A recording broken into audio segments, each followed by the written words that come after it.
around Dodge City and in the territory on west, there's just one way to handle the killers and the spoilers, and that's with a U.S. Marshal and the smell of gun smoke.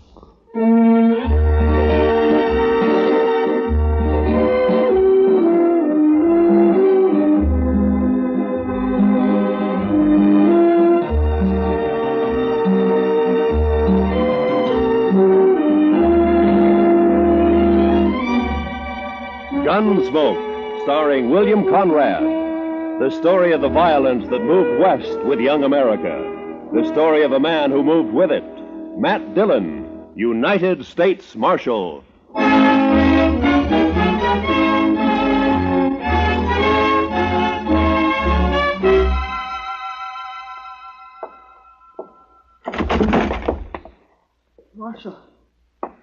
Marshal Dillon. Over here, son. What's the trouble? Marshal. Why, that's Will Thompson's young'un, Mr. Dillon. What is it, kid? What's wrong? Dad. Mom. They burned our house. Got the fences. 4 of them. My sister. They rode in and shot. He's been shot. Hold that lamp down here, Chester. Yes, sir, Mr. Dillon.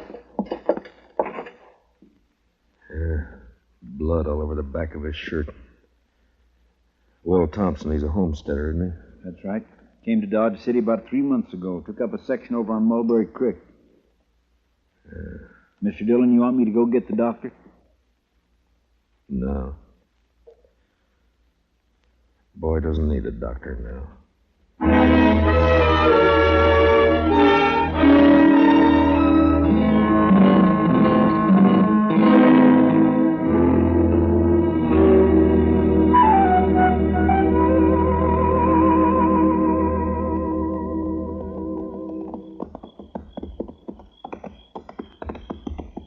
Burned the house is right, Mr. Dillon. It's still burning.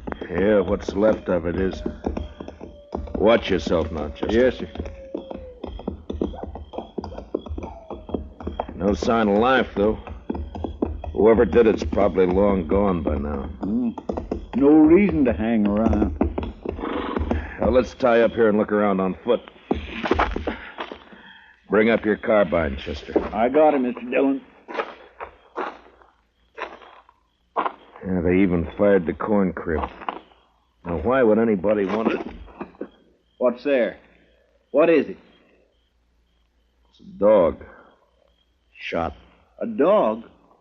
When they even shoot the dogs, it's a... You see something? Yes, sir. It's Will Thompson.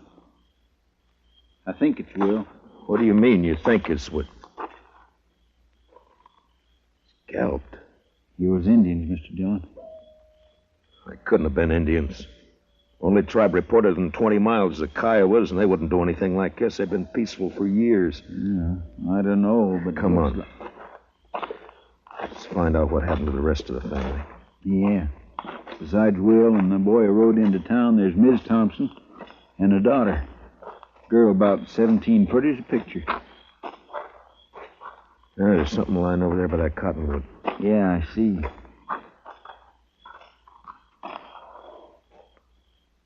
Well, I guess we found Will's wife. She's alive. Yeah, if you can call it that. Scout around and take a look for the daughter, Chester. Yes, Mr. Dillon.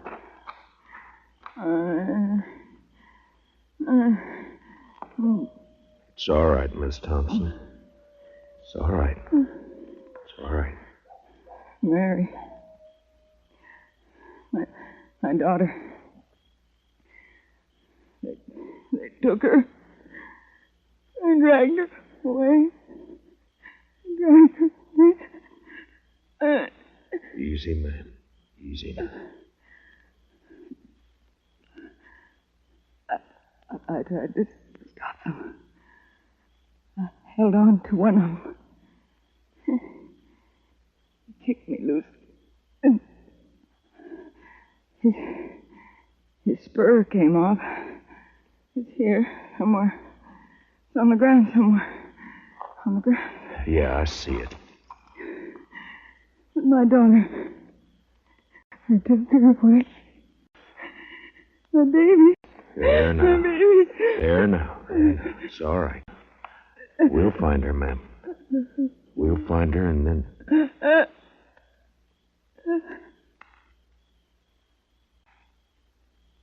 Miss Thompson?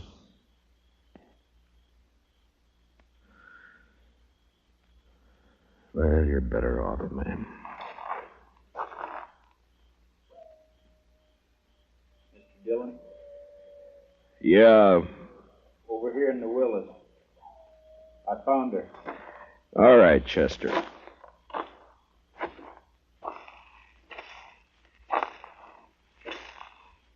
She's pretty as a picture. Seen her in Dodge. Walking down Front Street. Pretty as a picture. Yeah. All right, let's ride.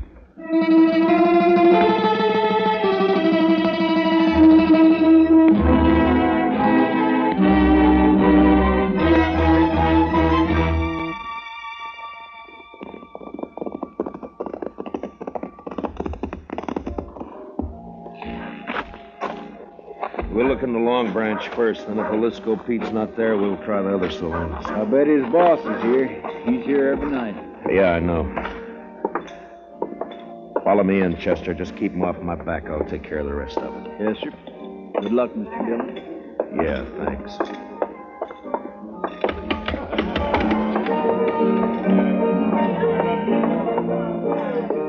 Well, look who's here. Matt Dillon. Hiya, Kitty. What brings you in, sweetie? Business or pleasure? It's not pleasure. Ah. Plenty of other men in Dodge, Kitty. Are there? They come in here, don't they? Sure. They come in. I talk to them, and I drink with them. That's my job. You follow me, Matt? I follow you. I'm off at 2 every night. Kitty, have you seen Jalisco tonight? No. He hasn't been in, Matt. Ben Rourke's sitting over there at a draw table, though. Good, I'll talk to him. I'll see you, Kitty. Sure, Matt. Sure you will. I think I got a pretty good hand here myself. All right, boys, here's where money talks. I'm raising another 100 and I'll stand pat. Ben, Huh? Well, it's the Marshal himself. I'd like to talk to you, Ben. All right, Matt, talk. Not here. We'll go over there by the bar. I'm sorry, I'm busy. I got a pat hand and a cinch bet. Maybe. This is official, Ben. Meaning? Minute, I want to talk to you. Now, come on. Take over my hand, Donnelly. I'll be right back. All right, Matt, let's have it. What do you want to talk about? One of your cowboys, Ben, Jalisco Pete. What about him? Know where he is? Around somewhere, I guess. Why? I'd like to know if he lost his spur recently. Tonight, in fact. It's pretty, ain't it? Mexican silver, needlepoint rowel, gold inlay. Pete's the only man I know in Dodge who's got a pair like this. All right, I'll see that Pete gets it. He'll appreciate your finding it. I doubt that. I found it lying beside a woman he'd just kicked to death. Will Thompson and his whole family were wiped out a few hours ago by 4 night riders. You know anything about it? How would I know about it? Your boys call you King, Rourke, don't they? Never heard of one of them pulling anything without being sure you'd back him up. Matt, are you claiming I was in on this? You're a cattle rancher, Ben, an open range man. You boys all hate the homesteaders coming in with their plows and fences. Been a lot of fences cut by night riders. Now it's murder. You haven't named me yet, Matt. A couple of months ago, here in the Long Branch, I heard you say you'd get the homesteaders out of Ford County if you had to burn them out. Well, did you? Sometimes a man gets known as a fast gunslinger and it goes to his head. I asked you a question, Ben. Then he gets himself a tin star and goes around bothering people.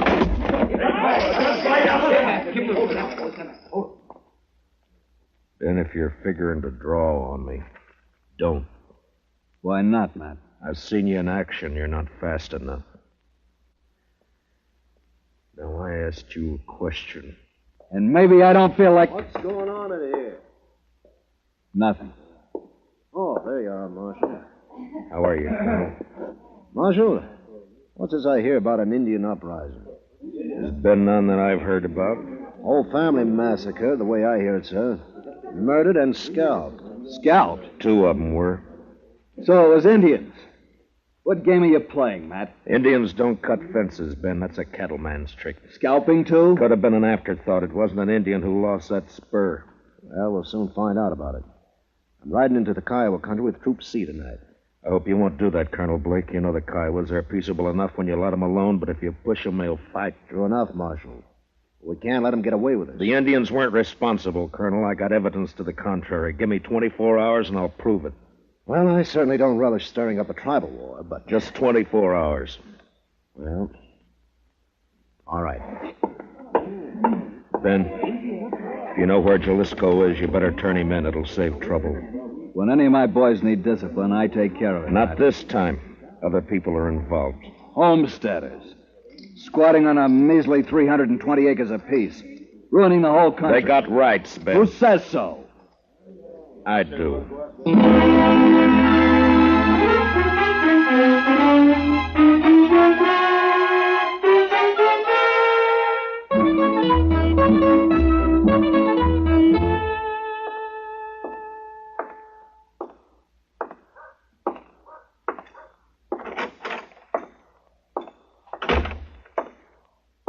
Morning, Marshal. Good morning.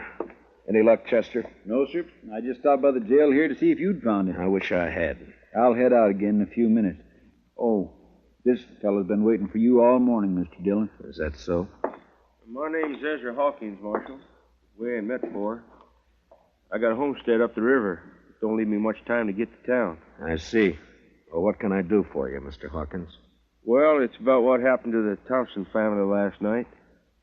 The other homesteaders sort of appointed me to speak for the whole bunch. All right, speak. Well, we want to know what you aim to do about it, Mr. Dillon. I aim to get the killers. When? Mr. Hawkins, I've been up all night trying to get an answer to that question. If you got any information to offer, fine. If you haven't, then... What's up, Chester? A trail herd hit town, I guess. Hey, pull up, boys. Look at that pretty sign, Dodge City Jail. Come on, let's decorate it. Let's go, Chester. Yes, sir. All right. Hold it there. Hold it. My, the jail is occupied, boys. You men just blow into town? We ain't talking to men, Sheriff. These are curly wolves from the Circle Bar B, the roughest, toughest outfit in the Panhandle. And you're not talking to the sheriff. I'm the U.S. Marshal. You the range boss? That's right. Red Dudley, and what about it? Dudley, we got a new law here against shooting off firearms inside the city limits. Yeah? You mean like this? No, Dudley, I mean more like this. Hey! Now come on down off that horse. Oh, I'll come down off it. Watch it, Mr. Dillon. He's got a knife. Yeah, so I see.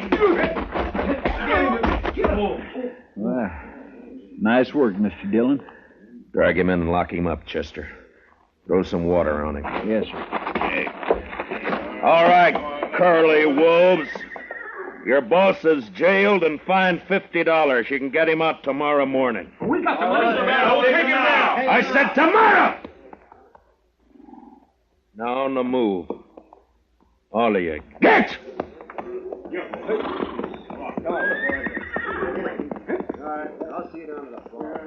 You handle things right fine, Marshal, once you get started.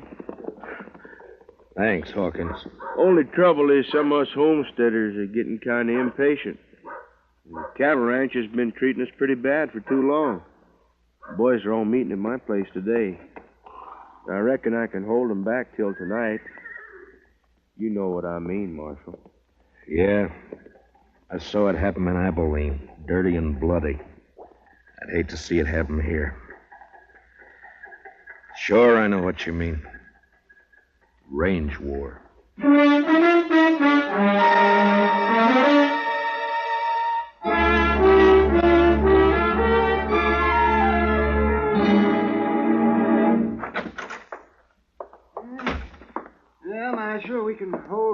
inquest any time now. I'm all finished with the autopsy. All right, Doc. It goes pretty fast when you can line 'em that way, 4 in a row. Makes the job a lot easier. Yeah, I imagine. Doc, have you ever seen a range war? No. I hear there's one brewing. There is, plus Indian trouble. If I don't bring in Jalisco Pete before tonight and find out who his 3 partners were, you're going to have bodies lined up 20 in a row. Well, it sure bring in a lot of fees. I could retire and buy myself a ranch. Sure, Doc. Oh, that sounds like Chester, Marshal. Yeah, he's been scouting those thickets along the river bottom. Mr. Dillon, I brought in Jalisco. Where is he, Chester? Outside, tied on a pack mule. Good. No, sir. I'm afraid it ain't so good. He's dead. Been shot in the back and scalped.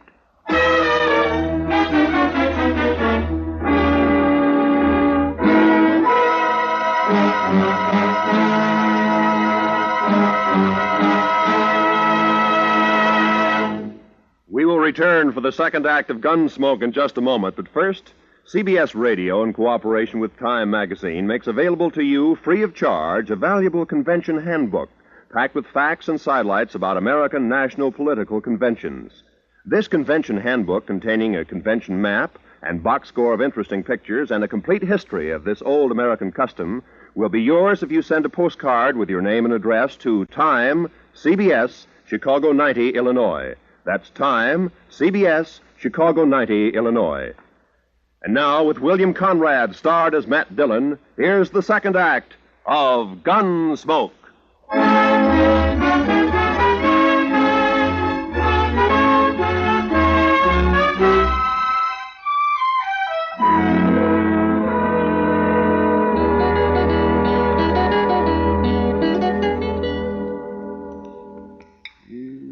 Just a second now, Marshal. Let's see. Here it comes now.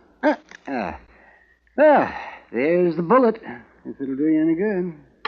It won't, Doc. The slugs I dig out of the bodies all look alike. Someday, though, they may figure a way to tell them apart.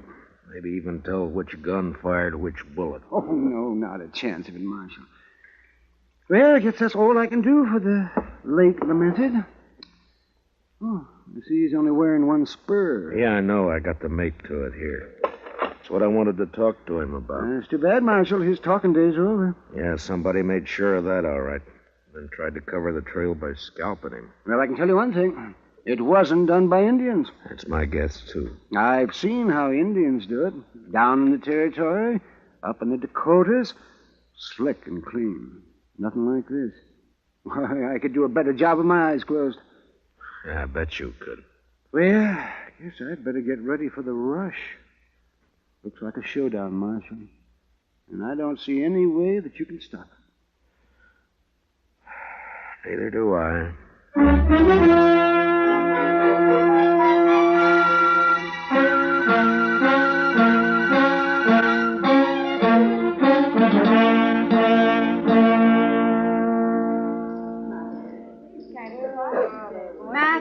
Over here, Matt. Oh, hiya, Kitty. Business again, Matt? Well, I was looking for Ben Rourke. He isn't here. He left about an hour ago. Some of his boys came after him. Matt, I waited for you last night. I worked, Kitty. All night? Yeah. There's a bad feeling in the air, Matt. What is it? What's going to happen? I wish I knew. They called all the soldiers from C Troop back to Fort Dodge this afternoon. I hear they're planning to move out tonight. I hope not. Been a lot of homesteaders in here drinking today. That's unusual for them. What's going to happen, Matt? The bloodiest mess you've ever seen. And I don't know any way of stopping it. If I'd only found Jalisco Pete before they killed him, now I got nothing to go on. Jalisco came in here last night, late, after you'd gone. What? Well, why didn't you let me know? There wasn't time, Matt. He heard he was wanted, and he left right away. His friends with him. Friends? What friends? I'd never seen him before. I think Pete had known him in the Pecos country. They're all pretty drunk. How many were with him, Kitty? 3, I guess. One of them was named Red Dudley. Red Dudley? And one called himself Tulsa Jim. They kept talking about the Circle Bar Yeah, beef ranch. it might be. They could have ridden in last night ahead of the herd to look up Pete, and then they... Oh, Marshal. Say, you better come on outside here if you want to stop a lynching. Coming, Doc. Be careful, Matt. Be careful. What is it, Doc? Ben Rourke and some of the cattle ranchers. They caught themselves an Indian, and they're going to string him up. I doubt it. Let us take care of this, Matt. We know what we're doing. I hope so, Ben. Who have you got here? One of the murdering skunks that wiped out the Thompsons. Any objections? I might work up some, Ben. What's your name, fella? He won't talk to you. Hasn't opened his mouth. Look, fella, as an Indian, you're a ward of the government. I'm a U.S. Marshal. I represent the government. I'm here to protect you. Now, what's your name? Keith Doxwa. Work hard. Good man, no kill. What makes them think you did? Say kill people, no kill. He pleads not guilty, Ben. Sure he does. And maybe he can explain why we caught him 2 miles from my ranch house. Is that reservation? What was he doing there? Go on, ask him. Mr. Rourke?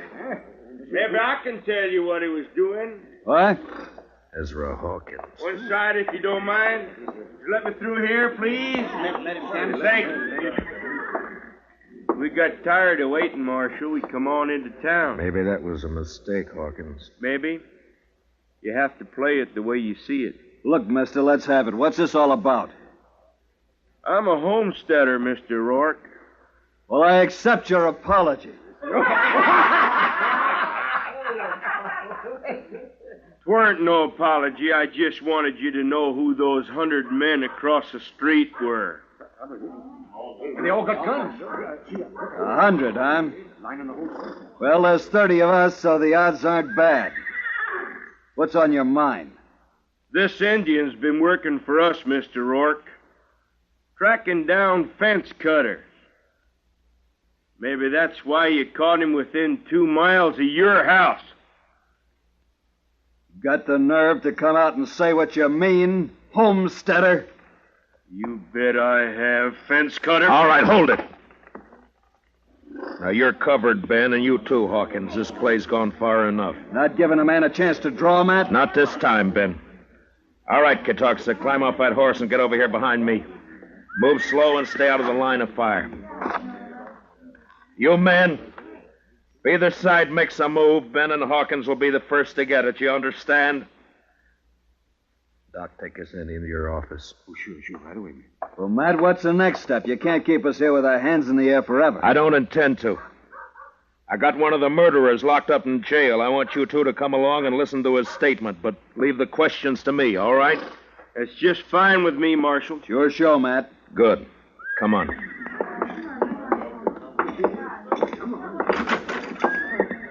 Chester? Chester? Looks kind of deserted, Matt. He may have gone back to the cells to see. Chester? Move on, Big Joe. Ben, Hawkins. What's the matter, Matt? Here, I'll get that gag off of him. You cut the ropes, Ben. Right. All right, Chester, here we go. Easy now. There. What happened, Chester? Oh, they slipped in and got the drop on me, Mr. Dillon. Took Red Dudley with him. There was 2 of them, not more than 20 minutes ago. Who were they? Did you know them? Nope. Circle Bar B-boys, I think. They slugged me and thought I was out, but I heard them talking. They were all in with Pete on the Thompson killing. Yeah, I know. And they killed Pete, too. They was afraid you'd make him talk. The question now is, where are they? I know where. The Arkansas rooms. The Arkansas, huh? They planned to hole up there till it got dark. Maybe they've gone by now, though. Maybe not. Want some help, Matt? No, thanks, Ben. It's my job, mine and Chester's. Come on, Chester, let's go.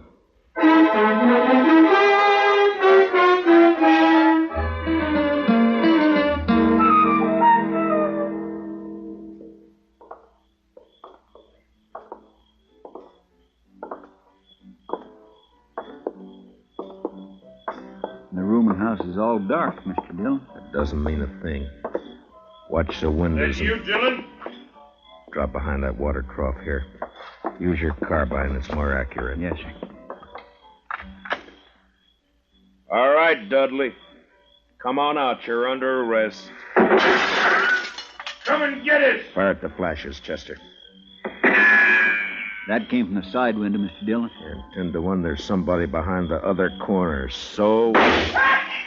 Yeah, there was. Rake the front of the building, Chester. Yes, sir.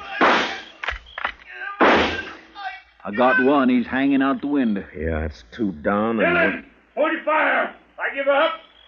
All right, come on out. Be careful, Mr. Dillon. It may be a trick. It's up to him. Come on out, Dudley. Well, hurry it up! I'm coming. I got a bullet in my leg. I can't hurry very fast.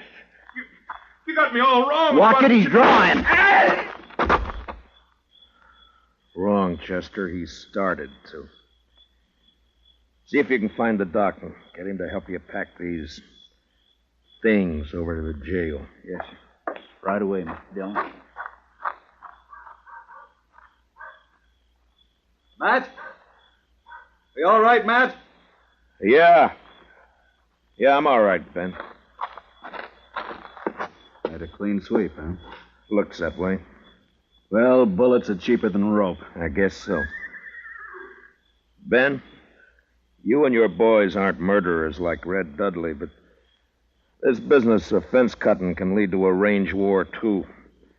Like it or not, homesteading's here to stay. There's more of them coming in on every train. I know all that. Those cattlemen built this country, Matt. A few more years now, they'll have us fenced out of it. Times change, Ben.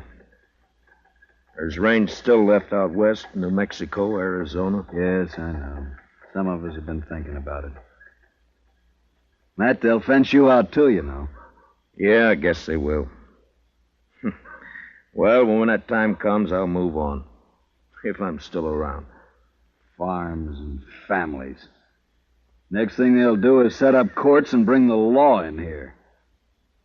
Law's here now, Ben. In Dodge City, I'm the law.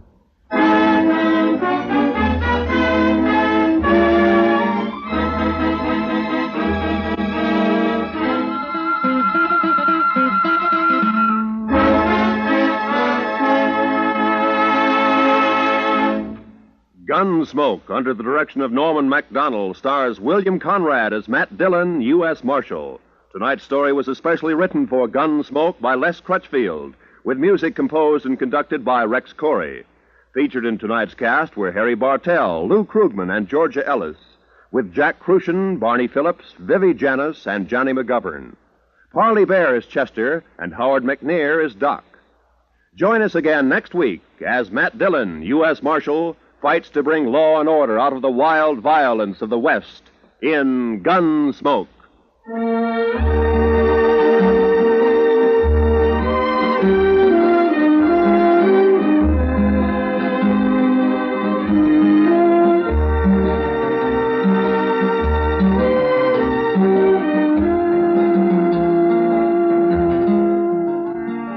Jungle Legacy is the name of tonight's adventure with Tarzan. Listen as Tarzan, Lord of the Jungle, faces a band of unscrupulous men who seek a uranium deposit in Tarzan's realm, through which they hope to rule the world. Don't miss Jungle Legacy tonight, when most of these same CBS radio stations bring you Tarzan. It's packed with thrills, packed with action, packed with tense atmosphere. This is Roy Rowan speaking.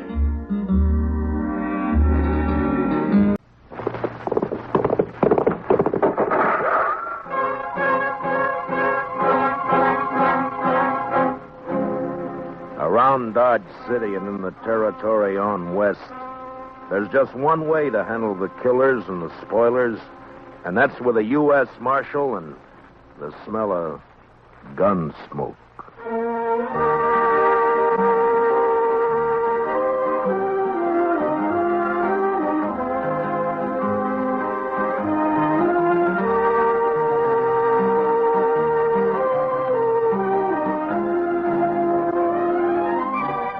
Gunsmoke, starring William Conrad. The story of violence that moved west with young America. The story of a man who moved with it. Matt Dillon, United States Marshal.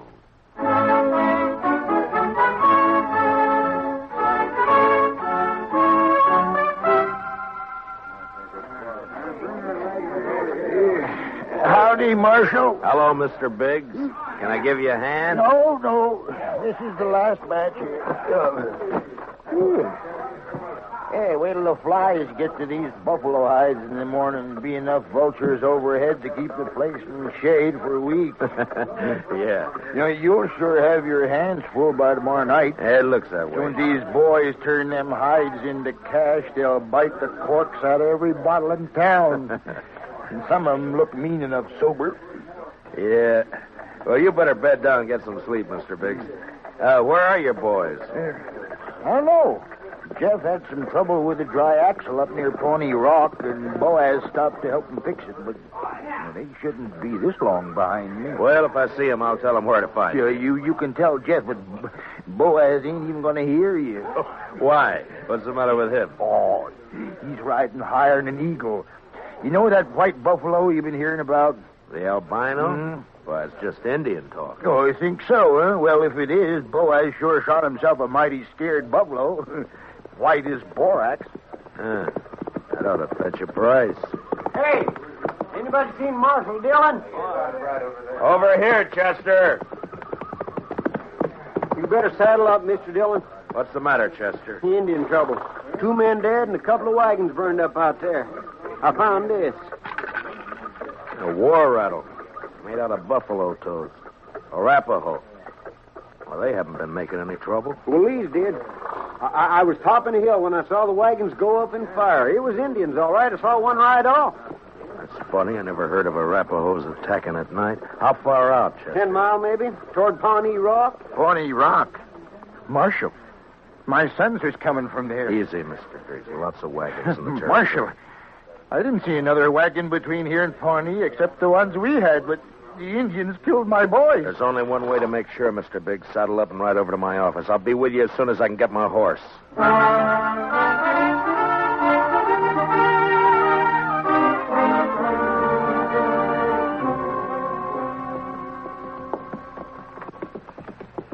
I cut back through those button willows over there when I spotted the wagons being fired. We must be close to it, then. Just over there. Right down yonder. See him? Yeah. I see him. We rode up and dismounted. The last glint of hope in Mr. Biggs' eyes died. His boys were there, all right. And it wasn't nice to see. Kill him. I'll get him, please. I'll murder every redskin in the territory. We got to bring your sons in, Mr. Biggs. You know what the morning's going to be like. You don't want to leave them out here. Now, come on. Hey, look. Down there by the stream. Yeah, 4 of them. They're not saddle horses. Mr. Biggs. Mr. Biggs. You recognize those horses down there? Yeah. I know them. Teams belong to Boaz and Jeff. Indians must cut them loose from the wagons before they fired. Doesn't that seem curious to you, Chester? In what way, Mr. Dillon? Why didn't they take the horses with them? Yeah. What are you thinking, Marshal? No burned hides in those wagons. So they stole them. Yeah, they stole them. But Boaz and Jeff both have their rifles there beside them, and the horses are left behind, too. Horses and guns are the first things Indians would go for. What are you looking for, Mr. Dillon? Those buffalo hides weren't carried off without wagons. Yeah, here. Marks the 2 other wagons here, and they're fresh. I didn't see any other wagons, only these. Well, they'd finished and gone before you got here, Chester. Well, yeah, but I'd have caught up to any wagons on the trail to Dodge. Did you go by regular trail? Well, no, I figured the Indian I saw wasn't alone. I didn't want to get bushwhacked further on. You didn't see any Indian, Chester. But, Mr. Dillon, just as plain No Indian would leave guns and horses. This job was done by white men.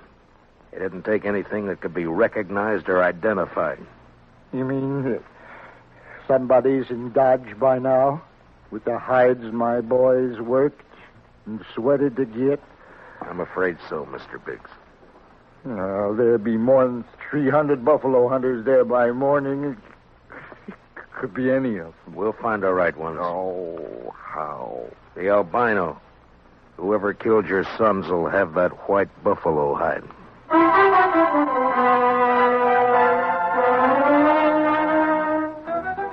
It was almost sunup when we got back to town, and more wagons had jammed the main street lining up for the unloading barns. I rode down the line, looking them over one by one. Howdy, Marshal. Some of the men would take their money, drink it up, and drift away. Few would stay long enough to be buried on Boot Hill. Then suddenly a wagon driver up ahead pulled out a line. Oh, hey, wait a minute, Jim. Oh, hold it there. Take your hands on that team. I'll take my hands off as soon as you get back to your place. Oh, I'm tired of waiting. Now, let go of that bit, mister. Don't do that, stranger. Get your hand away from that gun. Well, now, you know there's any law around you. There is, so don't try making your own. You got no right grabbing my team. I got plenty right when he tries to horn in front of me, Marshal. That's a lie, Marshal. He cut Never him mind. hard. You both want to cool your heads out in jail? Now, what's your name?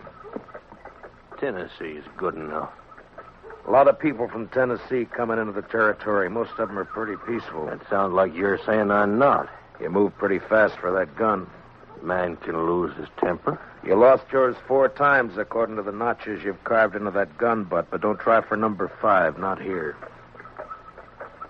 How about you? What do you call? Charlie Kell. Charlie Kell, huh?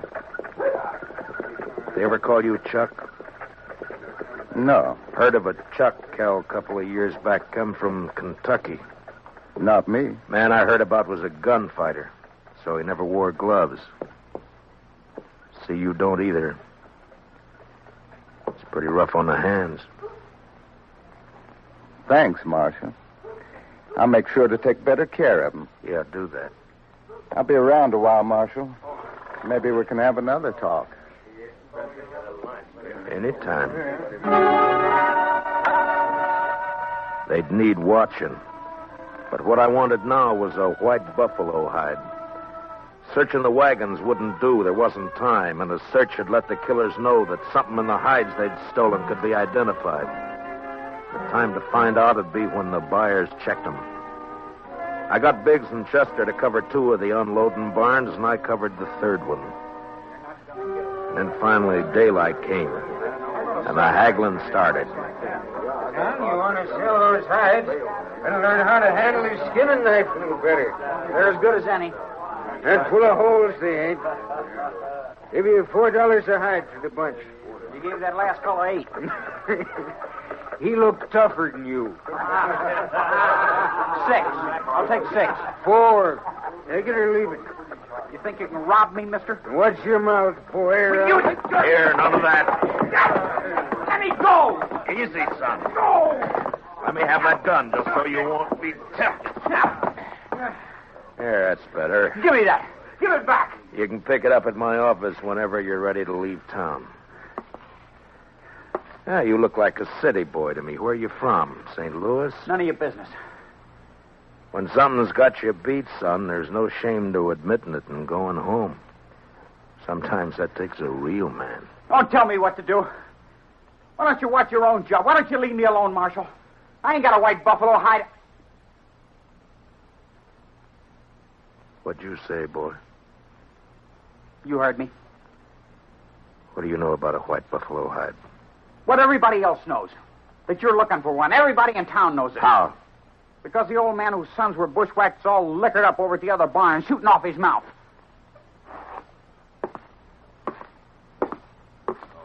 Don't go away mad, Marshal.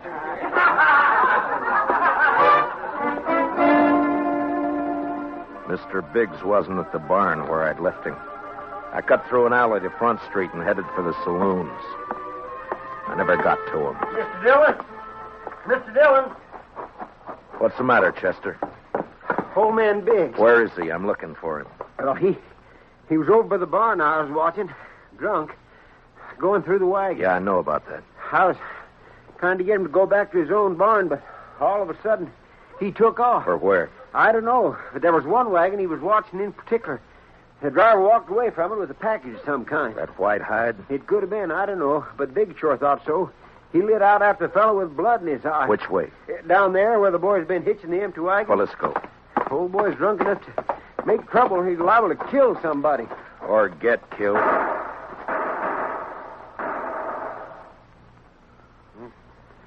Too late, Mr. Dillon. Yeah. It came from there behind that row of wagons. You stay here, Chester. Be careful, Mr. Dillon. When I rounded the corner wagon, Mr. Biggs was sprawled across a wagon tongue, his eyes dead and open, staring at the ground. And standing over him was Tennessee, a smile on his face, and his gun extended to me butt first. Looks like I'm in the mighty trouble, Marshal. He's dead, Tennessee. That's more than a mite. You take my gun for a while. You mean until after you hang? Wasn't figuring it'd be that serious. Not when a drunk follows me out here and throws down on me. If you're figuring on self-defense, forget it. Look at his gun. It isn't even cocked. Well, it's out of his holster, Marshal. That's enough. Law don't say I have to wait till he kills me. You'll have to make a jury believe that. No, you shouldn't have much trouble doing that, Marshal. What are you doing here, Mr. Kell? Oh, I just happened to follow Tennessee out here. Why? Well, you broke up our little argument in town. Thought I'd get him alone here. See if maybe he was still nursing a grudge he wanted to settle. But the old man beat me to it. Now, Tennessee here ain't exactly a friend of mine, as you know, but I hate to see any man hang when he ain't guilty. Is that your personal verdict, Mr. Kell? That's right, Marshal. The old man threw down on him, and Tennessee had to kill him in self-defense. Chester? Yes, sir, Mr. Dillon? Which one of them had the package? This one. This is the fellow the old man was after. All right, Tennessee, where is it? I don't know anything about a package. Look in the wagon, Chester.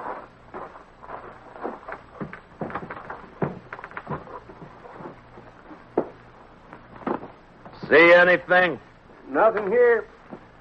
I reckon you can give my gun back to me now. All right, Tennessee. Here. Thanks. But if you decide to use it again while you're in Dodge or any place else in Kansas, I hope I'm there when you do. Well, now, don't you fret, Marshal. I'm sure you will be.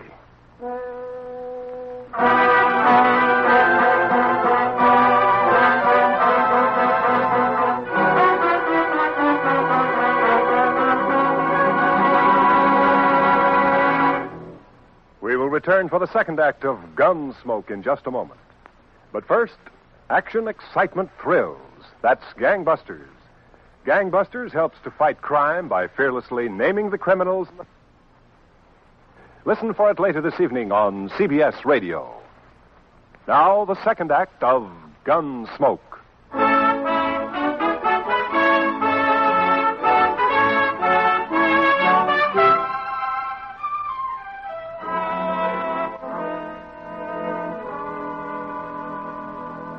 Just before sundown, we buried old man Biggs and his two sons up on Boot Hill. By the time the service was over and I rode down, darkness had fallen, and everything was going full blast. The town was roaring. Seemed like a good man, old Biggs. He was, Chester.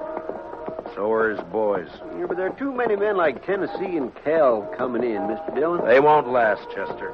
They'll keep coming, but they won't last. They'll take a gun and go against a man, but they won't sweat. They won't take root and build. We still gonna look for that hide? Yeah. Well, just what do you want me to do, Mr. Dillon? Tennessee and Kell will be in town, but their wagons are back there with the other empties. Ride back and look them over. Oh, they might have had somebody carry that package off for them. Yeah, might be, but they don't seem like partners, Mr. Dillon. From what I heard, you stopped them from gunfighting. Took more than one man to kill the Biggs boys, and more than one man and more than one wagon to cart the hides in. Well, you mean they staged that trouble just for you? Just for me. After they heard I was looking for that white hide. Well, why do you figure that, Mr. Dillon? When gunfighters start for their guns, nothing stops them, Chester. They both started, but they both stopped. I reckon you better take a look through those wagons. Yes, sir, Mr. Dillon. Where'll I meet you? I'll be checking the saloons.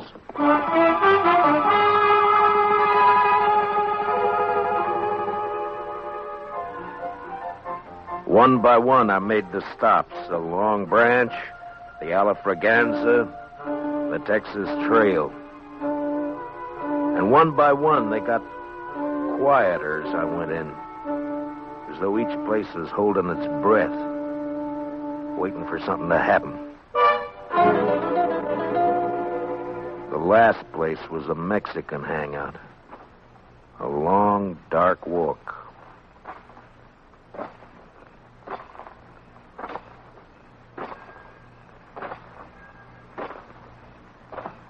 Hello, Marshal. Can't see me, can you, Marshal? No. No, I can't see you, son. Too bad. Because I got another gun. They sell them around here. And I ain't going back to St. Louis. You'll fire once, son, and if you don't kill me with that, and I'll kill you. I'll gamble on that, Marshal. Marshal!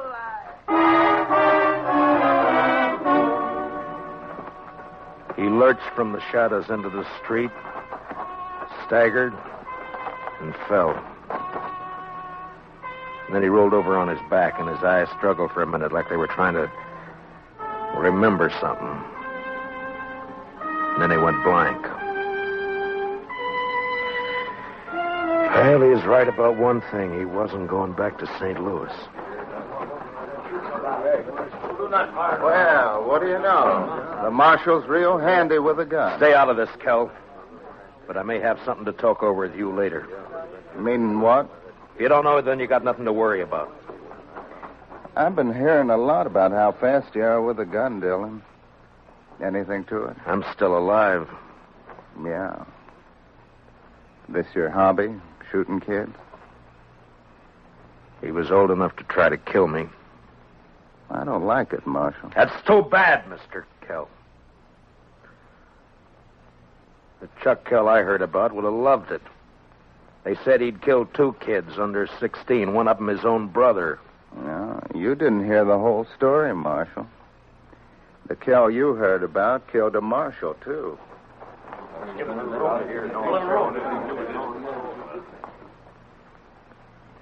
You made the bid, Mr. Kell.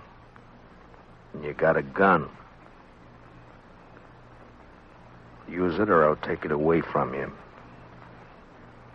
Come and get it.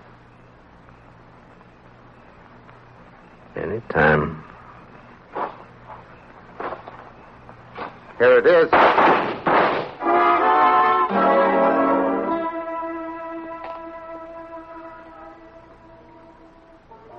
How you feeling, Mr. Dillon? I'm all right, Chester. Doc fixed your head. Wasn't much he could do for Kell, though. I hit him. If you didn't, he sure died for nothing. He was fast, all right. Boys say you made him look like a sleepy burro. Never even cleared his holster. And my head says different. You didn't get that from Kell.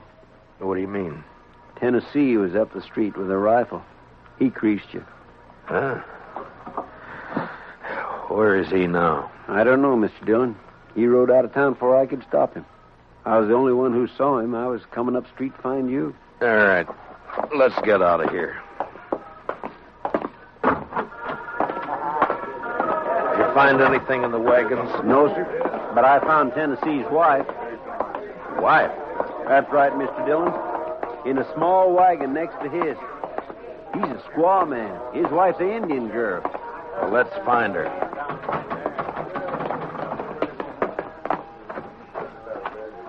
All right, Chester. Which way? Edge of town, Mr. Dillon. Well, let's go.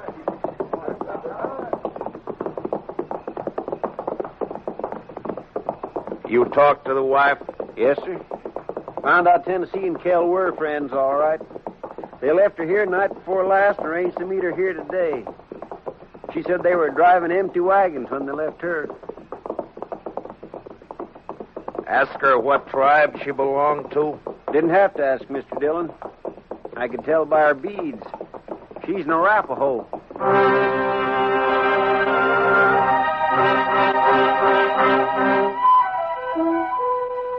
She was there, all right. Crouched by the wheel of a wagon.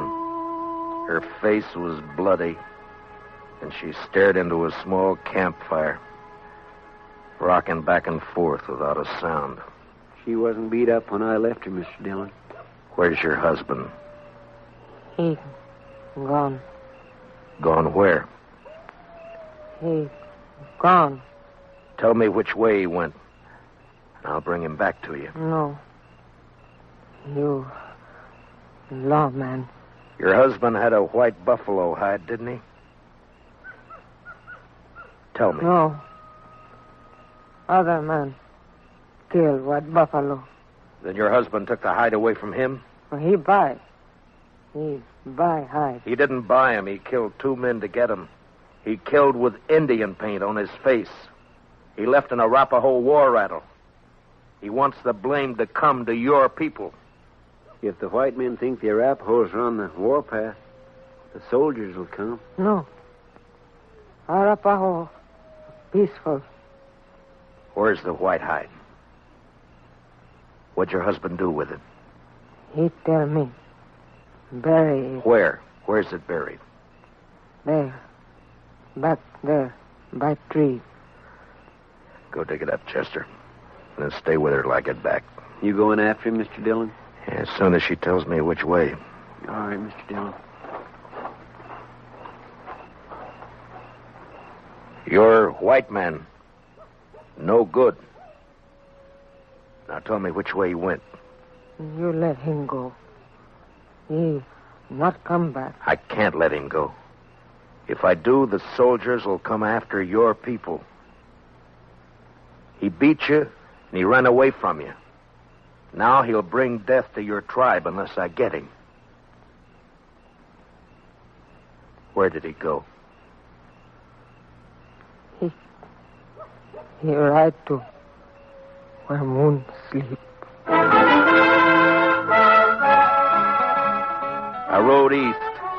Tennessee had about an hour's start, but I figured to make up most of that before sunrise. The prairie was open and flat except for an occasional roll, and the Arkansas River would keep him from cutting south. His best bet for a fresh horse would be Kinsley, and I rode hard for it. It was just turning daylight when I rode in.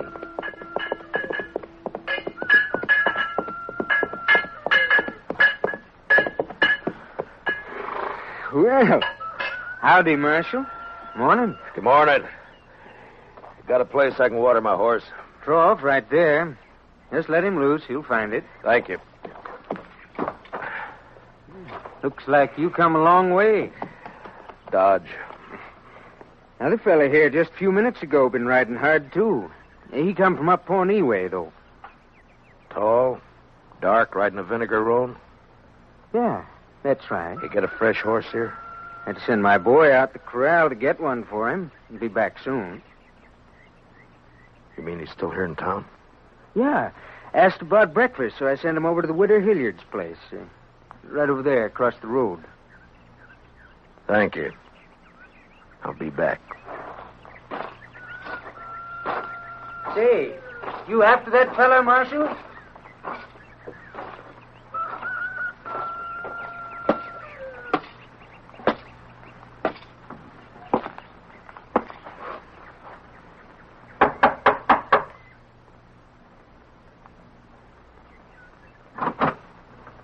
Yes? Understand you're serving breakfast, ma'am.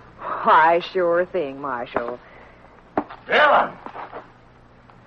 That's right. Give me a clear way out the door, or I'll kill you.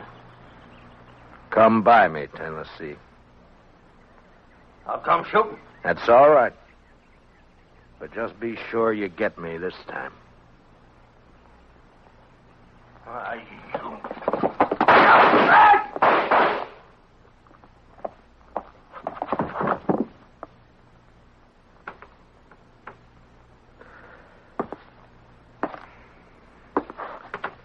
You hurt, ma'am? No, I'm all right, Marshal. He looks kind of dead. Yeah. Bad one, huh? Yes'm. Gunfighter. Thief. Killer. What's your name, Marshal? Dillon, ma'am. Matt Dillon. I'm sorry about... Marshal. When my husband brought me out here 15 years ago, Indians burned this place down 3 times. I'm used to killing. You want to carry him out? I'll go fix you that breakfast.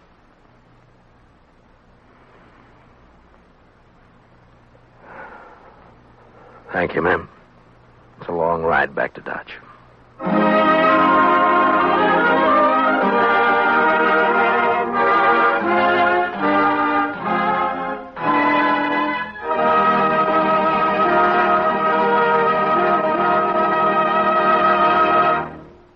Gunsmoke, transcribed under the direction of Norman Macdonnell, stars William Conrad as Matt Dillon, U.S. Marshal.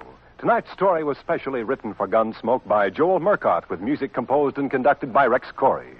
Featured in tonight's cast were Stan Waxman, John Daner, and Larry Dobkin, with Sam Edwards, Lillian Baeff, Tom Holland, and Mary Lansing. Parley Bayer is Chester. Join us again next week as Matt Dillon, U.S. Marshal, fights to bring law and order out of the wild violence of the West in Gunsmoke.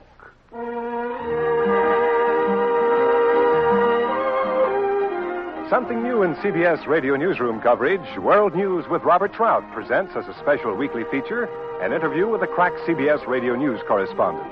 This correspondent flies in from his post overseas to give you his authoritative eyewitness viewpoint on latest developments. Tomorrow afternoon on most of these same stations, World News with Robert Trout. This is Clarence Cassell speaking.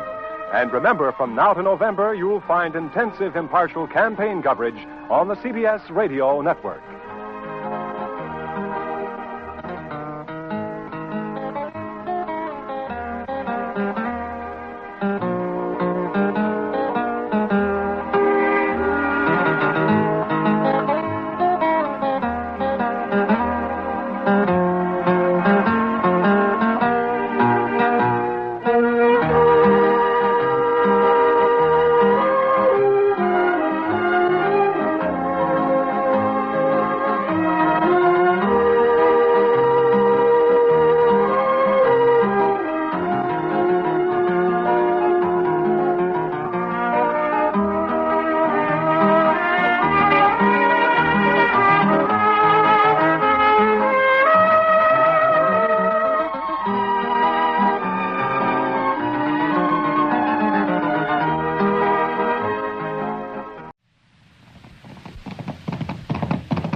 Dodge City and in the territory on West, there's just one way to handle the killers and the spoilers.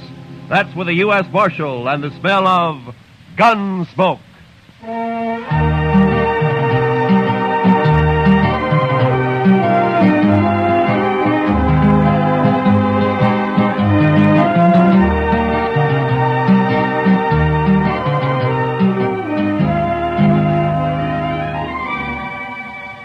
Gunsmoke, starring William Conrad. The story of the violence that moved west with young America. The story of a man who moved with it. Matt Dillon, United States Marshal.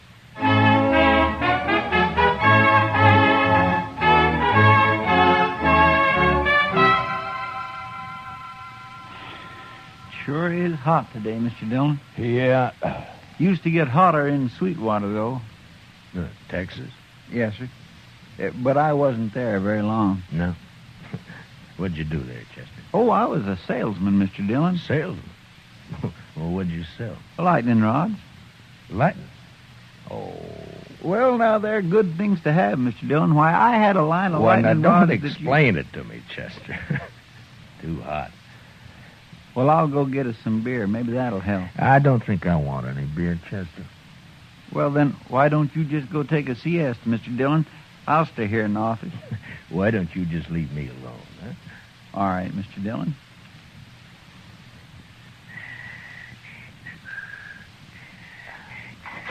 Hey, Marshal.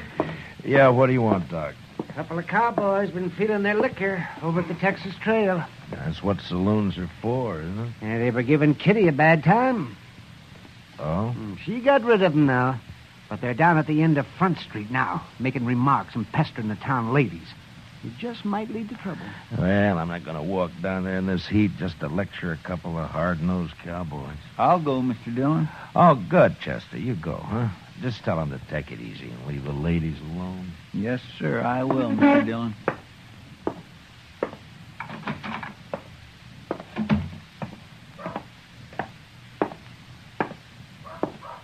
Hey, lady, you ever been to Texas? Real men down there. Not like these short grass Kansas. All right, boys. Now, that's enough. Who's this? The preacher, maybe. Boys, Marshal Dillon sent me down here. And we're going to send you right back, fella. Mr. Dillon said you can have all the fun you like, but to leave the ladies alone. That's the whole dang trouble with these Dodge ladies. They've been left alone too long. Yeah, what they need is a couple of big-handed Texas men. Look, now, why don't you go over there to the Alfaganza? I'll buy you both a beer. You will, huh? Well, that's mighty thoughty of you, mister. We just don't want any trouble, that's all. Sure we don't. And I got an idea how we won't have any. Wait till I get on my horse here. Stay with our friend a minute, Trevor. Hey, mister, want to make a bet? What kind of bet? What do you mean? Any kind. You name it. Come on. Well, but I don't. I got him! He spilled his gun, Trevor. Pick it up and drive your horse. Get this rope off of me. Maybe it'll wear off, mister. You're going for a ride. Drag him, Stobo, drag him. Let's go.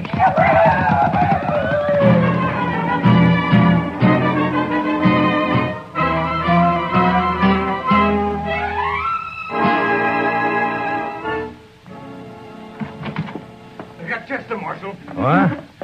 What? Who got Chester? A couple of cowboys. The ropesman dragged him out of town. Come on. What? Well, which way? West, I'm going with you. Hurry.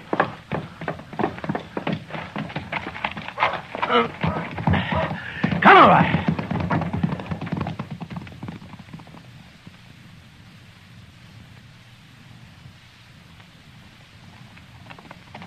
There they are, but they're not dragging anything. They must have cut him loose.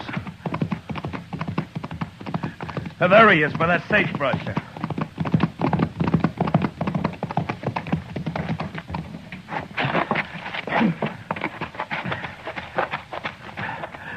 Chester. Chester. Get that rope off his feet, Shiloh. Look at him. He's bleeding all over. They tore him to ribbons. I'll stay with him, Marshal, if you'd like to. No, Shiloh. Go get our horses up. I want to get him back to the dock right away. All right, Marshal. It's all over, Chester. I got you now. We'll be at the docks soon. Easy, Chester. Easy, fella. Easy now. I'll carry him when you get tired, Marshal.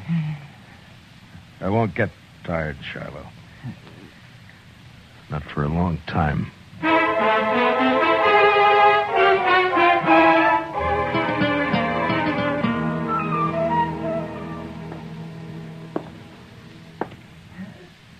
Well, Doc? Yeah, he's in bad shape, Marshal. The worst is something's bothering his breathing. I don't know what it is. We'll just have to wait and see if it goes away.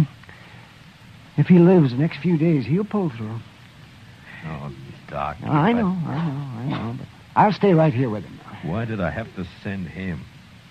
Why didn't I go? Oh, and I don't blame yourself, I Marshal. told him to go, didn't I? Yes, but... Doc, can I talk to him? No, Marshal, no. Not for a while. All right, then. Would you tell him this for me? I'm going after those men. I'm going to bring them back. Alive. Or at least half alive.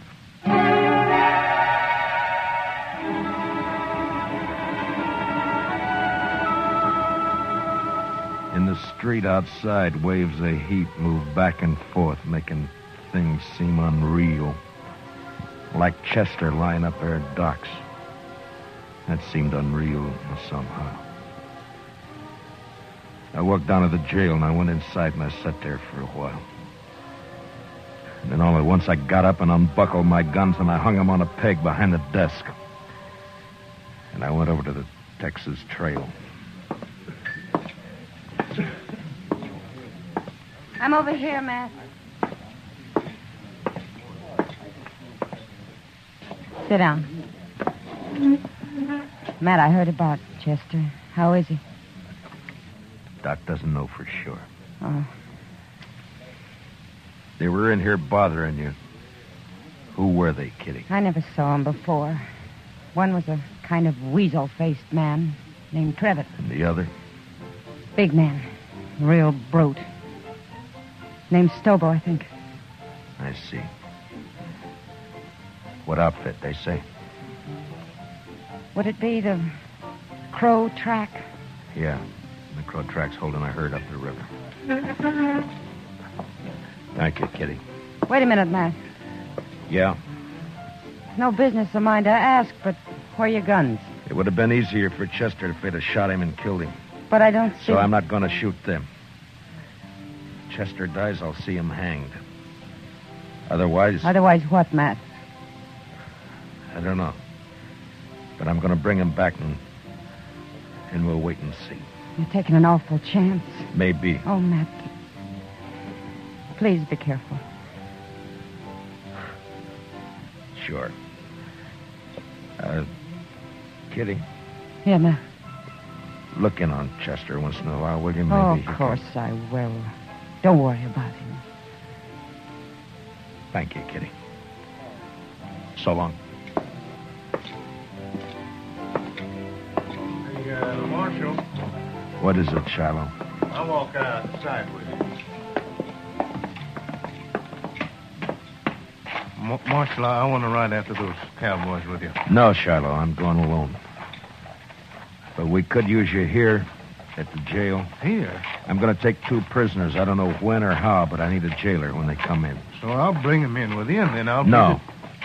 That's something I have to do alone. Marshal, you're a stubborn man. But, okay, I'll do it. Keys are in my desk. Here's my horse. I'm going now. Hey, wait a minute, Marshal. You're not armed. I know it, Shiloh. Goodbye.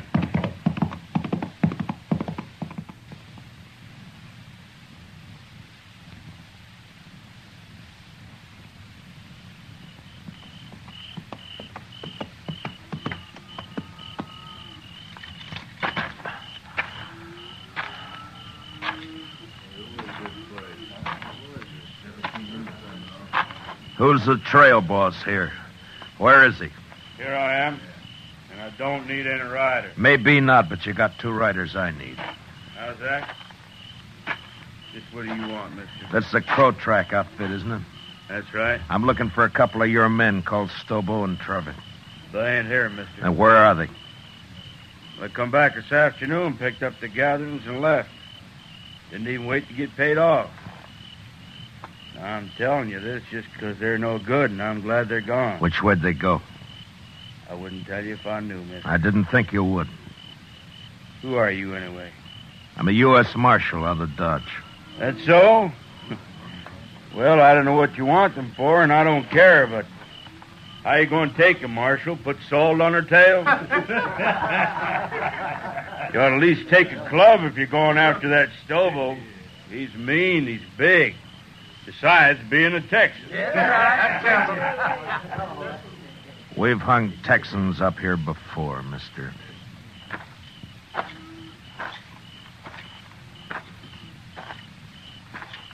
Marshal. Yeah? I heard Stobo and Trevitt say they were heading west, following the Arkansas. Where are you from, son? Texas, near Waco. And what are you sniveling around informing on these men for? That Stobo kicked me, knocked me down and kicked me. All right, son, I'll ride along the Arkansas. But you ride back to Texas and learn how to fight your own battles.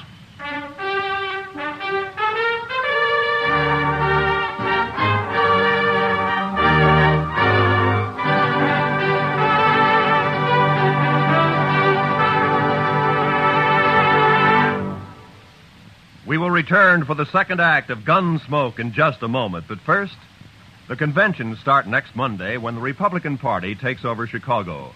CBS Radio's greatest reporting names and a corps of technical experts manning mobile units and studios covering the convention floor and corridors are all set to bring you history as never before. Whatever happens, wherever it happens, you'll miss nothing when you tune in the conventions on CBS Radio starting next Monday. Now, the second act of Gunsmoke.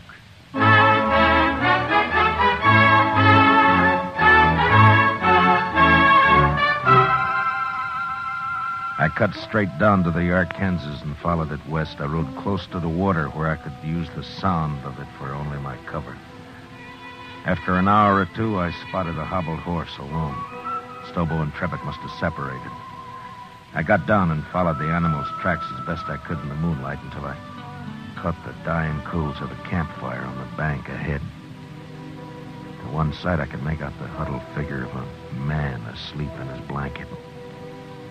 It took a long time to crawl to his head where I saw the weasel face of the man Trevitt. His gun belt lay on a saddle blanket in easy reach. I stood up and heaved it out into the river. And as Trevitt sat up with a snap, I kicked him back. Don't shoot! Don't shoot! You sit up again and I'll smash your skull, Trevitt. Don't kill me! Don't kill me! Shut up. Now, where's your rope? I told you to lie down. Now, where's your rope? Under my saddle there. You gonna lynch me? No. But you may hang legally if you live that long. Now, keep your arms in that blanket and lie still while I get you roped up here. Who are you, mister? Yeah, that'll do it. Let's just say I'm a good friend of a man you dragged out of Dodge this morning. Stobo was in on that, too. It was his idea. He did it. Don't worry. I'll find Stobo. You ain't gonna leave me like this? I'll be back.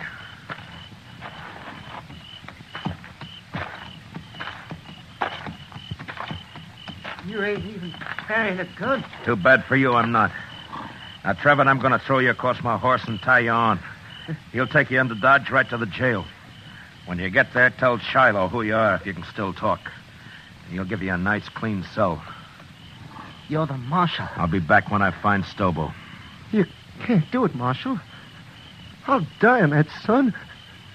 Ride like that across a horse. No, listen.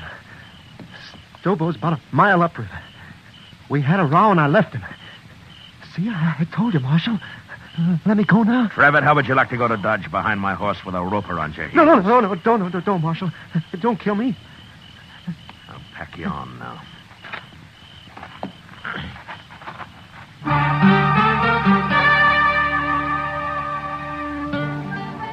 I tied Trevitt across my horse and started him off in the direction of Dodge, and then I forgot about him.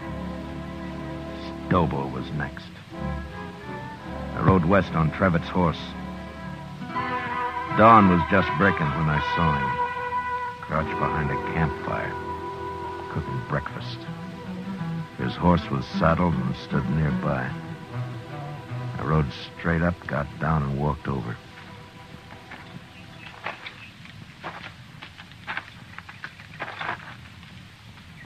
You lost, stranger? No. I'm not lost. Stobo. No tricks, mister. I don't see a gun, but no tricks. Relax, Stobo. I'm unarmed. Who are you? Matt Dillon. I'm a U.S. Marshal out of Dodge. You're a long way from Dodge, Marshal. Stobo, you and your pal had some fun with a friend of mine yesterday. You hurt him bad. Maybe you killed him. You rode out here without a gun to tell me that? You're the craziest marshal I ever saw. I'm going to shoot you, Marshal, and bury you in the river. What do you think of that? I expected you would. Huh? But unless you want it on your conscience that you refused to feed a man on the trail, you better give me a piece of that pork first. You're about the coolest man I ever saw, Marshal. Do I eat? Sure you do. Sure. You just stand right there across the fire and don't move. I have to shoot you before you've been fed. I know. It's too bad I only got one dish for your last meal, Marshal. A man can keep sassy on meat alone, Stobo. Yeah, he sure can. Well, looks about done. At least this here piece says you can't... All right, I got your gun, Stobo, so don't try anything. You burn me! You burn me! Just a few coals. It won't hurt you. Now shut up and get on your horse. I'll kill you for this, Marshal. You can't hurt me like that. On your horse! Come on now. Get up there. Now, you just sit there, Stobo. I'm going to throw a noose around your neck, so keep your hands down. There now. Now, you ride toward Dodge. And you do anything I don't like, and I'll jerk you off your horse and drag you the rest of the way. Now, ride.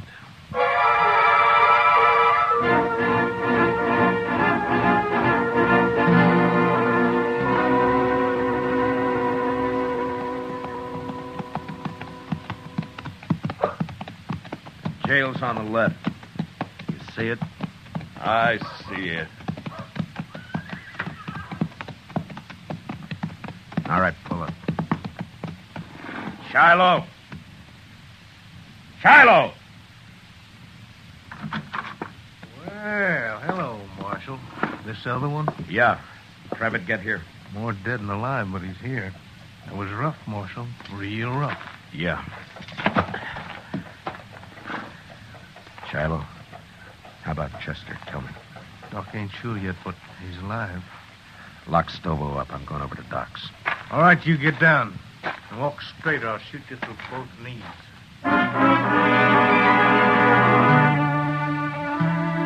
Chester was asleep, but the doc let me take a look at him. Seemed to me he had more trouble breathing than before. But the doc said another day might see him out of it. And there was nothing I could do. So I went up for a steak and some sleep. And the next morning I went back to the jail. Morning, Marshal. Everything all right, Shiloh? Doc looked over your prisoners. Trevor's pretty sick yet, but Stobo's all right. Got a few burns is all. Nothing could hurt that moose. A hanging might. Sure, but what if Chester pulls through? You can't hold us in, Marshal. There's no law that says... I don't like the sound of your voice, Trevitt. But you can't Be hold quiet. Don't worry, Travis. There's nothing he can... You too, Stobo. Shut the door, Shiloh. I don't even want to look at him. That Stobo's a mean one, but I feel kind of sorry for Trevor. And go cry about it someplace else. I don't feel sorry. Don't you take it out on me, Marshal. I didn't send Chester off to do my job. Yeah. Yeah, you're right. I'm sorry. Go get some breakfast, huh, Shiloh? I'll wait here now. I'll be back later.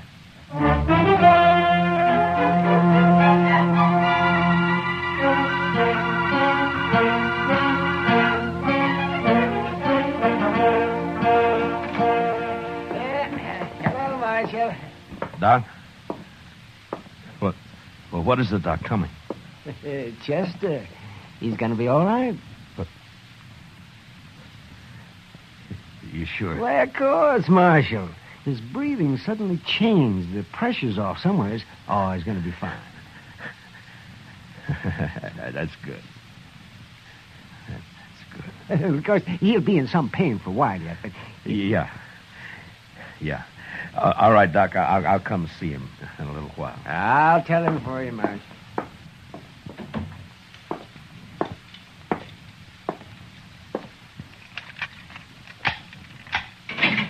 All right, come on, Trevor. Where to? Come on, I said. What's up, Marshal? I'll be back for you, Stobo. Now get going. Come on.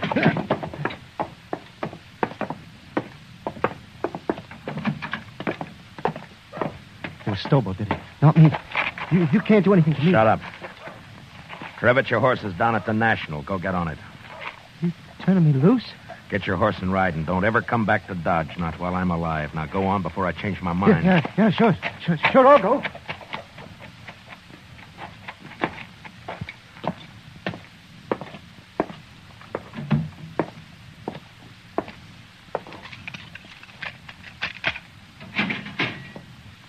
You're next, Stobo. What you do with Trevitt? Put a knife in him? I turned him loose. Now come on, get out of that cell. Am I free, too? You will be in a little while. So the doc, Marshal. Chester's... Hey, where you going with Stobo? Gonna shoot me in the back, probably. That right, Marshal? I'm gonna do what I should have done 3 days ago when I sent Chester after you. Bring him outside, Shiloh. Let's go, Stobo. Slow and easy.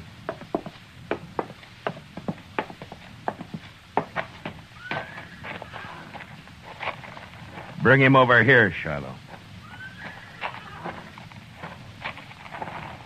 You're gonna drag me, is that it? You try that. That's what you do, isn't it, Stobo? Don't try. Never mind. Shiloh, hold my guns. Here. What the... Oh, I get it. You're gonna fight me. Well, Marshal, you're crazier than I thought. Why, I'll tear your throat out. If he wins, let him go, Shiloh. Maybe I will. I said you'll let him go. All right, Marshal, all right. Maybe you're crazy, but I guess this is your party. Come on, Marshal. I'll make it short for you. Real short. Stand back, everybody. Get back, do you hear? You're big, Stobo, but you're stupid. You're ugly stupid. Why, you...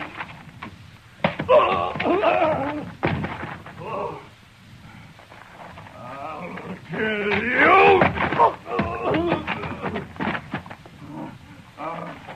I'll kill you! No!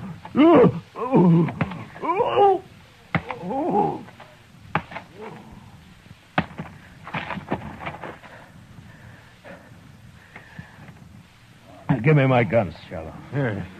You don't look too good, Marshal. I'd better get that doc. He's hurt, but he isn't dead.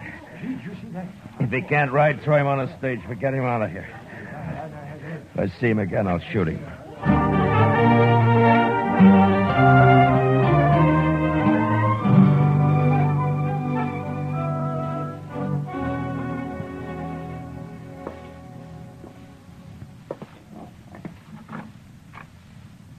Chester?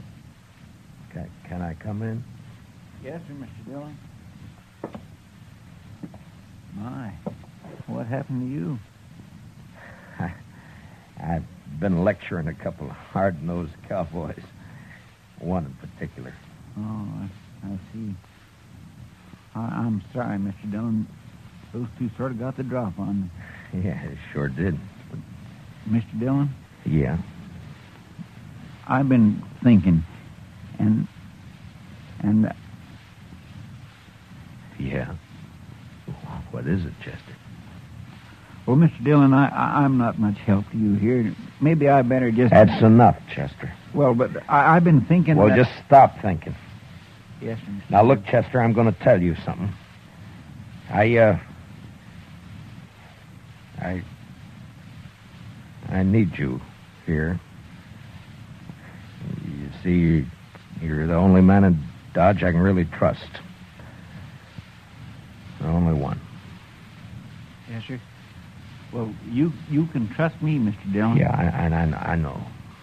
And I'm thanking you, Chester. But you're sure no help to me lying there, you know. No help at all. Well, I don't aim to stay here long. The doc says I'll be up and around again. Look, Chester, I tell you what. I'll go get patched up, and then we'll make Kitty come over and fix us some steaks, and we'll have some beer too, huh? Well, what do you say? My, that'd be fine, Mr. Dillon. My, I'd sure like that.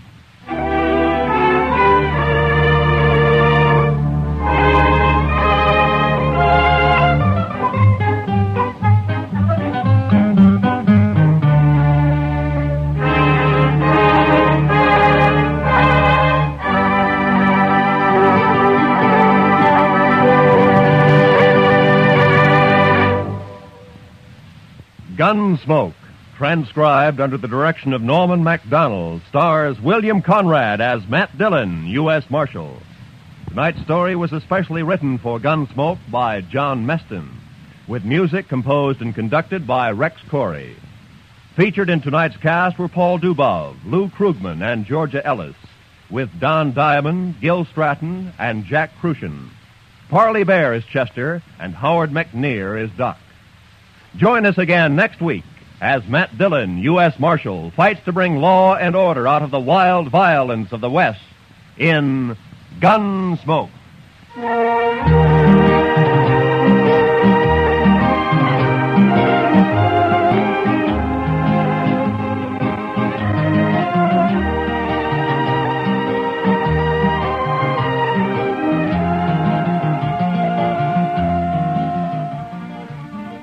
Meet Millie. This delightfully funny little secretary is heard from every Sunday evening here on CBS Radio. Audrey Totter stars as Millie, a gal with a one-track mind on the subjects of love and marriage, especially where the boss's son is concerned. Remember, you can now meet Millie every Sunday night on most of these same CBS radio stations. This is Roy Rowan speaking. And remember, tune in History starting next Monday. Hear the Republican Convention on the CBS Radio Network.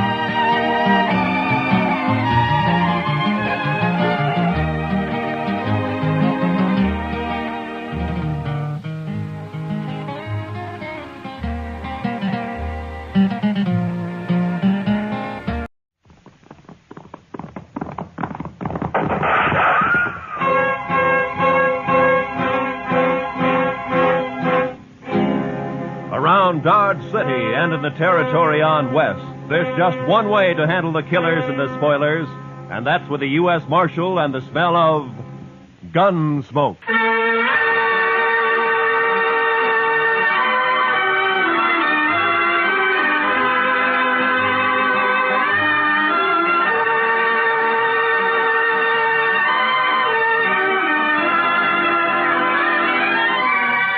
Gunsmoke. Starring William Conrad. The story of the violence that moved west with young America. The story of a man who moved with it. Matt Dillon, United States Marshal.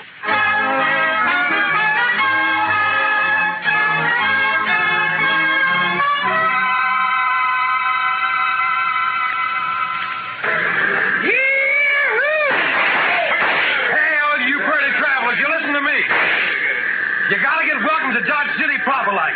Hey, you there, mister. I said you. Are you addressing me, sir? I reckon I am. You a preacher? Not exactly. You dress like a preacher. If you'll excuse me. Back up, fancy pants. You ain't no preacher. I figure on making you dance some for the folks. You think you can hoorah me? Dude, I said dance. Dance or the next shot will take off one of your toes. I don't think I'd like that. Doc, no. All right, Thorne, put up the gun. Marshal, you got a wild and woolly town here. Marshal, you move aside. I'm going to make this grinning dude kick up his heels for us. I'd say that might be quite a trick, Thorne. Unless he's changed a lot since I last met him. Have you, Doc? Not for the good, Matt. I was afraid.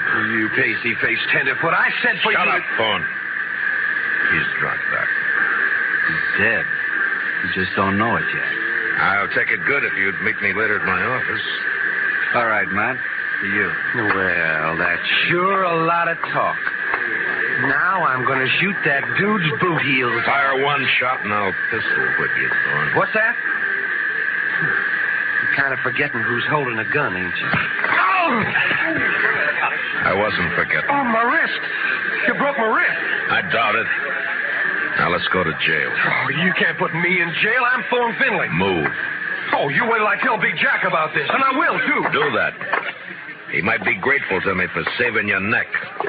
You pulled some fool stunts, Thorne, but you've never been closer to dying than just a minute ago. You mean from that fancy pants? Oh, I could handle 6 like him. That makes you a lot of man. I can name a dozen pretty good gun hands who can't handle one of it. What? That's Doc Holliday.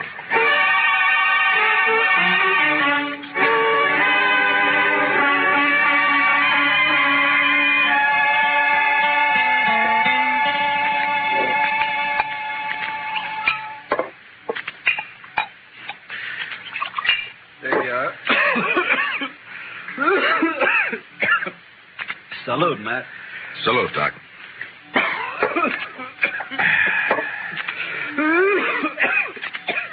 It sounds worse, Doc. Yeah, I got orders to go to Arizona. Air's dry there, better for my lungs. Going? Thought I might. Wyatt invited me to visit him. He and Virgil and Morgan are the law down there. Some little mining town called Tombstone. Well, it sounds peaceful anyway. If it isn't, it will be by the time Wyatt Earp gets through. He is the peacemakingest man I ever met outside of you. Matt, who was the tellerhead down at the depot anyway? Oh, Thorne? He's just a spoiled kid. Kid? Couldn't be much younger than you. Sure, but Thorne never grew up. His father has coddled him and protected him and gotten him out of scrapes ever since he was a pup. He's never had to be a man. Not with Big Jack wet nursing him. Big Jack? Big Jack Finley? Oh, you know him? I've heard of him. Well, that figures. He owns about half of Kansas. Star in a box runs more cows than he can count. Swings a lot of weight in Dodge? Too much. Mr. Dillon? Mr. Dillon, somebody said that Doc Holliday had come into town today and he... Oh, excuse me. It's all right, Chester. Why don't you shake hands with him? Don't mind if I shake with my left hand. It's kind of habit.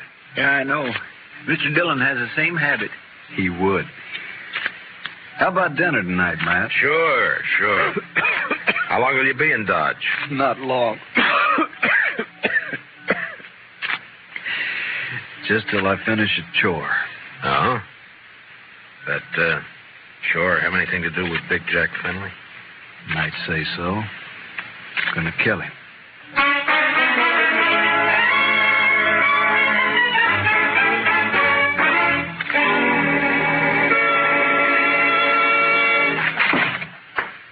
All right, Dillon. Turn him loose. You forgot to close the door, Mr. Finley. You're going to turn my boy loose? Well, I'm going to have to do it for you. You got a writ of habeas corpus? Writ? Thorne didn't commit no crime. The charges are drunken, disorderly, disturbing the peace, and attempted assault with a deadly weapon. I was. You still need a writ. But, man, Judd Nathan does what I say, and you know it. Don't you think I can get a writ? I'm sure you can and will. You always do. Then what's the point, Dillon? It's just a lot of useless red tape. It's a law. Close the door on the way out.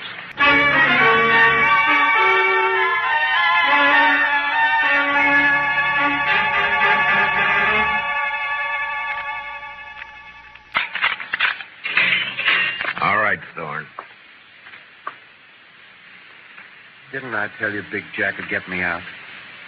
When are you going to learn you can't Save the speech. The law can't touch a Finley. You ought to get smart, Marshal. Like you? Sure, like me. Hi, Big Jack. You okay, son? Fine. Anything else, Mr. Finley? Why, yes. My boy here is a little boisterous sometimes, I know. High-spirited, you understand? Uh-huh. So?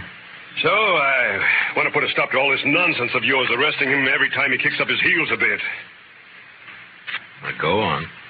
Well, I'm offering you a job. Let's say, protecting my interests. $200 a month. And no work, naturally. I see we understand each other perfectly. No work, of course. All I have to do is just shut my eyes whenever Junior here breaks the law, huh? I said we understand each other. There's no need to elaborate on it, Dillon. There's a big need. Only how do I explain to a person like you that some men don't wear a price tag? Huh? How do I explain how I feel about a so-called respectable citizen making the law his private doormat? Hey, you're nothing but the stupid gunman I've always thought you were. I understand you took the part of Doc Holliday against my son. I kept Thorne from committing suicide, yeah. You sided with a notorious killer against an important citizen of this community. Now I'm telling you, Dillon, Holliday, I don't want him in Dodge tomorrow. Doc may be a gunfighter, but he's clear with the law, Finley, and a better man than your son will ever be. What? Why, That hurts, doesn't it? I'm serving notice, Marshal. You run that killer out of Dodge City, or I'll do it myself.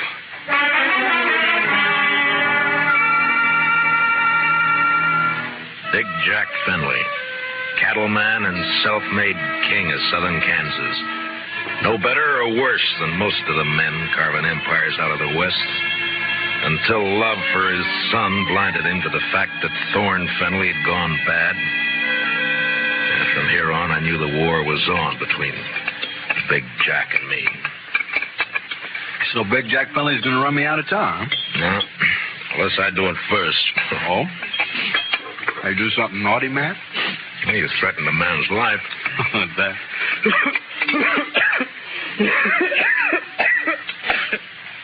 And just between friends, man. Anything else, Doc? Not murder. Murder? I give him an even break. With you, that's still murder. Don't you think you better tell me about it? Mm-hmm. What if I don't tell you? Now, then my job's to warn Finley and try to protect him. You're a tough man to be friends with, Matt. It applies to you, too, doesn't it? Guess maybe it does at that. Didn't realize how I put you on the spot by spouting off my good intentions. Sorry. Forget it. You want to talk to me? All right. Remember a girl named Ruth Davis? Mm-hmm. Died in a riding accident a few months ago. Always wondered if it wasn't suicide. She lost her brother 2 weeks before that. No accident. No suicide. You sure? Sure. You know, Ruth and her brother ran a ranch alone. Mm-hmm. A man started pestering Ruth, and she hated him. Her brother kicked the man off the ranch. This fella dry-gulched Ruth's brother, made it look like a robbery. You have any proof of this? Yeah.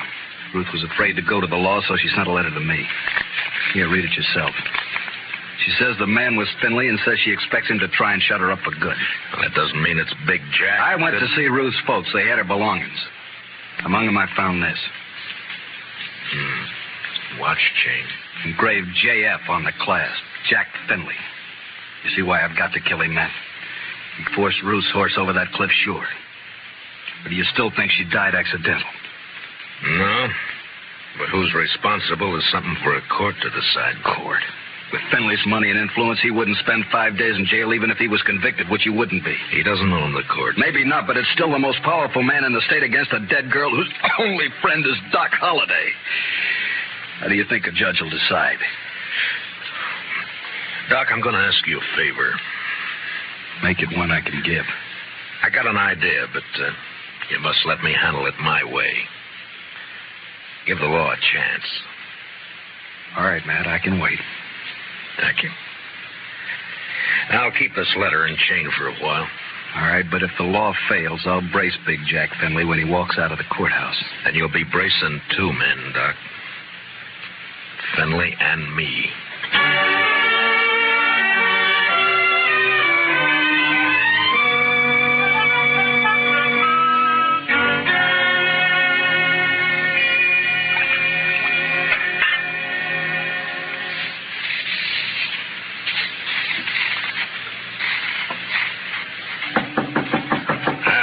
Come in. Morning, Marshal. Looks like it'll be a fine day. Well, you're up kind of early just to bring me a weather report, aren't you, Judge Nathan? Huh? Oh, well, I want to see you. Now, go right ahead. You mind if I finish shaving? No, please do. Just thought I'd chat with you about the... About the Finleys? Yes. It seems that Big Jack's very upset by your attitude. I'm not surprised. Feels you're a little rough on his boy. I am. But then his boy's a little rough. Yeah. Well, perhaps Thorne is high-spirited, like yesterday. Yesterday he was just plain high. Tell me, Judge Nathan, how do you like being on Finley's payroll? What? You know, you used to be a pretty decent person. Oh, you can't talk to me like... Yes, I can. I'm sending a copy of Thorne's record to the governor. Governor? And with it, I'm sending a list of the writs you've issued to get him out of jail and a copy of the court records. I've only tempered my justice with mercy, that's all. Thorne's been arrested for 18 offenses, convicted of 10, spent no time in jail, and paid a total of $15 in fines. I'd say you've been very merciful. You said you were sending this to the governor. You haven't actually mailed it yet? No. You got an out. Not that I don't feel justified in any decisions I've made, but such a report might cause undue talk at the Capitol. And ruin your political hopes. Well, my conditions are simple. Get off Finley's payroll now. Very well. And give me cooperation from here on, no matter who's involved. Do that and I shelve the report. I'll do it. Mr. Dillon, trouble's a making. What kind of trouble, Chester? It's Big Jack Finley, Mr. Dillon. He's rounding up his crew at the Alfraganza. They're going to ride Doc Holliday out of town on a rail. Did you cut yourself shaving?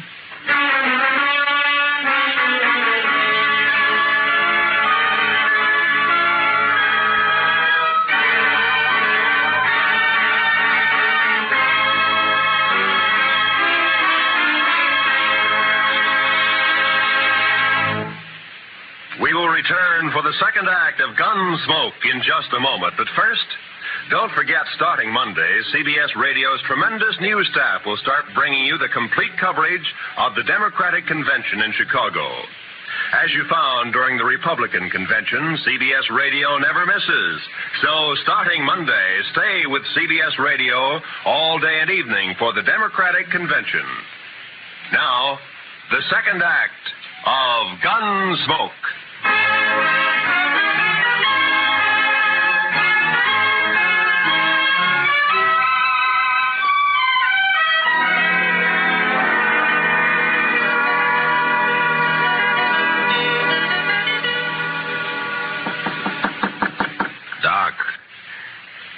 Doc. What? Wake up, Doc. It's Matt. Oh.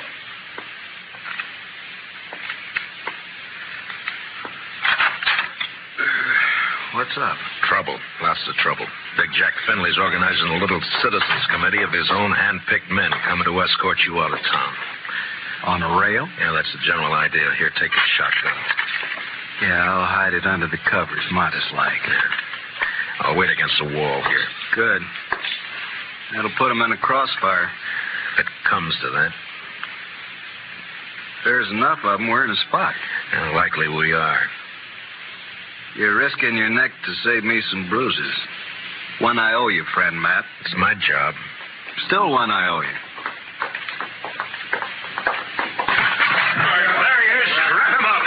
All right, stop right there. I'll shoot the man who takes another step. You think you're going to stop us, Dillon? I think so. Me and Doc. Doc. Show him, Doc. Sure thing, Marshal. Look, boys, surprise. I sure do love surprises. Dillon, I've got a dozen men with me. Well, sure, about 6 of them will die, Finley, if you don't crawl out of here fast. And guess who'll die first, Big Jack? You there, Moncrief. I always figured you for some brains. Get your boss out of here, quick. Sure talking sense, Big Jack. Shut up, Moncrief. You showing yellow. Oh, but, man, there's nothing here for us to die over. Listen to him, Finley. That greener Doc is holding has 18 buckshot in each barrel. He'll get slaughtered if he triggers that thing. And I'm getting edgy, Finley. And me, if I get a coughing spell, I'm liable to shoot without meaning to. All right. This is twice you have made a Finley back down. You'll never get a third chance. Let's get out of here.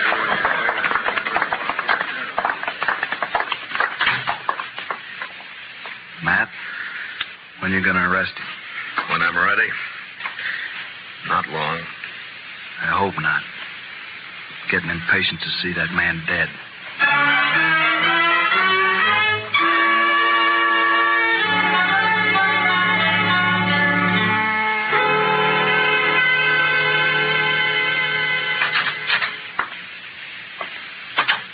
I got your message, Marshal. I hope it's important. It is, Moncrief. How long you been foreman for Big Jack? 15, 16 years. You know him pretty well. Would he be the kind to kill a girl? No, of course not. Guess he'd kill a man if he got mad enough, but he wouldn't kill no girl, Marshal. Well, I have proof that he did. A girl and her brother, but it doesn't set right. I'm hoping you can help. What's your proof, Marshal? A letter that names Finley as the man. Ruth Davis wrote it before she died. Ruth Davis. And this watch chain was found with her belongings. It's engraved on the back. I know. I was with Big Jack when he bought this chain in Chicago. It was right after his wife died. Big Jack wear it all the time? You rode the right hunch, Marshal. What? Thorne is your man, just like you figured. He had a yen for the Davis girl, but he kept it quiet. Guess he didn't want it known she throwed him over. But the watch chain... Big Jack gave that to Thorne on his 25th birthday. Whole ranch can testify to that. Good. All right, thank you, Moncrief. You, gonna try and arrest Thorne? Why? If Big Jack believes Thorne killed that girl, it'll break his heart. Broke her neck. If he don't believe it, then he'll protect Thorne. And, Marshal, there's not enough lawmen in the state of Kansas to make Big Jack give up his son.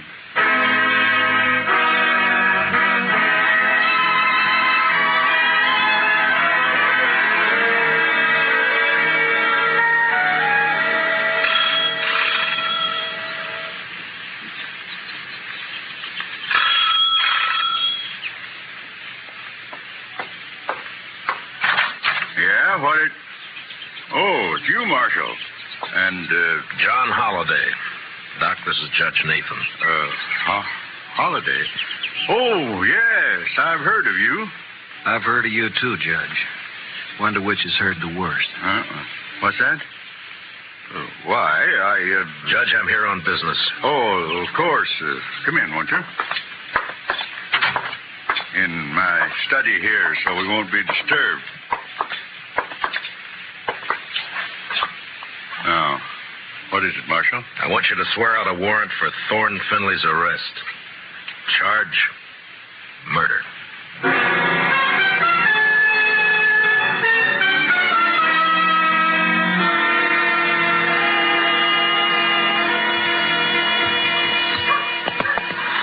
You sure you want to go with me, Doc? I'm sure. All right, hold up your right hand. Oh, no, Matt, you wouldn't make me a lawman. If you go as my deputy. I'm not letting you make this a private fight. Yeah, but my friends, if they hear I wore a star... All right, Matt, it's your show. You swear to uphold and enforce the laws of this community, the state of Kansas, and the United States to the best of your ability as deputy marshal, so help you God? All of that? All of that. I swear. Here, pin on this badge. All right, man. You know, I'm feeling this badge is going to cramp my style something terrible.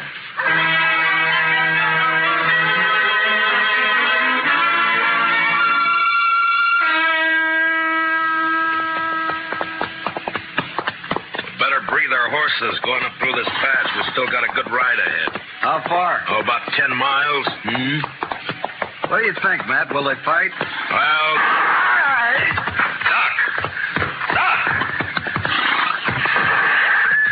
Stay your horse, Marshal. Grab some clouds. Keep those hands high. The old Queen's on the other side of the pass behind you.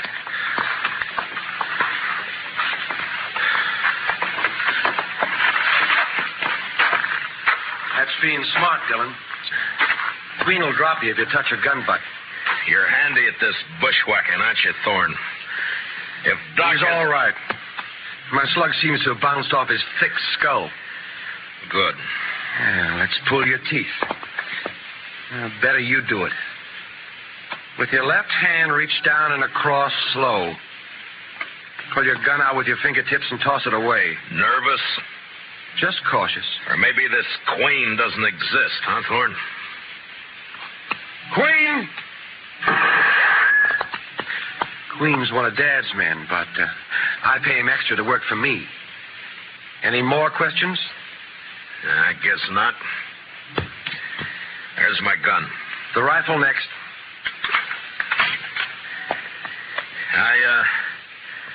I got a penknife in my pants pocket. You know why Holiday came to Dodge? Yeah. Yeah, I guess you do. You wouldn't be riding with him. Well, he's not going to tell any stories to my dad or anyone else. You can't kill us, you stupid... Not planning on killing you. And what have you got planned? Queen's kind of a magician. He's going to make Holiday just disappear. Folks won't care much about one of his kind. I would. I'd care so much I'd hang you for it. No. No, with Holiday gone, it's your word against mine. And you won't be able to prove a thing, Dillon. You sure of that? I'm sure. Otherwise, I'd take care of you along with Holiday. Now get on and start walking back to town. It's like I told you. Law can't touch a Finley.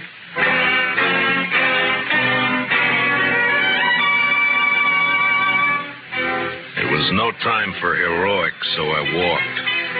When I reached a turn, I cut back through the rocks, but it was too late. They were gone. And with them, the horses, guns, and Doc Holliday. 2 miles up the road, I found my horse turned loose. And with a mind full of cold hate, I raced on to the Star in a box. On the front porch of the ranch house was one of Big Jack's men. Hold it right there. Out of my way, mister. I'm in no mood to shake hands. Where you heading, lawman? You don't hear well.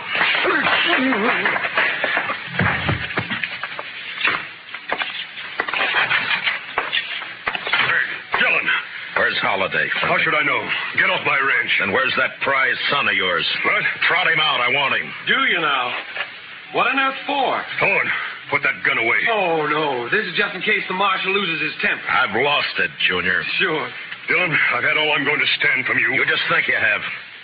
Where's Holiday, Thorne? Where'd Queen take him? Holiday? Why, I haven't the faintest idea. Where is Queen, Dad? The riding fence line, but... See, Marshal, we don't know where your friend is. You're under arrest, Thorne.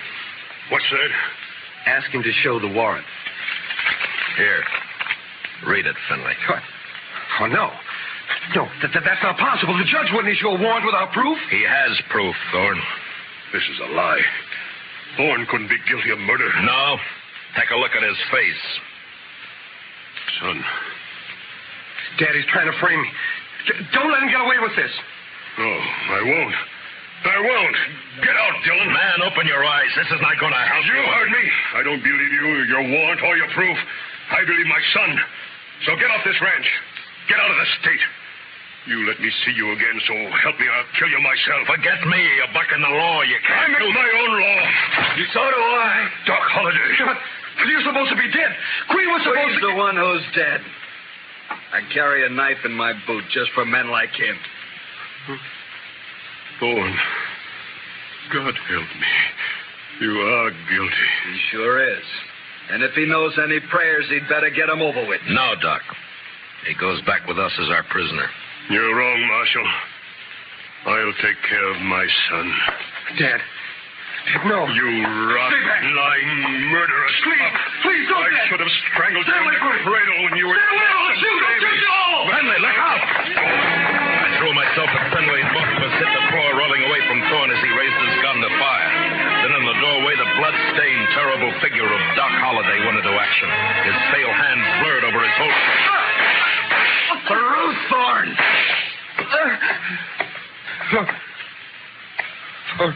Ruth?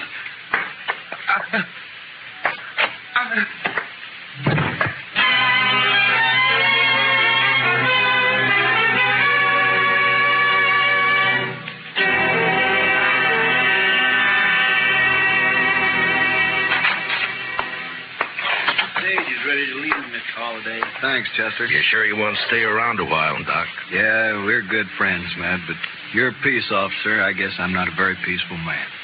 You could be, Doc. No, I'm not going to change, and you shouldn't. Law needs men like you. No, if I stayed, there's too good a chance I might cross you. Yeah? Then I'd have to meet you over gun barrels, and it's one thing I'm afraid of. So long, Matt.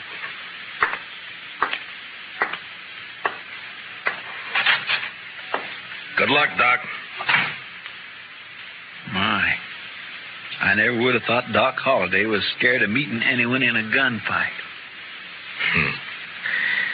You don't understand, Chester. Doc's afraid because he might beat me.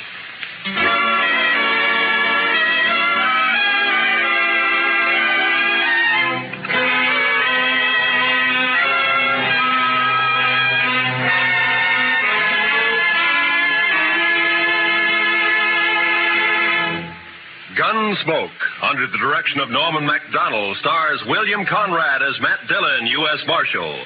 Tonight's story was specially written for Gunsmoke by Herb Purdom, with music composed and conducted by Rex Corey.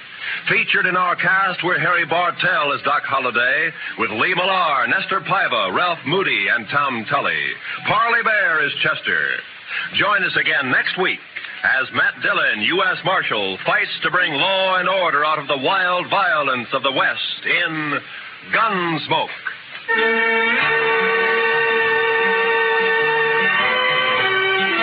Sunday evenings, we invite you to join lovely Doris Day, Spring Byington playing a December Bride, and Audrey Totter as Millie.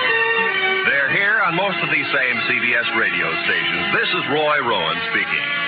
This is the CBS Radio Network.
And in the territory on West, there's just one way to handle the killers and the spoilers, and that's with the U.S. Marshal and the smell of Gunsmoke.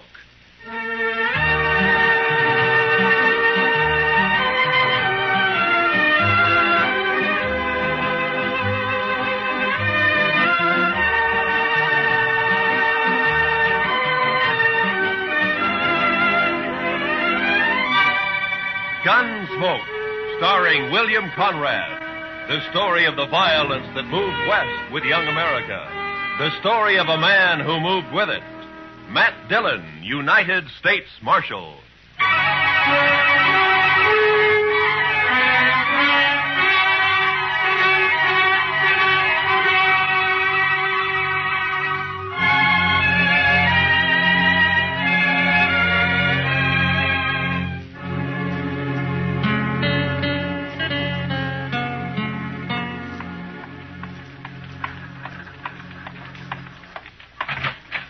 Matt.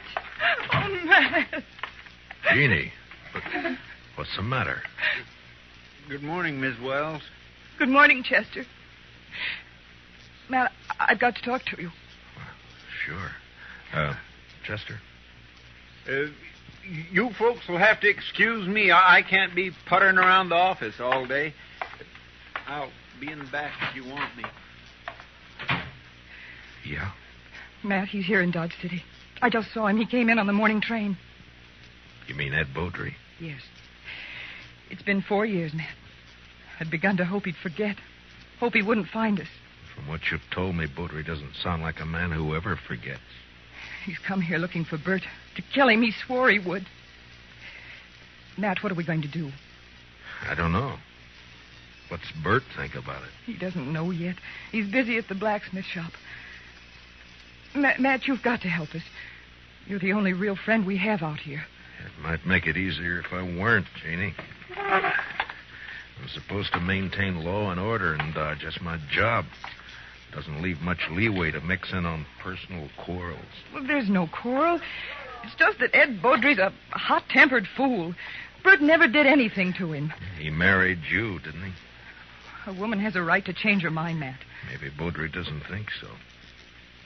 Matt, you promised me once in Louisville. Yeah. Yeah, I know. All right, Jeannie, go on home and don't say anything to Bert. I'll talk to Beaudry. Thank you. I'll never forget it. Goodbye, Matt.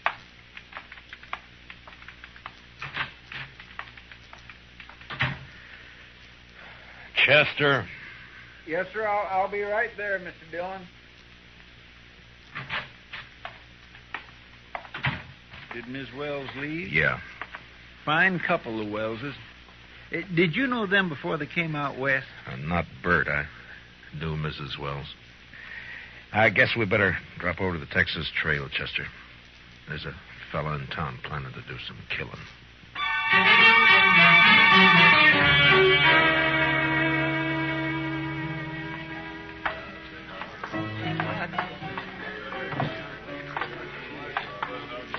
Matt, it's been a long time. Hiya, Kitty. Hello, Chester. Miss Kitty? Come sit down, Matt. Tell me about things. I can't right now, Kitty. We're looking for a fella. Thought he might have come in here. Sooner or later, they all do. Stranger, Matt? Yeah. He came in on the morning train. His name's Ed Beaudry. Oh, him. There, the bar, Matt. Third from the end, next to Tulsa Jim Nixon. He's buying Irish whiskey for everybody. Thank you, Kitty. Come on, Chester. Yes, sir. Watch yourself, Matt. Yeah, sure, Kitty. I'll see you later. All right, bartender, set up another round of Jamesons for the house. Your name, Beaudry? Oh, that's right, mister. Matt Dillon. I'm a U.S. Marshal here. I'd like to talk to you. Fine. Go ahead and talk. Tulsa, suppose you'll move on down the bar for a couple of minutes, huh? Oh, what's the idea, Marshal? This man's a friend of mine. You're not very particular about your friends. Now go on, Tulsa. Drift. Mr. Beaudry, you came here to kill Bert Wells, didn't you? Did I? Well, here's some advice. Don't do it. Take the next train and get out of town. Is that official? Just what's the charge, Marshal? None. Yet. Murder if you go through it. Well, not the way I understand it. Murder's one thing. Calling a man in a fair fight, that's another thing. Beaudry, I'm the law here in Dodge, and I don't see it as a fair fight. Bert's a blacksmith, and he's not used to handling a gun. You are. Or so I'm told. Who told you, Marshal? I don't know anybody here. Wait a minute. Dillon? Yeah. I heard Jeannie mention you. You knew her back in Louisville before she ran off. We'll leave her out of this, Beaudry. So that's it. This isn't official. You're just doing a personal favor for an old friend. Probably a very close friend. Jeannie always did have a weakness. I warned you once. All right, hold it. Now get up, Beaudry.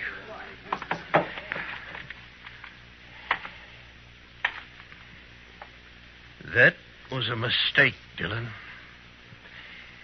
Now I'll have to kill you, too. I'm not a blacksmith, Beaudry. I'll look you up just soon as I've finished with Bert Wells. If you kill Bert, you won't have to look me up.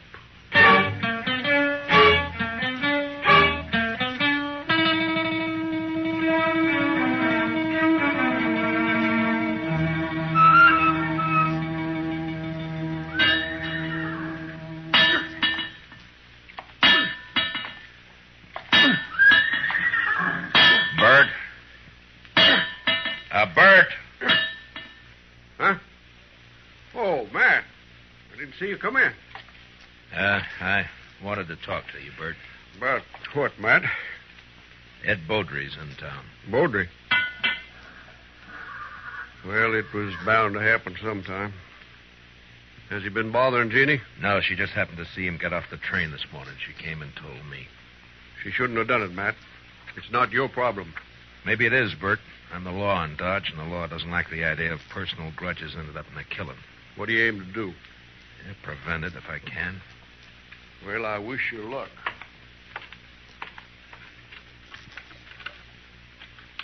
You haven't worn that gun for 2 years, Bert. Why start now? I've got no choice, Matt. You know that. You mean you got no chance? If you let Beaudry call a showdown, he'll kill you. Maybe. Look, Bert, why don't you take to the prairie, hole up for a week or so while I figure some way of running Beaudry out of town, huh? Would you do it, Matt? Hide out and let somebody else do your fighting for you? Well, what I'd That's do is... beside the point, Bert. Jeannie.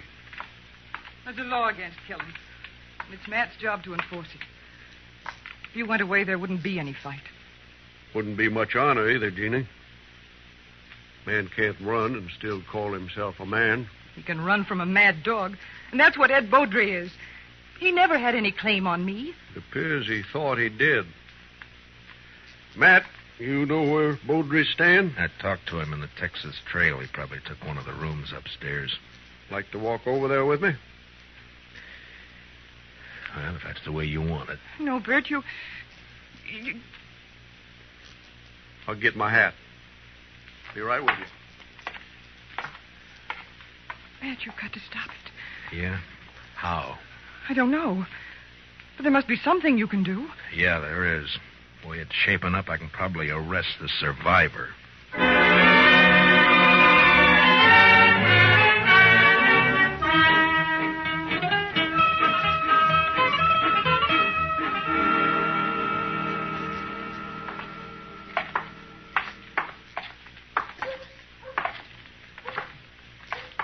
There's still time to turn back, Bert.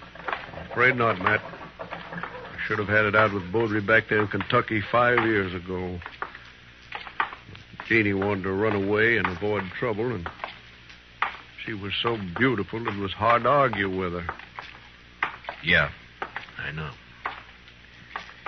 Be hard on her if anything happened to you. Life's always hard on a woman, I guess.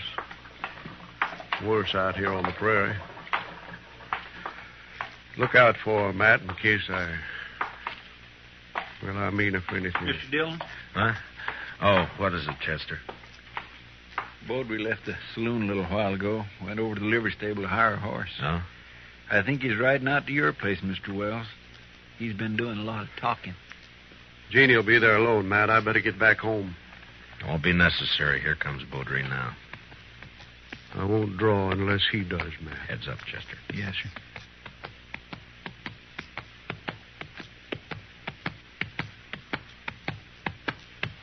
Oh, boy. Oh. Just riding out to call on you, Wells. I decided you'd had plenty of time to look me up. No reason to, Beaudry. Most men would figure they had reason. Somebody been in a local saloon, telling their wife's history. What? Beaudry, you... All right, hold it. Don't draw, Bert. Chester, cover Beaudry. Just keep your hands still, Mr. Beaudry. You're fast with that gun, Dillon. Fast enough, Mr. You make Beaudry. a good bodyguard. Too bad you can't ride her 24 hours a day. I told you what to expect if you keep pushing this thing, Mr. Beaudry. Now use some sense and get out of town while you're still alive. I've been in lots of towns, Dillon. I left them all alive. Wells, I've been planning to kill you for 5 years. Plans don't always work out. Listen, Will. You got till sundown. After that, I'm going to shoot you on sight. All right, Mr. Beaudry, if you've finished speaking your piece, move along. Why, surely, Mr. Dillon. See you later. Well, still a couple of hours before sundown. I think I'd like to spend them with Jeannie. I'll see you, Matt. Yeah, sure. Goodbye, Bert.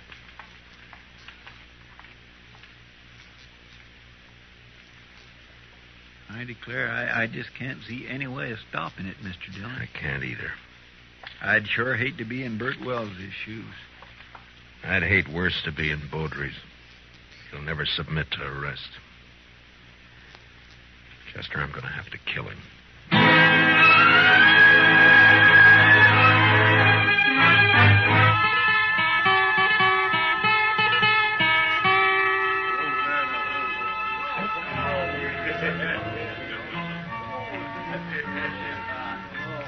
Why don't you relax, Matt?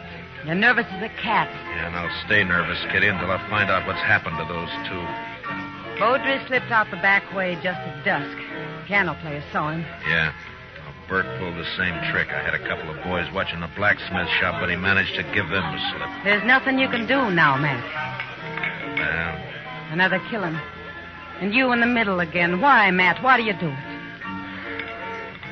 it's a job, Kitty. Somebody's got to do it. But why you? There are other things in life if you look around for them. Well, maybe I will someday. Will you look my way, Matt? Well, Matt, I brought my kit. I'm all prepared. Where are the victims? No victims yet, Doc. You're jumping the gun. Well, I understand it's going to be a real showdown. The boys at the bar are offering 2-1 on Beaudry. That's about the odds I figure if the shooting really starts. Oh, it'll start all right. Oh, there's not a thing in the world can stop it. Chester, what are you doing in here? I told you to watch that street. Yes, sir, I know you did. The fight's as likely to start out there as any place else. No, sir, Mr. Dillon. I guess there's not going to be any fight. What? They just found Beaudry lying in an alley down the block. Matt. Somebody sneaked up behind him with a hammer. He's sure dead.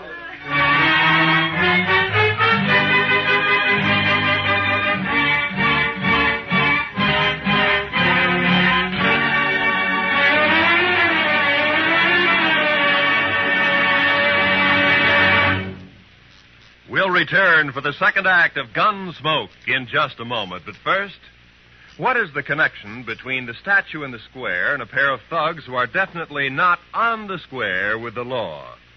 Tonight on Gangbusters, hear the complete details of this exciting case taken from actual police files. Remember, it's Gangbusters later tonight on most of these same CBS radio stations. Don't miss it. Now, the second act of Gunsmoke.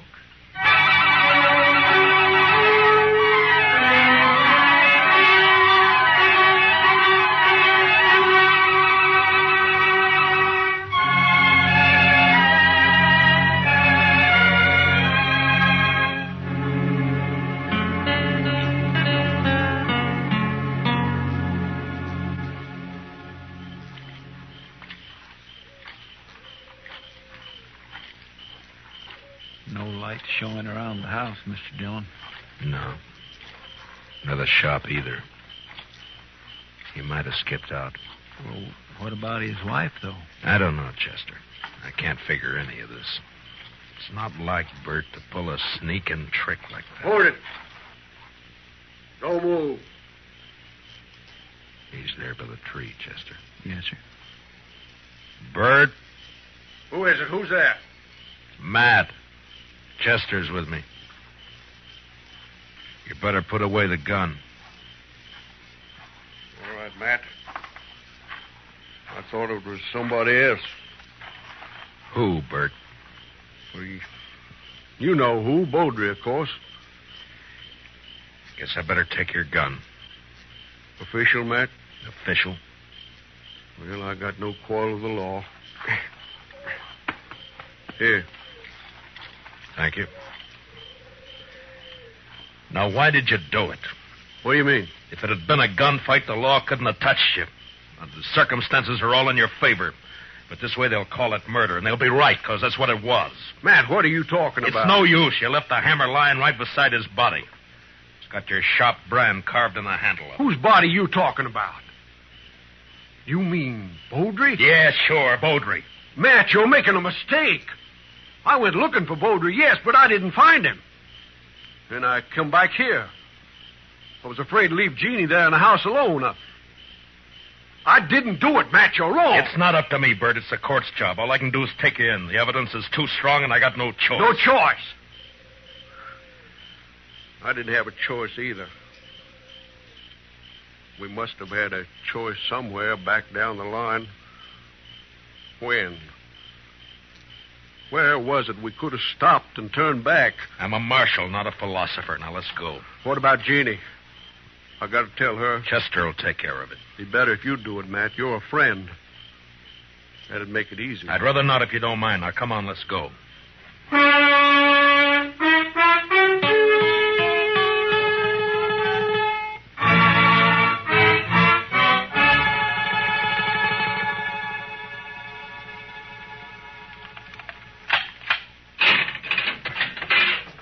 All right, Bert, step inside. 4 years we've been friends, Matt. I never thought it would come to this. Neither did I. You said you didn't find any money on him. It could have been robbery. Or made to look like robbery. But either way, there's nothing I can do. Now, you better step inside.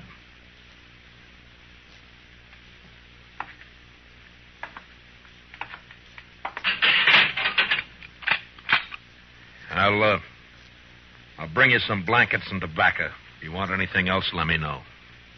Wish I knew how Jeannie was taking it. She'll be all right. She's a fine girl. Matt, look out for her, will you? Bert, a man's job is one thing, friendship's another. This prairie country is rough and tough and wild at the best. And without the law, nobody could survive in it. And that means putting friendship aside sometimes. But a man still doesn't forget. Yeah, I'll look out for her. Thanks, Matt. I'll see you later.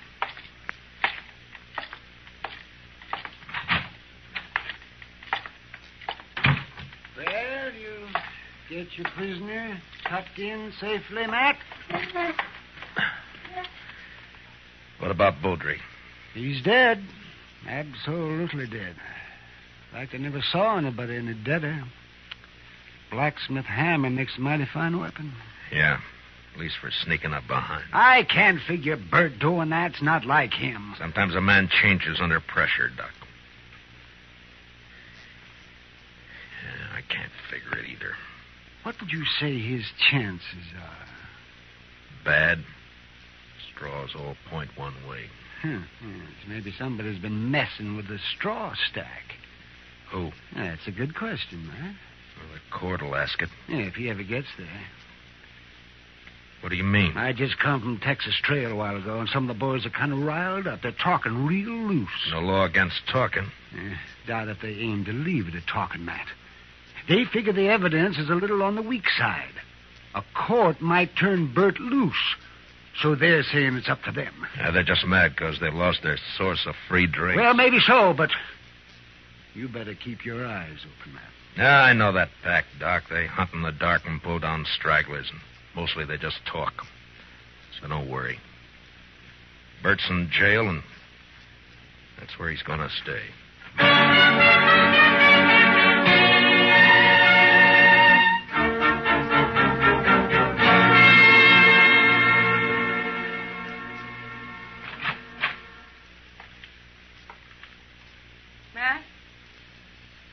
Matt, are you here? Yeah, I'm here. Wait a minute, I'll light the lamp.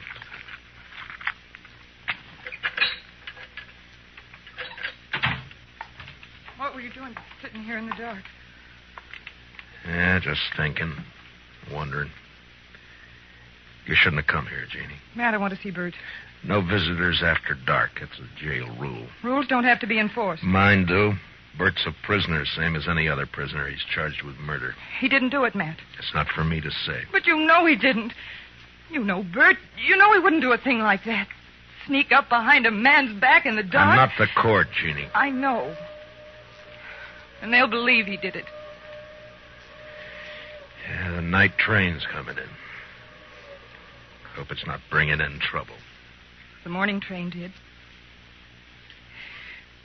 Matt, I want to see Bert. I told you that you... Why, you little fool. Give me the gun, No. Jeannie. I warn you, Matt. Stay back. Give me the gun. No, Matt. So help me, I said hand it over.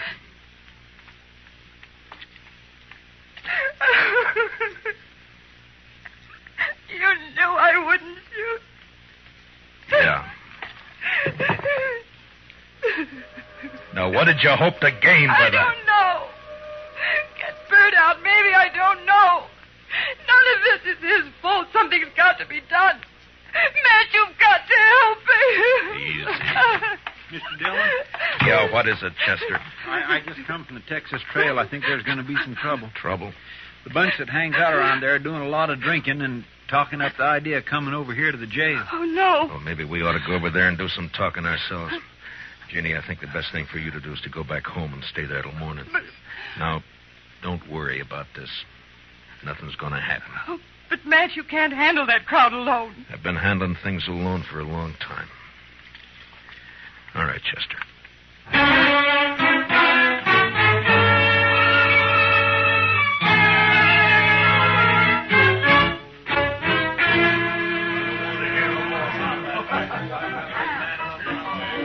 Tulsa Jim Nixon's the one who's been egging them on, Mr. Dillon. Over there at the end of the bar. Yeah, he struck up an acquaintance with Beaudry when he first got off the train. Guess he figures he's an old partner by now. Well, come on. Yes, sir. Matt, wait. Later, Kitty, I got some business with the boys at the bar. That's what I mean. Tulsa Jim's been buying them drinks the last 2 hours. They're in a real nasty mood. So? So be careful, Matt. That's all. Just be careful. Kitty, I'm the carefulest man you know. Sure. We got the law here in Dodge. Supposedly.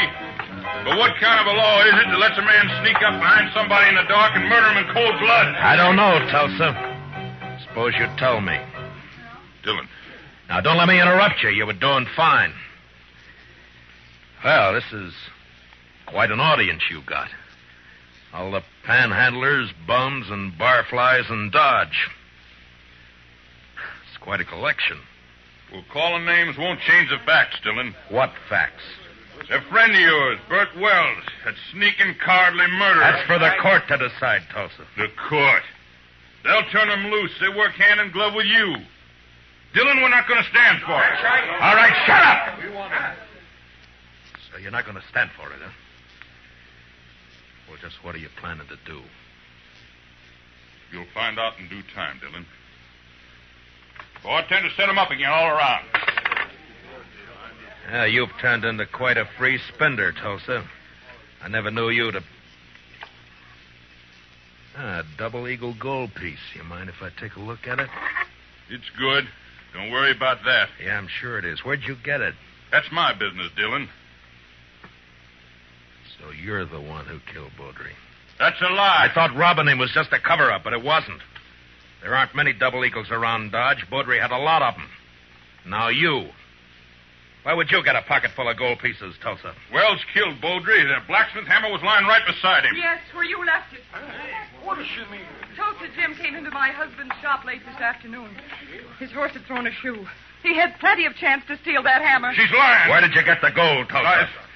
A lie. I won it in the poker game. Last week when the trail herd would... Tulsa, you're under arrest for murder. Oh. No, you'll never take me! Get down! All right, Doc. You better get up an inquest. Confound it, Matt. You never give me any chance to practice on live people. Yeah. You wouldn't know what to do with them, Doc. Well, I do get fewer complaints this way. Matt, does this mean that Bert's free? You shouldn't have come here, Jeannie. Yeah, he's free. Chester will go with you over to the jail and let him out. Thank you, Matt. Thank you for everything. You told me one time in Louisville that... Louisville?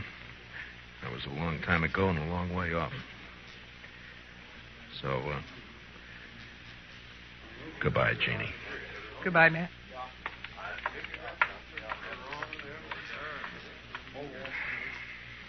What's it all about, Matt? What? What's anything all about, Kitty? Professor, what do you say we'll just have a little tune, huh?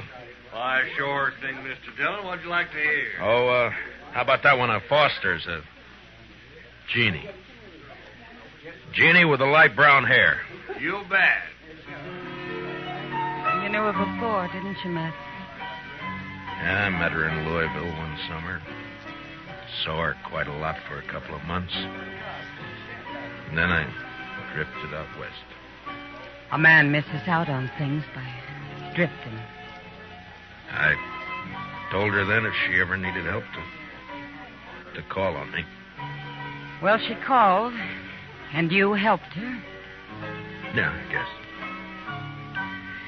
Oh, anyway, that's that. Matt. Yeah. Yeah, Kitty. When are you going to help yourself?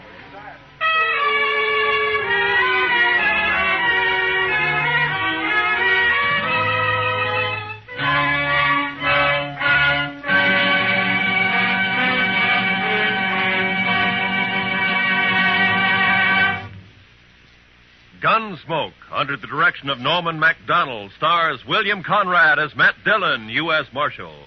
Tonight's story was specially written for Gunsmoke by Les Crutchfield, with music composed and conducted by Rex Corey. Featured in our cast were Tom Tully, Lynn Allen, Larry Dobkin, Georgia Ellis, and Barney Phillips. Parley Bear is Chester, and Howard McNear is Doc. Join us again next week as Matt Dillon, U.S. Marshal, fights to bring law and order out of the wild violence of the West in Gunsmoke.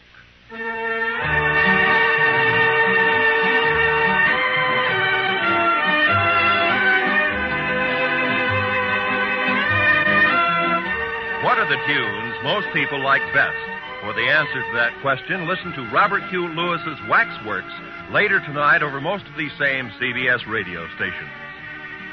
Stay tuned now for Broadway is My Beat, which follows immediately over most of these same radio stations. Roy Rowan speaking. On a Sunday afternoon, the music's delightful on the CBS Radio Network.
Dodge City and in the territory on west, there's just one way to handle the killers and the spoilers, and that's with the U.S. Marshal and the smell of Gunsmoke.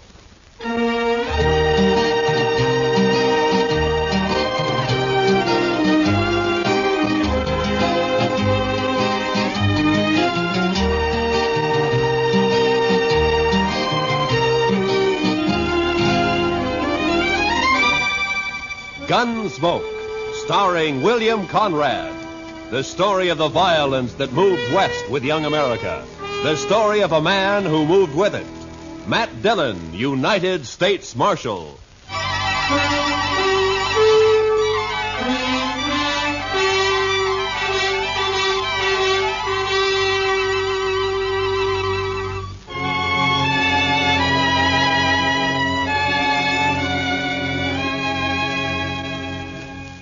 It was the dust. The heat was bad enough in Dodge City, but out on the plain, it was the dust. The sun was a burning red-brown chip in the sky, and the sweat on a man never had a chance to drop. It was blotted and dried with dust. Doc, Chester, and I had ridden to old man Gore's place 10 miles out. He'd had some trouble with one of the hands. The fellow had gone loco with liquor and had been shooting up the cattle. We found him, stripped naked nearby on his haunches, crying, drunk over a parched water hole. Doc had got him to bed and fixed him up some. And now we were heading back for Dodge. Darn horse. Seems he's just bound to stomp all the dust in Kansas in my eyes. Maybe the marshal will buy you a camel, Chester. This keeps up, we'll all buy camels. I remember the time back in Waco when I was just Doc, a small... Chester, boy. You see something ahead on the side of the trail there? Yeah, maybe. It looks like some poor calf strayed off and dropped. I don't think so. It looks like a man. Come on.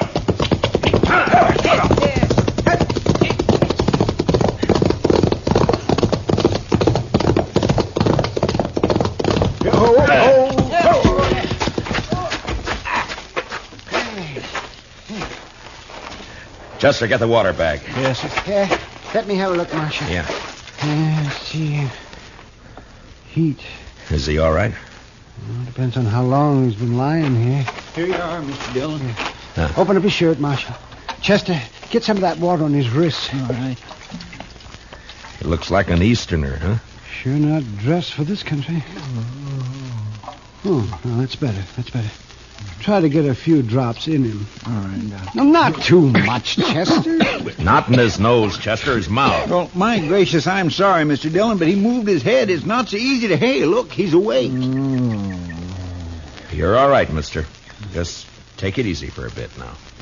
Oh, that this too solid flesh would melt, thaw, and resolve itself into a dew. What did he say? Oh, it's out of his head, Chester.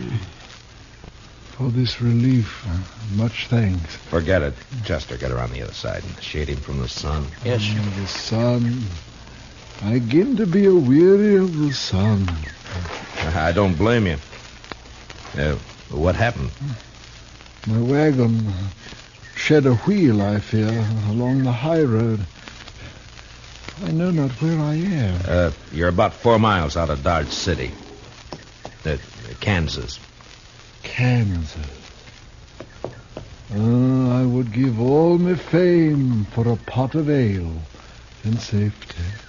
We better get him to town quick. He's in a bad way. He's delirious. You think you can make it on a horse? We'll take him into Dodge.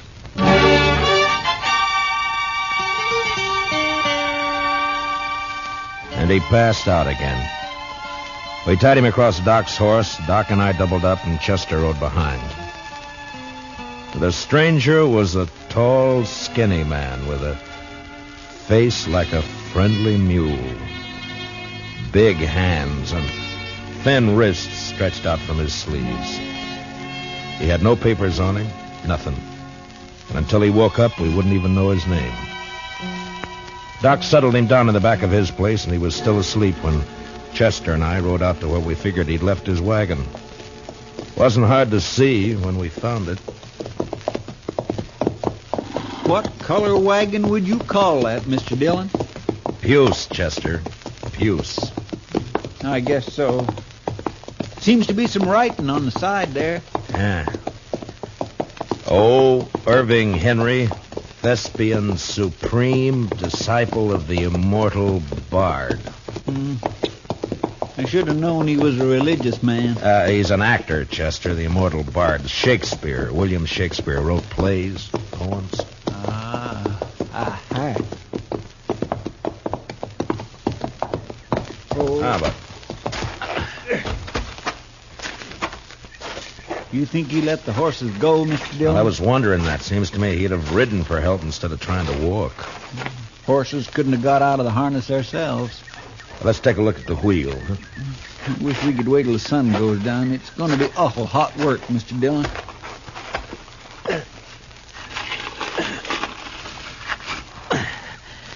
It's not too bad. The pin fell out. Must be another in the box at the back. Take a look, will you, Chester? Yes, sir. I'll prop the wheel up here. Now. Mr. Dillon? Yeah, can't you find it? Will you come here a minute? What's the matter?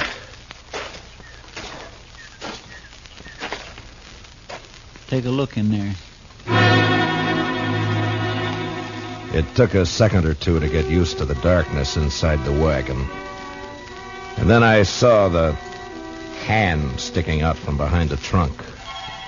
You didn't have to be the doc to know that it was a dead hand. The body was of a man about 40. He was dirty. And in a greasy, torn waistcoat, I found a pocketbook with his name. Sam Matchett. And that was all. Below his left shoulder and his back was a patch of dried blood.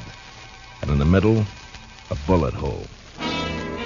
We got the wagon wheel on, hitched up our horses, and drove into Dodge.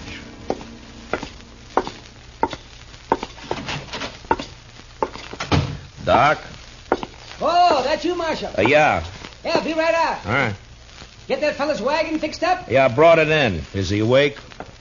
Oh, I haven't looked in the last half hour. I was making coffee. You want some? No, thanks. Oh, it's a funny thing about coffee when it's hot weather like this. Drink it scalded and it makes you feel cooler outside. Look, Doc, I got to see that fellow. I want to ask him a couple of questions. Oh, that's so? I found a dead man in the back of his wagon. You don't say. You better take a look. Chester's bringing him in the side. Oh, sure. You want to go on back? Yeah, thanks, Doc.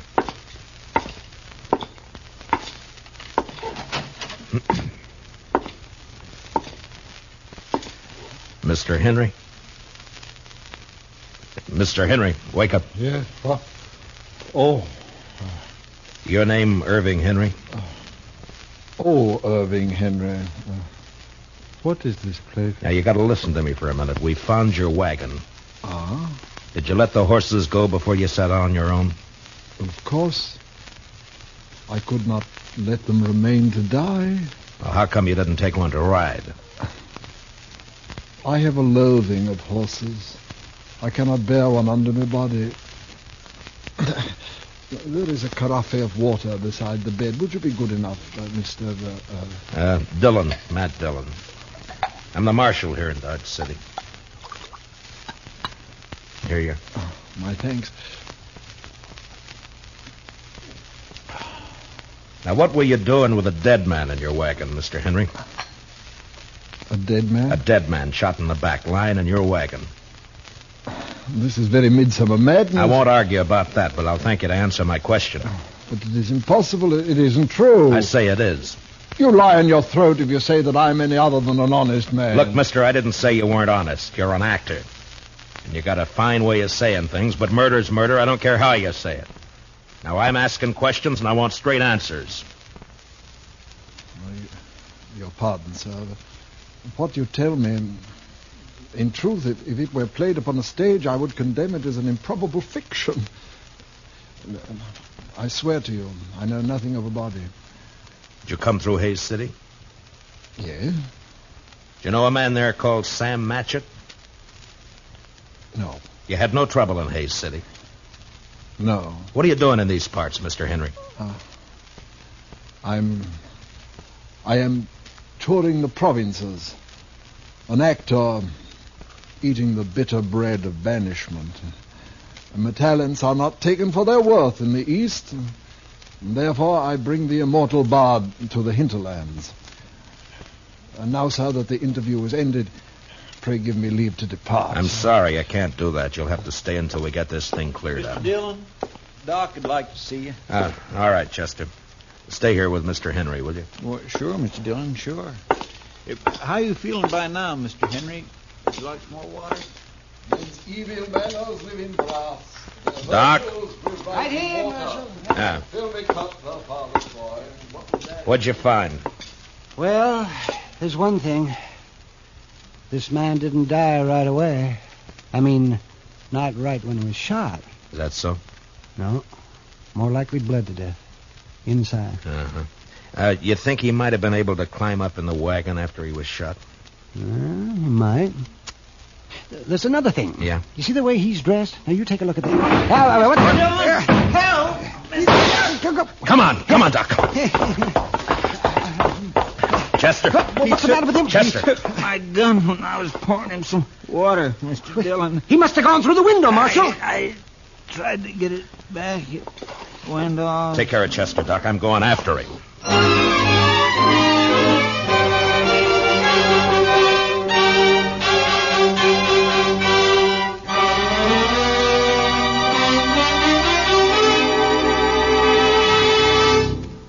We will return for the second act of Gunsmoke in just a moment. But first, do you know how old the school building in your community is? If it's over 25 years old, the chances are that it's woefully inadequate to the present demands on it.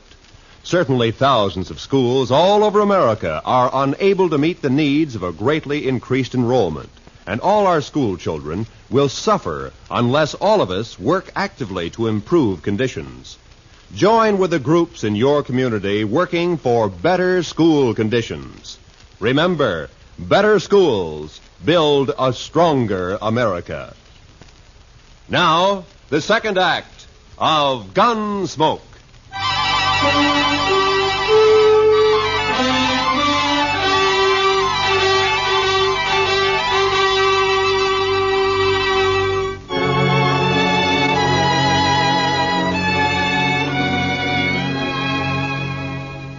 When I went out of there, I didn't know how badly Chester was hurt. There was a lot of blood on his head and over his face. It was nearly dark outside, and the street was empty. It was supper time. I could see the women through the windows getting food ready. The kids were inside, too. Sure looked peaceful. But with Henry out with a gun, well, that wasn't a good thing to have running around loose in Dodge.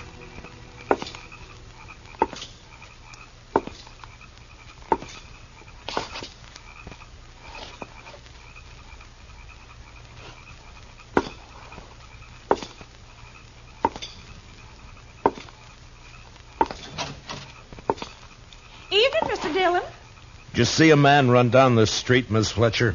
Well, no. Well, you better get inside and lock your door. Don't come out again. There's a killer loose.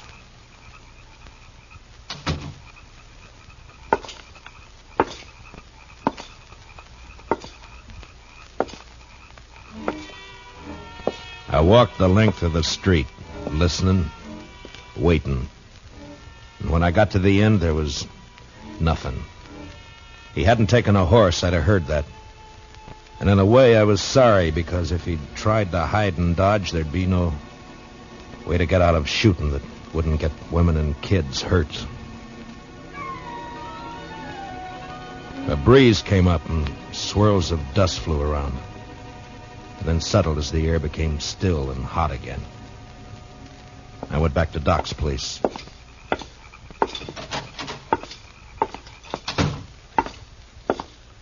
Oh, did you find him, Marshal? No. How's Chester? Oh, I'm fine, Mr. Dillon.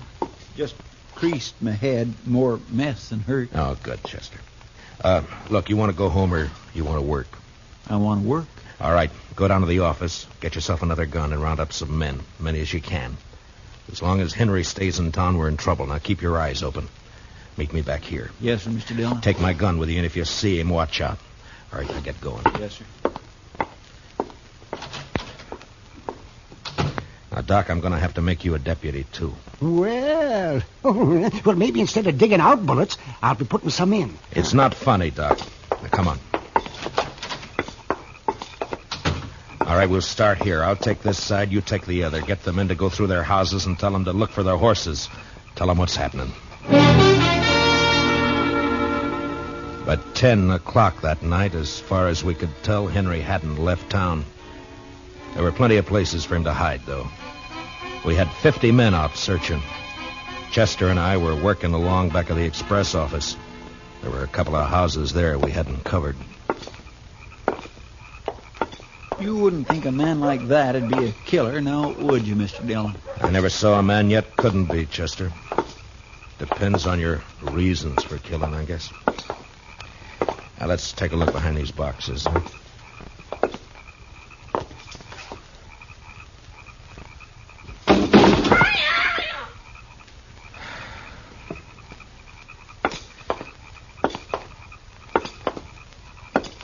You think he could have got this far? Yeah, he might. A lot of back streets to sneak around in the dark. That's Miss Cullen's place there, isn't it? Yes, sir. Looks like she's still awake. Light burning back there. Yeah.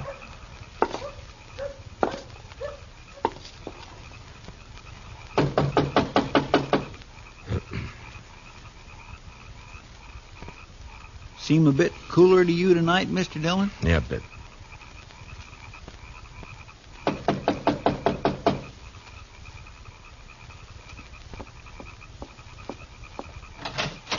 Oh, evening, Miss Cullen. I'm sorry to get you up, but we're looking for a man, a stranger around. He's tall, thin.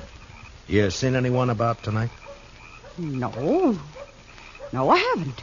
Oh? How's the kids? Oh, they're fine. Thank you, Mr. Dillon. Fine. Uh-huh. Well, you keep the place locked tight, Miss Cullen. Don't let anybody in tonight unless you know who it is. All right. Good night, Mr. Dillon. Good night, ma'am.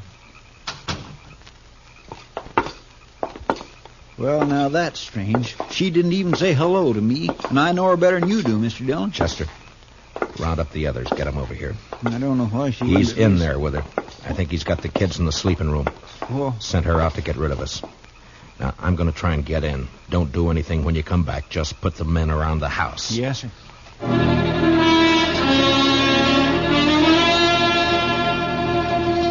I'd seen Miss Cullen make a move with her head, and her eyes said the rest.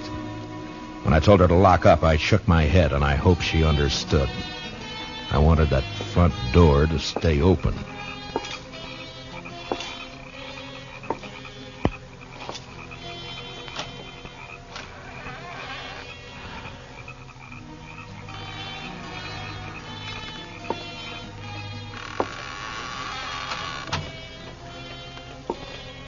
Keep my promise as soon as I can. He was in there, all right. I could hear him. I wanted him alive, but I wasn't going to risk hurt to Miss Cullen or the kids getting him. Please, I did what you asked. Don't hurt the children, please. They will never know this night. And in the morning, when they're awake... What's that?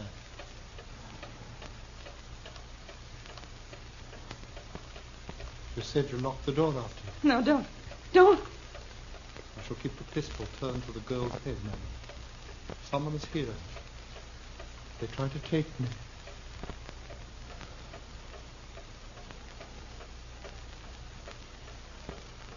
Who is it? Who?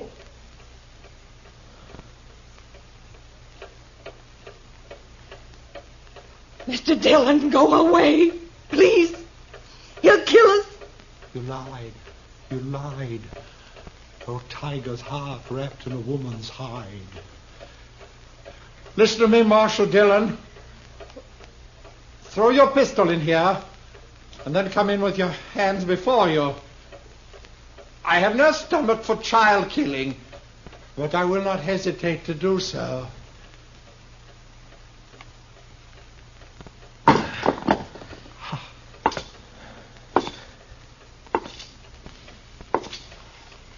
Now, give me the gun, Henry. No. You won't be able to get out of this. I must. There is living to be done. You know that fancy talk isn't going to help either. Now, why don't you climb down? What happened to Matchett? Nothing happened to Match. Why'd you kill him? I didn't. In 5 minutes or less, there'll be 50 men or more around here. Now, what are you going to do? I don't know. If you didn't kill Matchett, you'll get a chance. I'll see to that. There's no use going on this way. Give me the gun. I cannot. It is my prop of salvation.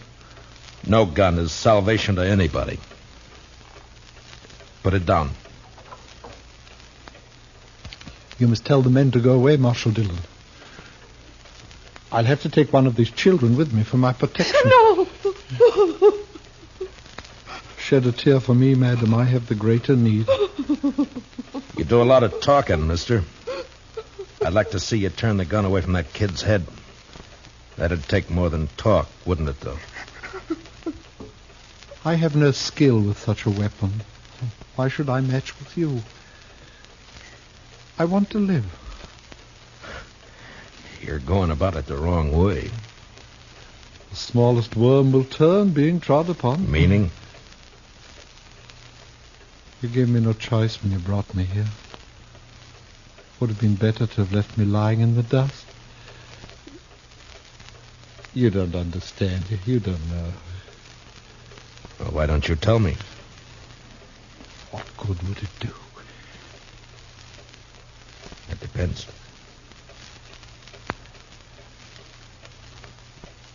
My life has been the theater. As a boy, I was a student of Shakespeare. You would look at me. Who would accept this face for Hamlet? This ill-shaped body for Romeo? His speech has become my speech, but the fools only look. They cannot listen for laughing. There have been ugly men before you. It hasn't been cause for murder. Why'd you kill Matchett? In New York, there was a man, a gross, stupid man who fancied himself an interpreter of the bard. He took me, as his apprentice, and together we set out for the tour. I would play only the voices. Never Richard, never Henry, never Lear, only the voices. Whilst he, stumbling, drunken, he muddled and tore to a tatter the words that I should have spoken. You killed a man because you wanted to play a hero? How easily murder is discovered. Yeah, sometimes, I guess. It was yesterday. We were leaving Hayes City. We played there for 2 days, and it made me a laughing stock. It was night,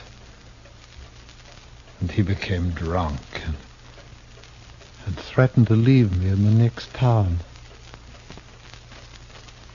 I made him stop the wagon, and taking up a pistol, I shot him. He did not die at first, and when I saw what I had done, I wanted him to live.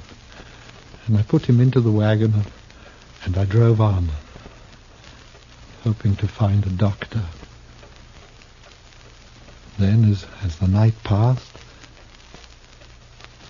I saw that he had died. And I was afraid. The wagon broke down? Yes, I put my purse into his clothes and took his name for mine. How I've hated the name of Sam Matchett. But you wouldn't understand. I wouldn't? Well, what now? I want to live. I want my chance. You've done a murder. I can't let you go. You know that. Don't make it harder. I lost my husband 2 years ago. I know what it is to be alone. You've been alone, haven't you? I'm sorry. But you killed someone. We may pity, though not pardon, dear. I'm going now, Marshal. If you walk out of there with your gun, you're a dead man. Death's a great disguiser. I must have my chance. Don't do it, Matchett. There'll be killing. Madam, forgive me. I would not have harmed your children. Matchett, put down your gun. Let me go my way. Please. There are a lot of men waiting for you out there, Matchett. You know what'll happen if you open the door.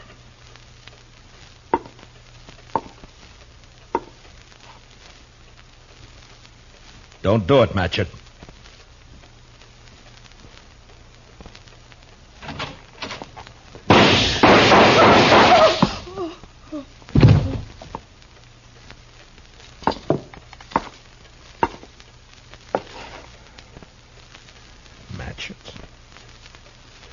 Sleep,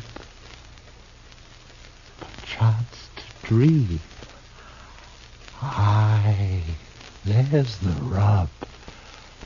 For in that sleep of death, what dreams may come.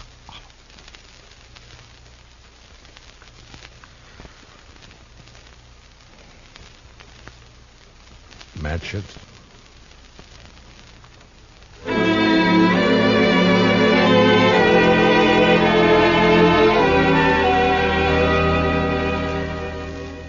He knew he was going to die. The minute he opened that door, he knew it. And maybe he wanted to, because he fired first, a single shot. We buried him in back of the church, and I found some words in a book to put on his grave. He that dies pays all debts.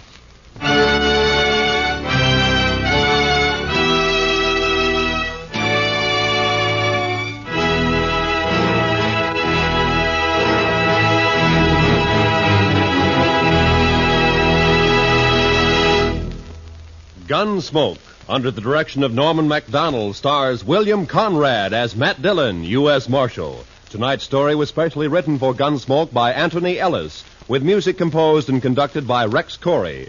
Hans Conried was featured as Henry, with Mary Lansing as Mrs. Cullen. Parley Bear as Chester, and Howard McNear as Duck. Join us again next week as Matt Dillon, U.S. Marshal, fights to bring law and order out of the wild violence of the West in Gunsmoke.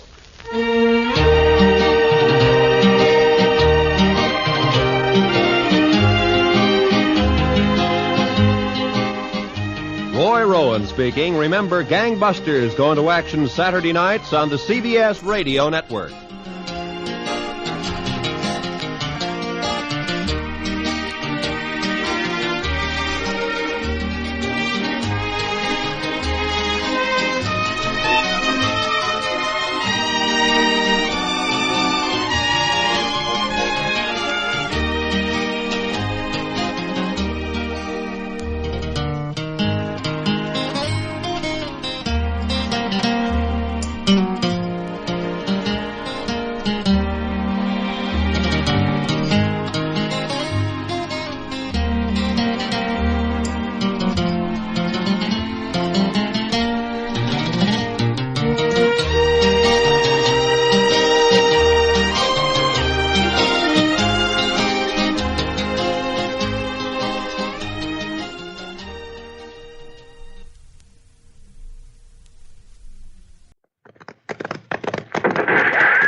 Dodge City and in the territory on West, there's just one way to handle the killers and the spoilers, and that's with a U.S. Marshal and the smell of Gunsmoke.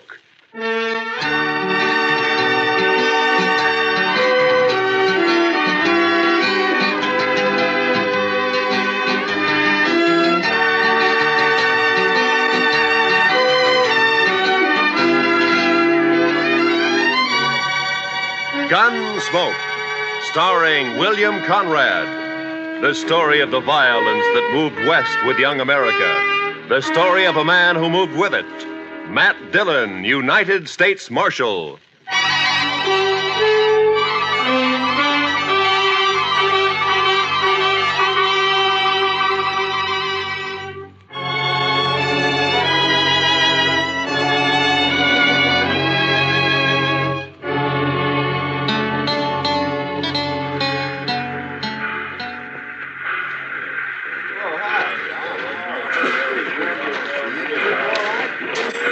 .20 p.m. We got in right on time, Mr. Dillon. Yeah, the railroad's getting better every month, Chester. Looks like they're going to civilize this prairie yet. Well, I'm glad to hear it. All right, let's go. Well, Abilene sure don't change much. Looks about like it did the last time I was here. Now, we're getting most of the cattle at Dodge now. The boom's leveled off here. Still a rough town, though, I suppose. You think he'll put up a fight? I don't know, Chester. He's pretty mean from all reports. He may. We'll try to avoid it, though. Of course, we're only guessing anyway. He might not even be here. No, he always heads for Abilene when he gets in trouble. It's his hometown.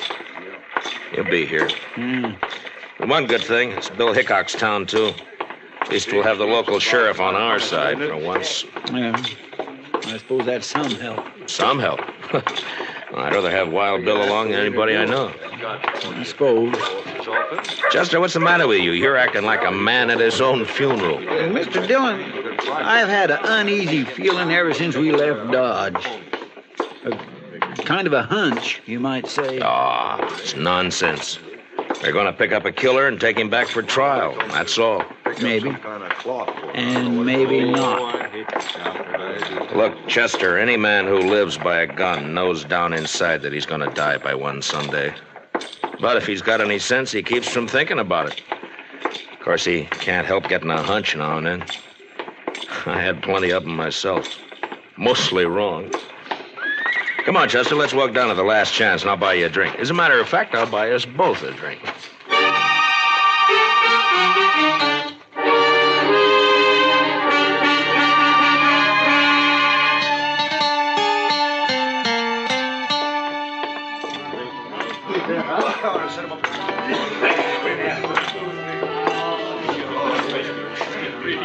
What'll you have, boys? Rye for me. Yes, sir. You can make mine the same. A bottle of rye and a couple of glasses. Quite a crowd in here for this time of day. Yeah. I've been looking around for Wild Bill, but I don't see him. Suppose the Daggett kid might be in here, Mr. Dillon? How did he spend most of his time hanging around the saloons while he was in Dodge? Here you are, boys. Drink up. Thank you. Oh, by the way, bartender, do you happen to know a kid around town by the name of... Who, mister? What? Oh, never mind. Well, he's here, Chester. Down there at the end of the bar. Yeah, that's him, all right. Well, sir, Mr. Dillon? He's what we're here for. We gonna wait for Mr. Hickok? No. Come up on his left side, Chester, and watch his gun hand. Yes, sir, Mr. Dillon. I'm telling you, it was the funniest sight you ever seen. The bullet knocked that scrawny hound dog end over end. First shot I fired. Caught him right in the back of the...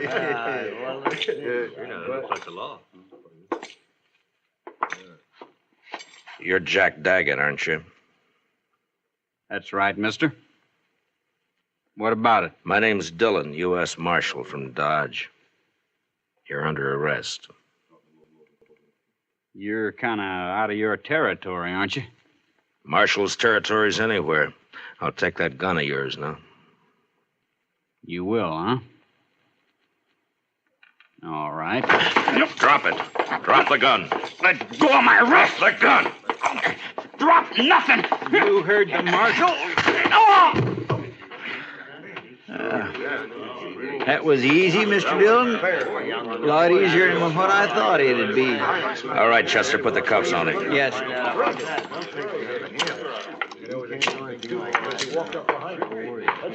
Seems to me your partner acted a little high-handed there, Marshal. It does, huh? Now, he had no call to slug that boy in the head that way. Would you rather I'd have put a bullet in his belly? Chester saved his life, that's all. He was drawing on me. Well, now, if you'd come around and seen me before you started anything, you wouldn't have had this trouble. My name is Rourke. I'm the town constable here. I see. Young Jack here told me all about that shooting out in Dodge. Said they ganged up on him in a poker game, tried to cheat him. Forced him to shoot his way out. That's a good story. It's too bad it didn't happen that way. All right, Chester, let's get him on his feet and go find the sheriff. I reckon you won't be finding him, Marshal. Why not? Hickok's up at Topeka. Won't be back for a week or 10 days. Meantime, I'm the law in Abilene. And I got a favor to ask from you. I'd like to use one of your jail cells until 9 o'clock. That's when the next train leaves for Dodge. I'm sorry, Marshal. I got no authority to do anything like that. What difference does that make? If Wild Bill were here, he'd let me do it. But Wild Bill ain't here. I see. A lot of us folks here like to run our own town. We don't like outsiders coming in and taking over. It's 4 hours till that train leaves, Marshal. I think you're going to find 4 hours is a long time. Meaning? This young fella you arrested has got a couple of older brothers. The Daggett boys. You probably never heard of them, but you're going to. They're not going to like this. I don't care much what they like. Maybe they'll teach you to care when they hear about this. And they'll hear. Like I said, 4 hours is a long time. Look, I want you to get this straight. I came here to arrest the killer and take him back to Dodge to stand trial. I got him under arrest now, and I'm going to take him back. Maybe. All right, Chester, let's get him out of here. Get hold of his other arm there. Lift him up. Yes, sir. Take him out if you want. Mr. Dillon? What is it, Chester? Maybe it was too easy.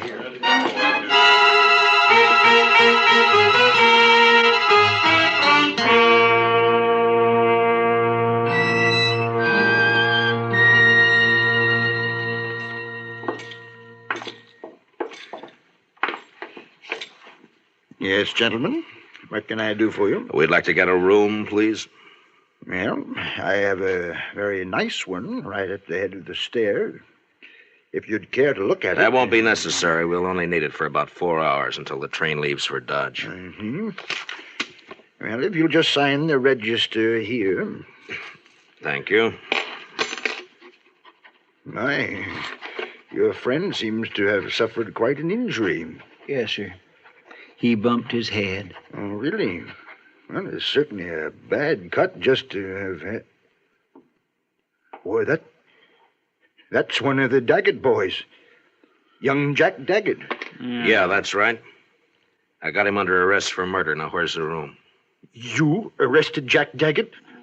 Right here in Abilene? Yeah. Did you say the room was up? And you're planning to keep him here at my hotel for the next 4 hours? Well, I can't stand out there on the street with him. Marshal, do you know what's going to happen when the Daggett boys hear about this? No, but I understand they may not like it very much. May not like it. I'm sorry, sir, but you cannot stay here. I will not let my hotel be made the scene of a bloody massacre. Now, just a minute, mister. You've rented me a room. I've signed the register, and I've got the key. I'm going to use that room until 9 o'clock, whether you like it or not. It's the second door at the top of the stairs. Thank you. Come on, Daggett. Move. You heard him, son. Come on. Keep your hands off. There's just one thing, sir. Yeah. It's not a question of your honesty, you understand, but in view of the circumstances, I wonder if you'd mind paying in advance.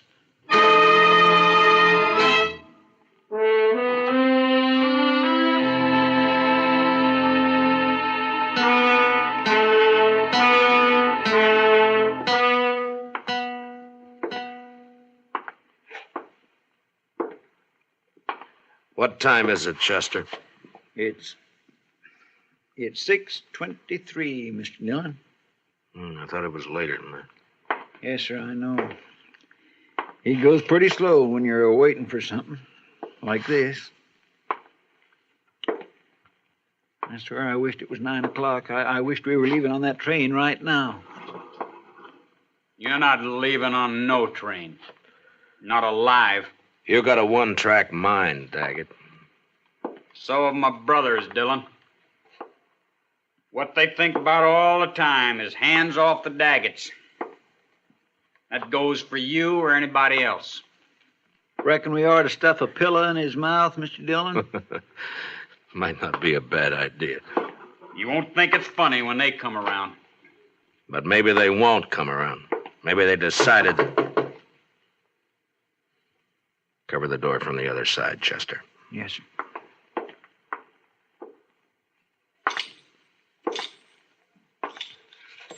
Yeah, who is it? It's me, sir. The clerk. What do you want? It's the Daggett boys. They're across the street at the last chance right now. And you're hoping I'll go over there instead of waiting for them to come here, huh? Well, All right. I'd rather jump them than have it the other way around. Chester, I guess we'll go over and have a talk with him. What about him? Well, he's cuffed hand and foot to a pretty solid iron bed.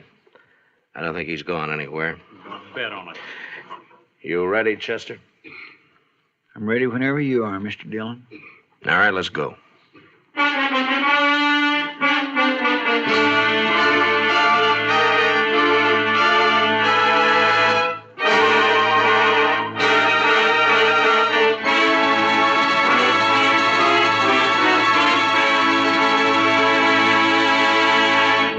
We will return for the second act of Gunsmoke in just a moment. But first, this Monday night on most of these same stations, be sure to be with us when Lux Radio Theater raises the curtain on its full-hour adaptation of the exciting screenplay Phone Call from a Stranger.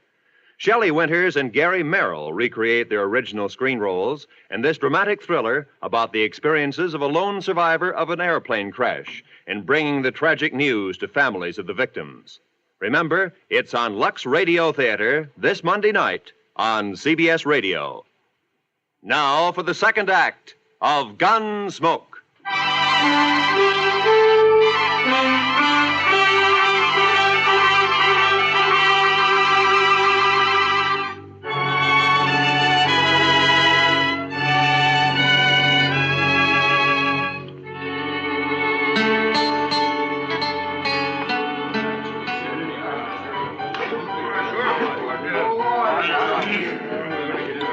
That must be them, Mr. Dillon. Across the room there. Yeah, I guess so. They look a lot like Jack. And they look mad. There's quite a crowd around them. Well, Chester, the only way to get it over is to get it started. Yes, sir. How will we do it, Mr. Dillon? I haven't got a plan, Chester. Just face them down, that's all. Yes, sir. Don't mean nothing to him. Go ahead, it's your deal. You the Daggett brothers? What if we are? This is him, Jim. This is a fellow. Shut up, Rourke. You've been glad enough to stay out of this so far. Stay out of it now. My name's Dillon, United States Marshal from Dodge City. I got your brother Jack under arrest for murder. You probably heard about it. Yeah, rumors got around. I'm taking him out of here on the 9 o'clock train. He's going back to Dodge to stand trial. My guess is he's going to hang.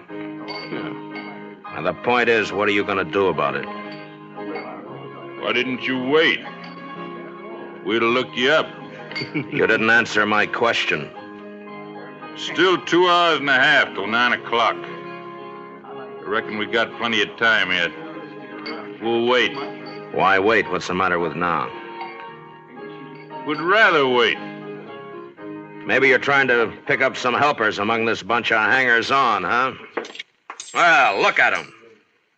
Each one trying to sneak behind the man next to him. If you're counting on any help there, you better forget it. You're pushing your luck, Dillon. I don't think so. You boys are full of talk, and that's all. You never even intended to start anything. You're a dirty liar. We're going to do plenty. Now, don't you move, either one of you. You covering my back, Chester? Yes, sir. All right. I'll take that gun. Thank you. Yours, too. Sure. Sure play, Dillon. Where it stands now. Thank you. Here, Chester. Kick those back onto the tables. Yes, sir. All right, folks, just leave them lay, please. Don't nobody touch them. Here, Chester. Now hold on to my gun. All right, Mr. Dillon. Now just keep them off my back. Yes, sir. You. Come here. Sure.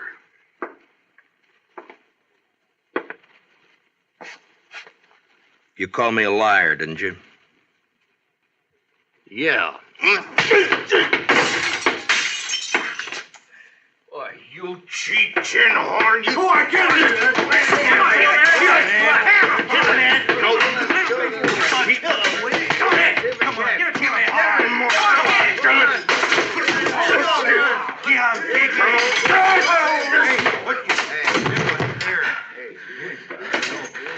I thought you Daggetts were tough.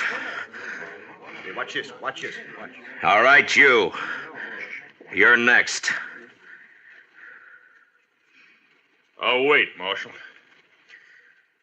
I'll get to you later. You're a no-good coward, Daggett. All right, Chester, I'll take my gun back now. Here you are, sir. Thank you. All right, boys, the show's over. Unless, of course, one of you'd like to take up where the Daggetts left off. Any one of you still figuring on helping them try to take my prisoner away from me? No? Well, I didn't think so. You're all fine, upright citizens now, huh? A pride and joy to Constable Rourke here. That's enough, Dillon. I thought I told you boys the show was over. All right, get out. Go on, get out, all of you. Sure. Move! All right, let's get out of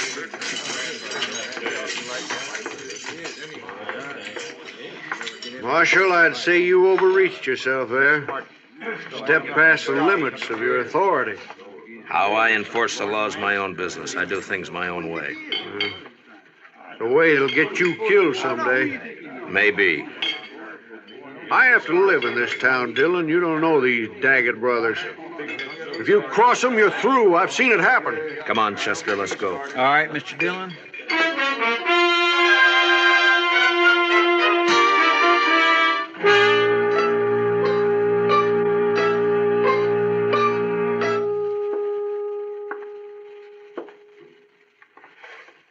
What time is it, Chester?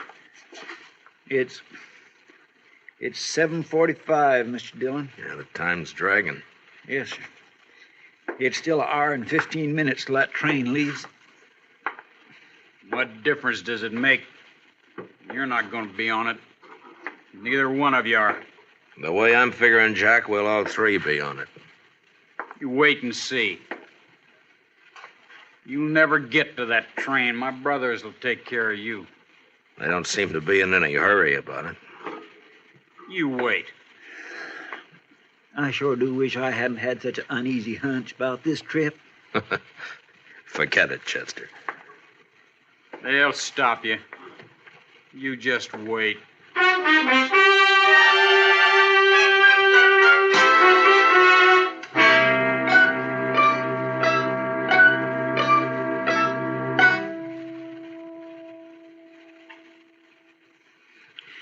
It's only 8:15. Mr. Dillon seems to be going slower all the time. Yeah, adds up, though. Won't be much longer now. 45 minutes, if the train's on time. And if we're lucky enough to get on it. Chester, you're wearing yourself out. Why don't you sit down and relax, huh? I just can't seem to set my mind to it, Mr. Dillon.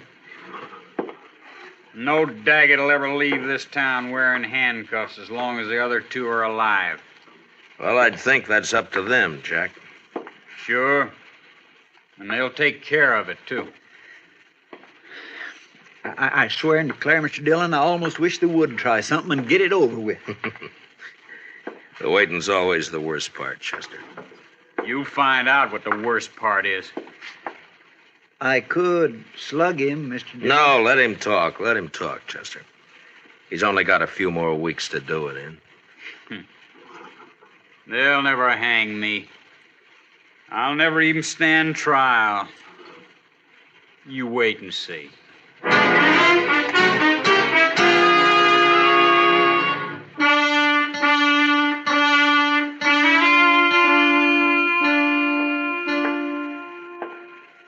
Chester? It's 8:30 exactly, Mr. Dillon. All right. Let's get started. A little early, isn't it? Won't take that long to walk from here to the station. It might if we have trouble. Yes, sir, I guess it might. You'll have trouble, don't you worry about that. Jack, why don't you get on a new subject? How are we going to take him, Mr. Dillon? Just drag him? If he wants it that way. Otherwise, he'll walk handcuffed to my left wrist. Keep him covered, Chester. I'll unlock these cuffs and get him loose from the bed. Yes, sir. Dillon, if you're smart, you leave me here and run while you still got the chance. Well, I've never been smart enough to run yet. Stick out your right wrist. All right. On your feet. Come on. You can put your gun away, Chester. Starting now, he's only going where I go. Now, come on, Jack. We got a train to catch.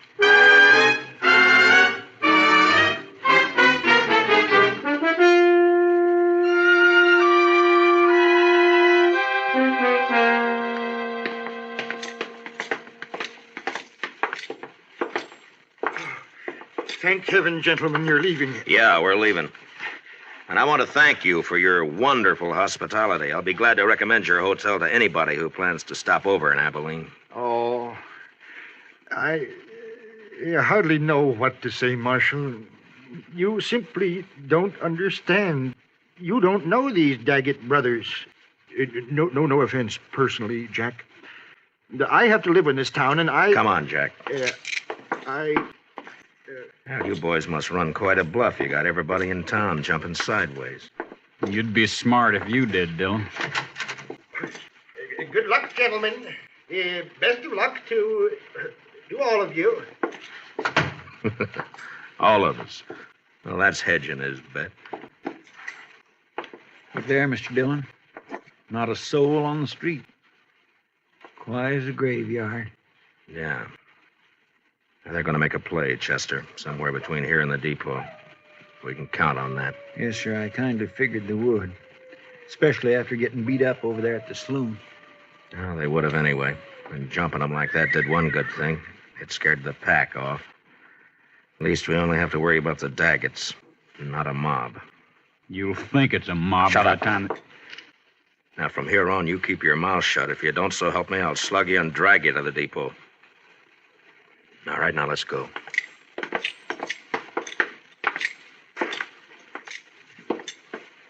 Now, sir, not a soul. I never thought I'd see the main street of Abilene deserted at this time of night. It's not deserted, Chester. They're inside, behind the shutters. But at least they're staying out of it. I wonder if coyotes are as lonesome as they sound, Mr. Dillon. They couldn't be, Chester.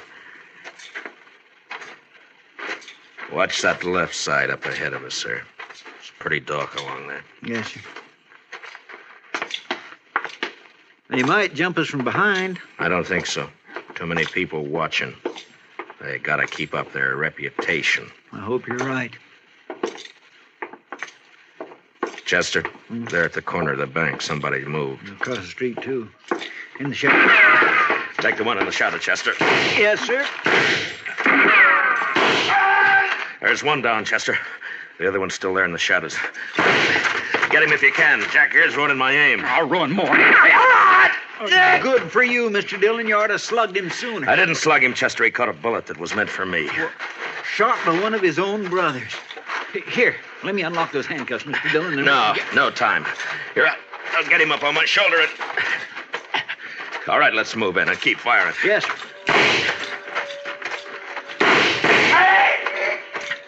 Hold it, Chester. Well, I guess we got the other one. Here, let me get him off my shoulder.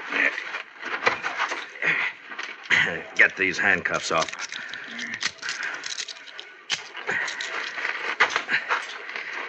Well, there's our prisoner, Jack Daggett. Wanted for murder, killed by his own brother.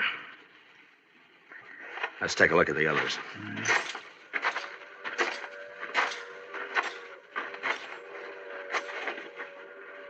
Ah, 3 men dead. Look down the street there, Mr. Dillon. They're all starting to crawl out of their holes. Sure. They're all on our side now. Oh, come on, Chester. The train's coming. We gotta get on it and get out of here. Yes, sir. So let Rourke clean up this mess. He ought to be good for something. That sounds more lonesome than the coyotes. Gives a man the creeps. Yes, sir, it sure does. Well, you were wrong about that hunch of yours, Chester. It wasn't us. Not this time.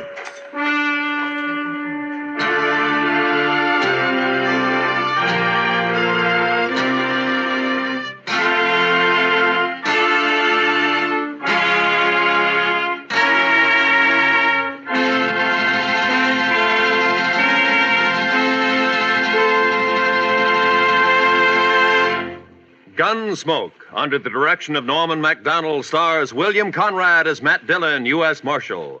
Tonight's story was specially written for Gunsmoke by Les Crutchfield, with music composed and conducted by Rex Corey. Featured in the cast were Sam Edwards and Barney Phillips, with John Daner, Tom Tully, Larry Dobkin, and Jim Nusser. Parley Bear is Chester.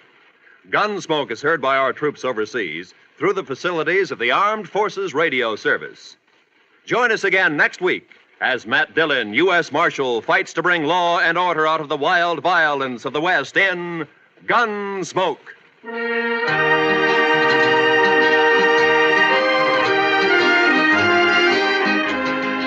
Tomorrow night, Lionel Barrymore and your Hallmark Playhouse invite you to enjoy another Hollywood cast bringing you another drama in the tradition of this fine program.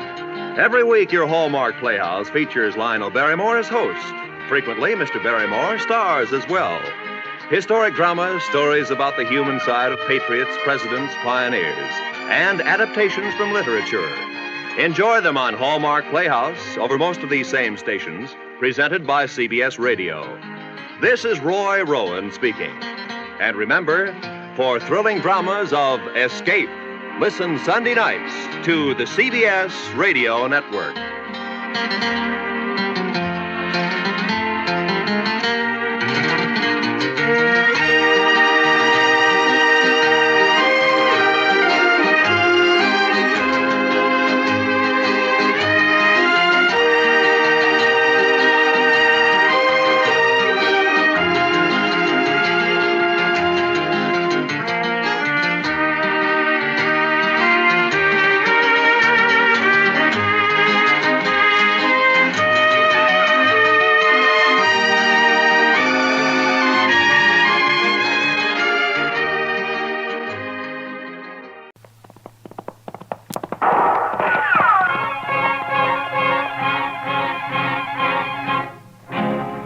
Around Dodge City and in the territory on West, there's just one way to handle the killers and the spoilers, and that's with a U.S. Marshal and the smell of Gunsmoke.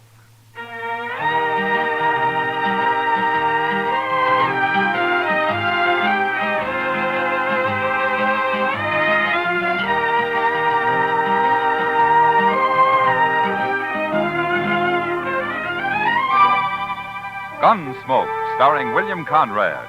The story of the violence that moved west with young America. The story of a man who moved with it. Matt Dillon, United States Marshal.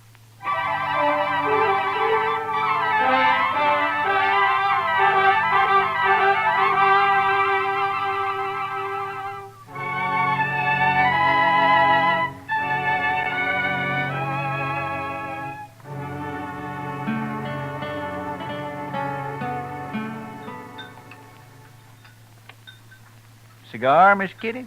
You know I don't smoke in public, Chester. Oh, excuse me. Mr. Dillon? Thanks, Chester. Yeah, I believe I will. You know, for a Cowtown restaurant, this place serves the toughest steak I ever ate. Oh, you should have had the calf fries, Kitty. Next time, I certainly will. Say, that reminds me. When are we going fishing, Mr. Dillon? You said last week we might take a day off soon. All right. How about now, this afternoon? You mean it? Well, sure. You want to go, Kitty? Oh, thanks, Matt, but there's a new girl at the Texas Trail. I told her I'd help her make a dress today. I'm late now. Huh? Well, I'll have to drop by the office first, Chester. All right. If you want any help eating those fish, let me know. You know how to cook catfish? You bet I do. We'll be around then. Say, Mr. Dillon, look at those men down there by the jail. Huh? Now, what's so curious about a wagon load of buffalo hides, I wonder? Maybe they got a white one. If they have, I want it. See you later, Matt. Chester? So long, Miss Kitty.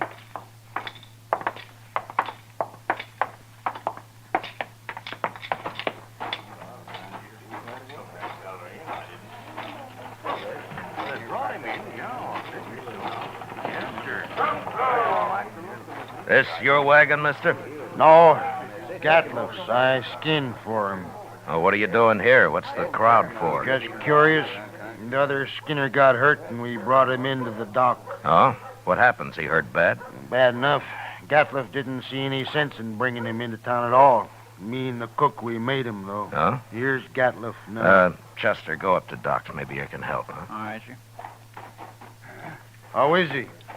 Doc will take care of everything, Toby. Never mind that. How is he? Dead. Now, let's drive these hides on down the shed. I want to get them sold and pick up our supplies. Come on. Just a minute, Gatliff. Some other time, Marshal. I'm busy. So am I. But you come into my office anyway. I want to talk to you. Call this busy, bothering people? That's my office right over there. You and the cook go get them hides unloaded, Toby. I'll be right along. Yeah.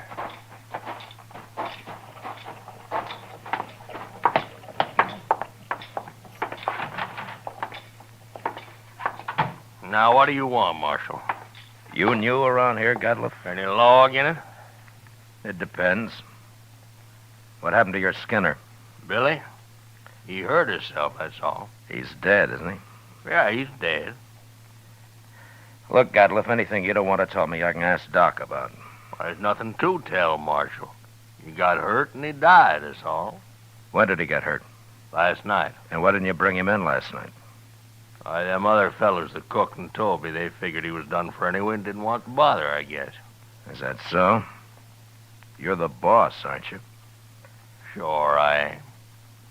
But you know how men are when they get out in camp, Marshal. You don't want to push them too far. They get touchy, kind of. What happened to him, Gatliff? How'd he get hurt? I don't rightly know, Marshal. He was alone in camp, and when we got there, he'd gone and burnt himself. Burned? Burned with what?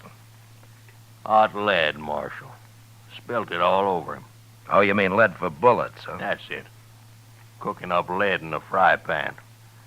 That was one of Billy's chores, to make my bullets. He always was a mite clumsy. He sure messed himself up this time. There must have been a lot of lead. 50, 60 pound, I reckon. Oh, there you are, Mr. Gatliff. Doc Adams is looking for you. What did he want? Well, see, that man of yours, Doc's all through with him. He says you can bury him now. Oh, no. I ain't paying for no burial. He's just a skinner I hired. Don't even know his last name. You're his boss, aren't you? You brought him in. And that's all I'm going to do for him. I ain't paying you $1. Not $1. Nobody's asking you to pay me. But you can't just leave the man in Doc's office. Somebody's got to bury him. He's just a bum who worked for me. He's not my father. Oh, all the stingy Hold it, things Chester. All right, Gatliff. We'll take care of him. You can go now. He's caused me trouble enough. I don't want to hear any more about him ever.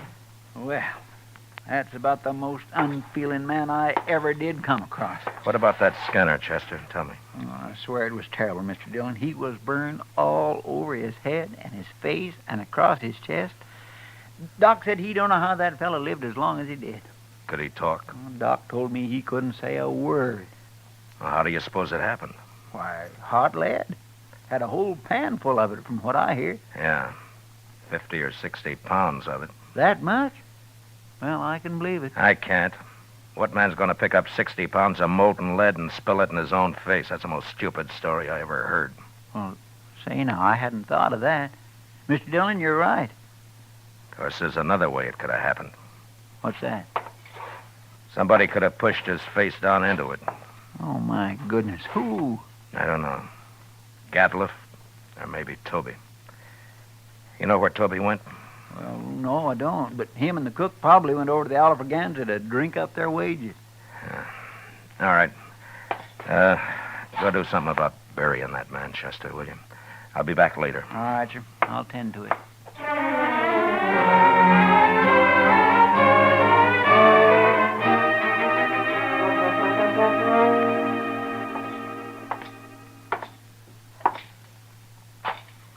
Where's the cook, Toby?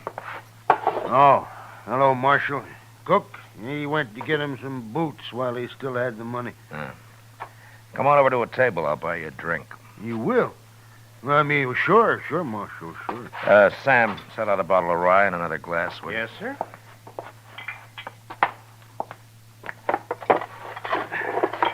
Come on. Yeah.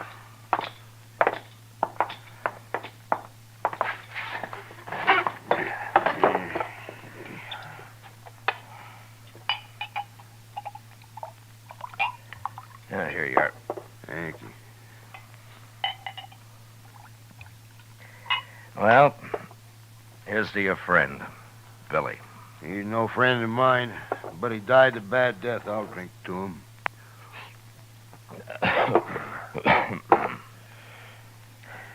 Tell me something, Toby. How did he and Gatliff get on?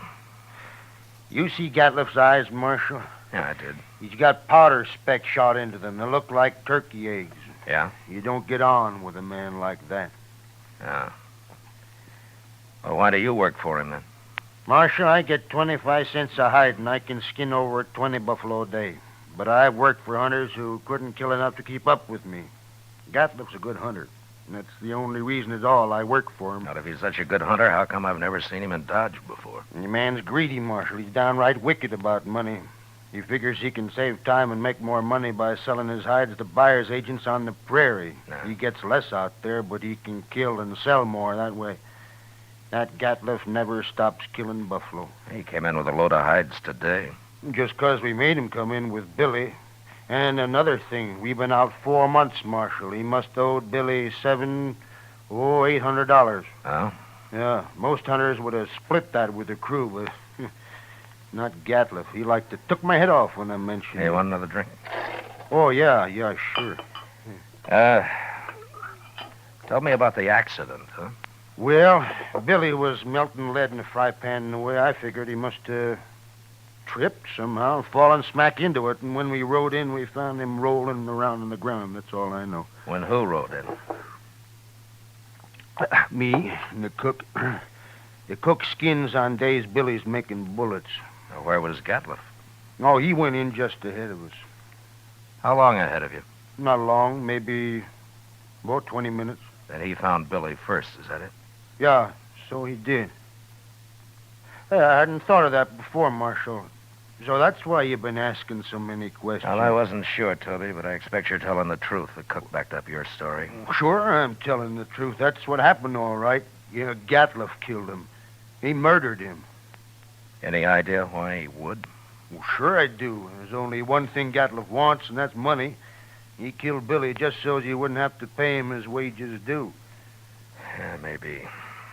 Why don't you arrest him, Marshal? There's no real evidence, Toby, none at all. And it's bad for the law if I arrest a man and later he goes free. Unless he's innocent, of course. He ain't innocent. How come this didn't occur to you before, Toby? Why, I don't know, Marshal. I sure don't. You going back out on the prairie with him? Oh, I ain't afraid of him. I'll be sleeping with one eye open from now on. It'd be a pleasure to kill him after what he done. Self-defense, of course, Marshal. Yeah. But if you let on you're suspicious, he'll sure try to kill you. Not me. He can do his killing on somebody else. The cook, maybe? I ain't even gonna tell the cook. Yeah. You'll be leaving in the morning, I suppose. About dawn, I reckon, soon as Gatliff hires a new skinner. Now, the bottle's yours, Toby. Oh? And, good luck. Well, I sure do. Thank you, Marshal.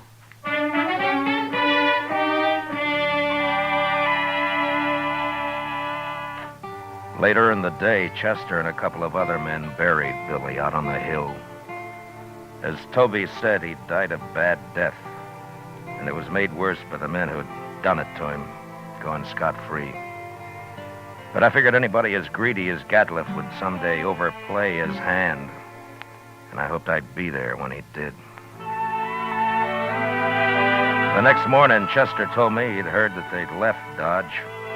And that afternoon, we went off fishing. When we got back, Kitty cooked up our catch for supper, and she did a real good job of it. Yeah, that was fine, Miss Kitty, just fine. Anytime, Chester. You catch 'em and I'll cook 'em. Say, do you know how to make antelope stew? I've made it. And sourdough biscuits? Of course. Oh, my goodness. Chester, you sound like you're about to propose. Oh, my gracious. No, Mr. Dillon, my... Why, Chester, I always kind of hoped. Well, oh, I didn't mean... Well, that is... I mean... Well, mercy, well, who'd marry me anyway? You ever ask anyone to, Chester? Well, yes, ma'am, once I did. Well, what'd she say? She said she would. She said, yeah. Oh, what happened? Marshal Dillon here. Yeah, come on in, mister. They sent me after you, Marshal. Nestor camp across the river. Oh, what's the trouble? Man got knifed over there. Killed. Oh, was it just a fight or what? They don't know who knifed him, Marshal. Come on, Chester. Thanks for the supper, Kitty. Sure, Matt.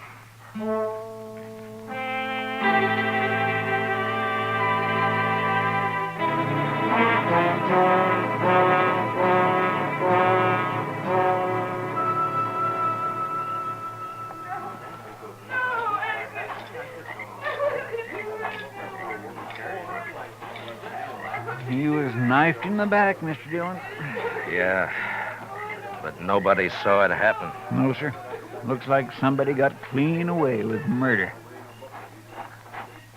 Well, hello there. Marshal Dillon? That's right. What can I do for you, son? That man that's dead. Oh, what about him? Well, go ahead. You can tell me.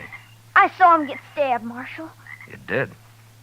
Well, where were you? I was looking for berries over there. I heard them arguing, and I sneaked up just after he'd done it. They were all alone. Who was the man, son? Did you know him? No, sir, but he was big and kind of dirty looking. He had a buckskin shirt. Anything else you remember? He had funny eyes, Marshal. They had spots in them. That's Gatliff, Chester. Yeah, I declare it sounded like him, sure enough. Son, how come you didn't tell anybody about what you saw? I was afraid to, till you came, Marshal. Why, it's all right. But in case I want to find you later sometime, what's your name? Yorkie Kelly. All right, I won't forget that, Yorkie. And thanks for telling me about this. Oh, sure, Marshal, anytime. Well, I hope there won't be a next time, Yorkie. Goodbye. So long, Marshal. Goodbye.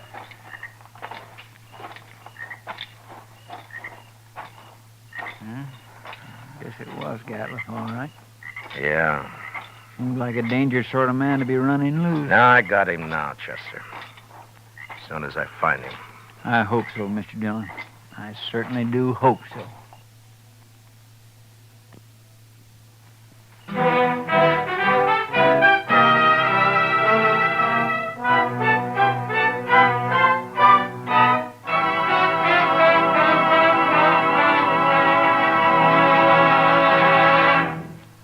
We will return with the second act of Gunsmoke in just a moment. But first, tomorrow night, Frank Lovejoy stars in the remarkable talent of Egbert Haw on CBS Radio's Theater of Stars.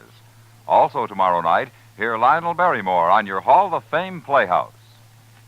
Now the second act of Gunsmoke.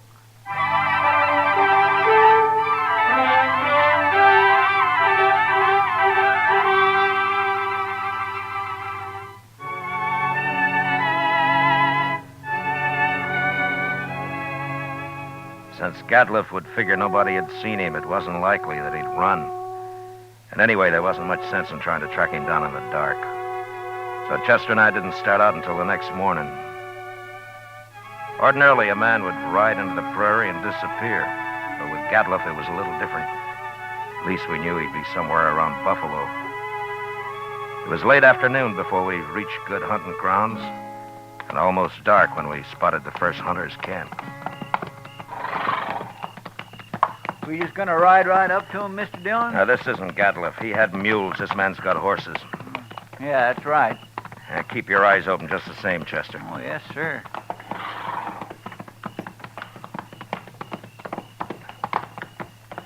Get down, stranger. Thank you. Supper will be ready. Cook, throw some more tongue in that stew pot. Don't like buffalo tongue. You'll go mighty hungry in this camp. Oh, thanks, mister. Hey, you're a lawman. Matt Dillon. I'm a U.S. Marshal. My name's Tom Mercer. How are you? This is Chester Proudfoot. How'd you do? Mr. Mercer? Come over by the wagon and sit down. Supper'll take a little longer now. Anyway, my skinners won't be in for a while yet.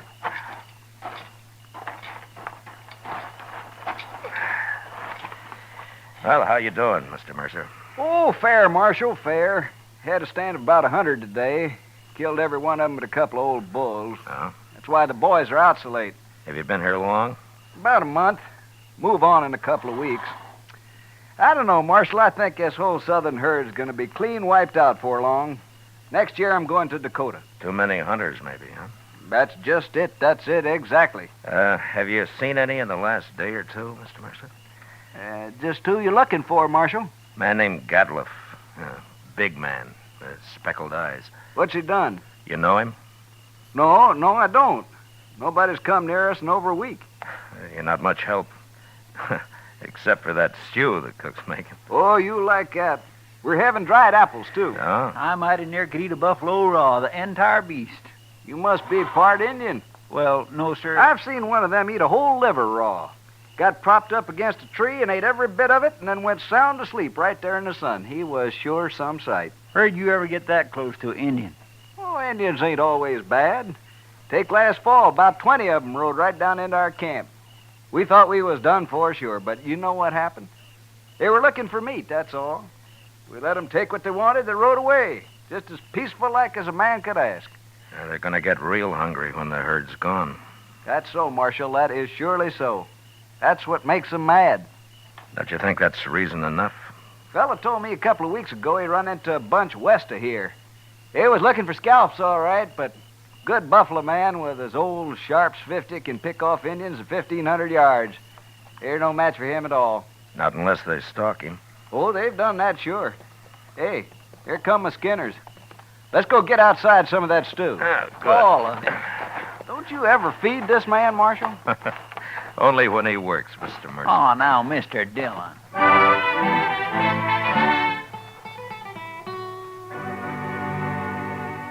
We spent the night in Tom Mercer's camp. And at dawn, just after breakfast, we said goodbye and rode on west. There was a lot of country out there, and all we could do was ride through it till we ran into him. In the next 2 days, we met plenty of hunters, but we didn't find Gadliff. About noon of the third day, we cut the trail of a wagon train and figured that it'd be that of a hide buyer's agent who'd come into the field to do business on the spot. And an hour or two later, we saw him.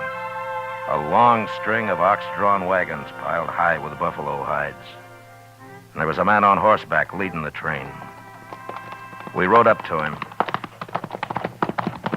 Hello there. Well, that's quite a load you got, mister. 10,000 so far. But what are you doing way out here, Marshal? I'm looking for a hunter named Gadliff. You know him? Sure I do. Just picked up a load from his rick early this morning. Is he in trouble? Yeah, he sure is. Where is he? Straight south here a couple of miles. Can't tell you exactly. He moves around a lot. Well, that's close enough for us. Thanks a lot, mister. Sure, Marshal. I never did like him anyway.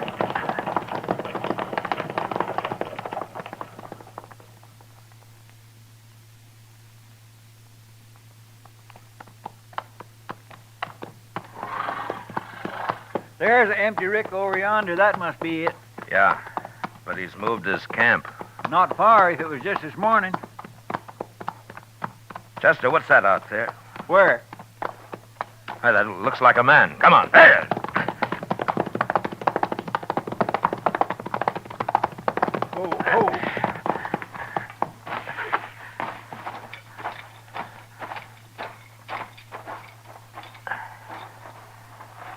Well, Mr. Dillon, it's that Skinner of his. Get some water, Chester. Yes. Toby? Toby, can you hear me? He's been shot. Yes, sir. Here's the water. Yeah. Oh. Toby? It's Marshal Dillon. Give me a drink. Here you are.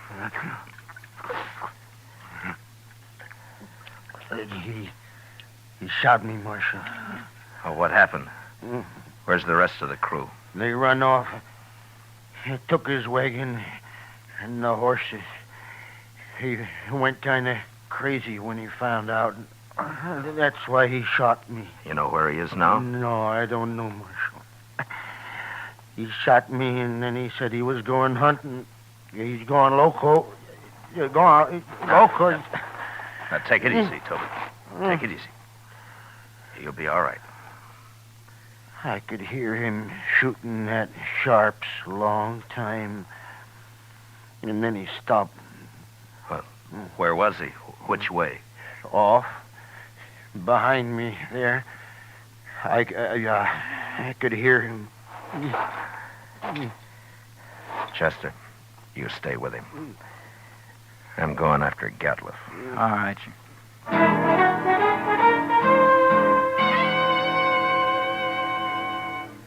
Off in the direction Toby had indicated, there lay a large, isolated hollow surrounded by low ridges. When I reached it, I dismounted, and I crawled up to where I could look down into it. There was no sign of Gatliff, but lying on the prairie floor were the bodies of countless fresh-killed buffalo. It was a strange sight. The old bulls, the cows, the little calves lying there blackening the prairie grass. I got up and stood, looking at it for a long time. And then suddenly, out in the middle, I thought I saw a slight movement. And a second later, there came the familiar boom of a Sharps 50. And I dropped behind a ridge and waited. And then Chester rode up.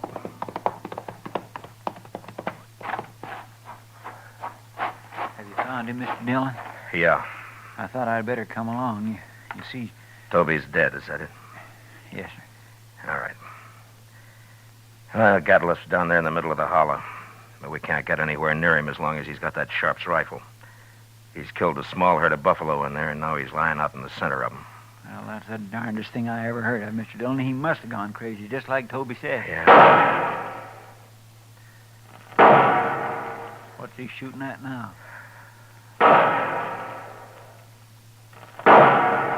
Mr. Dillon, the way he's spacing them shots. Yeah, that's a signal for help, Chester. Come on.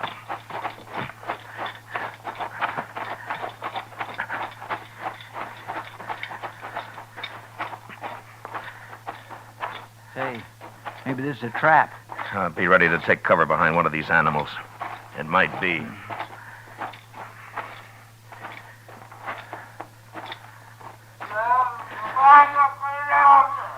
Sounds like he's been hurt. Yeah. Keep your head up.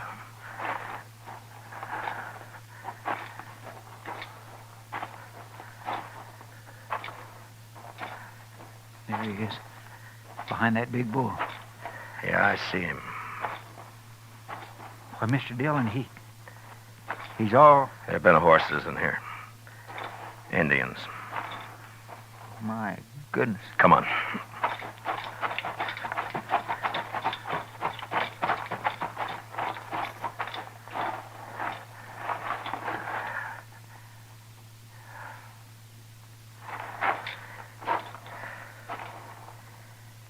Well, that was his last effort, Chester. He's dead now. Mr. Dillon, that's awful. Yeah. Come on, let's get out of here.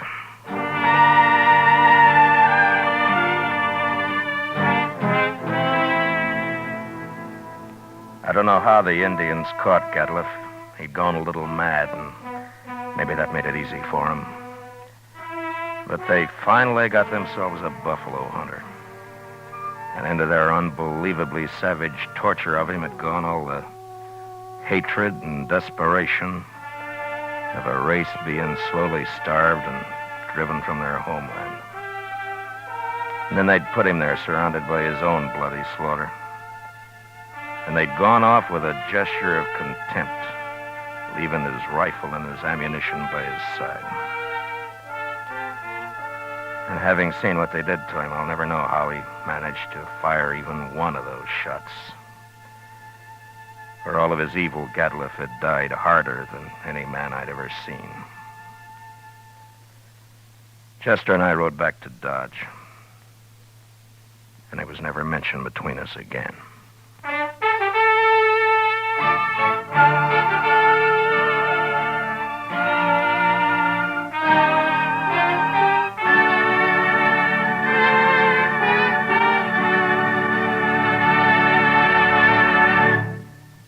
Gunsmoke, under the direction of Norman Macdonnell, stars William Conrad as Matt Dillon, U.S. Marshal.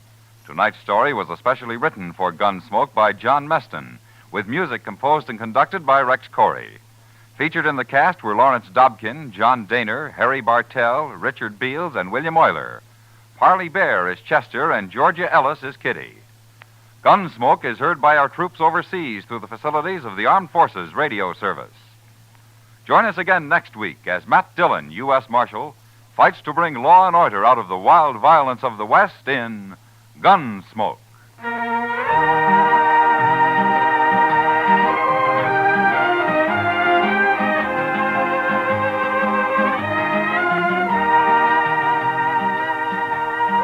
Monday night on CBS Radio, hear the concluded suspense production of Shakespeare's tragic drama Othello, starring Richard Widmark, Elliot Lewis, and Kathy Lewis.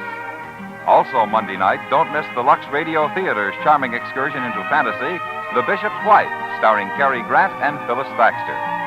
George Walsh speaking, and remember, there's fast, funny quizzing on The Bob Hawk Show, Monday evenings on the CBS Radio Network.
Around Dodge City and in the territory on West, there's just one way to handle the killers and the spoilers, and that's with a U.S. Marshal and the smell of Gunsmoke.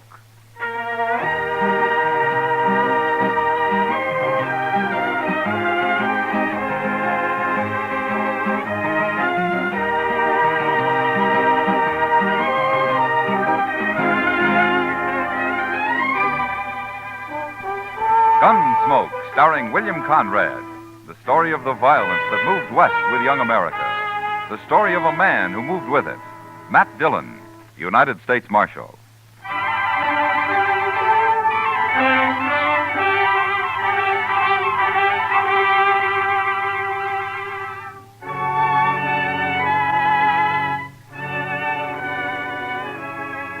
Trouble could start any time in Dodge, but usually it was at night that the men made their play along Front Street. And so ordinarily, I was up a good part of the night and did my sleeping in the morning. It was a rare thing for me to be out in the early day, and for some reason, it worried Chester. I just don't understand why you couldn't sleep, Mr. Dillon. Unless you had the colic or something. I feel fine, Chester. Just got a few things to take care of at the bank, that's all. Yes, I know, but the bank's open all day. Well, you know what they always say, Chester. It's the early bird that catches the worm. Yeah. My ma used to tell us that one about being healthy, wealthy, and wise. She used to root us out of bed every morning at daylight on account of it. It's a good saying. Yeah. I don't know whatever become of my brothers, but I'm sure not living in a very big house. Maybe you ought to come in here more often. I got no business with the bank, Mr. Dillon. Well, morning, Mr. Fogg. Morning, Chester. Morning, Mr. Dillon. Morning, Fogg. I'll be over there in a minute as soon as I straighten this stuff out.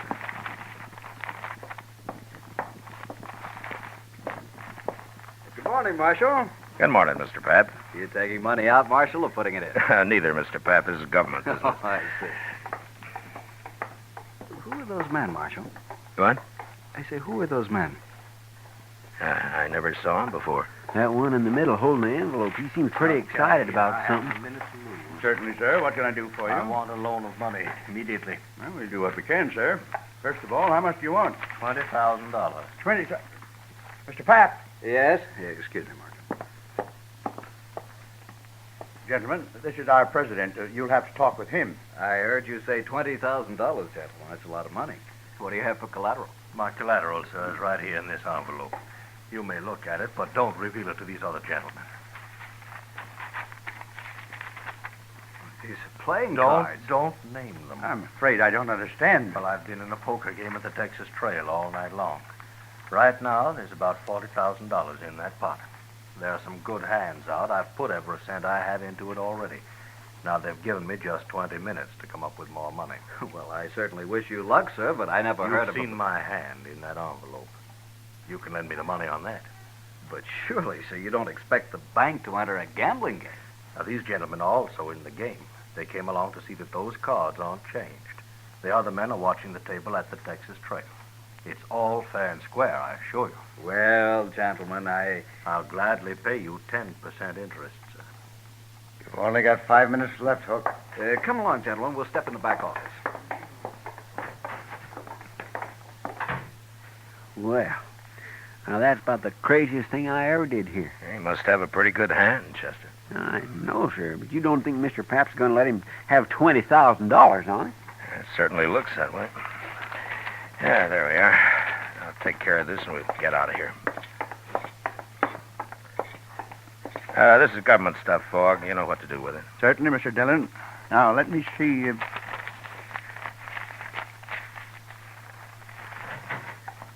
Marshal, I want you to come with me. What? These gentlemen, there's a poker game, and I've got the money here. I think you'd better come along just to be safe. You mean you gave him his $20,000, Mr. Pat? Yes, of course. Now, come over here, Marshal, I'll tell you. All right. Marshal, that man Hook there has 4 aces and a 10 in his hand. It's a sure thing. Why, the bank stands to make $2,000 on this loan, and it won't take but a few minutes. Well, you run the bank, Mr. Pat, but are you sure you ought to take a gamble with other people's money this way? I can't lose. There's not a chance in a million. But I want you to protect this money till I get it back here. Well, all right. I'll see nobody takes it at the point of a gun if you think that'll help. Good. Now, you come along, then. Hook's only got a few minutes to get back in the game.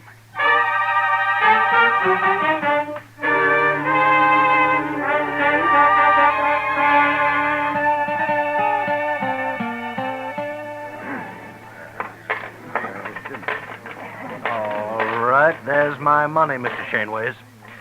I'm calling you, sir. You must have a pretty good hand, Hook. All the trouble you've been to. You will see it. What have you got? 5 little hearts, all blue. I win, sir. 4 aces. But look at my hearts. They read 2, 3, 4, 5, and 6. Straight flush. Your aces lose, Hook. Aces? Aces? How could he have a straight flush? Got it dealt right out of the deck, Hook. Right out of the deck. Nice pot. Had enough? But he won. Mr. Pap, sir, I don't know what to say. $20,000. Just like that, $20,000 is not even my money. Now, Mr. Pap, don't you worry, sir. I only borrowed that money. You'll have it back. You have my word as a Confederate gentleman on that. Hook, please. Hook, I've got to have it back. It's not my money.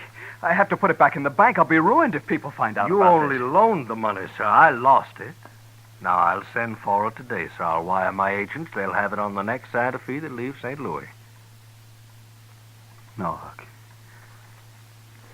No, I don't think that'll happen. My word as a gentleman, sir. But you must be patient. I shouldn't have done it. I had no right to do it.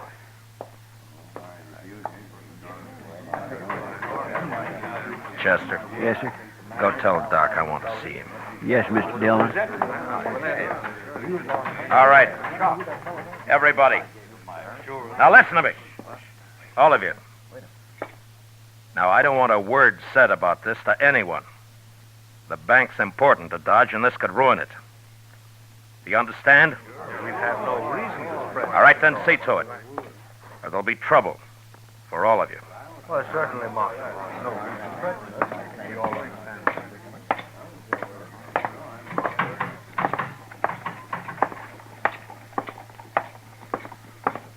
Mr. Pap, hold up a minute, will you? Mr. Pap? Marshal, I should have listened to you. I'm ruined now.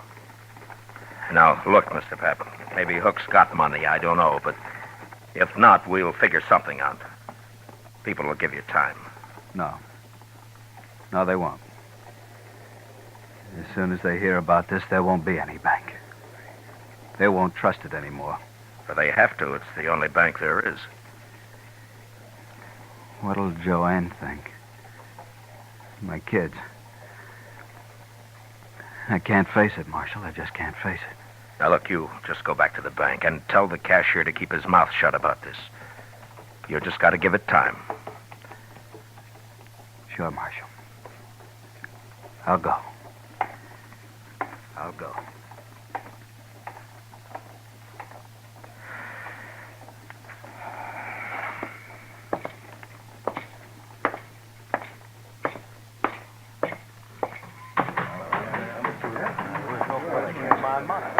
Oh, Marshal, sir. I am sorry for that man, but he has no reason to worry. I'll send for the money at once. Yeah, you do that, Mr. Hook. Send for the money.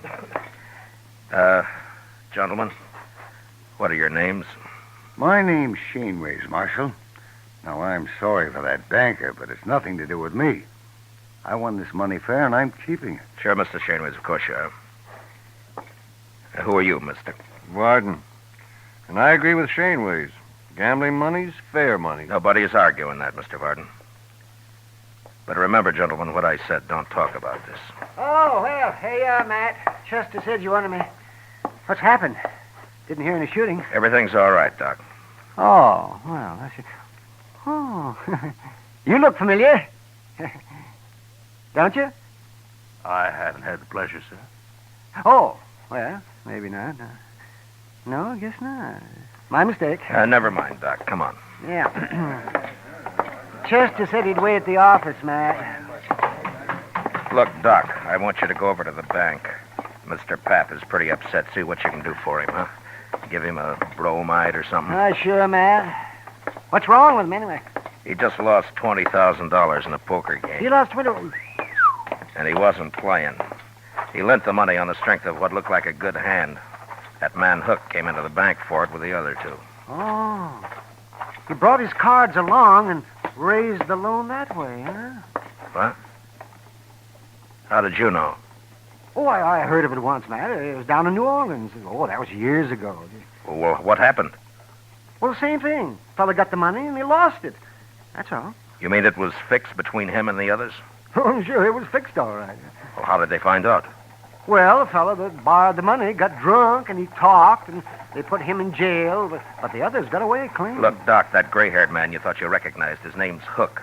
Are you sure you never saw him before?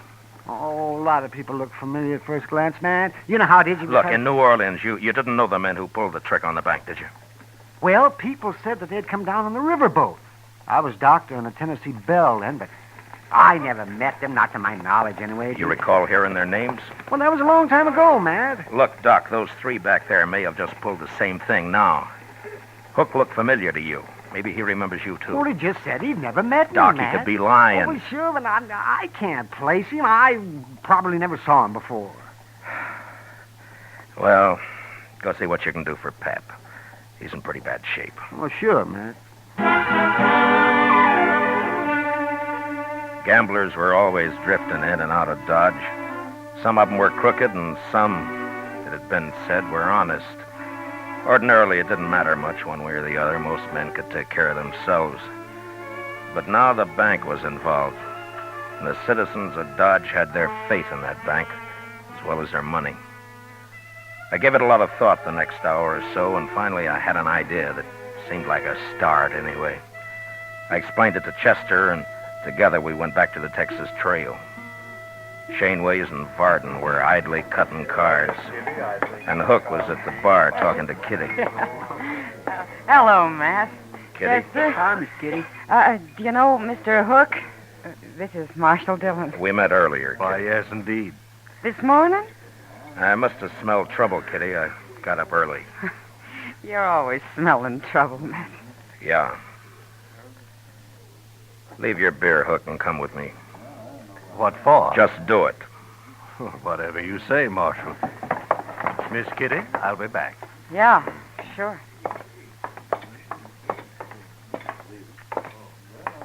All right, Varden, Shaneways, get up and follow Chester. What? Is this an arrest? Now, what would I be arresting you for, Mr. Shaneways? What? Nothing. You've no reason. That's right.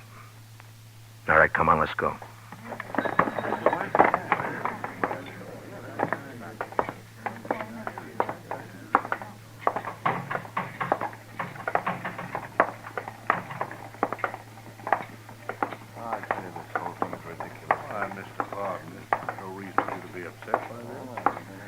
Just follow her along, please.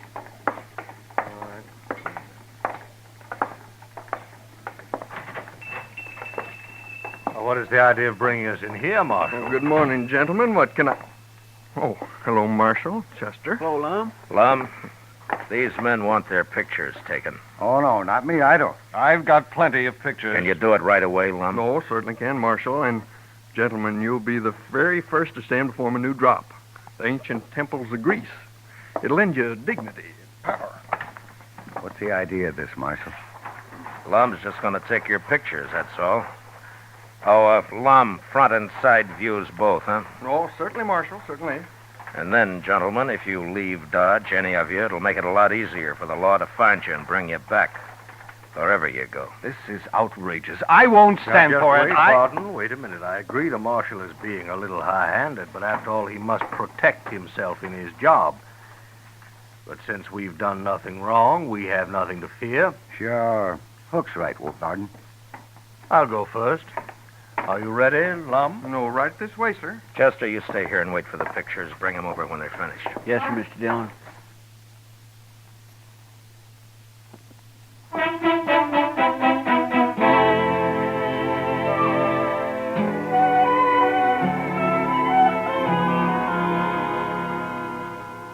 Well, I'm a pretty good photographer, Mr. Dillon. Yeah, these aren't bad. Lock them up in the safe, will you, Chester? All right. You think this will keep them in Dodge, sir? No, not if they really get scared. They're guilty, all right, aren't they, Mr. Dillon? And I can't prove a thing, Chester, one way or the other. Matt. Oh, Matt. Bad news. What, Doc? Well, this is Pap. Sent for me a little while ago. I just come from there. Oh? Matt, he killed himself. Suicide. Pap? About an hour ago. Why, that poor man. How's Mrs. Pap taking it? Not a tear so far, but I suppose she'll break down later. Neighbor woman's there with her. Yeah. Does she know why he did it, Doc? Well, it seems he told her all about it, and then he went out and he shot himself. And there's no stopping it now. The story will be all over town in no time. Well, what are you going to do now, Matt? I don't know, Doc. I just don't know.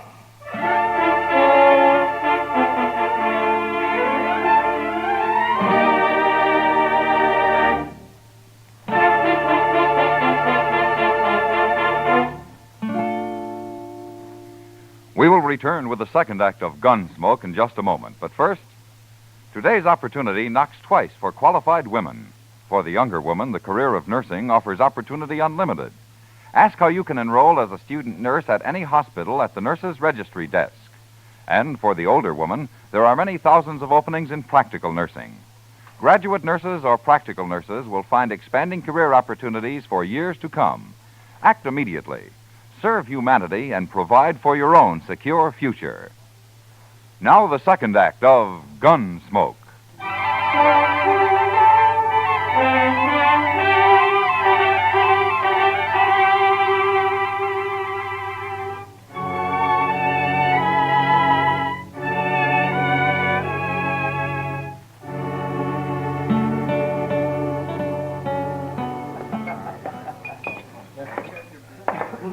I'll buy you a drink, Kitty.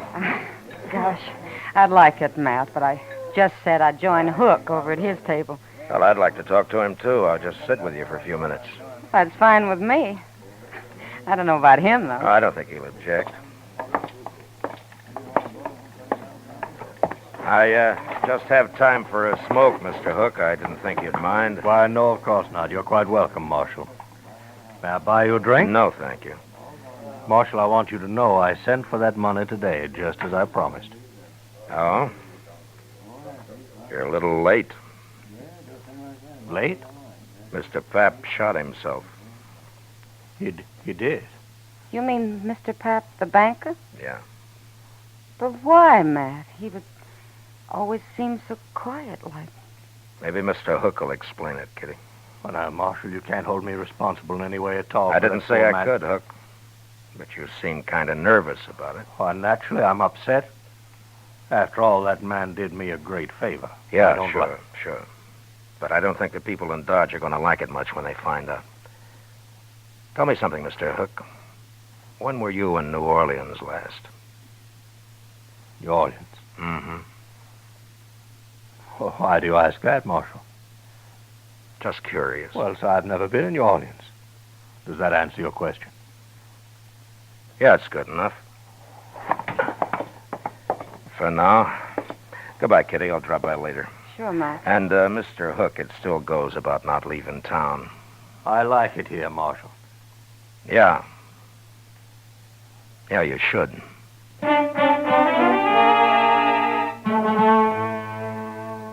Maybe I should have arrested Hook and his friends without any evidence and just seized the $20,000 and put it back where it belonged. That might have saved people's faith in the bank, but I figured my job was to give them faith in the law, and I couldn't do it that way. I'd made it plain to Hook what I suspected, and I hoped it'd scare him into making a mistake. And it did. But I didn't learn about it until next morning when I was having breakfast at the Dodge house. Mr. Dillon? What? I've been looking everywhere for you, at your room, Delmonico's, the Texas Trail, everywhere. This is the last place I hit. Well, what is it, Chester? Here, look at here, just you read that. Marshal, we're taking Doc along. If you follow us, we'll kill him. Where'd you get this, Chester? It was under the door when I opened up this morning. I ran up to Doc's right away, and sure enough, Mr. Dillon, he's gone. Come on. Go check the depot and the stage line, Chester. I'll cover the livery stables. All right, sir. It'll take me longer, so you get our horses ready. I'll meet you at the office, huh? Yes, sir.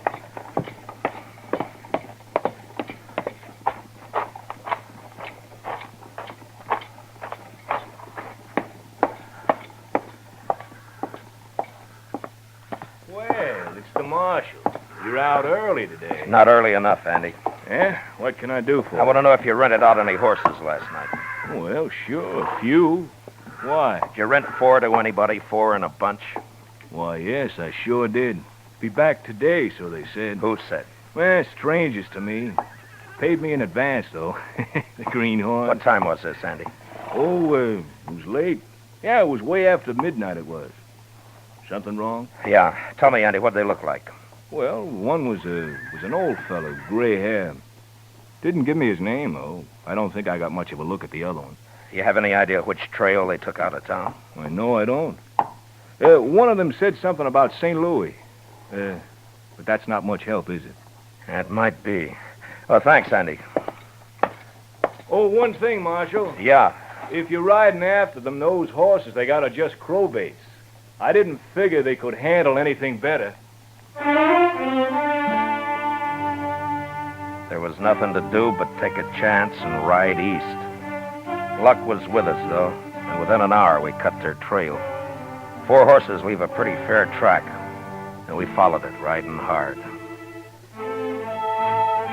By dusk, we could tell by their sign that we'd nearly caught up with them. And soon after dark, we spotted their fire. These were gentlemen, maybe, but they were mighty poor hands on the prairie. We left our horses and went ahead on foot. We gonna shoot it out with them, Mr. Dillon? Yeah, we can't chance it, Chester. They'd kill Doc. Now, hold up a minute. That's their horses just ahead. They sure staked them a good piece from camp. Yeah. Lie down, Chester. What'll we do, Mr. Dillon? We just wait. Those men are mighty green at this game. I think we can steal their horses without any trouble at all. Just leave them afoot, huh? Yeah. Now, look, Chester, when we get those horses, I want you to pick up ours and take the whole bunch out of sight. I'm going to crawl into that tall grass just to the left of the fire there and hide until morning. Mr. Dillon, why can't I go with you? Every time we get in trouble, you always send me off alone somewheres. You always do everything alone. Do as I tell you, Chester. Yes, sir.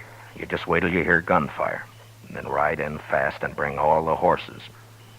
All right. Good luck.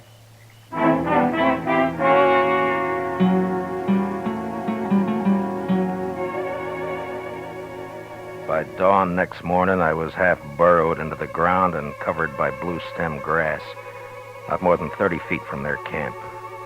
I could hear their talk all right, but I couldn't see them unless they were on their feet.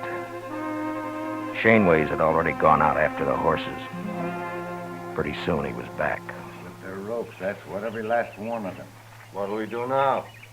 You and Shaneways go after them. I'll stay here and guard Doc. Now hurry up, we've got to get moving. Come on, Vardner, we'll never find them. I'm coming. I don't know why you don't. You can have this country, Doc. I don't know why you ever left that soft berth you had on the Tennessee Belle. Well, I didn't have to leave it. That's more than you can say about New Orleans. More talk like that, you'll get your throat slashed like a fat shoat, Doc. Oh, spoken like a true gentleman, Hook. Or whatever your name is. You know, if you hadn't talked so much in the first place, you wouldn't be where you are now. Oh, you're a fool, Hook. I might have seen you somewhere, but I sure couldn't connect you with that New Orleans business. Anyway, you're giving yourself away now. Just how? Don't you know there wasn't a thing the law could do until you ran? Oh, you'll be caught now for sure, yeah. Oh, I doubt it. Why don't you untie my hands? I can't eat this way. You'll manage. I let Hook and Doc wrangle on till I figured the other 2 men had walked about a half a mile from camp. And then I waited till Hook had his back to me, and I stood up slowly and moved quietly forward.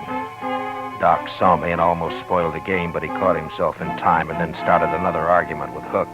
I was about 15 feet away when Doc suddenly kicked the coffee pot off the fire and all over Hook's legs. And then I moved. Oh!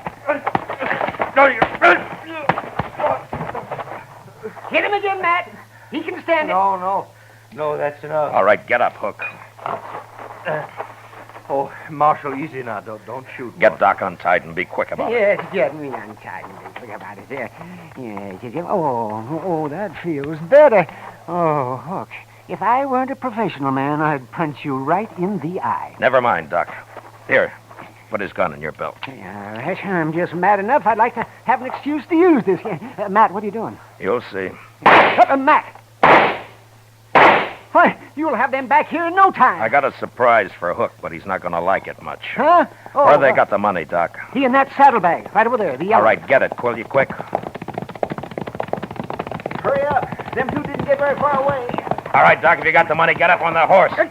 You too, Hook. Come on, quick now. Come on. Yonder they come. You see him, Mr. Dillon? Yeah, I see him. They're shooting at us. Well, I'll fix that. All right, hold it, Chester. They can't hit us from there. Come on, let's ride. You just gonna ride off and leave them, Matt? Well, we got you, Doc, and we got Hook, and we got the money. Oh, but they'll die out here, Marshal. There's none of us know how to live on this prairie. Well, maybe they'll learn. It's a good way. You're murdering those men. They'll be all right for a few days, Hook. You'll all meet in prison. All right, ease up. Hold. We've left. What do you plan to do about this? They're full of fight right now, that's all. I don't want to have to kill them to take them. But in a few days, they'll be so hungry and scared we can walk right up to them. Nobody will get hurt that way, neither them or us. Mr. Dillon? Yeah, what is it, Chester? Mr. Dillon, later, in a couple of days, let me come back and bring them in. What? Just me this time, alone. Well, now, Chester, Please, Mr. Dillon. Okay, Chester. You can do it. Alone. Thank you, sir. All right, Hook. Ride a little faster there. We ain't got all day.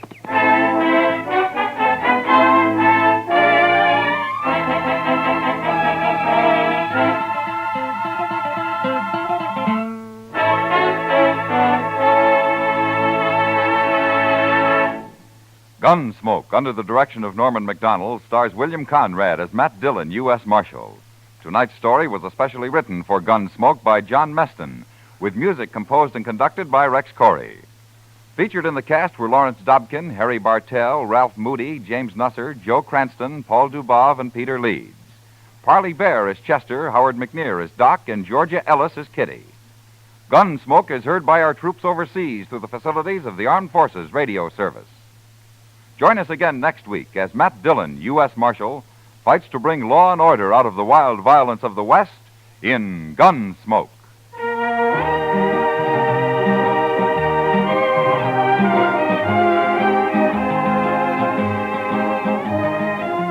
This Monday night on the Lux Radio Theater, June Allison recreates her original screen role and appears as the Girl in White. Don't miss the Lux Radio Theater this Monday night on most of these same CBS radio stations. George Walsh speaking. America now wakes up to 3 million clock radios and listens most to the CBS Radio Network.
Dodge City and in the territory on West, there's just one way to handle the killers and the spoilers, and that's with a U.S. Marshal and the smell of Gunsmoke.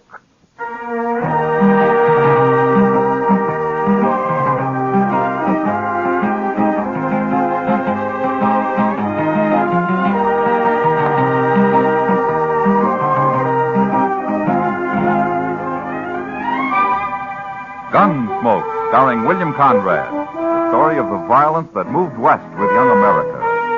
The story of a man who moved with it. Matt Dillon, United States Marshal.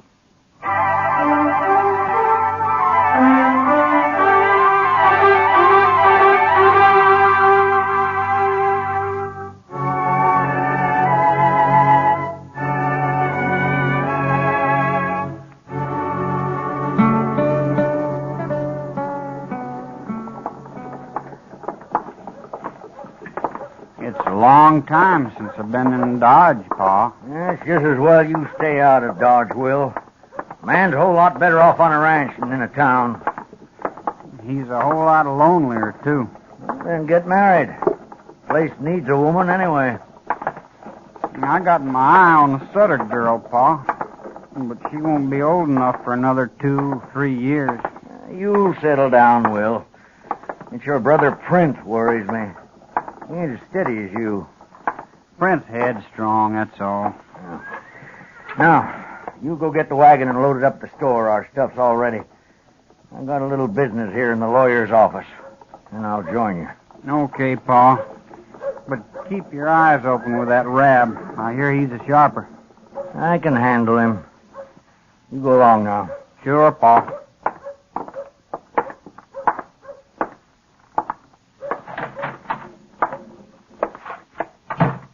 Well, John Asper, what are you doing in town? I drove in with one of my boys, Rab, after supplies. Not often you get to Dodge. No, it isn't. But it's a good thing I came in this time. Why's that? Well, last night I ran into the clerk from the land office. We got to talking about this and that and one thing and another. Eh? And then he happened to mention that paper you fixed for me here, the one I signed a few weeks back. Oh, the transfer of title, you mean? The one that said my boys own the ranch now, that they don't have to wait till I die. What about it?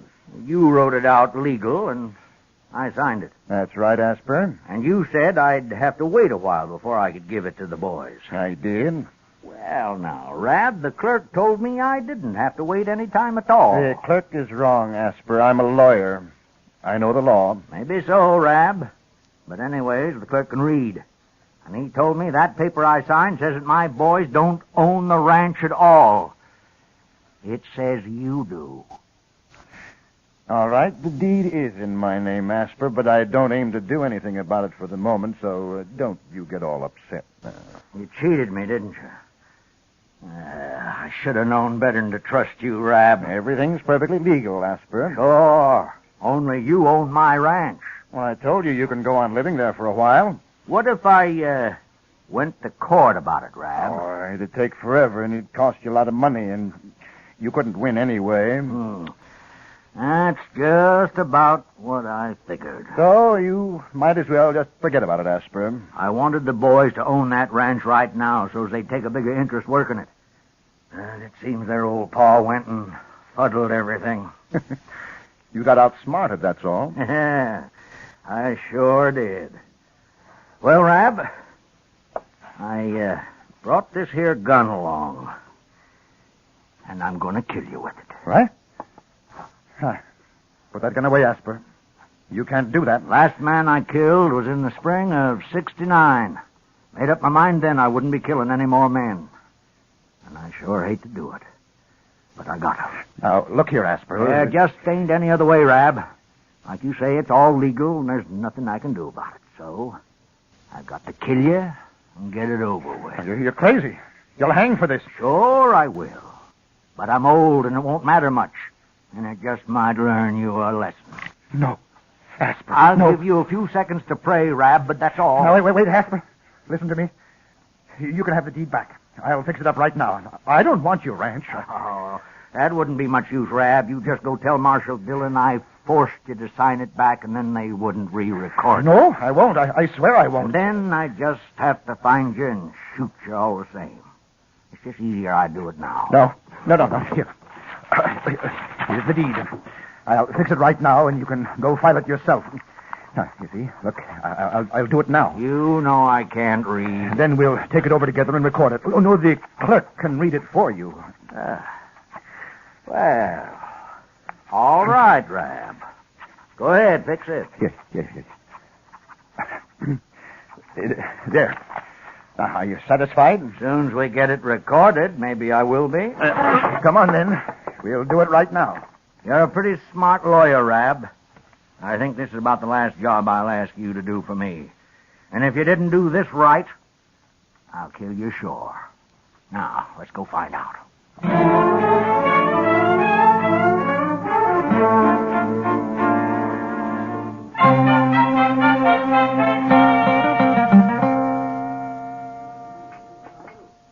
Where have you been all week, Matt? We've missed you around here. Yeah, Dodge's been peaceful enough, Kitty. According to Chester, anyway. Well, at least nobody's been shot, I know of.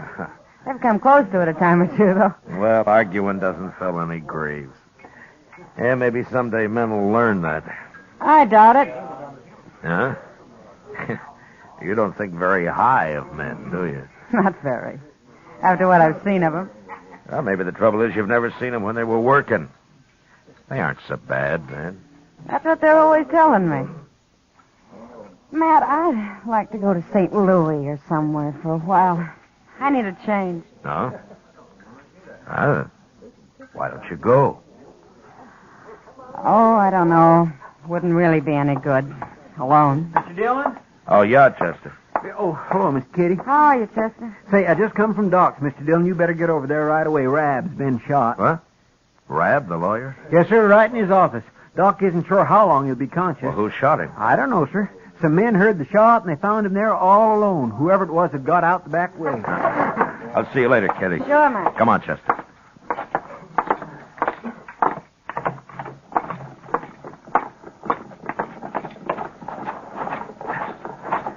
Can he talk, Chester? Yes, sir. But Doc told him not to waste his strength until you got there. Oh, good. I came right away, Mr. Dillon. Yeah, sure.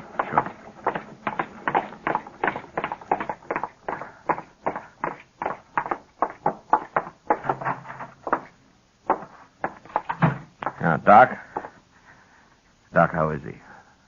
He's alive, Matt, and still conscious. I've done what I can for him.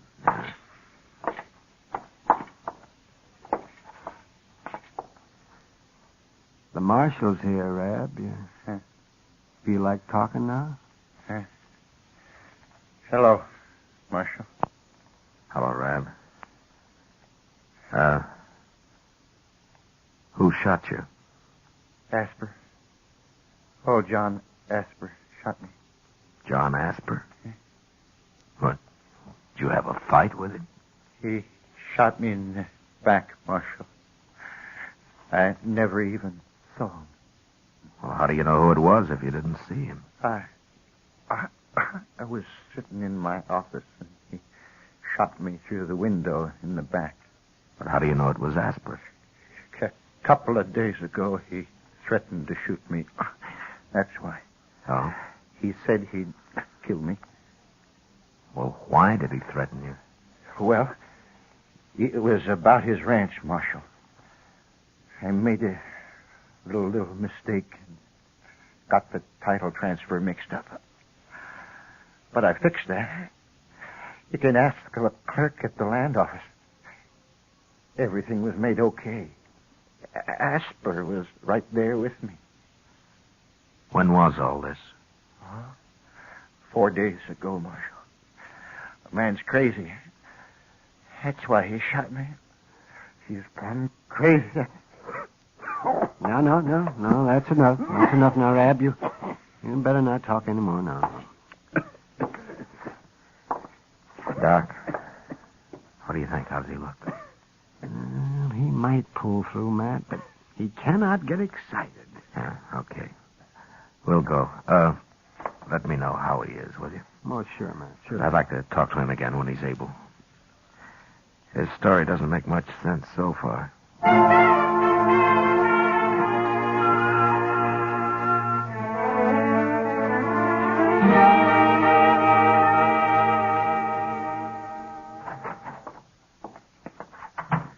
I found him, Mr. Dillon. Oh? He was just closing up the land office. For a clerk, he works pretty late. Yes, sir. What'd he say? Well, sir, he said the same thing Rab did, only it wasn't no mistake. What? Rab didn't make any mistake. Somehow he got old Asper to sign the deed to his ranch over to him, all clear and legal. Then 4 days ago, they came in again and signed it back to Asper. The clerk thinks Rab fooled the old man somehow on the first one. He can't read, you know. Then maybe Asper did threaten him after all. Yes, but if everything was made okay, why would Asper shoot him? I don't know. Maybe we better ask him. We going to ride out there tonight, Mr. Dillon? No. I know John Asper. He's not going to run. Anyway, I'd like to talk to Rab again first. Yes, sir.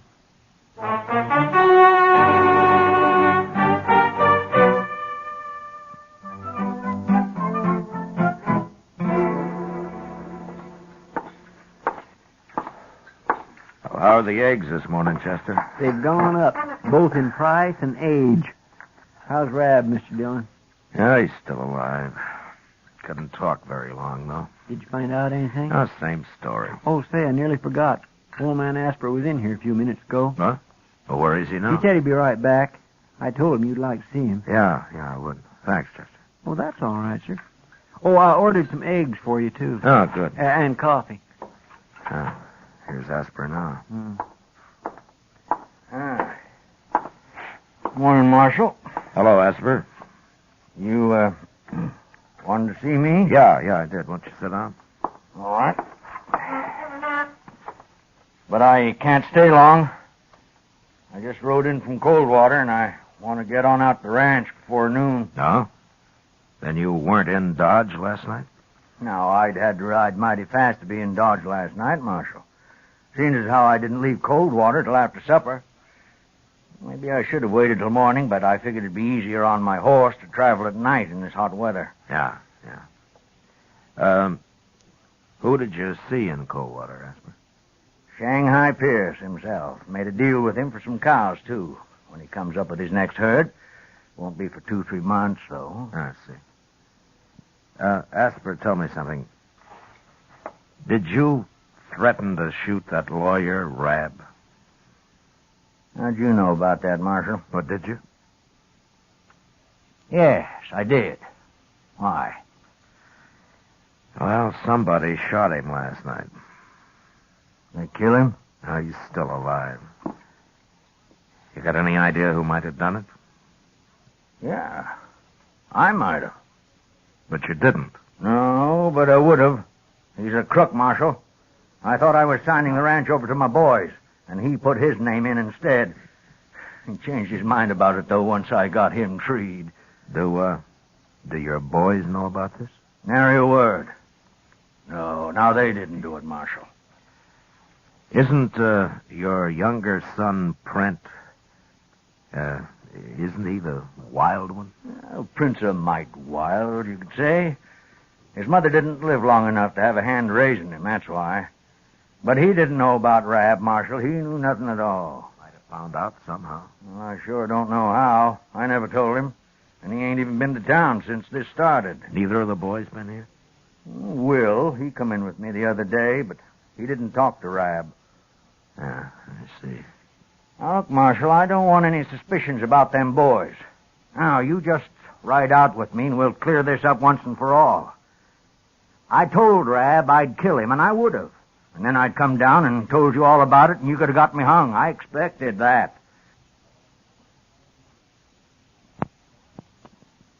But the boys weren't in on it, and I don't want anybody thinking they were.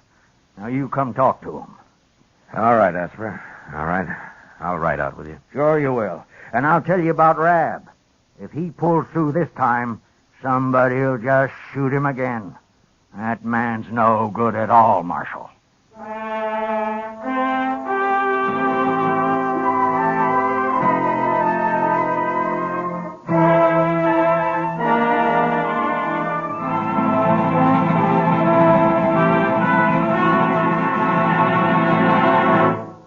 We will return for the second act of Gunsmoke in just a moment. But first, young women are needed to enroll as student nurses and to take their places as graduate nurses in an ever-expanding field where opportunity unlimited awaits. Older women should seek careers as practical nurses, where fine living and fine working conditions are in prospect. Ask at any hospital, at the nurse's registry desk, or at any qualified school of nursing. And now the second act of Gunsmoke.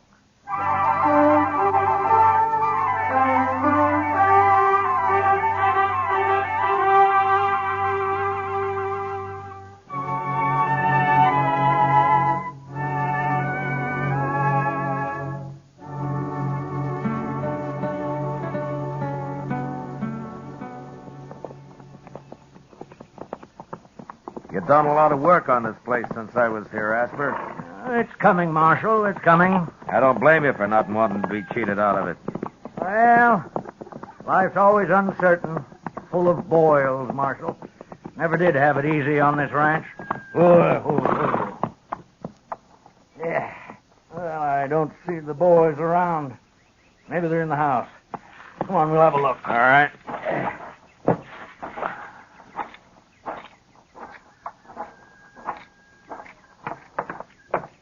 Boys! Will! Pa. Come on out, Will.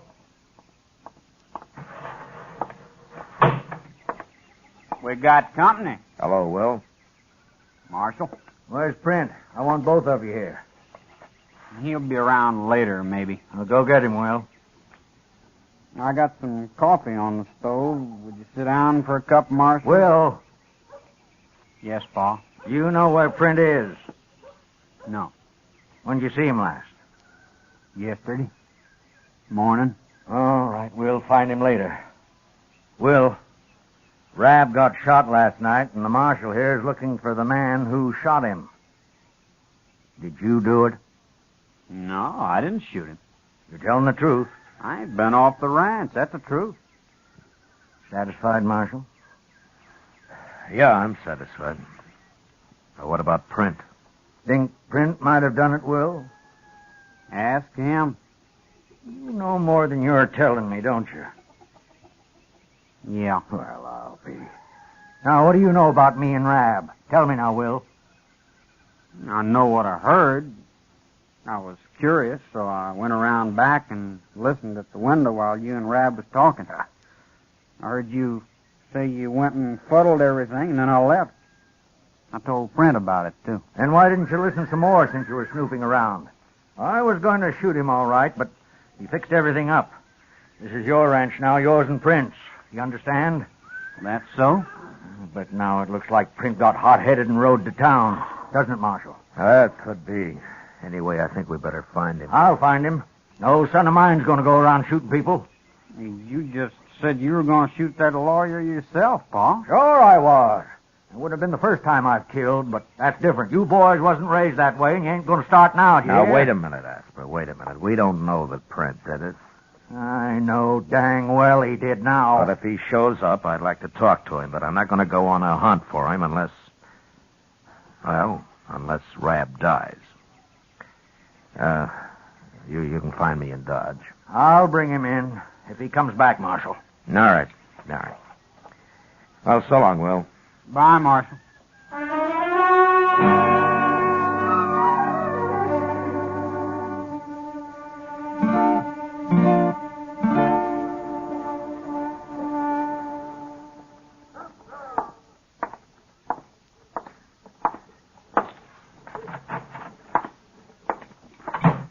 Hello, Chester. Doc. You're about a half hour late, Matt. Yes, I was just going to ride out after you, Mr. Dillon. Why? What's happened? Rab got shot all over again. What? He's dead for sure now. Yeah, right in Doc's office, Mr. Dillon. We were sitting down here, me and Doc, when we heard it. But by the time we got upstairs, he'd gone, whoever done it, and Rab was dead. Shot him right on the couch and jumped out Doc's back window. Nobody saw him that I could find. Well, he sure was determined, wasn't he? Chester, go see if you can find out if Print Asper's been in Dodge in the last couple of days. Old Asper, gentlemen? Well, he's 18, Doc. Oh, well, yes, you're right. Oh, yeah, he's old now. Get going, will you, Chester? Yes, sir. And Chester, I'll be at the Texas Trail, huh? All right, sir. Doc, you've known John Asper for a long time. Oh, ever since I've been in Dodge, man. Yeah, well, so have I.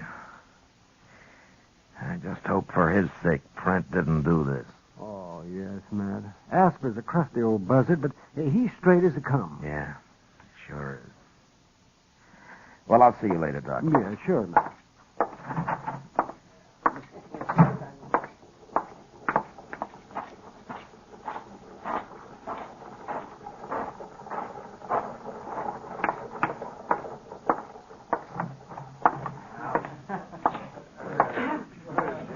You alone, Kitty? Sure. Sit down, Matt. Thank you. Yeah, the place looks kind of deserted tonight. Oh, surely. Most of the boys haven't slept off last night yet. Kitty, tell me something. Hmm? You know Print Asper? He's been in a couple of times. When? Oh, not for a couple of months, Matt. Why? I'm looking for him, that's all. Is he in trouble? Yeah, I think so. Dillon? Yeah. Charlie at the stage office saw him this morning. It Huh? was the first place he stopped. Was he sure? Yes, sir. He said Print walked right down the street, but wouldn't even say hello to him. Went right past him. All right, Chester. Matt, over there by the door. Isn't that old man Asper? Yeah, it sure is. Here he comes, Mr. Dillon. Doc told me I'd find you here, Marshal. Yeah. He's going to ride out to take care of Will. I want you to go after Print with me. Take care of Will? Well, what's happened? Just about a half hour after you left, Marshal. I was out at the barn, and then I heard Print and Will arguing, and I started for the house. But before I got there, Print pulled a gun on Will and shot him. Then he rode away again. I did what I could for Will, and then I come for the Doc. Well, is Will hurt bad? I don't know, Marshal. But Doc can fix him if anyone can. Let's go now. We'll get fresh horses at the ranch. Yeah, all right. Chester, go get our horses, huh? Yes, sir. I taught Print everything I know about the prairie, Marshal. It's gonna be a long ride.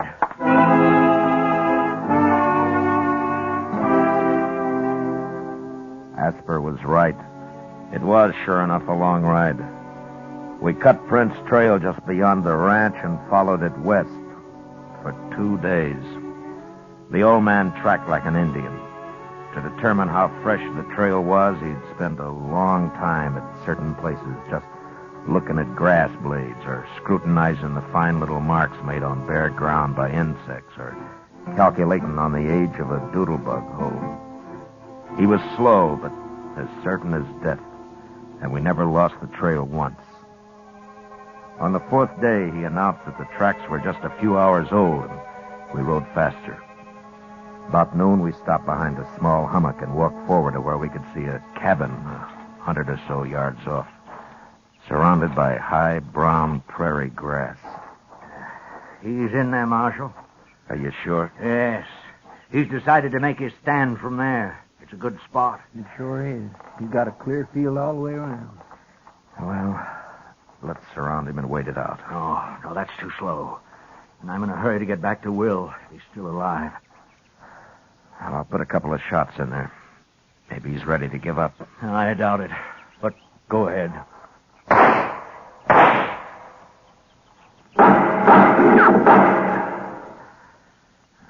He'll never give up.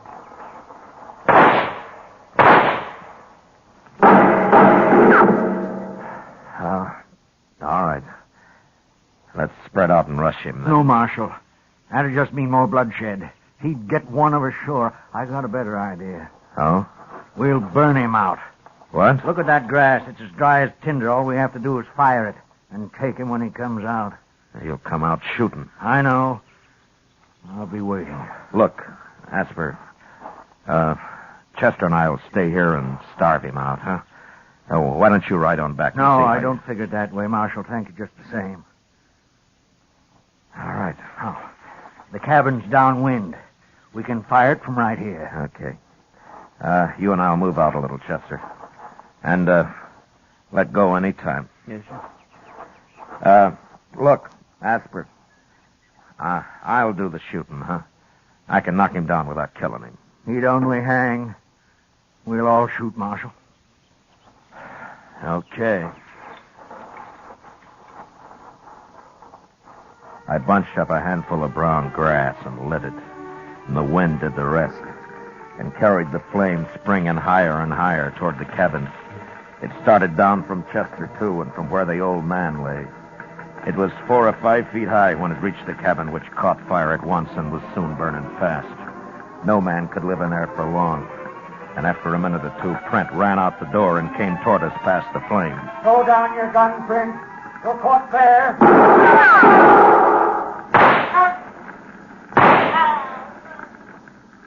All right, Marshal. Chester? All right. Come on, Chester. Go watch him. He may not be dead.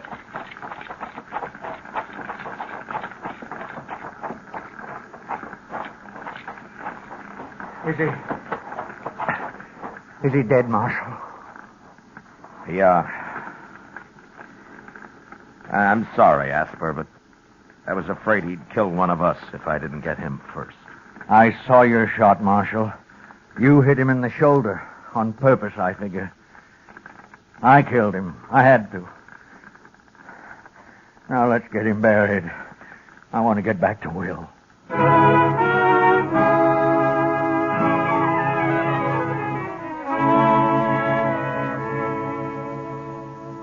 We buried Prent near the charred ruins of the cabin and then started the long ride back to the ranch. On the way, the old man never mentioned print, but talked endlessly of the prairie and his long life on it. He knew the land the way a preacher knows the Bible, and he accepted it and its ways with the same mixture of faith and fear. When we finally reached the ranch, Chester and I waited outside the house while the old man went in alone. After a moment, Doc appeared on the porch, smiling. And then the three of us rode back to Dodge.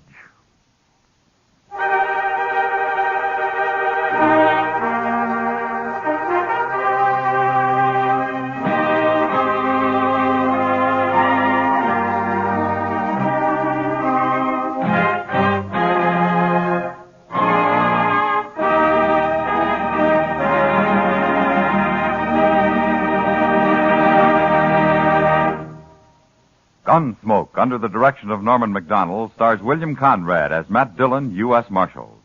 Tonight's story was especially written for Gunsmoke by John Meston, with the music composed and conducted by Rex Corey. Featured in the cast were Joseph Kearns, John Daner, and Sam Edwards. Parley Bear is Chester, Georgia Ellis is Kitty, and Howard McNear is Doc. Gunsmoke is heard by our troops overseas through the facilities of the Armed Forces Radio Service. Join us again next week when Matt Dillon, U.S. Marshal, fights to bring law and order out of the wild violence of the West in Gunsmoke.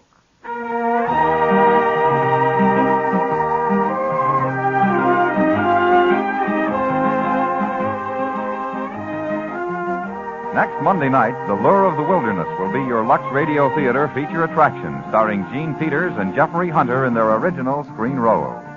And remember, too, radio's outstanding theater of thrills, Suspense, is heard Monday evenings on the CBS Radio Network.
Dodge City and in the territory on west, there's just one way to handle the killers and the spoilers, and that's with a U.S. Marshal and the smell of Gunsmoke.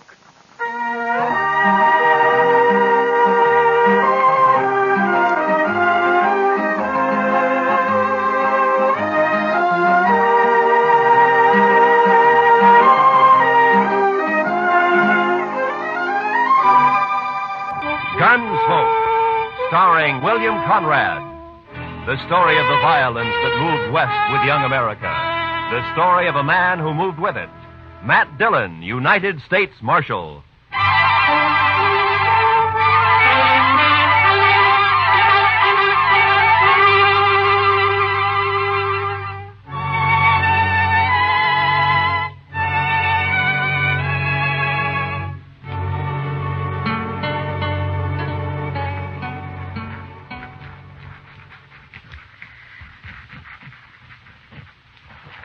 Mr. Dillon, I've been thinking.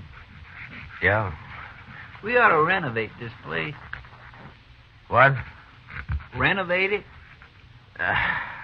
Oh, blast it, Chester. What's the matter? Oh, nothing. I was trying to write and listen to you at the same time, that's all. It can't be done. Well, Marshal? Yeah, what's the matter, Lee? I'm drunk. Well, he was walking. I thought he'd been shot. No, I'm not shot. I never saw you drunk before, Lee. Well, would you like a little coffee or something? Ah. There's my gun. Now lock me up. What? Lock me up, I said. What, you mean you want to sleep in jail here? I do. You keep my gun. Are there any blankets out there, Chester? Well, there's one, Mr. Dillon. No, that's enough. Okay, Lee. Just follow Chester, then. I will. Marshal, I come here to prevent a killing. Oh? I'm drunk enough to want to kill him, and I'm sober enough to know I'm too drunk to kill him. You understand? To kill who, Lee? Jim Salter. That's who. My foreman. Is he in town, too? He is. At the Texas Trail. And let him stay there. Keep him out of here. I'm going to bed. Right in there, Mr. Dargan.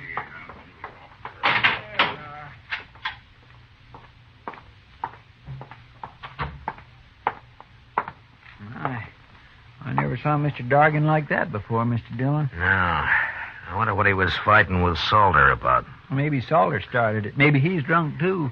Well, if he is, knowing him, he'll be after someone else to fight with now. I think I'll go take a look, Chester. All right, sir. Oh, Chester, if Lee wakes up, just give him another drink, huh? Yes, sir.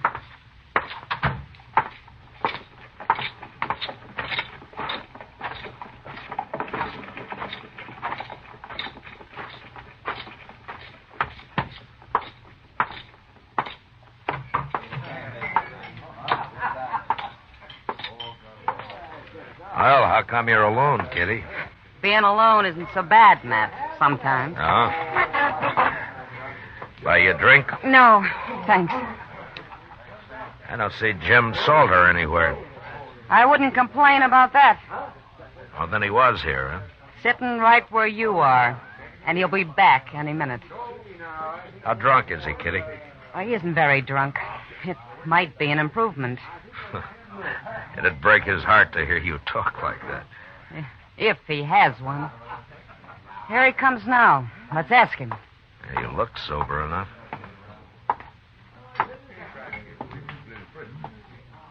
You move in fast, Marshal.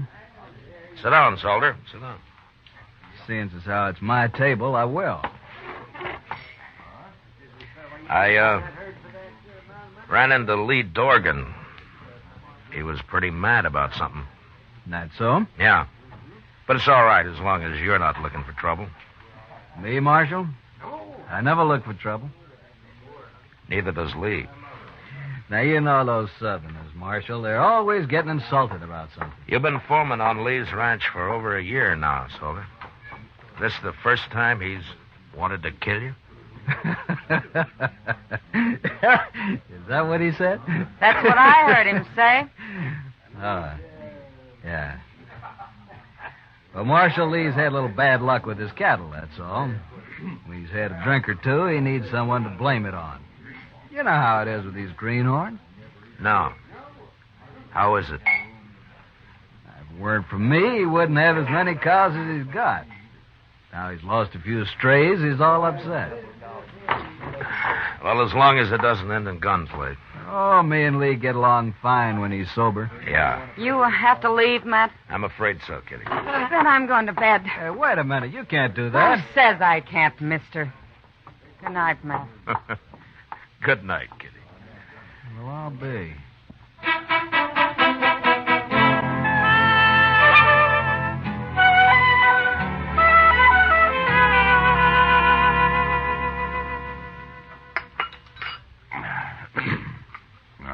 Mighty nice of you, Chester, to bring me all that coffee. Oh, don't mention it, Mr. Dargan. I had a hangover once myself. Well, here's your gun, Lee. Thank you, Marshal. You, still feel like killing Jim Salter? I'll kill any man that cheats me. That's how I was brought up, and that's how I am. So? I guess it's just instinct that tells me I'm being robbed by him, Marshal. I got no proof at all. None whatsoever. What is it, Lee? Don't your cattle tally up right? Look. I came out here from Alabama 18 months ago. I bought a ranch. I'm trying to raise beef. I've learned a little, but I can see it takes years to be a cattleman. Meantime, I'm green and I'm an easy mark, but I'm not so dumb I can't count. Marshal, I branded over 300 calves last spring and fall, and more than half of them are missing right now. Stolen? I don't know, Marshal. I've asked every rancher and every buyer around here to be on the lookout for my brand that hasn't turned up once. Well, why do you think Salter has anything to do with it? Instinct, I told you. I just don't trust him. Nothing more, but it's enough. Then why don't you fire him? Pride, I suppose. I want to beat him at his own game, whatever it is. Well, good luck at it, Lee. Well, I need more than luck, Marshal. I need a little help. I just don't know enough about this business. You're asking me to help you? I am. But how? Come out to the ranch. Just take a look around. Maybe you'll see something I can't see. Well, I don't know. We're branding again tomorrow, Marshal. Come out then. You got to help me. I'll be ruined if this goes on anymore. All right, Lee, I'll come. But, will you promise me one thing? What's that? If Salter does prove to be guilty, you won't try to kill him? No, I can't promise that. I respect the law, Marshal, but I got my own code, too. Thanks, just... Now, wait a minute, Lee. You're stubborn, but I don't think you deserve being ruined. All right, I'll come. Thank you, Marshal. Thank you. You know, the reason I got drunk last night was because I just felt so almighty helpless. Mad and helpless. Yeah. I know the feeling. See you tomorrow.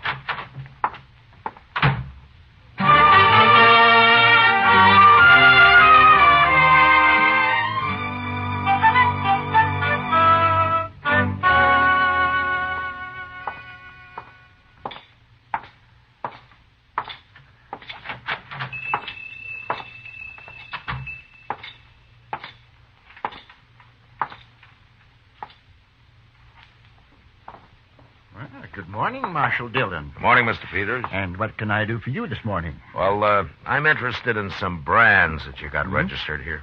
Oh, you don't mean to tell me that you're going into the cattle business, Marshal? No, not likely.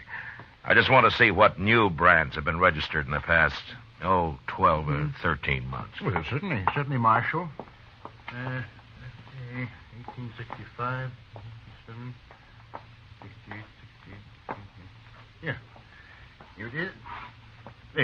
There you are. That's the official brand book for the last 2 years.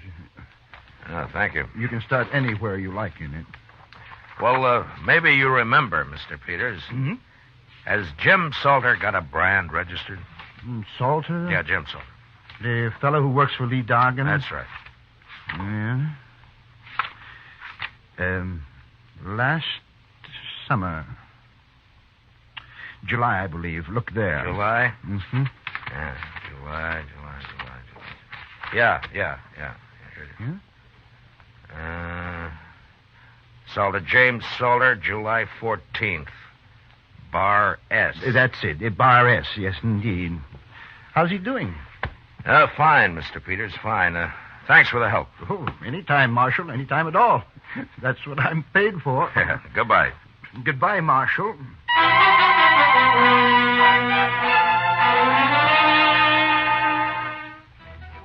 When we weren't working, most of the cattle buyers in town spent their time drinking toddy and telling lies at the Dodge House. And there I learned that a number of Bar S calves had been sold in the fall and some more of them in the spring. They remembered because it wasn't often a man sold only calves, and also because the brands were newly burned on. But they said the brands were clean, and there was no question of any previous marking having been altered. I figured Salter was a whole lot smarter than the ordinary rustler. And the next day I found out just how smart.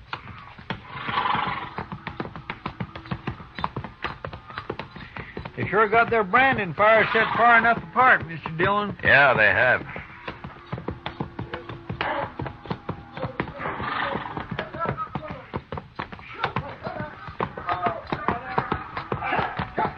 Here's Jim Salter now at this first fire. Oh, we'll stop and say hello, Chester.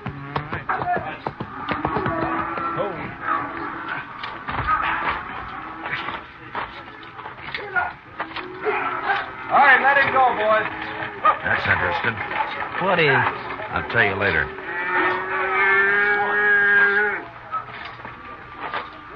You don't have to stop work just because we're here, Salter. That's all right, Marshal. Yeah, but you didn't brand that one. You just have to cut him out and rope him again. Iron's cold anyway. Oh, you got another iron there in the fire. We'll get him branded, Marshal. What are you doing out there anyway? Oh, we needed to change the scenery, so we thought we'd pay Lee a visit. Where is he? Working the fire down yonder. You sure do keep your fires separated. Anything else you fellas object to? Well, no, I wasn't objecting. I was just making an entirely impersonal observation, that's all. Well, go do your observing on Lee. You came to see him. Salter, I'd starve plumb to death before I'd ever work around you. You sure would, Chester. On, Jim. Wasting time. See you later, Marshal. Yeah. Okay, Adams, bring another one out. Okay. Yeah.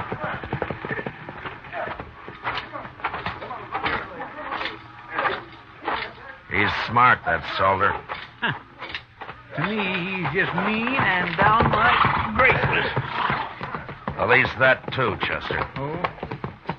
You got something figured out, Mr. Dillon? I got it all figured out. What? Salter's stealing cattle, all right. I know just how he's doing it. But the problem now is how to handle Lee Dorgan and that code of his. I wouldn't want to see Lee hung for murder. No, sir. I surely wouldn't either. Hello. Hi, Marshal. Hold it, man. How are you, Marshal? Chester? Fine, Lee. We're about through for the day. Why don't you ride on down to the house? Okay. I'll be along directly. We stopped by Salter's fire back there. Oh, how are they doing? Fine. Tell me something, Lee. Does Salter always work alone with those same two cowboys? Yeah, come to think of it, he does. Why? I was just curious. We'll see you at the house, Lee. Sure, Marshal. Tell the cook I'll string him up and supper isn't ready when we get there. All right, I'll do that.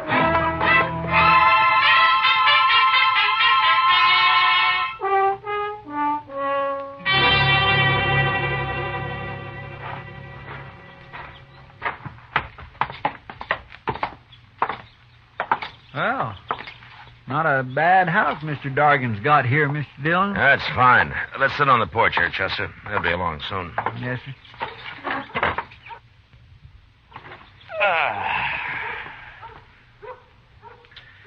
Mr. Dillon? Yeah. I've give up trying to figure it out about Salter. You'll just have to explain it. Well, I told you he sold fresh branded calves under the Bar S mark that he's got registered. Yes, sir. Well, those were Lee's calves. Did you ever hear of using a cold brand, Chester? A cold brand? Yeah. You can either put it on through a wet blanket or you can just keep the iron hot enough to burn hair and press it down lightly so it won't scorch the hide. Well, Looks like a fine brand for a few months. That is until the calf sheds. I'll be doggone. And then the calf's as unmarked as the day it got dropped. You can brand it at leisure with any mark that appeals to you, like a Bar S, for example. So that's what Salter's been doing. Yeah, he was about to put a cold iron on that calf a while ago when we rode up. Sure.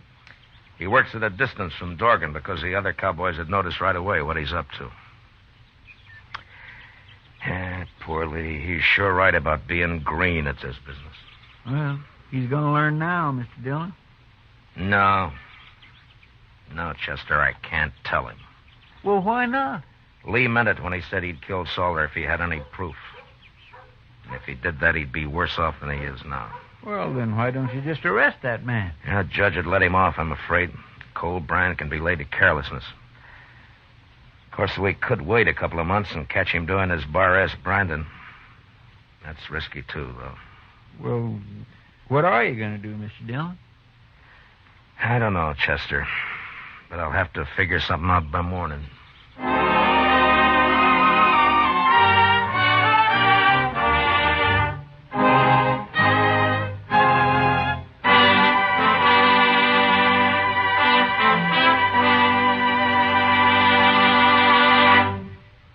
We will return to the second act of Gunsmoke in just a moment. But first, there's a lifeline that stretches from here to Korea. A lifeline that you help sustain for our fighting men when you give blood to the Red Cross Blood Donor Program. Call the Red Cross for an appointment to give blood the first thing Monday morning. And now, the second act of Gunsmoke.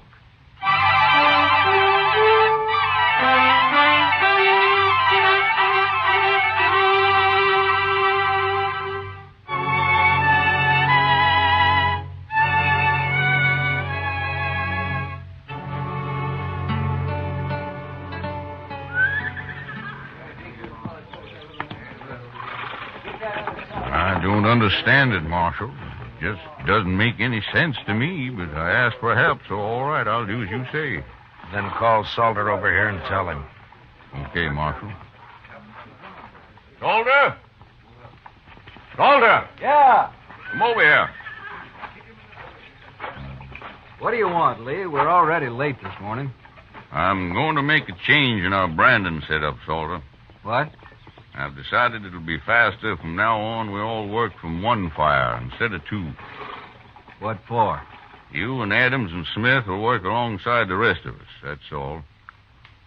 Whose idea is this, anyway? Those are my orders. Oh? You still talk like a Confederate colonel, don't you? That'll do, Salter. Sure. This is for you, Marshal. I never did like you anyway.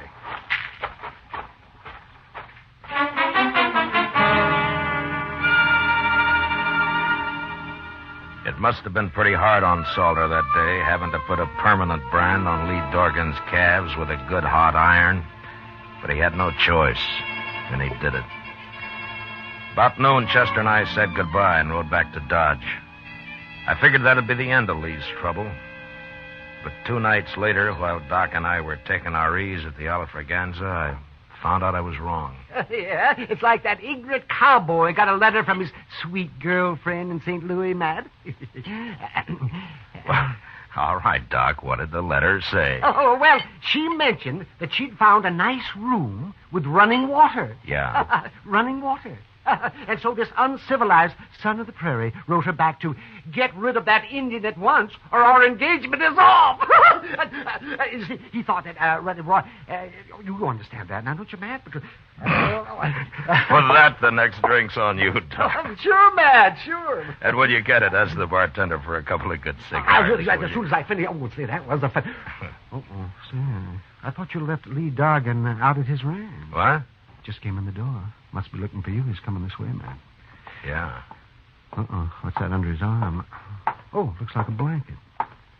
Hello, Lee. Sit down. Marshal, Doc. Oh, how are you, Lee? What are you doing in town? You all through, Brandon? Yeah, we're through. Oh, how'd it go? Yeah. Take a look at this blanket, Marshal. Huh?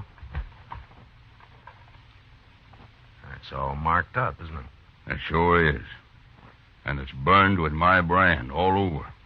Where'd you find this, Lee? One of my men was riding by the place where Salter and his had his branding fire, Marshal. His horse kicked it up. They'd half buried it there. He showed it to you, is that it? That's it. And he explained all about cold branding to me at the same time. I see.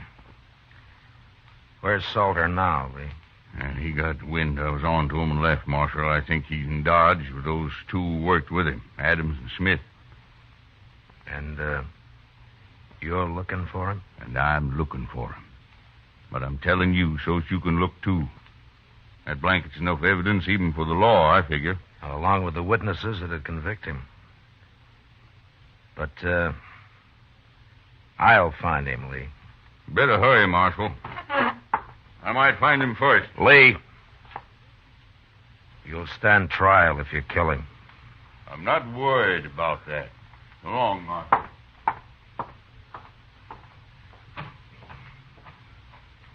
Why didn't you take his gun, Matt? So's he couldn't get in any trouble. You just find another one, Doc. He's a mighty determined man. Yes, I can see that.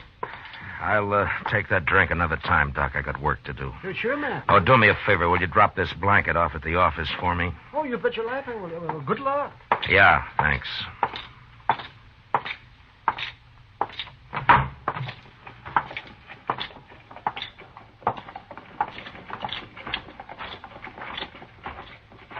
Mr. Dillon? Mr. Dillon? Yeah, what is it, Chester? There's something wrong, sir. I just saw Salter and two men walk up behind Lee Dargan over there and grab his gun. What? Well, where are they? They were headed toward Kelly's stable. I thought I'd better find you first. Come on.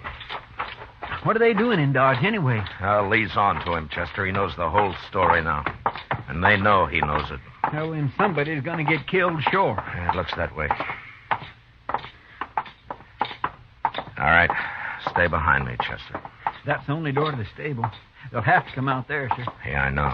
But we're going in after them. Easy now. The entrance to Kelly's stable was open, but there was no light showing. Chester and I stepped quickly around the frame of the door, and we stopped just inside, waiting for our eyes to get used to the darkness. We could hear voices in the back where the men were saddling up. And then, suddenly, we both saw it at the same time. The first doll, Mr. Dillon. Look. Yeah. It's Mr. Dargan. They hung him. Yeah, they just did it. He can't be dead yet. Here, take my knife and cut him down. You can climb up on the feed box. I'll cover you from here. Now, hurry. Yes, sir, I'll hurry.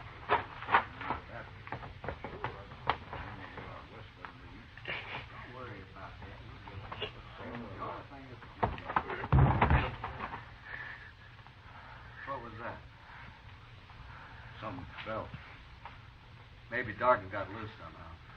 Get up front there and take a look, both of you. I'll finish saddling up. Okay, Salter. Come on, Smith. Stay in here, Chester. Don't move. Mr. Dargan's breathing. When they come up, we'll jump them. I'll take Adams. Now, quiet now.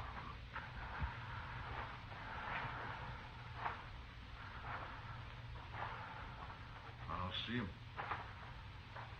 Rope must have broke. Yeah. Let's hit him on the head and have done with it. Yeah, might as well. You do it, Smith.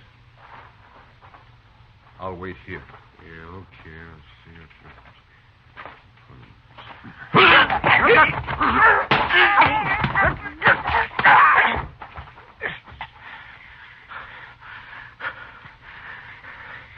You all right, Chester? Yes, sir. Good.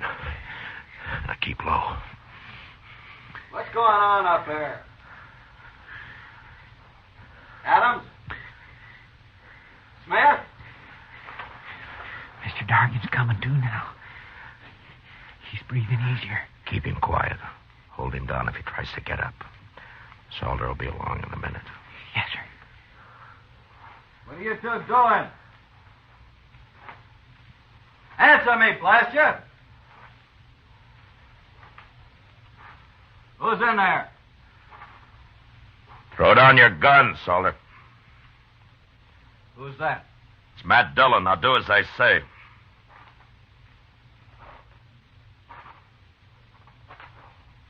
Sure, Marshal.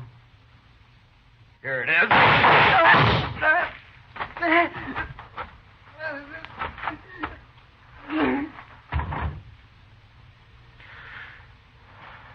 All right, Chester. Get the guns off of Adams and Smith. We don't have to worry about Salter. All right, sir.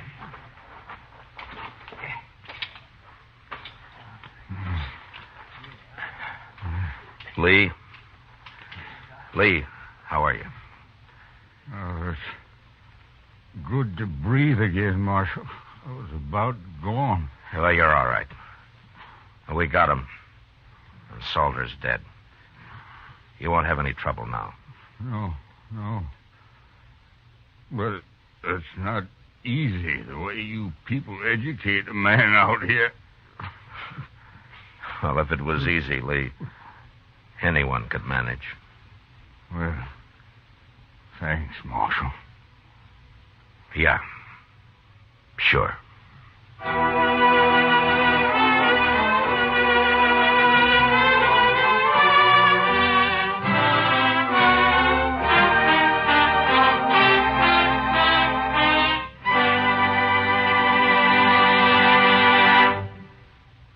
Gunsmoke, under the direction of Norman Macdonnell, stars William Conrad as Matt Dillon, U.S. Marshal. Tonight's story was specially written for Gunsmoke by John Meston, with music composed and conducted by Rex Corey. Featured in the cast were John McIntyre as Lee, Harry Bartell as Salter, and John Daner as Peters. Parley Bear as Chester, Georgia Ellis as Kitty, and Howard McNair as Doc. Gunsmoke has been selected by the Armed Forces Radio Service to be heard by our troops overseas. Join us again next week as Matt Dillon, U.S. Marshal, fights to bring law and order out of the wild violence of the West in Gunsmoke.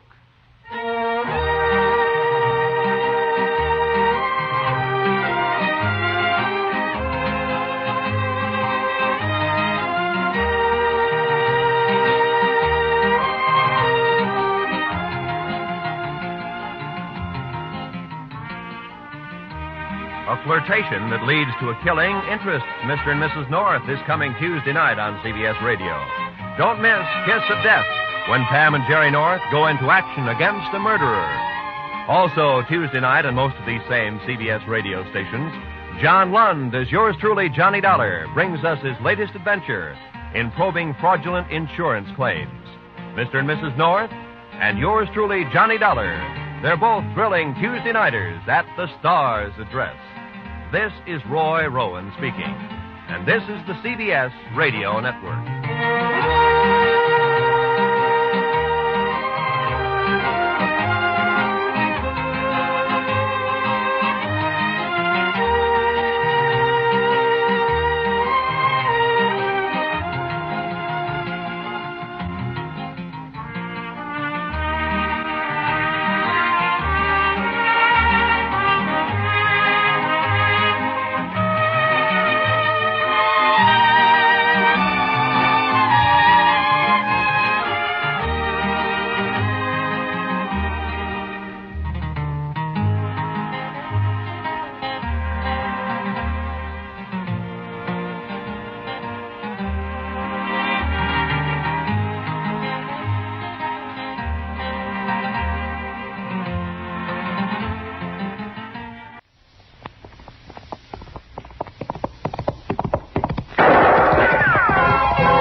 Dodge City and in the territory on West, there's just one way to handle the killers and the spoilers, and that's with the U.S. Marshal and the smell of Gunsmoke.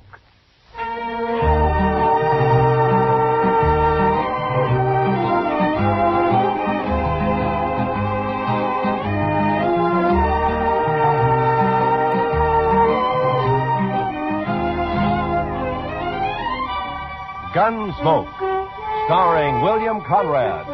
The story of the violence that moved west with young America. The story of a man who moved with it. Matt Dillon, United States Marshal.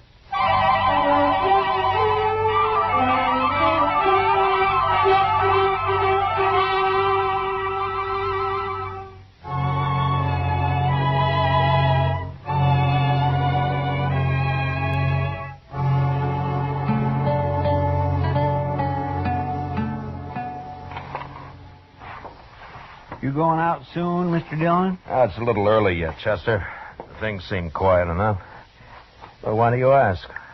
Well, sir, I thought I might red this office up a little bit when you go. At night? Night wasn't made just for sleeping. That's what my mother used to tell us.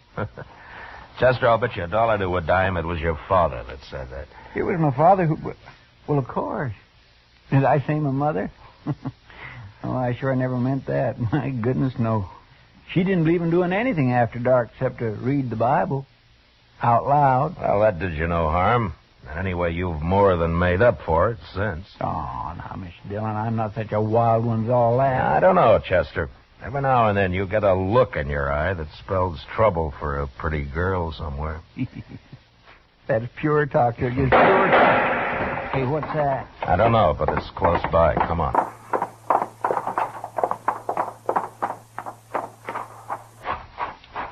There. Look, right in the street. Yeah, I see him. There's no one else around. Take a look down the alley, Chester. Yes, sir. Oh, it's Shaw. Shaw? Shaw, you bad hurt. Shot me right in the back, Marshal. Must have been in the alley there. Any idea who it was? No, sir. None at all. I'm bleeding some, Marshal. Yeah, I know. Well, we better get you right up to Doc's. He can work on you better there. All right, a couple of you men, pick him up and follow me, huh? All right, yeah. Take it easy, fella. All right, slow down. Easy.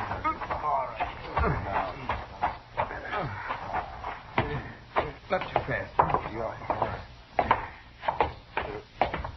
Didn't see a thing, Mr. Dillon. I went right to the end of the alley, but there was nary a soul in sight. Well, there's no use running around in the dark looking for him now. Maybe Shaw can tell us something after we get him into Doc's here. Yes, sir. All right, put him on the couch there, huh? Easy with him now. Johnny, go. Doc's not here, Mr. Dillon. I just looked out back. All right.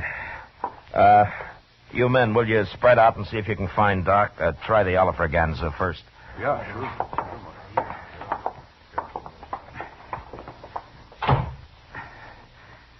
Do something for me, Marshal. Yeah, don't you worry, Shaw. Doc will be here soon, and he's patched up a lot of men worse off than you are.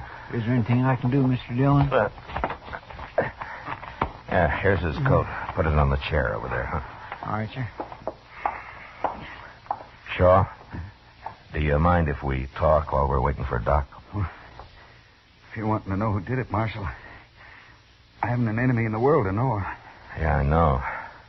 But has anybody at all said anything lately or done anything that might have led to this? No. Well, did you see him at all? No, sir. But I did hear him say something about Stone, Marshal. That's all I heard. Stone. Is that a man's name? Could be. Anyway, that's all I heard. Maybe thought I was somebody called Stone. I don't know. Well, I don't know of any Stone. Not around here, anyway. No. Do you, Shaw? No, I don't. I'll see who that is, Chester. Yes, sir. Now, you let me know if there's anything I can do for you, Shaw. Sure will, Marshal. Thank you. I'll give it to him. Bye. Fella found a hat out there, Shaw. Figured it must be yours. No. I'll put it over here with your coat. Is that your hat, Shaw?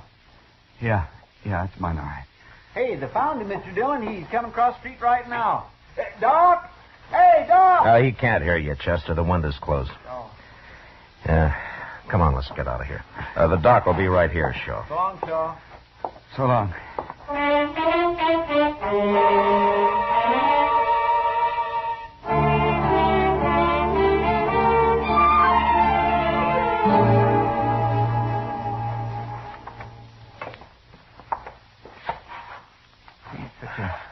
Nice, peaceable fellow. It's a downright shame, that's what it is. Yeah. But he's right, Chester. He got shot by mistake. Oh? How come you're so sure, Mr. Dillon? His hat, for one thing. His hat? Yeah, it's the same shape and the same color as mine. It is? Yeah. And Shaw and I are built enough alike, we're close enough in size that somebody could possibly make a mistake. Especially at night. Well, maybe. But that's stretching it some, if you ask me, Mr. Dillon. Yeah, except for one thing. I once knew a man named Stone. You knew him? You mean he's dead? Yeah. Well, if he's dead, then it couldn't have been him. Stone had a friend by the name of Danch, Chester. It might have been Danch. But why? Well, they were both cow thieves down in Matagorda County, it was. One day, Danch found his friend Stone hung from a live oak tree. I haven't seen Danch since that event, but I've heard that he's often sworn publicly that he's going to kill me for it. Well, Did you? No, Chester. Probably some cattleman caught him using a straight iron and practiced a little quick justice. I wasn't even around. Oh. I don't hang people, Chester. Oh, no, of course not. Anyway, if that was Danch, he's probably still in Dodge. He'd have heard he shot the wrong man soon enough. You gonna go look for him, Mr. Dillon? Well, it's better than letting him look for me, Chester. Especially seeing the way he goes about it. Well, what's he look like? In case I see him first. Yeah, he's tall, thin. He's got one mark you can't miss. You're standing on his left side, anyway. What's that? He had a fight somewhere, and he got his ear chewed off. Well, unless he's growed another one, that ought to make him easy enough to spot. I might wander down and see if he's been around the Dodge house any, Mr. Dillon. All right, Chester. I'm going to make a round to the saloons. I'll be at the Texas Trail last. Yes, sir.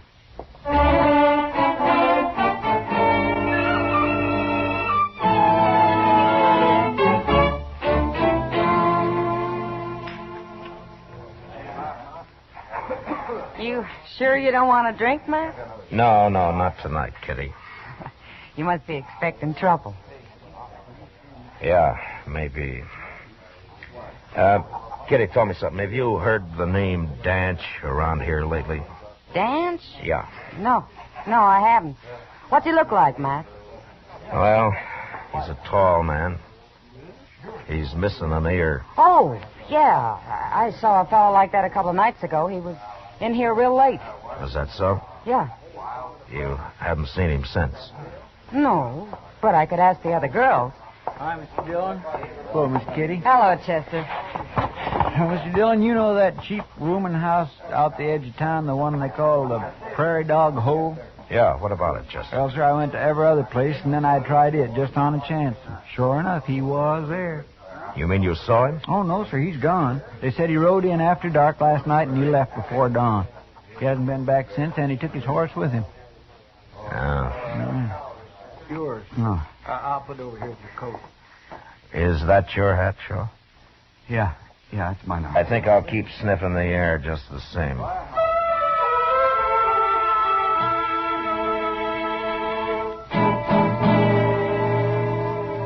The next afternoon, about sundown, Shaw suddenly died. He hadn't been badly hurt, but as Doc said, you never know how a man's heart will react.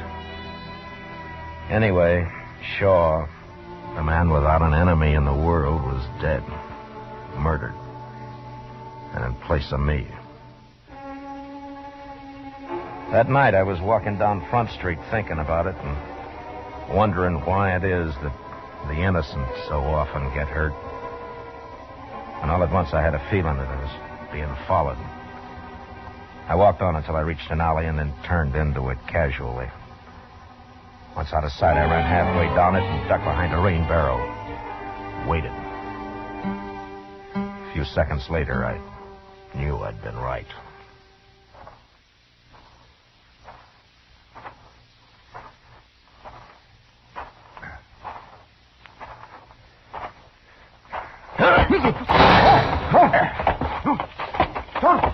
Don't kill me.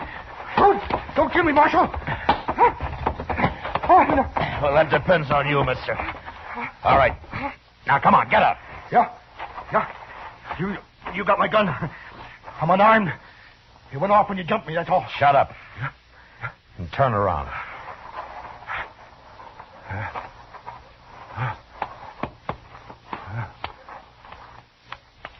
All right. The jail's right around the corner. Walk ahead of me. And walk careful. I will. Sure, I will.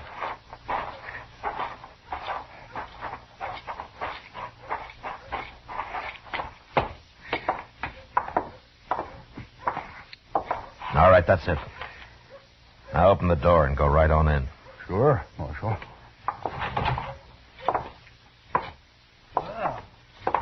Who is this, Mr. Dillon? I don't know. Who are you, mister? My name's Lee. Lee what? Bill Lee. All right, Lee. Now, why did you follow me down that alley with a gun in your hand? Oh, I wasn't following you, Marshal. No? Well, what were you doing? Well, I was just It was dark down there, and I didn't want to take any chances. You know? All right, Lee. Did you shoot Shaw last night? Oh, that fella got shot? Yeah, that's the one. No, Marshal. Why would I shoot him? There's no reason. None at all. You made a bad mistake. Look here, Marshal. You can't drag me in here and accuse me. Shut up! Now, all I want out of you is one thing. Did Danch hire you to kill me? You got nothing on me, Marshal. I've never heard of no Danch. No? All right, lock him up, Chester. Lock me up? What for? For lying. Now, wait a minute. That's illegal. It sure is. No, I mean, you can't put me in jail for You show him what we can do, Chester. All right, mister. Right through that door. Go on. I see you tried for this, Marshal. Now, I know my rights. Lee, the only right you got left is to be hung. And I hope it takes place real soon.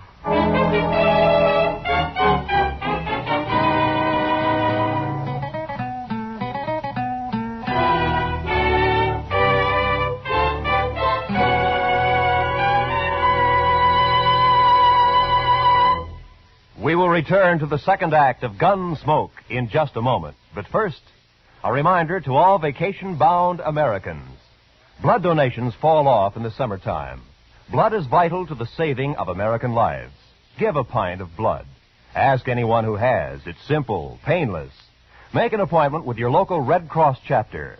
Give a pint of blood and save a life before you go on your summer vacation. Now, the second act of Gunsmoke.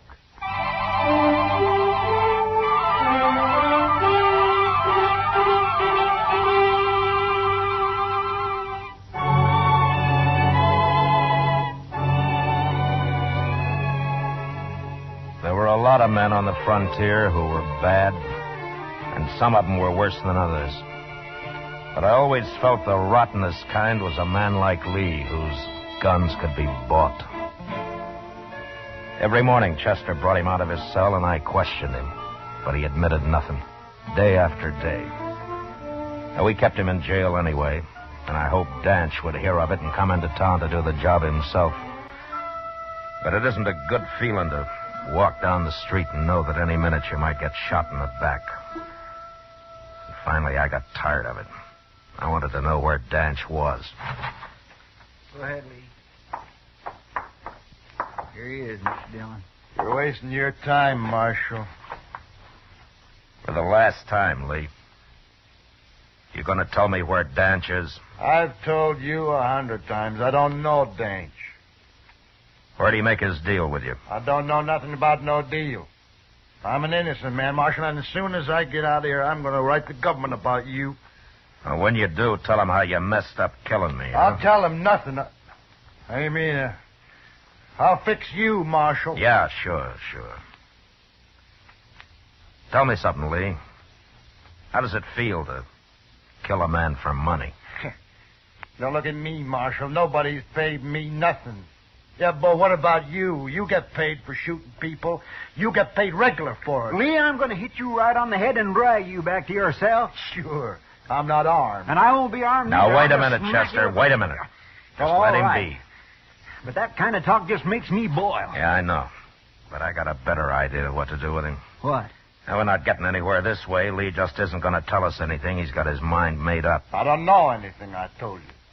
So keeping him locked up isn't going to help. You don't mean that... Yeah, turn him loose. Oh, no. Well, about time. You can't do that, Mr. Dillon. He'll just try to kill you again the first chance he gets. Maybe. But, Mr. Dillon, I don't... All right, go on, Lee. You're free. Now get out of here. You really mean it, Marshal? You heard me.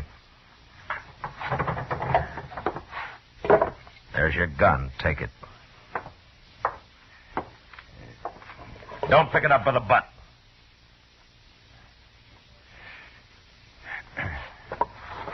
That's better.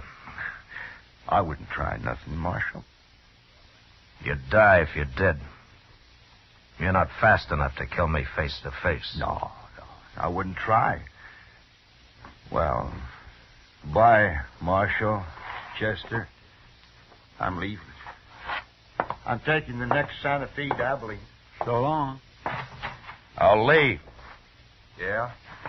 there's just one thing. What?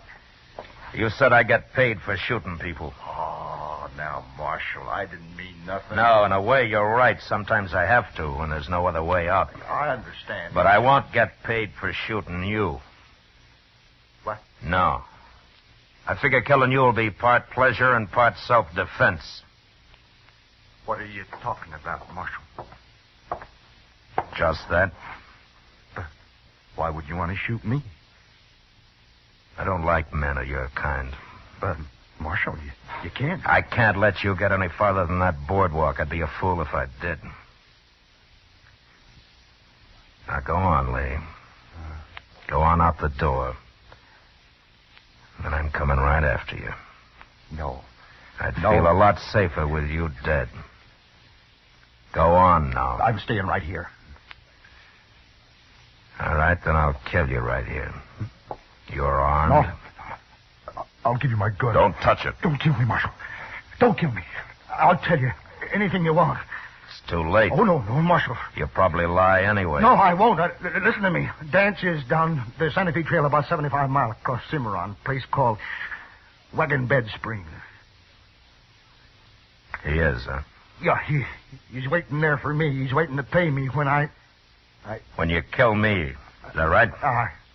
I'm not going to kill you, Marshal. No. Take his gun, Chester, before he changes his mind. He's a pretty brave man. Sure. Take it here.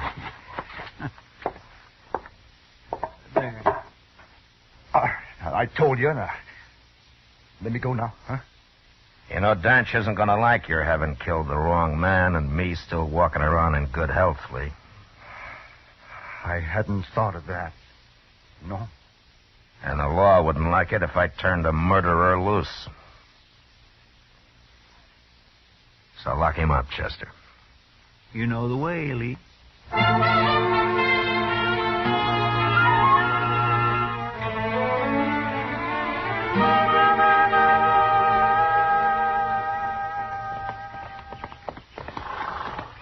Mr. Dillon, you know what that cussed Lee told me just before we left? He said Dance had told him to yell lap for stone when he shot you. Well, I figured that. You know, I think he really believed you'd have killed him if he'd walked out of that office. Cowards are easy to bluff, Chester. Now, when we get to Wagon Bed Springs, I want you to stay out of the way when I find Danch. Yes, sir, I will. Unless he has friends there. Yeah. I suppose he really believes you hung that fella Stone, don't he? Yeah, it seems that way. All right, let's pull up here, Chester. It's just over the hill there. We'll go on in as soon as it's dark.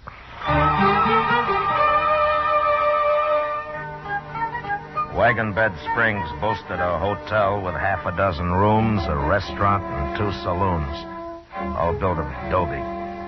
We're just a stopping point for bull whackers and mule skinners driving their freight wagons along the Santa Fe Trail. And such men didn't carry much money with them. When night came, Chester and I rode in, found a corral for our horses, and scouted the town. Danch wasn't anywhere in sight, so I decided to begin asking questions.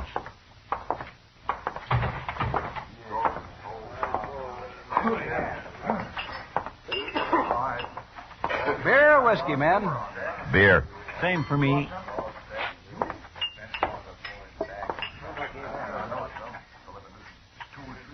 Strangers, ain't you?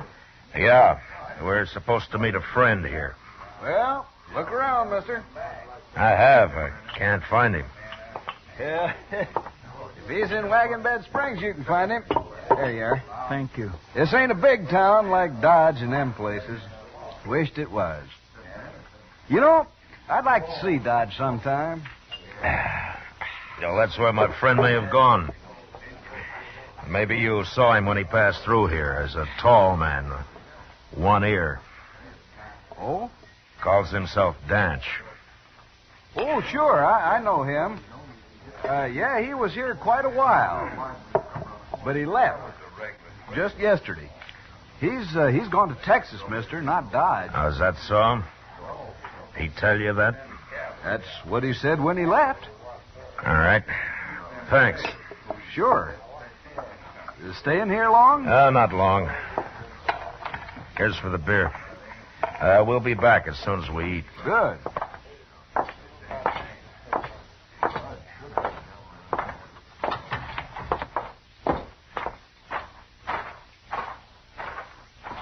Say, did you mean it in there, Mr. Dillon? Are we really going to eat supper again?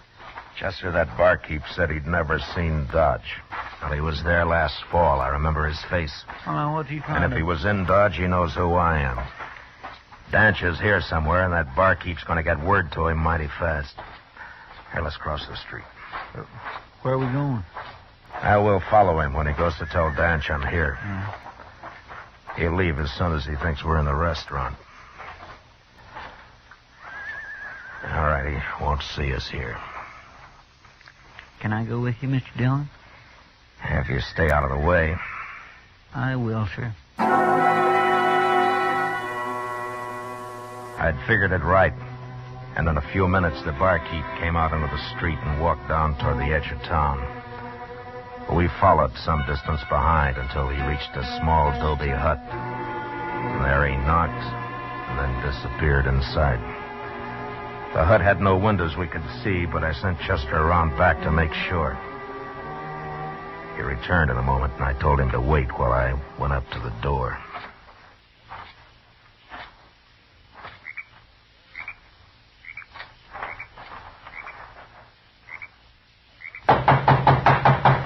Who's that? You're trapped, Danch. Come out with your hands up. All of you here, you fools. I didn't see him. He said he went to supper. I ought to kill him. I got nothing to do with this. I'm getting out of here. Go ahead, get out. Marshal! Marshal, I'm coming out. I ain't even armed, so don't shoot. Okay. Come on. Go on. You got to open it more than that, Danch. I can't get out. All right, keep your hands up. Chester. I'll take him. Keep an eye on him. Come on, you. I won't do anything. He paid me to warn him, that's all. Danch. You're in a bad spot. You can rot in there. I don't suppose you'd give me a fighting chance any more than you gave Stone one, Dillon. I was in Galveston when Stone got hung, Danch. That's a lie. It doesn't matter. How come you hired Lee to shoot me? You lost your nerve? How many cattlemen in Dodge, that's why. Yeah, I forgot your reputation with cows. And I don't care how you die anyway. Yeah, you talk big for a man who's practically buried. I'm coming out, Dillon. And I'm coming with a gun. You better not do it, Danch. I'll have to kill you. I'd hang anyway. And I just might get you. I backed off around the corner of the hut and waited. Danch opened the door wide, and he suddenly sprang out, a gun ready in each hand, expecting to face me. He stood there for a second before he realized that he'd been trapped again. And then he made his choice and started for the corner of the hut where I was.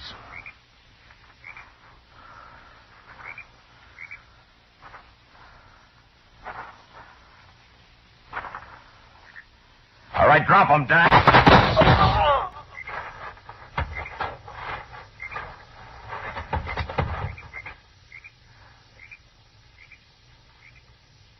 Dillon? Okay, Chester. Is he dead? Yeah. So he tried to kill you, Marshal. It was self-defense, pure and Oh, simple. shut up. What'll we do with this man, Mr. Dillon? Let him go, Chester. He's just scum. All right, sir. And you bury him, mister. He paid you. Yes, sir. I'll take care of it. And if I ever see you in Dodge, you'll go to jail. Oh, no, sir. I wouldn't be coming in. Come on, Chester. Let's get out of here.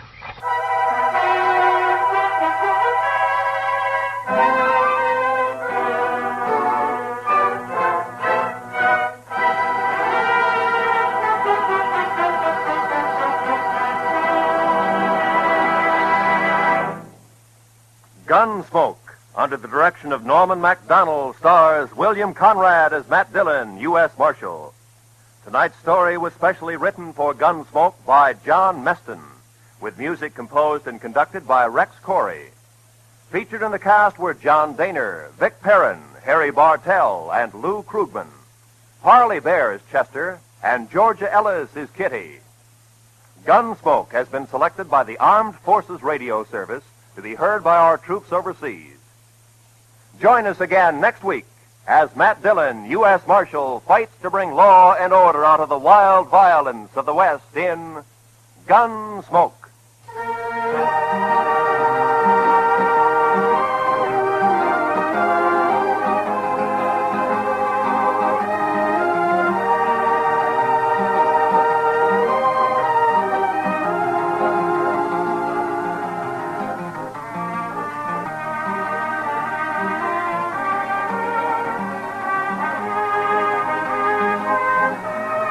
This is the season for people to have letters added to their names as universities award degrees to scholars. Here on CBS Radio, we're having a somewhat similar procedure. This Monday, the letters KQV, WHYN, and KTHS will be added to CBS Radio. Yes, on behalf of our affiliated stations from coast to coast, CBS Radio welcomes to the network where America listens most, station KQV in Pittsburgh, station WHYN, serving the greater Springfield-Holyoke area, and radio station KTHS, serving Little Rock, Arkansas. This is Roy Rowan speaking over the CBS Radio Network.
Around Dodge City and in the territory on west, there's just one way to handle the killers and the spoilers, and that's with the U.S. Marshal and the smell of Gunsmoke.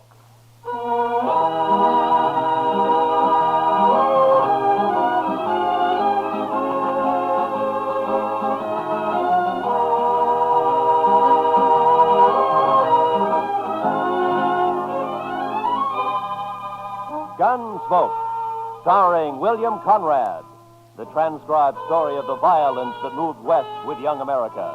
The story of a man who moved with it. Matt Dillon, United States Marshal.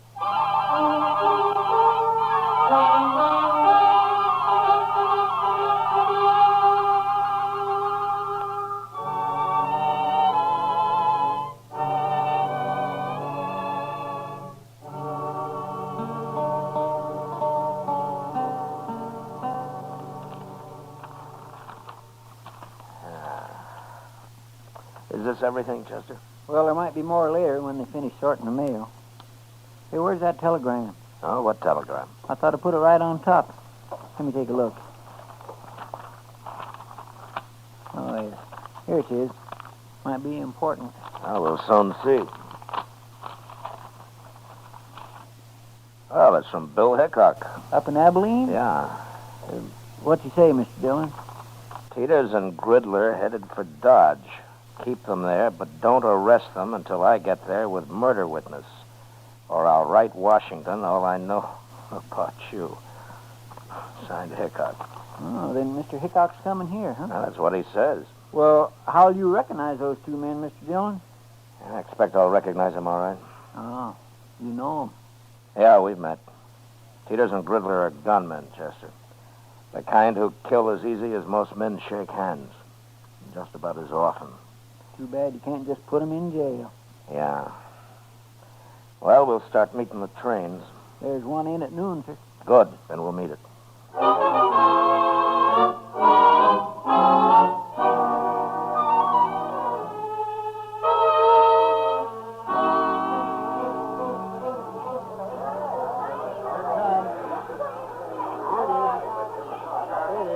What'll we do if they are on this train, Mr. Dillon? Nothing, Chester. I'll find them later and talk to them, but not in a crowd like this. Yes, sir. You know, every time I see a train, I am just overpowered with the urge to travel. Oh? Where to? Anywhere. Anywhere but Kansas. Well, I don't think you'd like it back east any better. Why not? You just have the urge to come out west again. I know your kind. I suppose you're right, sir. But still, it'd be good to walk down a street that wasn't all heat and dust and that wasn't crowded with a lot of grimy men looking for trouble. And I wouldn't mind seeing some women, married women, with kids and parasols and Wait a Bibles minute, Chester. There they are. Where? They just got off the end car. Those two headed for the depot there. One of them's tall? Yeah. That's Teeters in the black hat. The other's Gridler. I'll just step around the corner here and see which way they head. Yes, sir.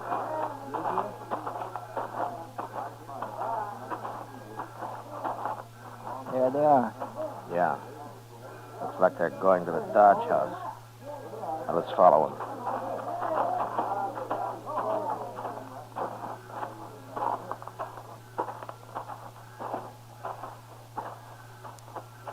Yep, that's where they're going, all right. Now, let's wait here. Let them get a room, and then I'll go talk to them. But if you can't arrest them... And I'll just try to make them feel welcome to stay in Dodge. When do you think Mr. Hickok will get here? Be a couple of days anyway, Chester. Look, right now, I want you to go back to the depot and ask the ticket agent to let me know if Teeters and Gridler start to leave anytime. You can describe them to him. All right, sir. Then go to the stage office. Yes, sir. And go to all the stables, too. If they rent or buy any horses, I want to know about it right away. I'll tell everybody. Also tell them to keep quiet about it. I'll be back at the office later, huh? All right, sir.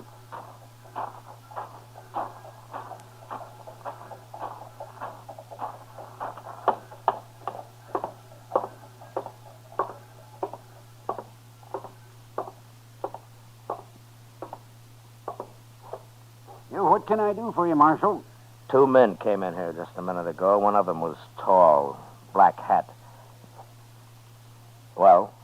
Well, what, Marshal? You were here. Did you see him? Those were gunmen. I could tell. The tall one's Teeters and the other one's Gridler. Those the names they gave you? Yes, but there'll be trouble if you try to arrest them here, Marshal. Can't you wait until they're outside in the street someplace? No. What if they're after you? I've got nothing to do with men like that, Marshal. There's no reason in the world that Now, they... just take it easy. They never heard of you, and I'm not going to arrest them. But since you're a good, helpful citizen, maybe you can tell me what room they're in. Certainly, Marshal, certainly. Number 25. Up the stairs and turn to your left. Thank you very much.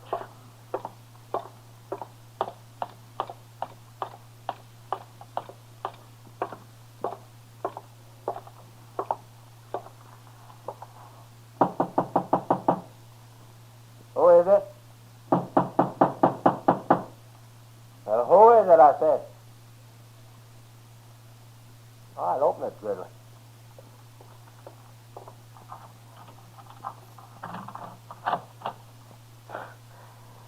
You can put your gun away, Gridler. I just came for a little talk.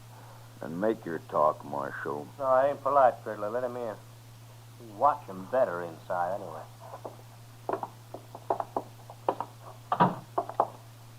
Hello, Teeters. What's on your mind, Marshal? I'm just trying to think. Last time I saw you men was in, let me see, was it Tascosa? Never mind all that, Marshal. Why are you here? No, I heard you were in town. I thought I'd drop by and say hello. News must travel pretty fast in Dodge. We ain't been here 15 minutes all told. Well, maybe he was expecting us, Gridler. I happened to be at the depot. I noticed you get off, so I followed you here. All right. But we're not wanted, Marshal. Matter of fact, a judge up in Abilene just turned us loose. Wasn't no witness to that killing. Wild Bill tried to frame us, but didn't work. Well, that just goes to show the law's fair to everybody, doesn't it? Why'd you come here, Marshal? Just to let you know that I'm still the law in Dodge and that I don't want any trouble here. With men of your sort, I always like to mention that. We're not looking for trouble. Good, good. And you're welcome to stay here as long as you like. That's a funny thing to tell us. It's an open town, Peters. Yeah, sure, Marshal. Sure it is, yeah. And I'll treat you two just like anybody else. If you stay out of trouble, the town's yours. Anybody who starts trouble won't be us. Well, I'm glad to hear that. I'll be going now, gentlemen. Oh, there are some pretty sharp gamblers here. Don't let them take all of your money. Well, don't you worry about us, Marshal. So long.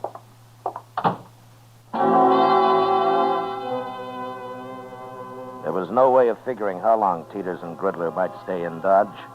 If they took a notion to do some gambling, it might be a week or two, or they might move on in an hour. That night, however, they were still in town, Buck and Faro at the Alafraganza. Everything looked fine until Chester came into the office about 10 o'clock. They're fixing to leave, Mr. Dillon, first thing in the morning. Oh, how do you know? Jim Bunch at the stage office. He just told me they came in and paid their fare to Sharon Springs on the morning stage. Sharon Springs, huh? And then they're headed for Denver. Looks like it, sir. All right, Chester.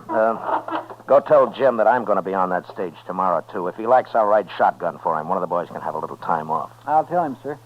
But are you going all the way to Denver? I'll follow him all the way to San Francisco if necessary. You can tell Hickok that when he shows up.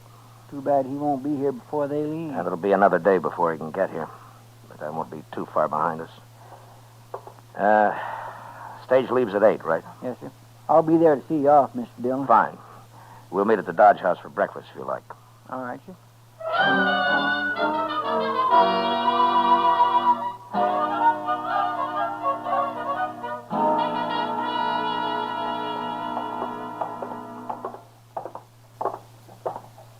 The stage looks like it's all ready to go, Mr. Dillon. Yeah. I don't see Teeters and Gridler, though. They're not inside, are they? I don't think so. No, they're not here yet. Just about 8 o'clock. They should be here. Well, it doesn't matter, Chester. If they've changed their minds, it's all to the good anyway. Want me to go ask Jim Bunch if he's heard from them, Mr. Dillon? No. Let's just wait here. Oh, say, I forgot to tell you.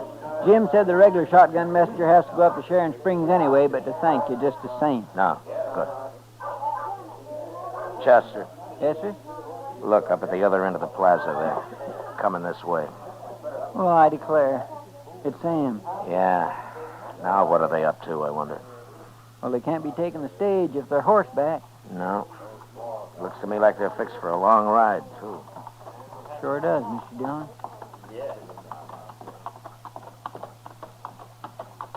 You're up early, Marshal. Yeah. So are you, Teeters. Cooler in the morning. For traveling, it is. So long, Marshal. What's the matter? Did you lose all your money last night? Yeah. Next time we'll follow your advice. So long.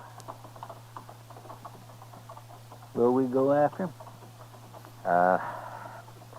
Chester, you stay here and explain things to Wild Bill. I'll be on their trail. As soon as they're out of sight, I'll get my horse. You can tell Jim I won't be taking the stage. All right, sir. I'll leave as clear a trail for Hickok as I can. Yes, sir, I'll tell him.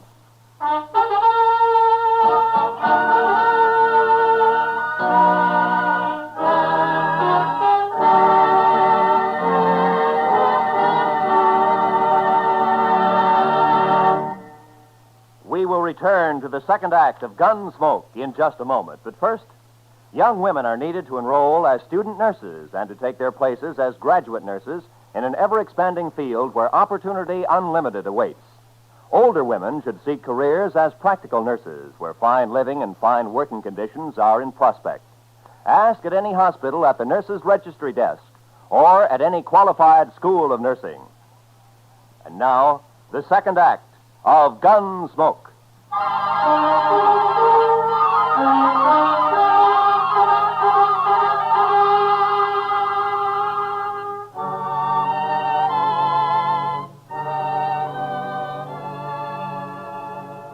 did my best to stay out of Teeter's and Gridler's sight.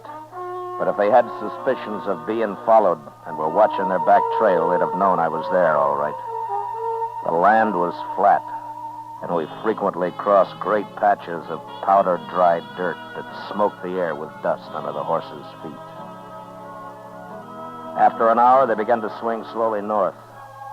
And by noon, it was clear that for some reason they were riding in a great half-circle. They'd left Dodge, headed west, and sure enough, just after sundown, they rode back into town from the east. I waited until dark, then came in. Put my horse up. The office was empty, so I walked up to Delmonico's, where I found Doc having supper.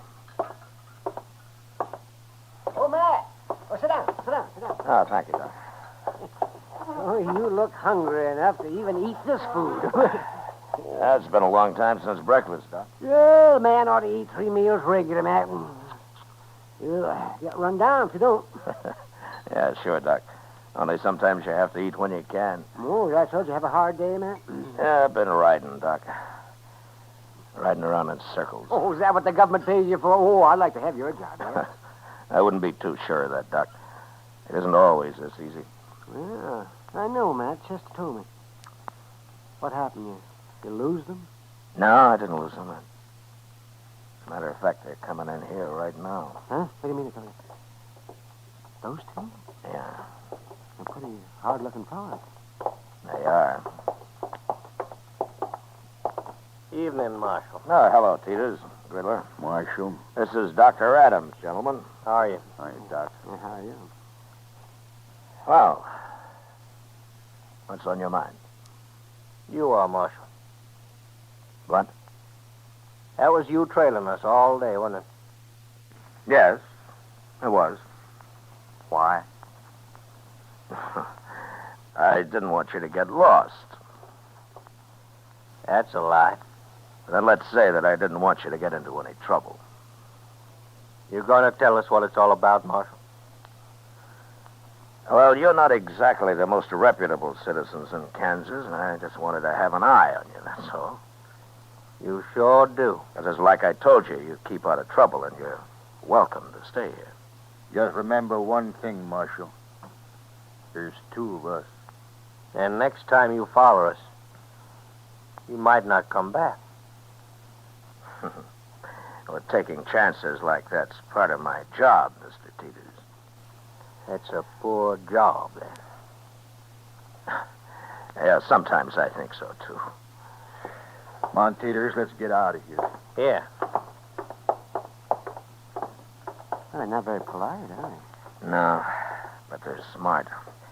Smart enough to figure something's wrong, anyway. Well, you think they might bolt, Matt? It depends on how smart they really are, Doc. Right now, they're so curious, they might stay around just to see what it's all about. Oh, Mr. Dillon? Oh, hello, Chester. Oh, Pull up hi, a chair. Mm-hmm. Pull up a chair, Chester. I won't have time. We better get right over to the depot. Oh, why? What's happened? Well, sir, I saw 'em ride back into town. The first thing they did was go to the depot and ask about a train. Oh, were you there? No, sir, the agent came and told me like he'd promised. Train goes at 7:30, doesn't it? Yes, sir, and it's just about that now. I've been looking everywhere for you. Doc, if that waiter ever does come around, tell him to hold a steak for me, will you? I might just be back for it. Sure, Matt, yes, sir. And good luck. Yeah, thanks, Doc. Come on, Chester.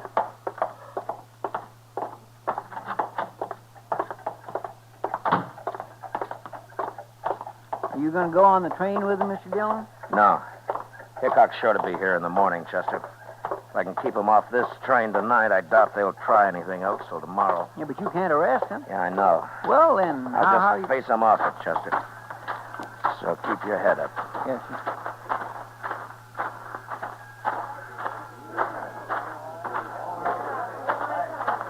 Now, there they are. Come on. You come just to say goodbye, Marshal? Not exactly, Teeters. Oh? You can take the train tomorrow if you like, but not this one. Why tomorrow? Well, I've got orders to keep you in sight till then. Orders from who? It doesn't matter. But you have your choice. You can have the run of Dodge tonight, or you can spend it in jail.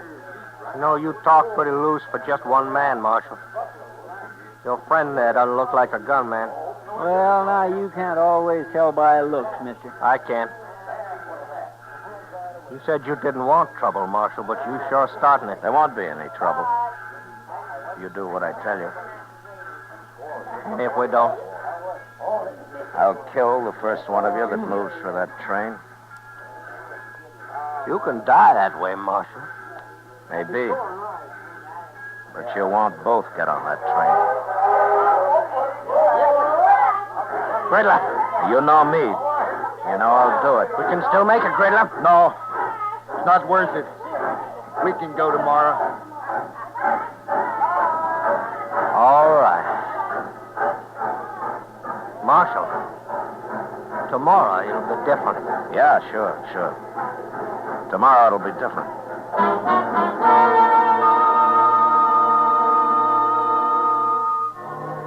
Chester and I met the noon train next day. But as I'd figured, Hickok didn't get off it. I questioned the man who rode the baggage car, and sure enough, Wild Bill and his witness had hidden out there the whole trip. As soon as the crowd left the depot, we walked down to the car, crawled under it, and pounded on the door on the other side. Who is it? It's Dillon, Bill. Open up. Oh, jump up, man. Come on, Chester.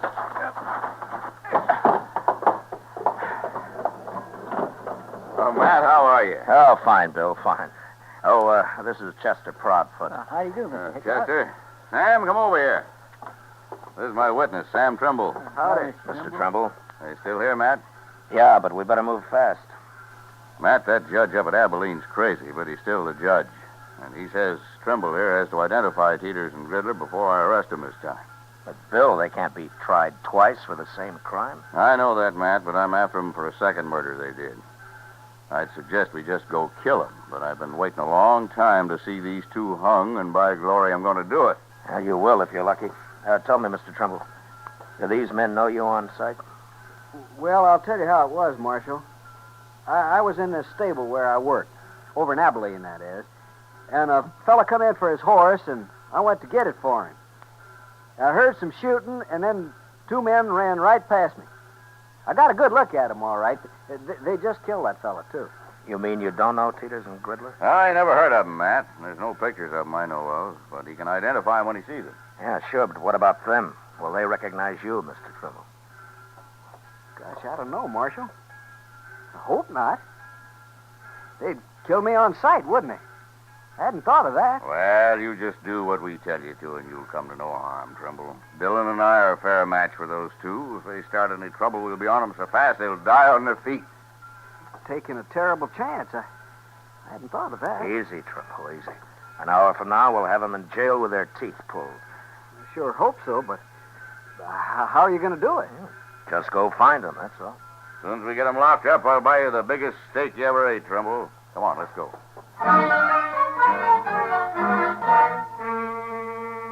I took Hickok and Trimble over to the Texas Trail, where we decided we'd wait while Chester located Teeters and Gridler. Then we'd just walk in on them and get it over with fast. I introduced the two men to Kitty, and we ordered a couple of drinks for Trimble, who was getting jumpier by the minute. What are you two heroes doing? Getting this poor man drunk enough to fight him? Not exactly, Miss Kitty. He just lacks faith in us, that's all. I wouldn't have come if I'd thought about it. I sure would. Look, Trimble, it isn't often a man has both mine and Matt Dillon's guns behind him. You're as safe as you'd be in church. I don't go to church. Here, Mr. Trimble. Have another drink, huh? I will in a minute. I'm going out back first. Whatever you're up to, it's making him mighty nervous. Yeah. Well, I'll admit he usually leads a quieter life. He'll brag big, though, once he's back in Abilene. Tell me, Bill, do you plan to stay in Abilene long? Oh, I don't know, Matt. Charlie Utter keeps talking to me about Deadwood. Oh, it's as dusty up in Deadwood as it is in Kansas. Yeah, I know, Miss Kitty, but Charlie thinks some of that dust is made of gold. What's that? I don't know, but I'm going to find out. I'll go with you, Matt. All right, stay in here, everybody.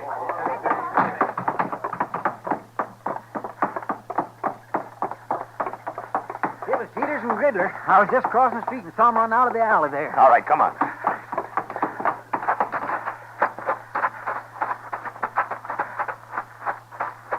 There he is.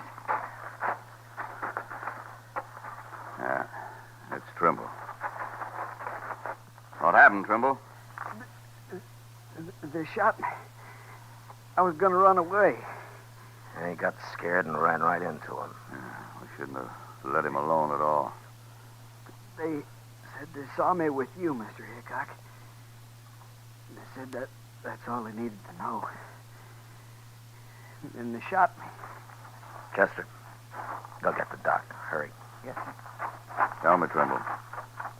They were the men who killed that fellow in Abilene. You recognize them all right? No. No, I never saw these two before. It wasn't them. What? I knew I shouldn't have come. I got killed for nothing. Trimble. Trimble. That's no use, Bill. Yeah. He got killed for nothing, all right. They must have figured he was a witness to some murder they did commit. Well, anyway, they'll hang for Trimble now. Let's find them before they get out of town, Matt. We'll find them even if they do. Hickok and I walked out of the alley and into the plaza. There were a couple of citizens who'd heard the shooting and had seen Teeters and Gridler run out of the alley. Told us that they'd gone into the Dodge house, and we followed. From the look on the clerk's face as we went past him and up the stairs, I knew that they were in their room. When we reached it, Bill stood on one side of the door, and I on the other. Think they'll fight, man? Well, let's ask them.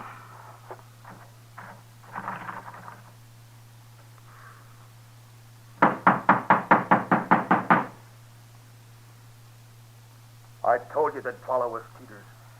Well, we're trapped sure. Shut up, I said.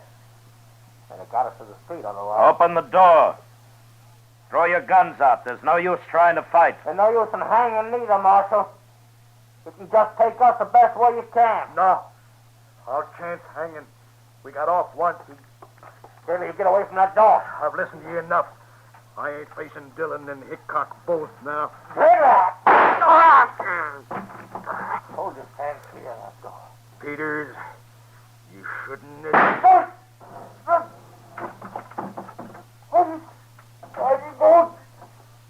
Don't you try to convince us.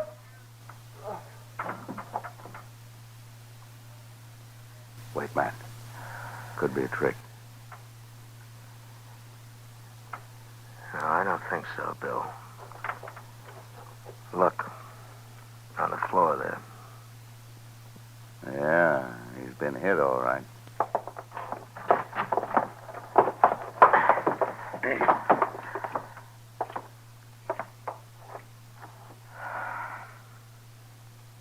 Well, they're both dead. Well, I sure never expected this. Saved us doing it, maybe. Riddler lost his nerve. Blast him. Shooting was too good for these two. I wanted to see him hung. Well, things don't always work out, Bill. No, they sure don't. Not lately, anyway. Matt, I think I'll go up to Deadwood with Charlie out of right soon after all. Maybe I can find me a little peace and quiet.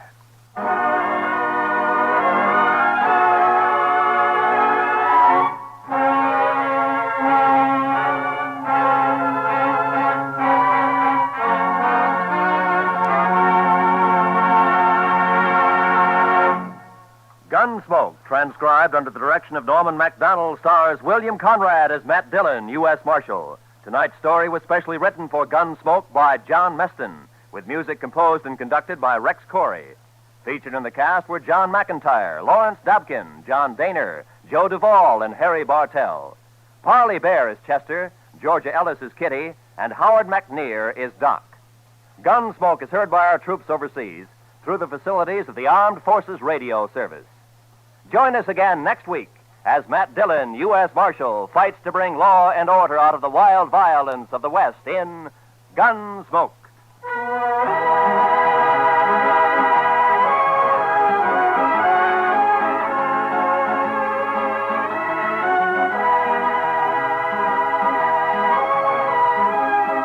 Many of the war orphans of Korea have never known peace or plenty. Their lives have gone from bad to worse. Now their future is in our hands. Without help, they cannot live. We can send them food through CARE, the American Package Sending Relief Agency. Send your contribution to CARE's local office or to CARE New York or CARE Los Angeles. This is Roy Rowan. This is the CBS Radio Network.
Around Dodge City and in the territory on West, there's just one way to handle the killers and the spoilers, and that's with a U.S. Marshal and the smell of Gunsmoke.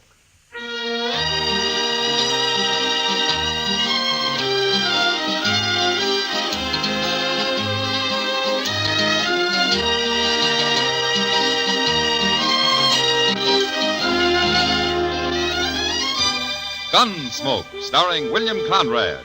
The story of the violence that moved west with young America. The story of a man who moved with it. Matt Dillon, United States Marshal.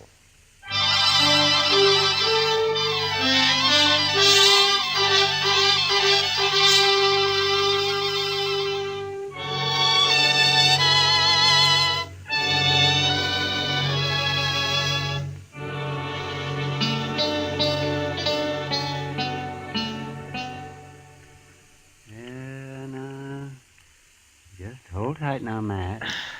That's it. I've got it. Almost. Ah, there it is, yes.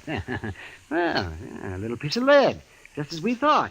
You see? Now, that took you long enough, Doc. Now, don't you blame me. You should have come here before. People never do go to a doctor until the last minute. I've carried that lead in my leg for over a year, Doc, and never did bother me any. The only reason I came up here today is because you weren't busy and I didn't have anything else to do myself. Aren't you through yet? No, I'm not through yet.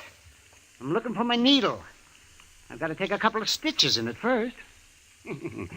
Oh, yes. And if you're talking like that just to get my fee down, you're wasting your time. You know, it's when I'm not busy that I'm poor, and I have to charge more. There, now, that ought to hold you fine. Not much of a wound. The lead worked right up next to the skin. I could have cut it out myself. Yeah, but you didn't. And it's going to cost you $5. $5? Well, you're the only patient I've had today. I got to make out somehow. Oh, hand me my pants, Doc. How is he, Doc? Oh, he'll live, Chester. Worse luck. Say, there's a fellow in the office downstairs who wants to see you, Mr. Dillon. Oh, who is it, Chester? He didn't say. All right. I'm ready. We'll finish our discussion at supper, if you like, Doc. Well, there's nothing to discuss, but I'll eat with you anyhow. Thanks. See you later.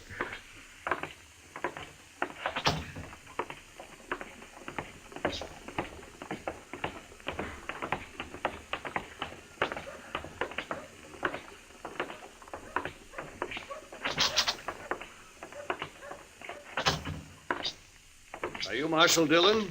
I am. My name's Parker. I'm a special deputy representing the New Mexico Stock Raisers Association. New Mexico? Of course. Haven't you heard of the association? Yeah, I've heard of it. I was just thinking you're a long way from home, aren't you? Perhaps. Marshal, I have a warrant here for the arrest of Dane Shaw. Dane Shaw? I never heard of that name around here. We'll let the marshal handle this if you don't mind. Oh, we will, huh? Well, now, you're pretty high and mighty for just a Easy, doggone... Chester, easy. Here's the warrant, Marshal. Who issued this, Mr. Parker?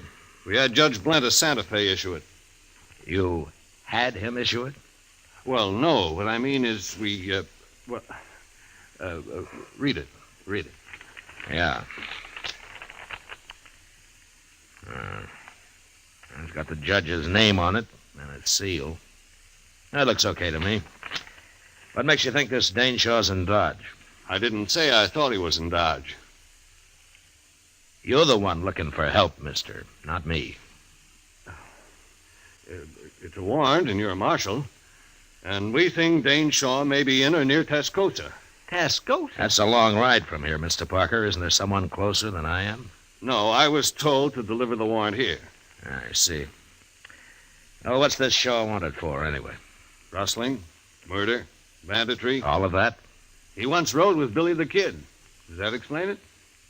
Not quite, Mr. Parker. We hold those men equally responsible. Every one of them. We? The Stock Raisers Association. And others. Ah, I see. Now, you say Shaw once rode with a kid. Do you mean he isn't still with him? Shaw left the gang just 2 years ago. Who told you he did? Pat Garrett. Pat Garrett?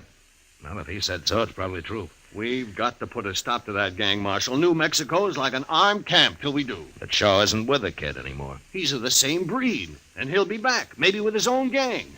Yeah, that's possible. In any case, the man's wanted, and you have the warrant. Why don't you come down to Tascosa with us, Mr. Parker? No, that's not my job. I'll wait right here in Dodge.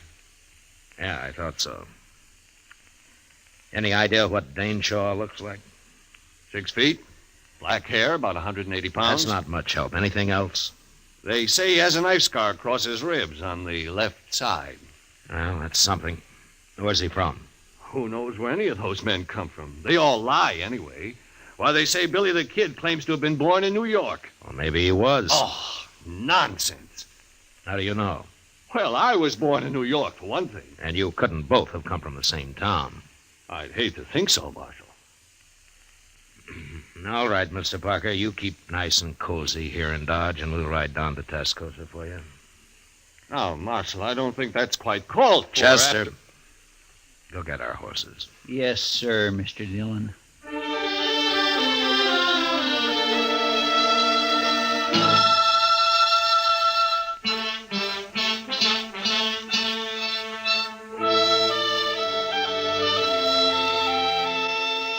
Tascosa lay on the Canadian River, a couple of hard days' ride south.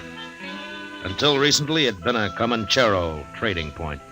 And now it was mostly a center for cattle thieves looking for a place to spend their money. I hadn't been there for several years, and when we rode in, I was surprised to see how much the town had grown. Well, at least they got some trees down here, Mr. Dillon. Yeah, and a couple of new buildings under them, Chester. It looks like there's another one being started. It's going to be a big one, too. Doesn't look like a house, though. I wonder what it is. Now we can ask in the saloon over there. The Red Deer. That's a pretty fancy name. Maybe we can find out if there are any respectable citizens in this town. There don't seem to be anybody here at all, sir, respectable or otherwise. How about that? Oh. I sure could use a drink, Mr. Dillon. Well, I figure we've earned one.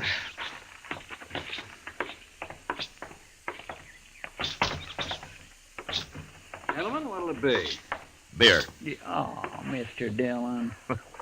One beer, one whiskey. Right.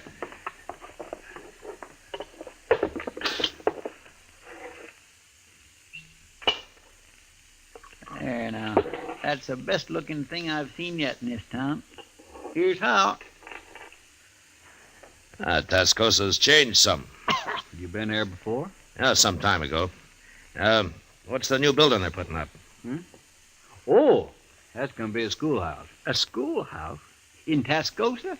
There's a few men have moved into town with their families. Kids need a school, so it was Nat, of course, got it organized. Nat? Nat Temple. He owns the Red Deer here. Oh, I see.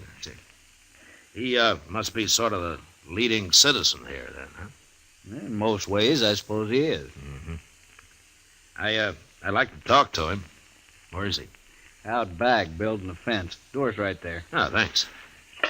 There's your money. See you later. Sure.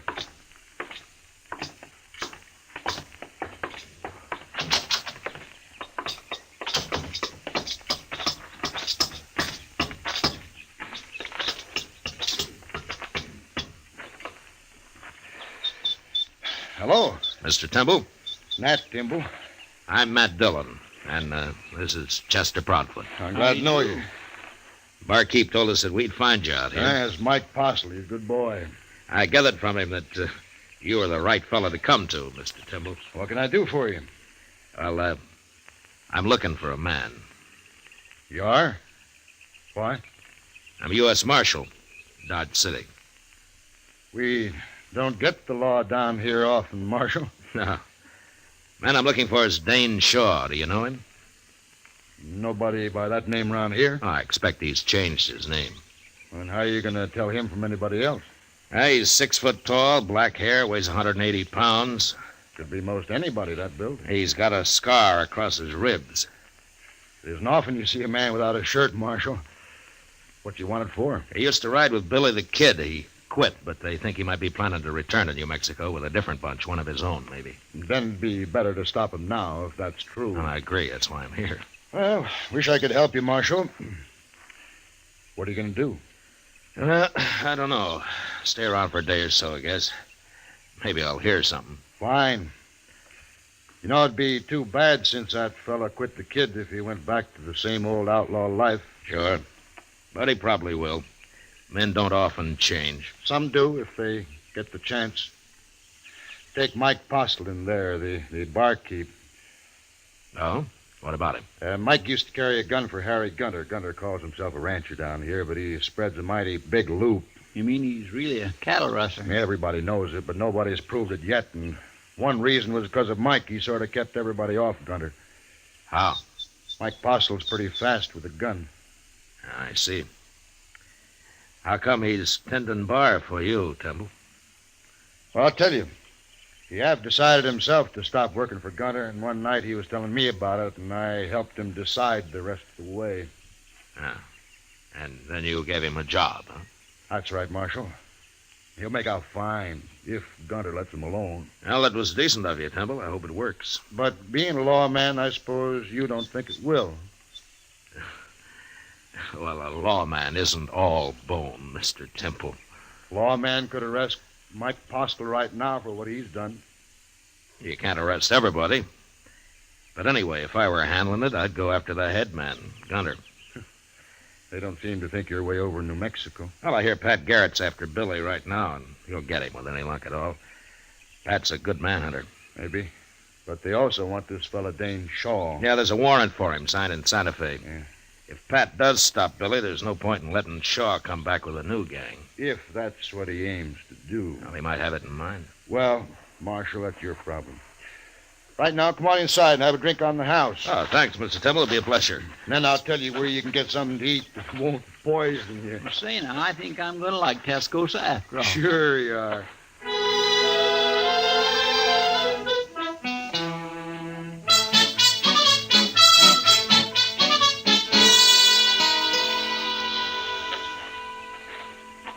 That was pretty good turkey, Mr. Dillon. You should have tried it. And they must have a Chinese cook in that place. It's better than the usual feed trough in a town like this. Yeah, let's sit here a while, Chester. All right. Just think, Mr. Dillon, someday Tascosa may be as big as St. Louis. I doubt that, Chester. Well, as big as Dodge, then. That's a little more likely. Ah, here come some citizens now. They sure are. Looking for trouble, and it ain't even dark yet. Maybe they just want to cut the dust in their throats, Chester. Mean-looking bunch, if you ask me. I'll do the talking, man. Okay, Gunner, we're behind you. If he ain't in here, we'll find him. Did he say Gunter? Yeah, I did, Chester. Come on, let's watch it.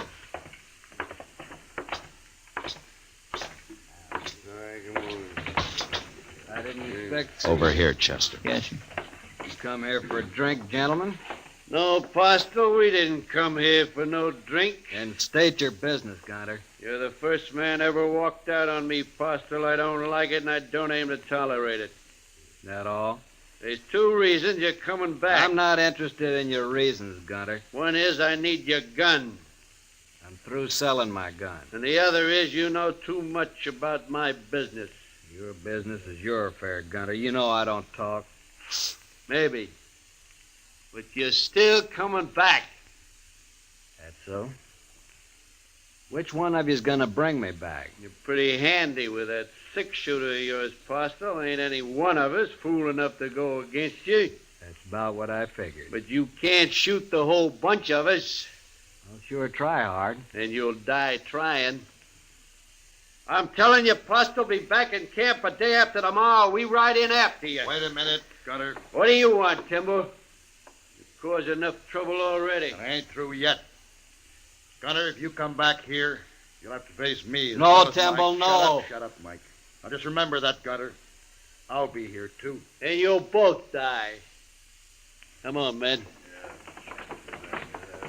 Who are those two? I never seen it before. Just a couple of grub line riders, I guess. Let's go up to the bar, Chester. Mm-hmm.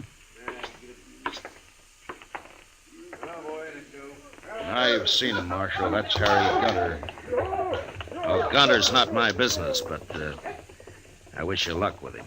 Mike and me will face him down. I'll face him, Temple, not you. No.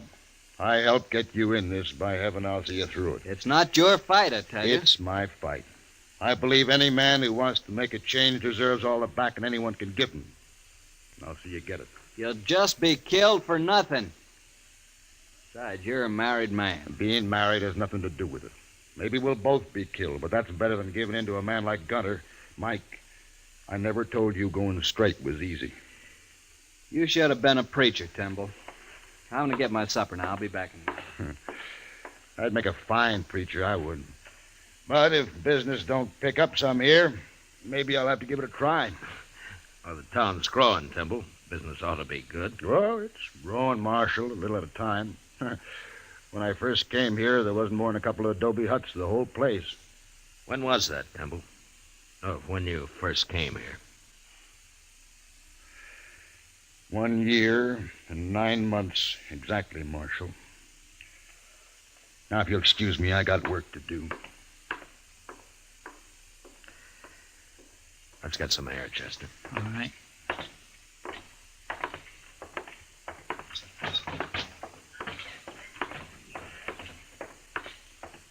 He's a mighty nice fellow, that Nat Timble, isn't he? I mean, willing to back up Mike Postle that way. He's a man of his word. And building a new school and all that. Married, too. Funny thing, Mr. Dillon, I can't quite figure out if you like Timble. I like him fine, Chester. Only his name isn't Timble. What? It's Dane Shaw. He's the man we're looking for.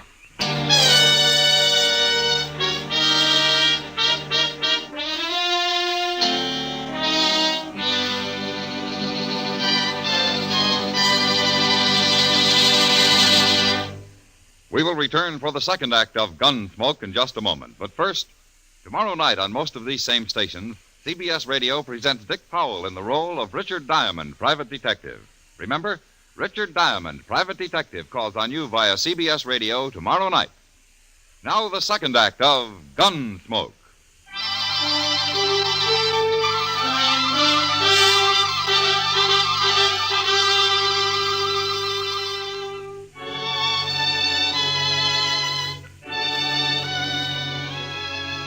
The idea of taking a man like Nat Timble in and sending him back to New Mexico to face a jury of scared and vengeful cattlemen didn't sit too well with me.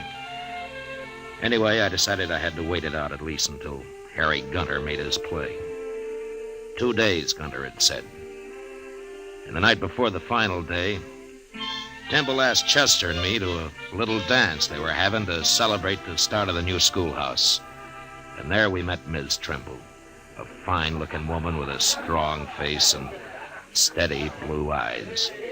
If you'd like some punch, gentlemen, my husband's serving it right over there. Yes, I might enjoy sampling a little, ma'am. I'll be right back. Chester. Yes, sir? Huh? Oh, my goodness. Oh, excuse me, ma'am. I'd also enjoy fetching you a cup of that punch. Oh, thank you, Chester, but I'll have some later. Well, sure, ma'am. Anytime. I'll be right back. I'd be foolish not to take advantage of your husband's being busy, Miss Timble. Would you do me the honor? No offense, Marshal, but I'd rather get a breath of air outside. Why, certainly, ma'am. Would you accompany me? Why, of course.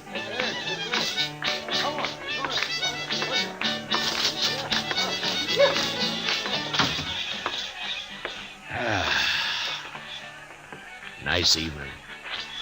You think it'll hold, Marshal? Oh, it won't rain. Not for the next couple of days, anyway. That's not exactly what I meant. I was wondering how nice tomorrow evening will be. Afraid I don't quite follow, ma'am. After Harry Gunter and his gang ride in. Oh. Well, now, I wouldn't worry about that, Miss Timble. My husband's involved, Marshal. I'm bound to worry.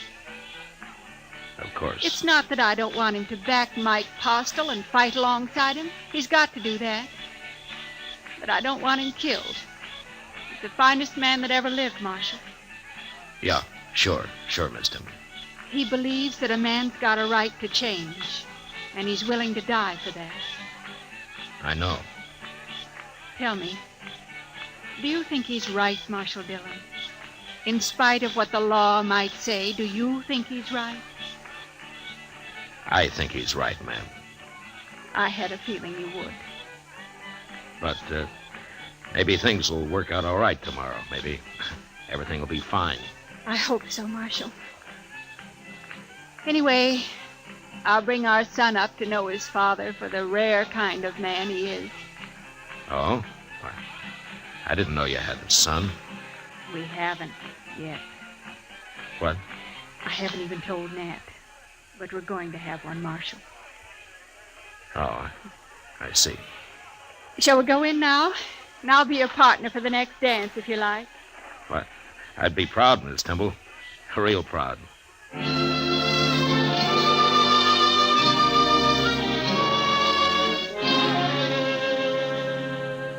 Next morning early, Chester and I saddled up and rode out past the edge of town to the south. There we pulled off the trail into a clump of scrub cedar and waited. Beyond us lay the Canadian River, and across it broad Vegas of spring-fed meadow grass. As we watched, a buffalo, cow, and calf came to the river and drank. And then they suddenly moved off upstream and disappeared in the mesquite. And a moment later, 6 horsemen came out of the distance, riding hard for the river and for Tascosa. I reckon that's them, Mr. Dillon. You, don't have to do this, Chester. I know it. Any objections to me using a rifle? There are no rules in this game. I'll feel a mite cozier behind the wind, Chester. Eyes open, Chester. Yes, sir. Come on.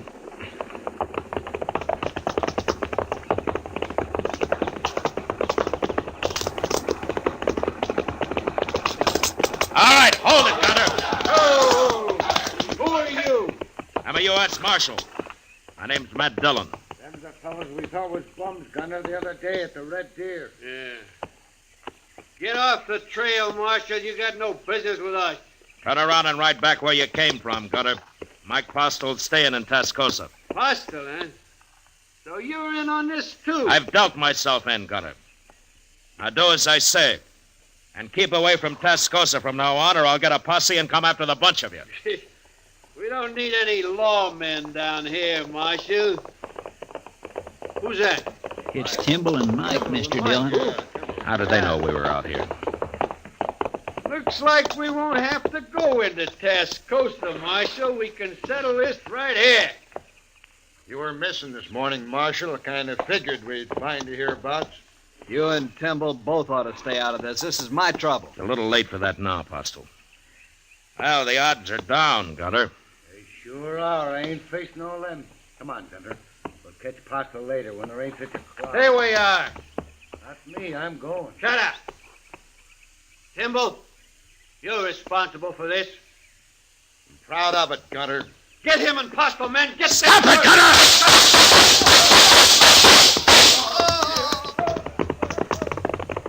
Should we go after them three? No, let them go, Chester. They won't be back. Temple's been hit.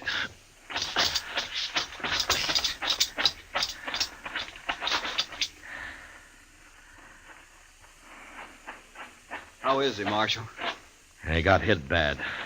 Chester, go see if Gunter and those other two are really dead. Yes. I told him not to come along. He wouldn't listen to me. Here, let me pick him up and get him back to town. No. No, it's no use. He's done for, Apostle. Are you sure? He was dead before he hit the ground. We finished him, sir. All three of them. It'd take more than three of them to be worth that Timble. I'm sorry, Apostle. Done enough for me already. Why'd he have to come here? This was my fight, not his. No, Apostle, not the way he looked at it.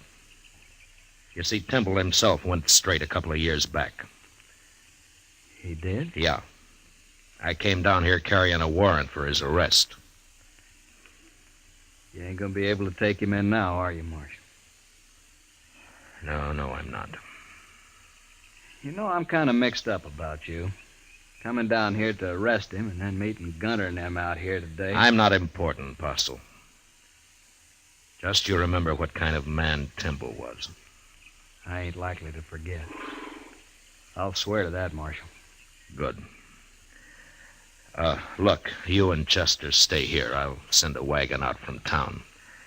I'm going in to see Ms. Tyndall.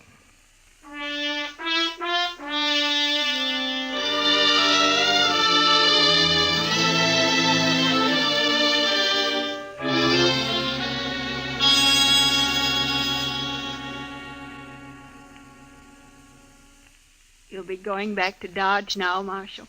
Yes, ma'am, I will. I want to thank you for trying to stop it. It's my job. No, not quite. Well, I guess Mike'll have to run things now. He's a good man. He'll make out fine. Sure. Tell me one thing, Marshal. Yes, ma'am. I know you came here to arrest my husband. I figured you did. If this hadn't happened today, would you really have taken him back? Miss Timble, I don't know. But I'll tell you one thing. If I had, it'd have been my last act as a lawman. You mean you'd have quit after? I'd have quit. If you're around Tascosa again, Marshal, come and see us. Me and the baby. I'd be proud to, ma'am. Real proud.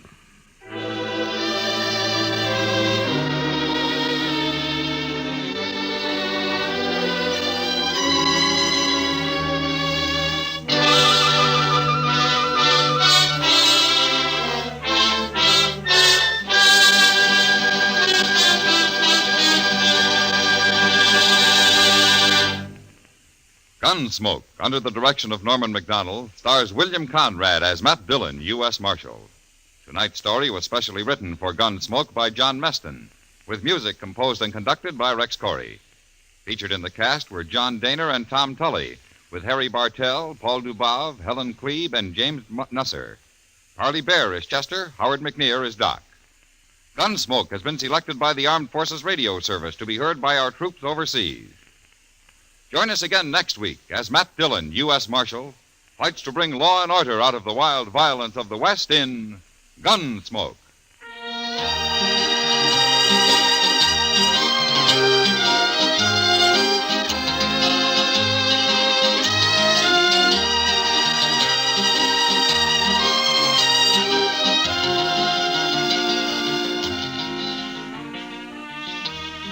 Tennessee and Virginia are the home states for CBS Radio's Saturday Night Country Style, just a bit later tonight. That's where the rural rhythm's coming from, but it's going out all over the country on most of these same stations. This is George Walsh speaking, and remember, you'll find Western adventure and music with Gene Autry Sunday evenings on the CBS Radio Network.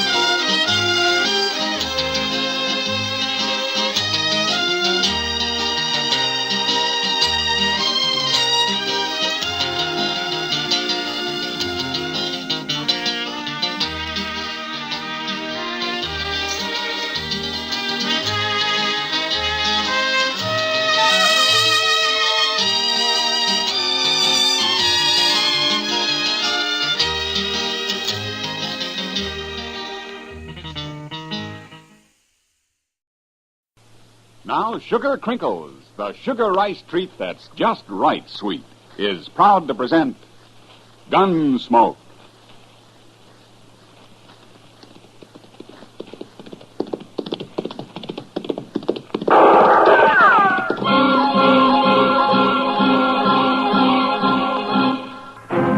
Around Dodge City and in the territory on west, there's just one way to handle the killers and the spoilers. And that's with a U.S. Marshal and the smell of gun smoke.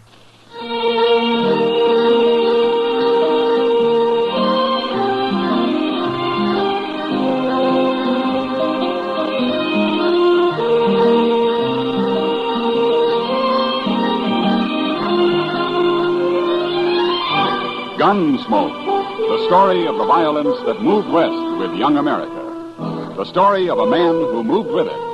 Matt Dillon, United States Marshal. Take it easy, Mom.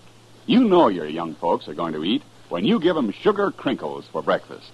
Yes, boys and girls love sugar crinkles. And no wonder. It's the sugar rice treat that's just right sweet. Makes breakfast more fun than a circus. Now, the reason sugar crinkles suit young folks to a T is this. Some sugar-coated cereals they've tried seem too sweet. Others don't seem sweet enough. But when they dip their first spoonful of sugar crinkles, they've discovered a sugar-coated cereal that's just right sweet. And say, those young folks of yours love to dip into the pack and eat sugar crinkles as a snack, too. So better get several packages.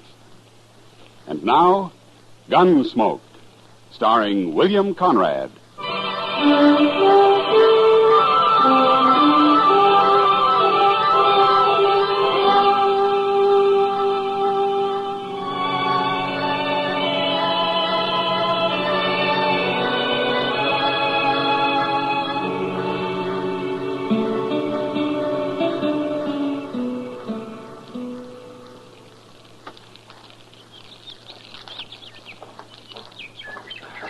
I got a horse to saddle, Mr. Dillon.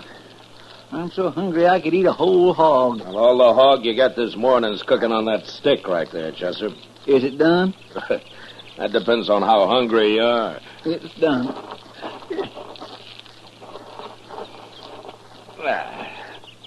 Sure will be good to get back to Dodge tonight and sleep in a bed again.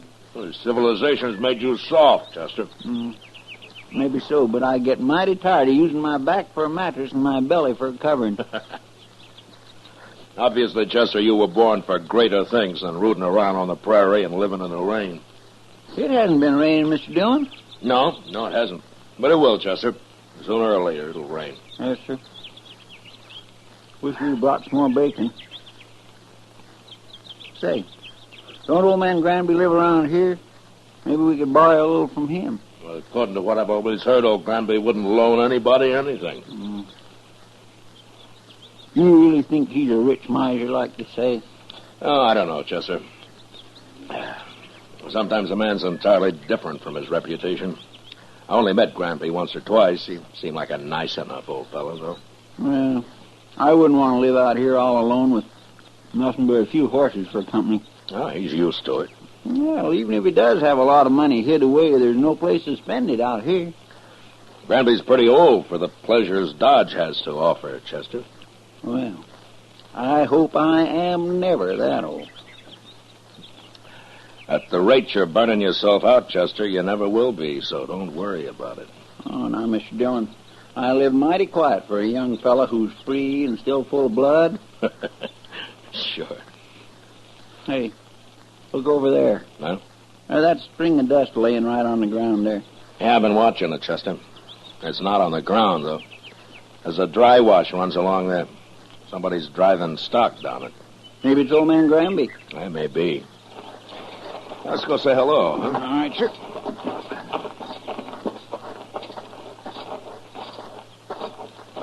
If it is old man Granby, we might just ask him about a little bacon, huh? Well, we can ask. There's no harm in that. Oh. Oh.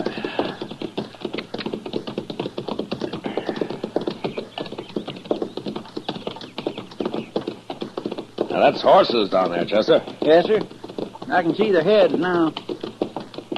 I don't see anybody driving them. Now, he'll be along in a minute. Now, let's wait here. Oh.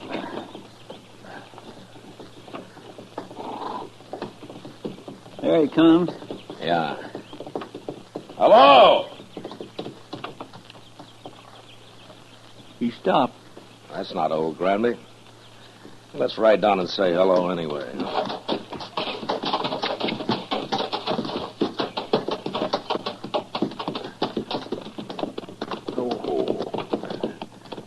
Now, that's Granby's brand on those horses, though. He must have hired him a hand. Yeah, maybe.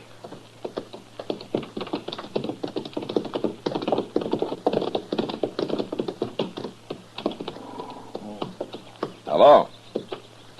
Hello. Are you working for Granby? I ain't working for nobody, mister. Oh? And where is he? Where's who? Granby.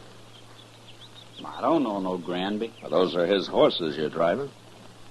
Oh, they are? Yeah.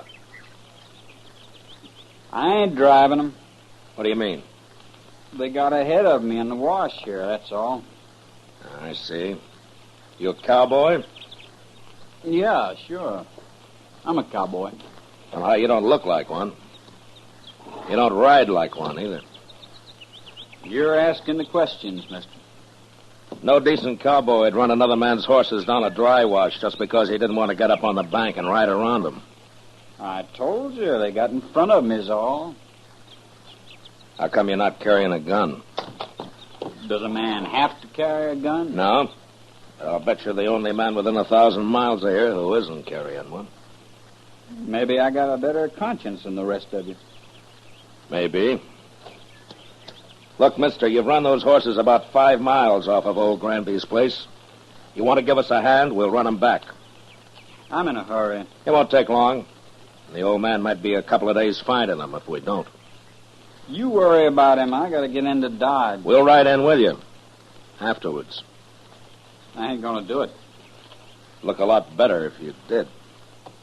I'd like to, mister, but I can't wait. I'm leaving now. So long. You going to let him go, Mr. Wait a Dillon? minute, Chester. I'll let him hear what lead sounds like. No, don't shoot! Don't shoot me! All right, then ride back here.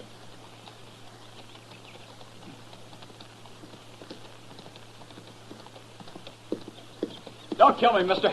I'm not going to kill you. Unless you try to run away. Why would I try to run away? You just did. Chester. Yes, sir? Ride down the bank and have those horses off. Start them back up the wash. We'll be out of here by the time they're back. All right, Mr. Dillon. You stay right close to me, fella. And don't try anything smart. When we get to Granby's, if he says it's okay, then you can go wherever you like. I don't know Granby. Never been there. Well, we'll show you the way. Come on, let's get up on the bank.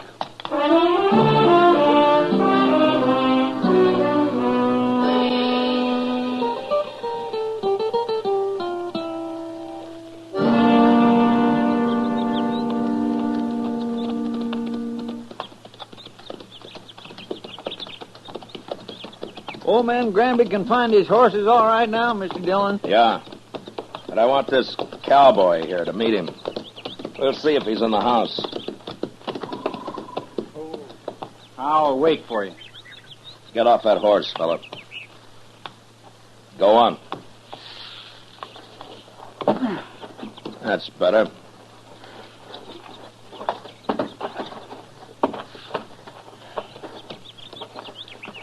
Come on.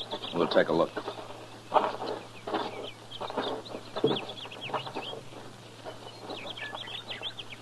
Well, what are you waiting for? Nothing. You go ahead, Chester. Yes, sir, Mr. Dillon. Looks like I'll have to herd this man in.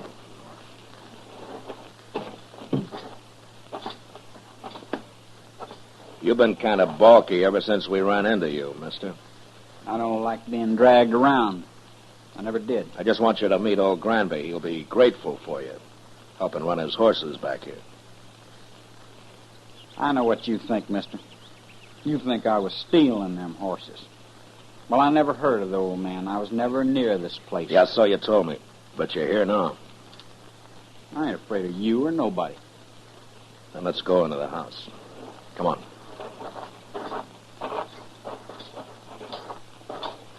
Mr. Dillon? Yeah, what is it, Chester?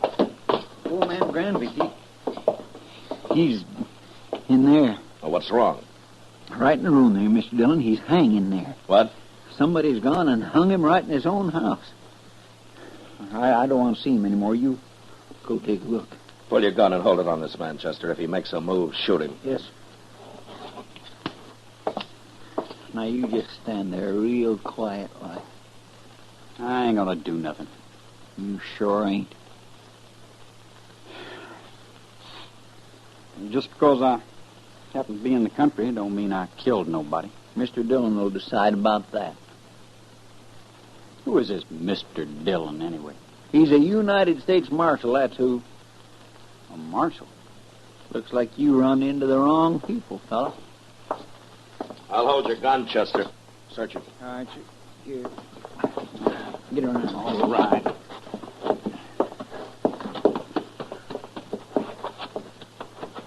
Turn around. The house is all torn up. He must have been looking for old Granby's money. I was never in that house. There's nothing on him. Not a thing. All right, Chester. Here's your gun. Catch it. Thank you. All right, now, what's your name, fella? Trimble. Joe Trimble. Where you from? Up north. Up north where? All over. What are you doing down here, Trimble? Making a change. Yeah, sure. And some cowboy you ran into told you about Granby being rich. So you came here and kicked the old man around and hung him. And then tried to find the money. That's a lie. This is the first time I was ever near the place. I'm sure you did it, Trimble, but I wish I had more evidence. A court of law just might not convict you the way things stand. You gonna let me go? No. I'm arresting you. And you're gonna stand trial. And I'll do my best to see you hung. I didn't do it, I tell you. And I'll go free, too. You'll see. There's something mighty wrong about you, Trimble, and I can't figure it at all. But I'll sure find out.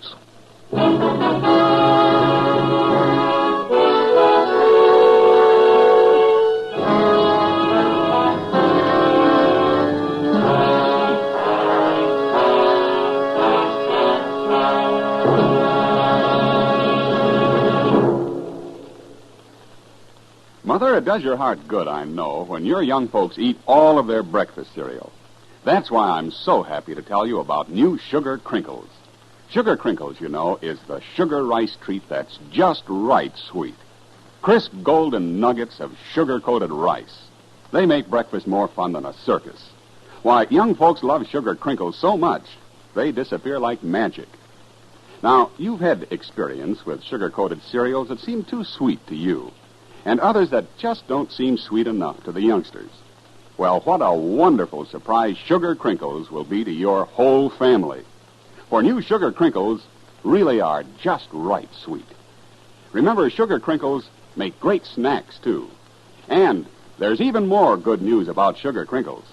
Right now, there's a full-size package of Charms, that wonderful fruit-flavored candy in every special package of sugar crinkles your dealer has. 10 delicious fruit-flavored charms free of extra cost to you. So hurry. Get sugar crinkles soon as you can. Now back to Gunsmoke.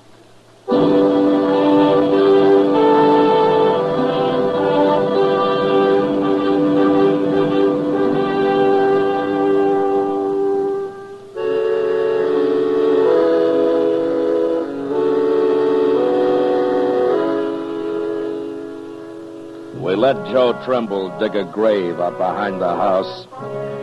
Then we laid old Granby in it and covered him with dirt. I was pretty sure now that the old man had never had an extra dollar in his life and that he'd been killed for no reason at all. Anyway, Trimble had done a pretty thorough job looking for the money, and he'd found nothing.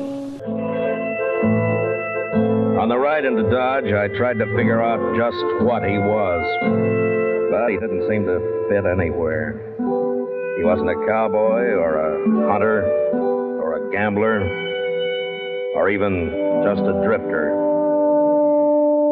After we got him locked up in jail that night, Doc and I went over to the Texas Trail for a drink with Kitty. And I was telling him about it. Now then, this fella Trimble, how old is he? Oh, around 25, I guess, Doc. Then he couldn't be running away from home. No, he's a little old for that, Kitty. Well, anyway, they'll hang him. Well, I hope the judge agrees with you, Doc. Why shouldn't they? All I got so far is circumstantial evidence. But then you should have shot him out on the prairie. It's a good thing you're not a lawman. Well, maybe if I were, there'd be fewer killings around here. I doubt that, Doc. You going up to Hayes for the trial, Matt? Yeah, I'll have to, Kitty. That'll take a week, I suppose. Oh, about. Why do you ask?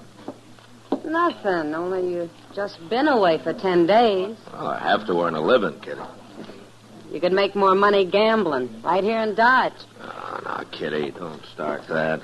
Good evening, Marshal. Oh, Major. It's Kitty, Doc. Evening, Major. How do, Major? I'd like a word with you, Marshal. Sure, Major. So we can go over to the bar then. All right. I'll be back, Kitty. Doc. No hurry, Matt. Doc's got a lot of money. Oh, now I'll buy you one drink, Kitty. Just one drink, and that's all. Well, it's a start, Doc. Let's go, Major. I had to come to Dodge on other business, Marshal.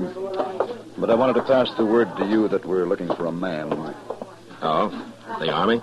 Yes, a deserter. Oh? Not from Fort Dodge. Where was he stationed, Major? He was with the 7th Cavalry at Fort Lincoln. Oh, up in the Dakotas. And for some reason, they think he headed south. Now, I don't have much of a description of him, just that he was a private, about 25, curly blonde hair, and he had a scar on his left hand. Yeah, that fits. What's his name, Major? He enlisted as Joe Gould, but he's known to have used the name Trimble. Uh-huh. Well, he's right here in Dodge. What? I got him locked up in jail. Well, that's fine, Marshal, but how did you know? I think he murdered an old man who lived a day's ride north of here. I'm going to have him tried for it. Now, that won't be necessary now, Marshal. I'll take over custody of him. No. Huh? Then he'd be tried at Fort Lincoln for desertion. I want him tried for murder. And I got to be there to present the evidence. You could go up to Fort Lincoln. No, the Dakotas are out of my territory, Major. Besides, this is a civil crime. The Army wants that man, Marshal. I'm sorry, Major. He's going to be tried in Hayes first. He is still a soldier, even if he did desert. Well, if the judge lets him off, you can have him. But not otherwise. Major, he tortured and hung an innocent old man, and I'm going to do my best to see him punished for it. Well, I'll have to take this up with my superiors, Marshal. You better hurry. I'm going to Hayes with him tomorrow. I hope you won't regret this, Marshal. I won't, Major. Not if Trimble is properly punished. I won't.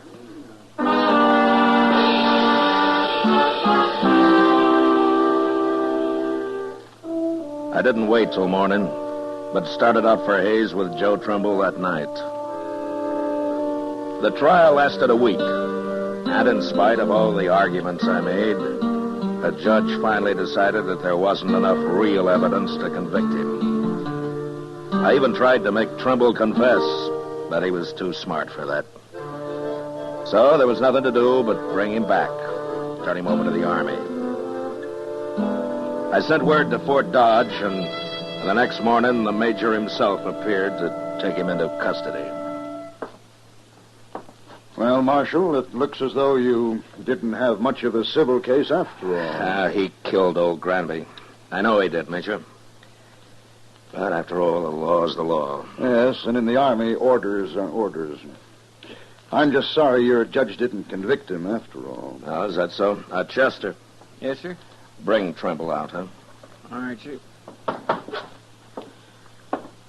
Major, I'll give the Army credit for one thing.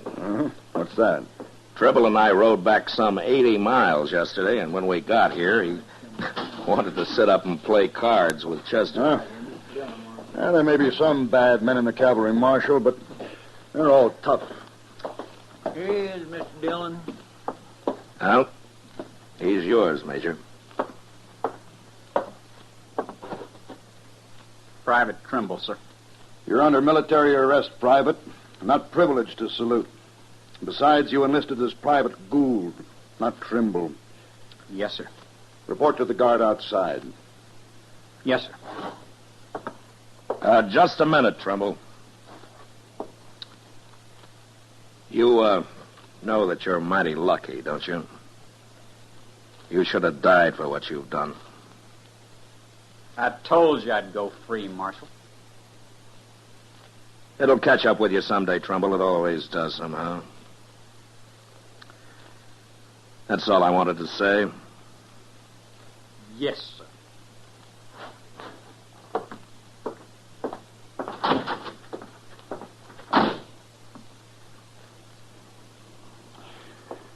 Well, thank you, Marshal. I'll be getting along. Oh, Major, you said that you were sorry that the judge didn't convict him. Why have you changed your mind? Well, I have orders from General Terry to return him to the Dakotas, to Fort Lincoln. Well, he'll be tried there, but he won't be hung for just desertion. Well, oddly enough, Marshal, he won't even be tried. For some months, anyway. He won't? No. It seems that the 7th Cavalry needs every man available. They're leaving Fort Lincoln on an expedition against the Sioux and the Northern Cheyenne. Oh, the Sioux, huh? Yeah. I wonder if old Sitting Bull is still the chief medicine man with them. Sitting Bull? Yeah. Well, I never heard of him. But I expect the 7th will be heading into Montana territory. Well, if they're after Sitting Bull's tribe, they will. He's always had a large camp over on the Little Bighorn. That's so? Yeah. Oh, by the way, who's in command of the 7th Cavalry now? Oh, an officer I served under a couple of years. I never did care for him. A General Custer.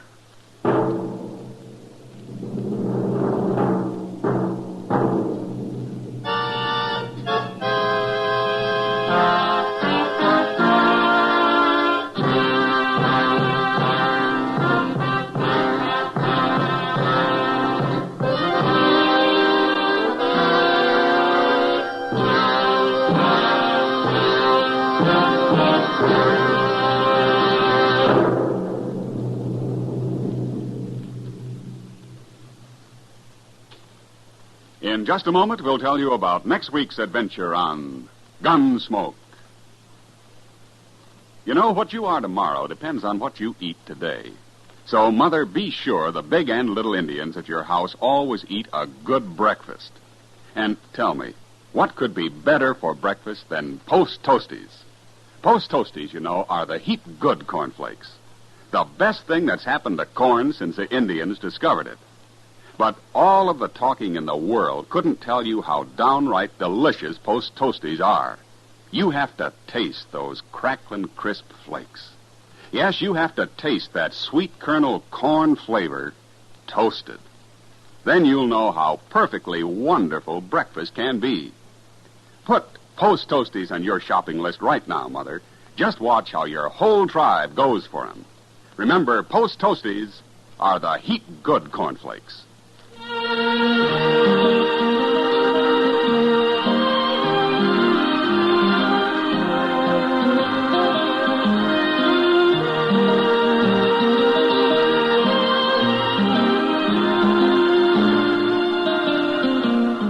Gunsmoke, under the direction of Norman Macdonnell, stars William Conrad as Matt Dillon, U.S. Marshal. Tonight's story was specially written for Gunsmoke by John Meston, with music composed and conducted by Rex Corey. Featured in the cast were Sam Edwards and John Daynard. Harley Bear as Chester, Howard McNear as Doc, and Georgia Ellis as Kitty. Ken Peters speaking.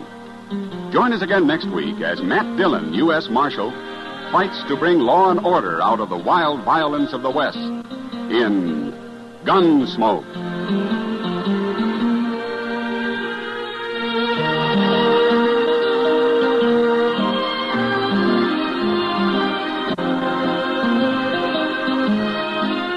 Listen next week at this time when Gunsmoke will be brought to you by Post Toasties, the heap good cornflakes.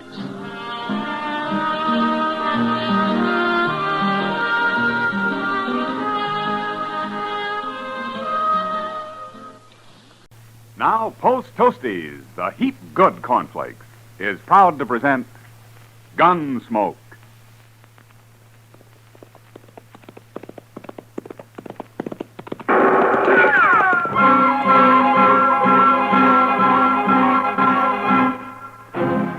Around Dodge City and in the territory on west, there's just one way to handle the killers and the spoilers, and that's with a U.S. Marshal and the smell of gun smoke.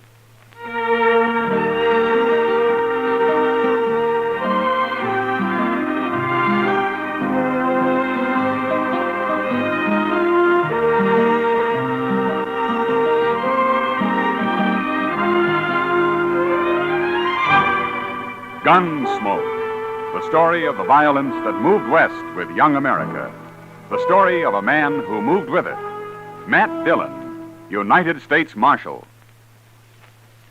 It's easy to do your whole tribe a big favor, Mother. Just pour every big and little Indian in your camp a breakfast bowl full of Post Toasties. Post Toasties, you know, are the heap good cornflakes. They're the best thing that's happened to corn since the Indians discovered it.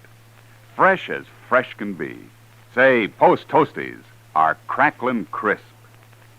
Sweet kernel corn flavor, toasted. That's Post Toasties. Post Toasties are packed with nourishment, too. A bowl of Post Toasties with sugar and milk helps your big braves and little Indians start the day right. Get Post Toasties soon. And now, Gunsmoke, starring William Conrad.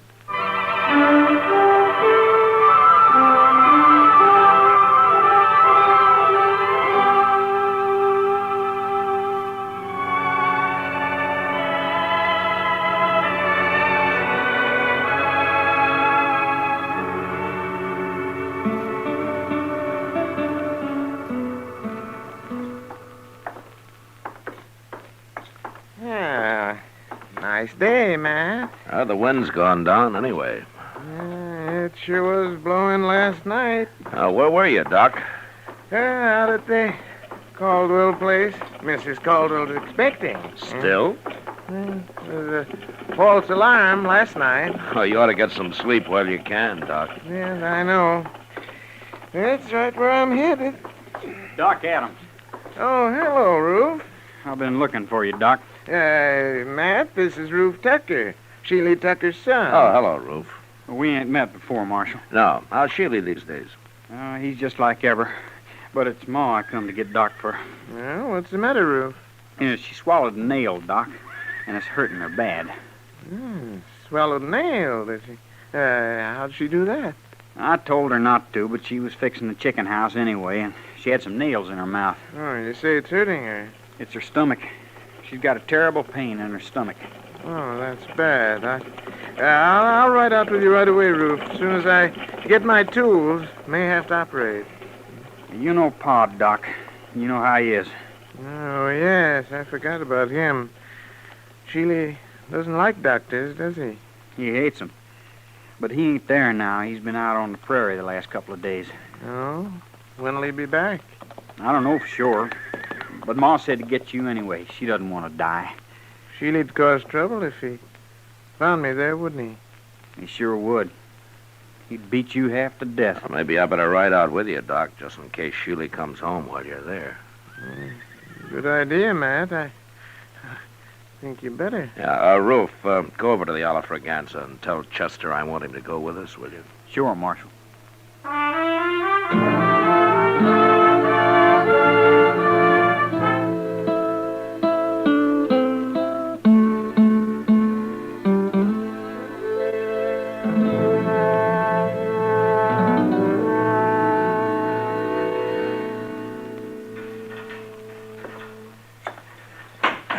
How is she, Mr. Dillon?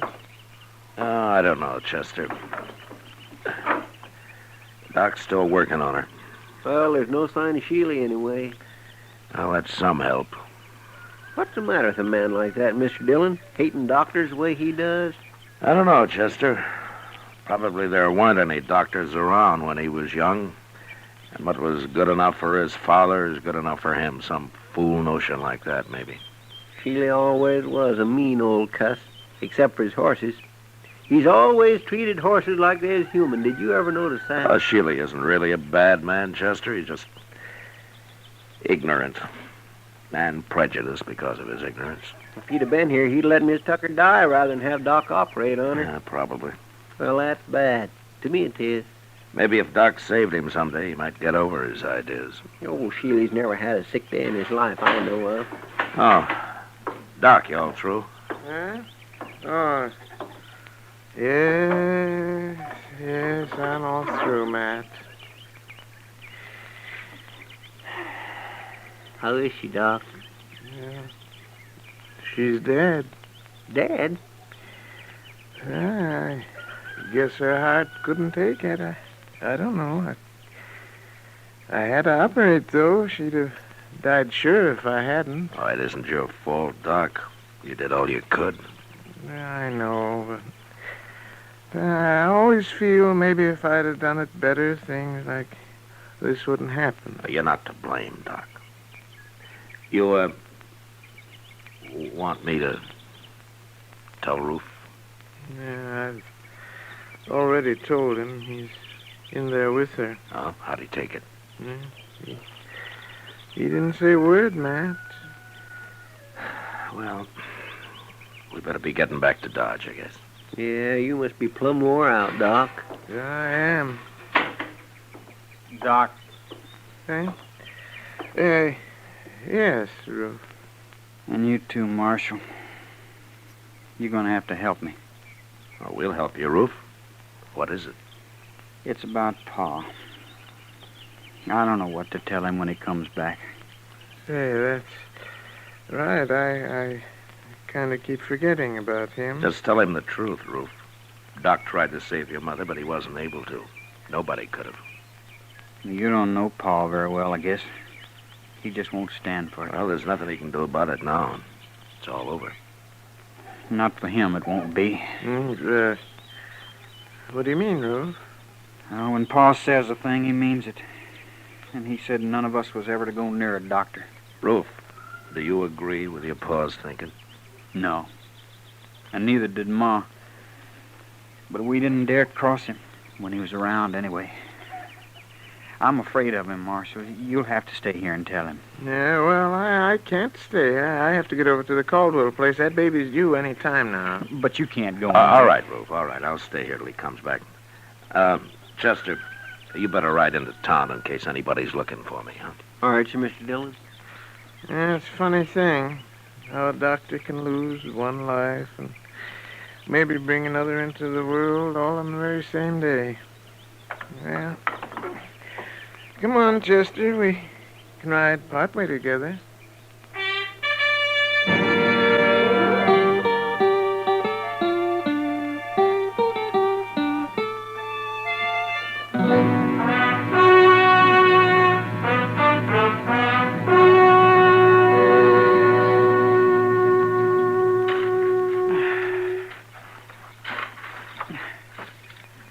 That ought to do it, Roof.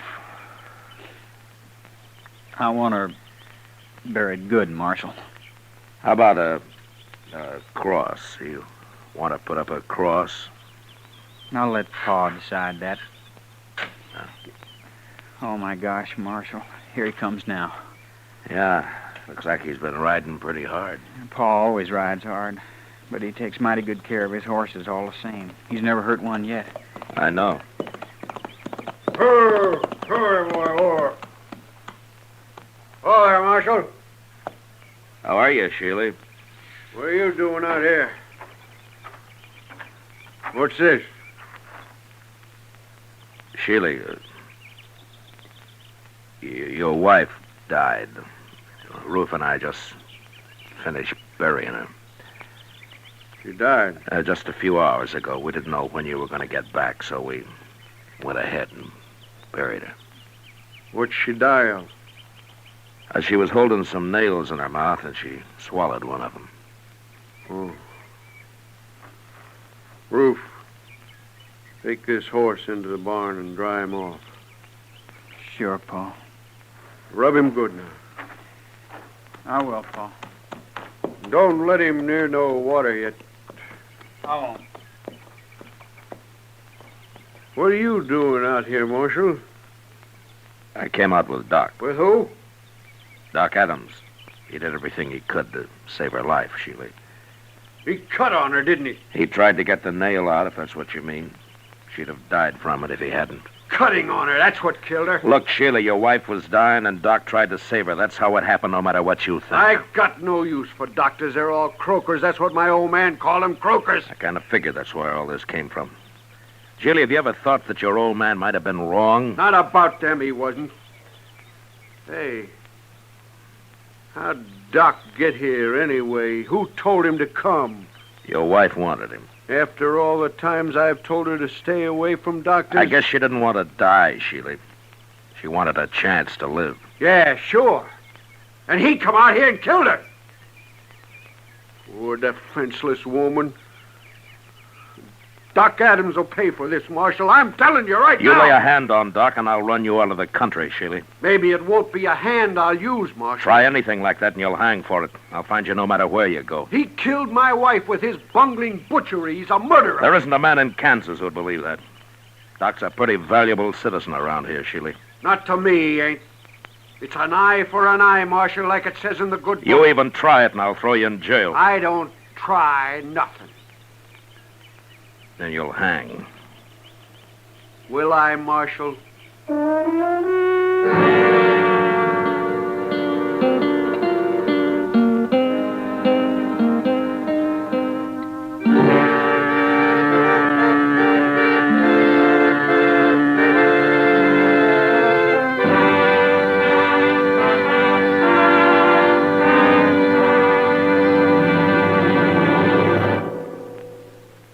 Say, what goes on at your house at breakfast?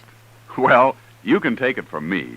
The best thing that can go on your breakfast table is Post Toasties. Yes, sir, Post Toasties, the heap good cornflakes. Those golden crisp cornflakes are the best thing that's happened to corn since the Indians discovered it. You know how to prove it? Just pour out breakfast bowlfuls of Post Toasties for your whole tribe, and then watch how they enjoy 'em. Post Toasties are crisp and tasty. From the first bite down to the last spoonful, that sweet kernel corn flavor makes your breakfast. So always ask for Post Toasties, the heap good cornflakes. Post Toasties, heap good cornflakes. The best thing that's happened to corn since the Indians discovered it. Heap good cornflakes. Post Toasties, heap good cornflakes. Remember, Post Toasties is one of the famous triple-wrapped Post cereals, guaranteed fresh or triple your money back. Now back to Gunsmoke.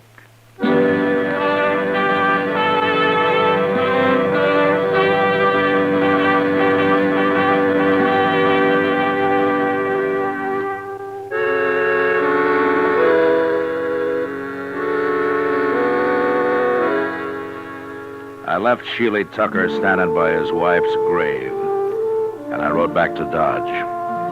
There was no use trying to convince the man that doctors aren't bunglers and murderers. I figured he'd have to experience the truth himself somehow.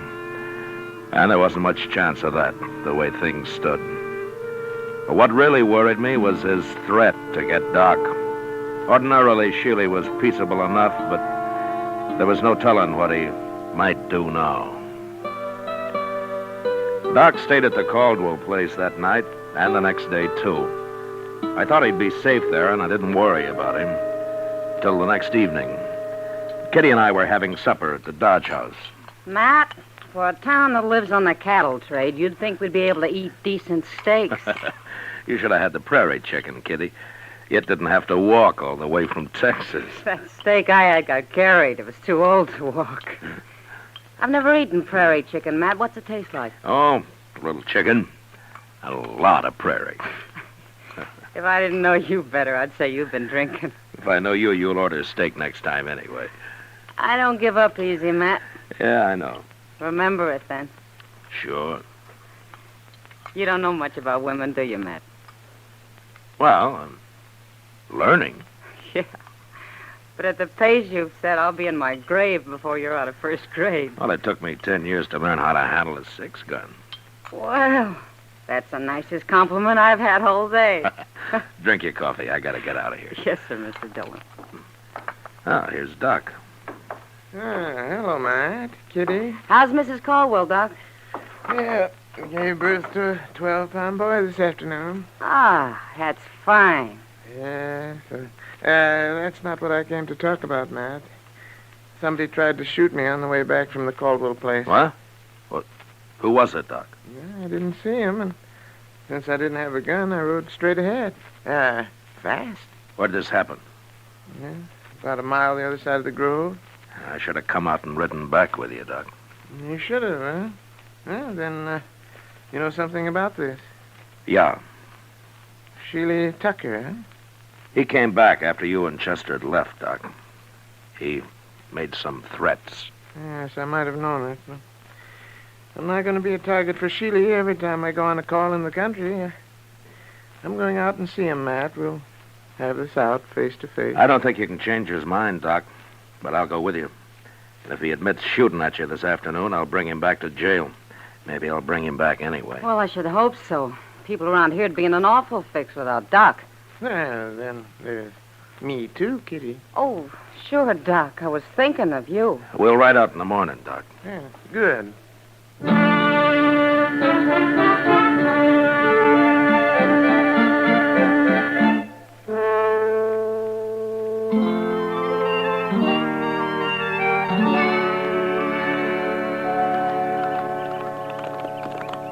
There's somebody in the corral there, man. Yeah, it looks like Sheely.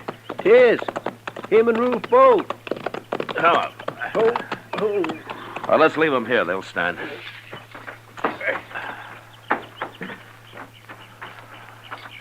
I got a horse tied down in there, Mr. Dillon. He's down, Chester, but he isn't tied. No, by golly, he ain't. Oh, say, look at that. Yeah, broke his leg. Now, that's too bad. Well, here we are. Doc, I'll go first in case Sheely gets excited. Oh, all right, man. Yeah. Go ahead, I'll close it.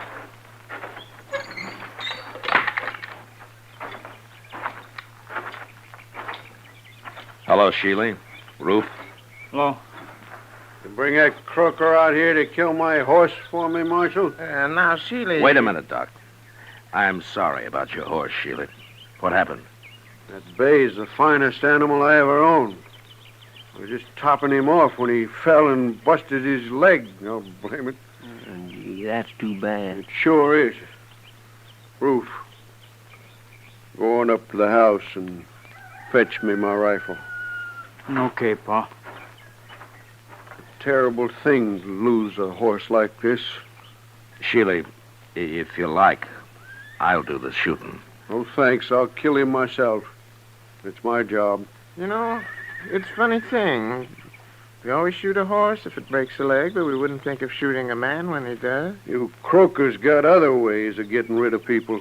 Yeah, I'll overlook that, Sheely, but I'll tell you something. I don't want to hear nothing from you. Well, you like that horse, don't you? Of course I do. Well, then, don't shoot him. What? Well, look, Sheely, that horse is done for anyway, so it won't hurt to let me try to fix his leg the same way I would a man. It just might work. You mean put a cast on him? I do. I never heard of putting a cast on a horse, Doc.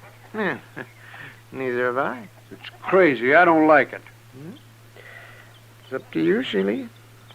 Well, I wouldn't have let you near my wife if I'd been here. Why should I let you fool with my horse? All right, Sheely. Shoot your horse, and I'm taking you back to Dodge. What for? You're going to jail for trying to kill Doc yesterday. At least that's what Doc told me. Now, Matt, I didn't exactly Shut up, Doc. I ain't going to jail. I can't... Yes, you are. Unless maybe Doc changes his mind about charging you with attempted murder. Then I couldn't put you in jail. Oh? Yeah, no. No, he couldn't then. Sheely, I might get so busy working on this horse, I'd plain forget about everything else. I might even save the animal to boot. Well, make up your mind, Sheely. I gotta get back to Dodge. Well, all right. But you better make it work, Doc. I said I'd try. That's the best I can do. Ever. No matter who the patient is. Okay, Doc, you try. But try real hard, will you? I always do, Sheely. Real hard.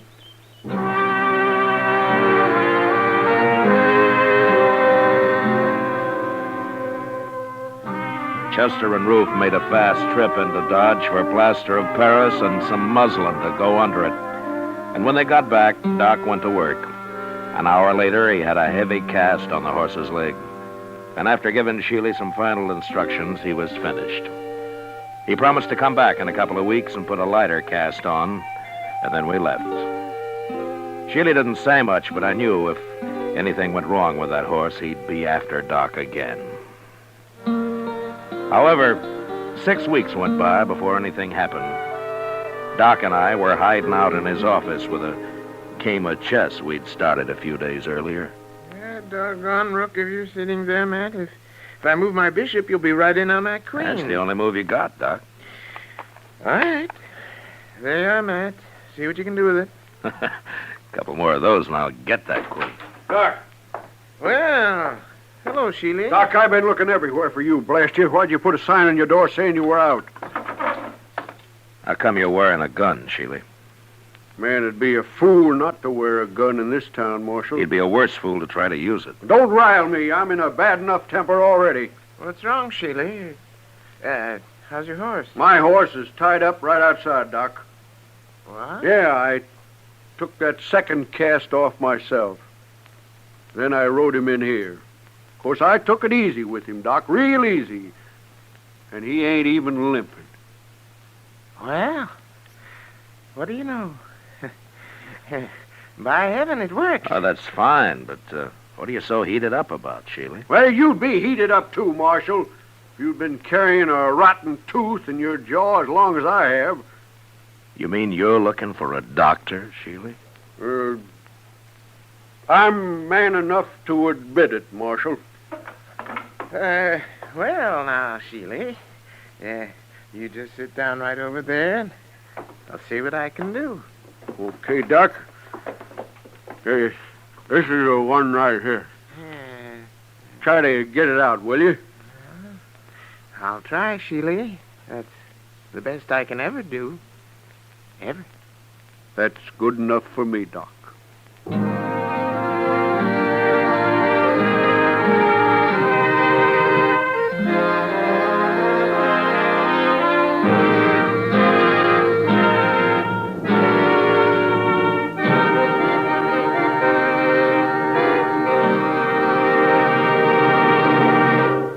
In just a moment, we'll tell you about next week's adventure on Gunsmoke. Say, exciting things happen to breakfast when there's sugar crinkles at every place. Sure, new sugar crinkles make breakfast more fun than a circus. You know why? Sugar crinkles is the sugar rice treat that's just right sweet. Not too sweet, the way some sugar-coated cereals seem to be, and not like others that aren't sweet enough. Sugar crinkles, every golden crisp nugget of them, is just right sweet. So try starting your day off just right with new sugar crinkles. And don't forget, when you're listening to the radio or watching television, sugar crinkles make great snacks. From the bowl or from the pack, for your breakfast or a snack, sugar crinkles are more fun than a circus. Try sugar crinkles soon. They're the sugar rice treat that's just right sweet. So better get several packages.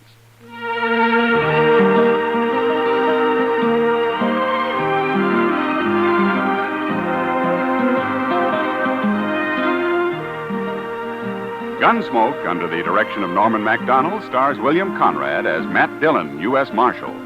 Tonight's story was specially written for Gunsmoke by John Meston, with music composed and conducted by Rex Corey. Featured in the cast were Sam Edwards and Tom Tully. Parley Bear is Chester, Georgia Ellis is Kitty, and tonight Paul Frees played Doc. Ken Peters speaking. Join us again next week as Matt Dillon, U.S. Marshal, fights to bring law and order out of the wild violence of the West in Gunsmoke.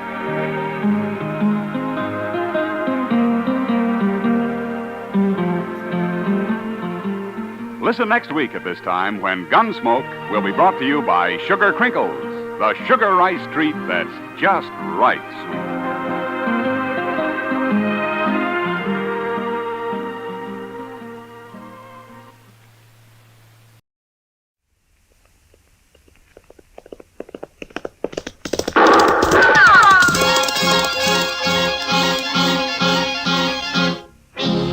Around Dodge City and in the territory on West, there's just one way to handle the killers and the spoilers, and that's with a U.S. Marshal and the smell of gun smoke.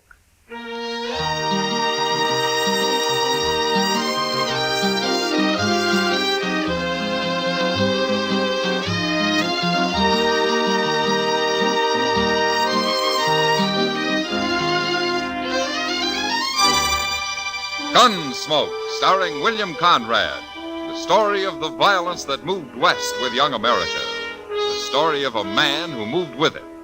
Matt Dillon, United States Marshal.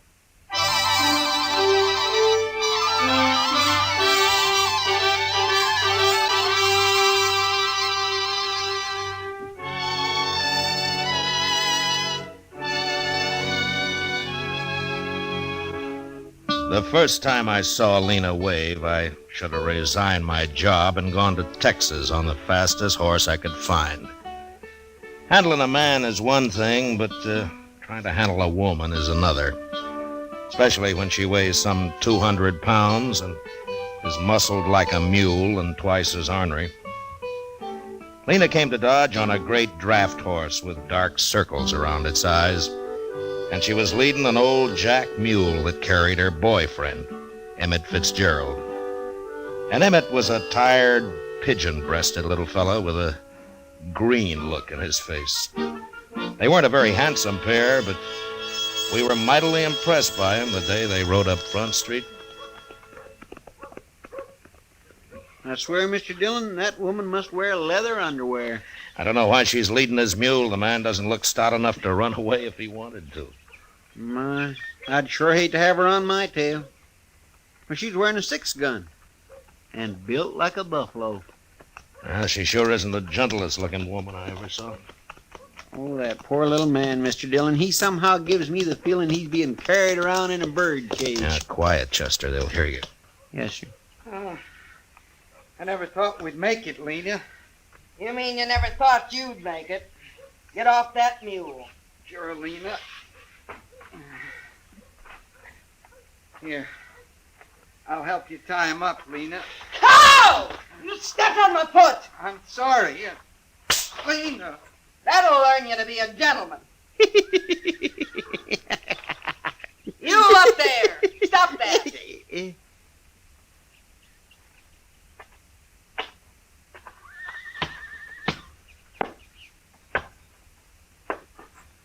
Who you laughing at?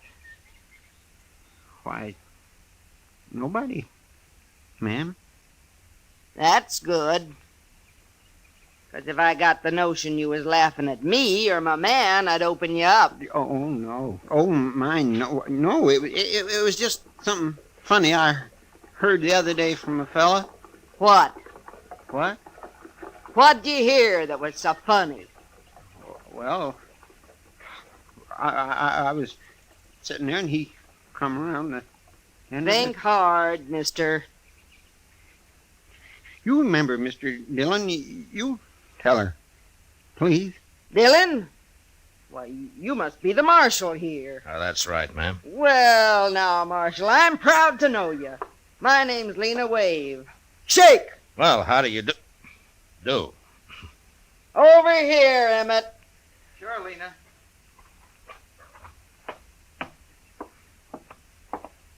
Marshal, it's yours, Emmett Fitzgerald. Emmett? Glad to know you, Marshal. Emmett's a gambling man. Oh, is that so? I want you to know he's honest, Marshal. Ain't you, Emmett? Sure, Lena. Say it. I'm honest. I only caught him cheating once, Marshal. Ain't that right, Emmett? I was in bed 2 weeks. She liked to kill me. Well, I'm glad to know that. About your being honest, I mean. Emmett'll be running a game tonight. Right over there's as good a place as any. The Texas Trail. Sure. Glad to have you sit in, Marshal. And you can come, too, if you watch your manners. Yes, ma'am. Thank you. Emmett, I'd better feed you so you can get enough strength back to kneel them cards. Come on. Sure, Lena.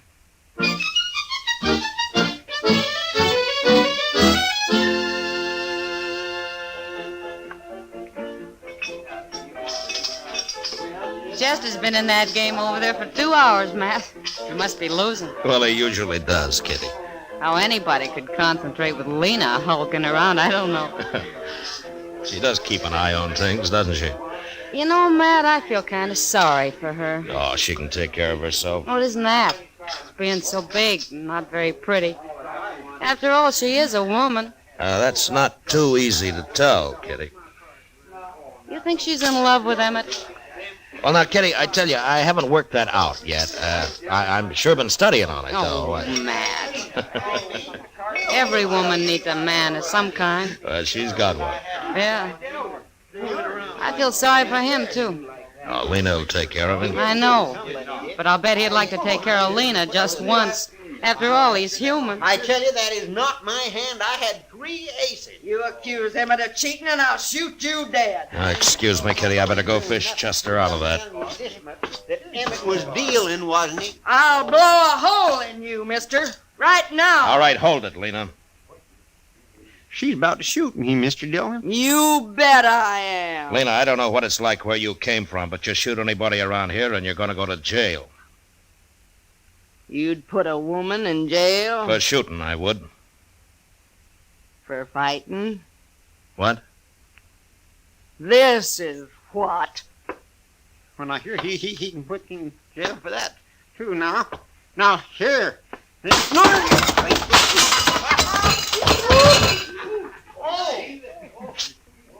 The game's closed, gentlemen, for half an hour. I need some beer, Emmett. Come on. Sure, Lena.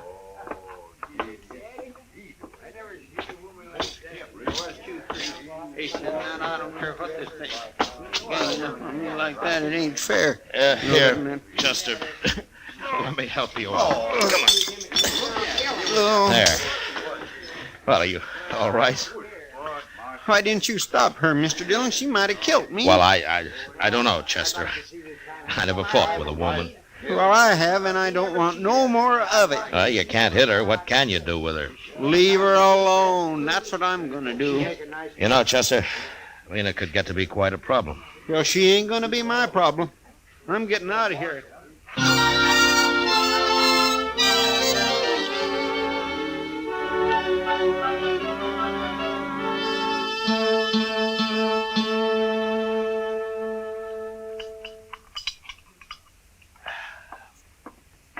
Good morning, Mac. Oh, hello, Doc. Hey, you gonna have some breakfast? Oh, no, I've already eaten. We'll have some coffee, though. Oh, good. They had me up real early this morning. No? Who did? A couple of men Lena Wave got mad at. Huh? She used a bottle on them. Oh, were they hurt bad? Oh, she bloodied them up some. It wasn't real serious, though. All they did was try to protect themselves. After all, what man's going to fight a woman? Yeah, that's true. But one of these days, some drunk's not going to realize she is a woman, and he'll shoot her. the one that hasn't happened already. Oh, say, I hear Chester caught it all right when he accused Emmett of trying to cheat him. Well, he found out later that wasn't true, Doc. The other boys were just playing a joke on him. They switched his cards while he was under the table looking for some chips that he'd dropped. If you ask me, a man that'll leave his hand while he crawls around on the floor deserves anything that happens to him. Well, just about everything did. Mr. Dillon? Oh, here he is. He'll tell you.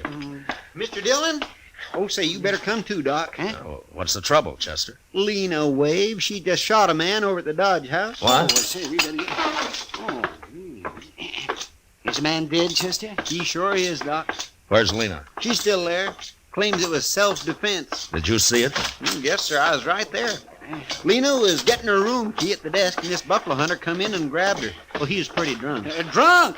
At this hour of the morning he was drunk? Well, I guess he'd been up all night, Doc. Anyhow, he tried to kiss her. He must have been drunk. He got her gun hand behind her back, and then he pushed her up against the desk. Oh, she was swearing at him something terrible. Well, how did she shoot him, Chester?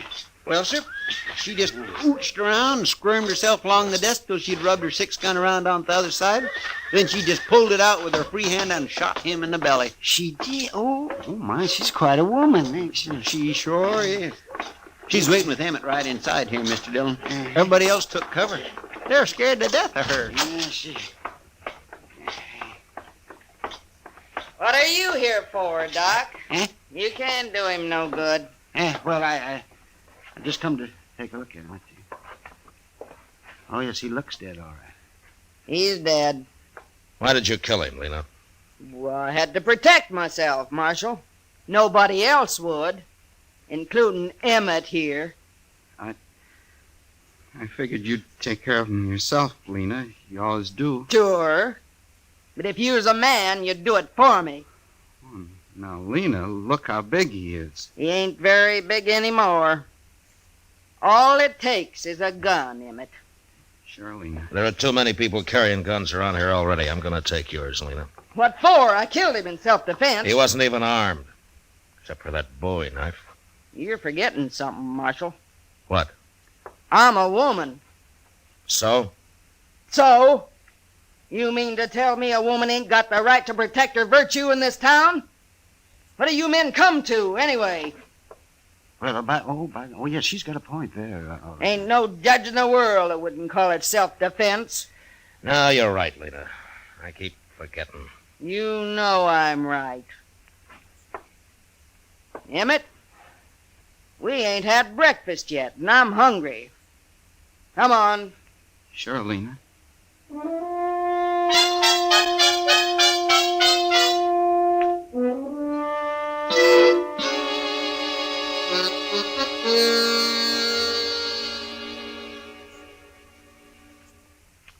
You know, I've been thinking, Mr. Dillon. Oh, what about, Chester? Well, old Lena could have let that fella kiss her this morning. Just a little peck, anyway. Then she wouldn't have had to shoot him. Yeah, she could have. But she didn't. I declare. She's enough to curdle cream. Well, I hope everybody leaves her alone from now on. Marshal Dillon? Yeah.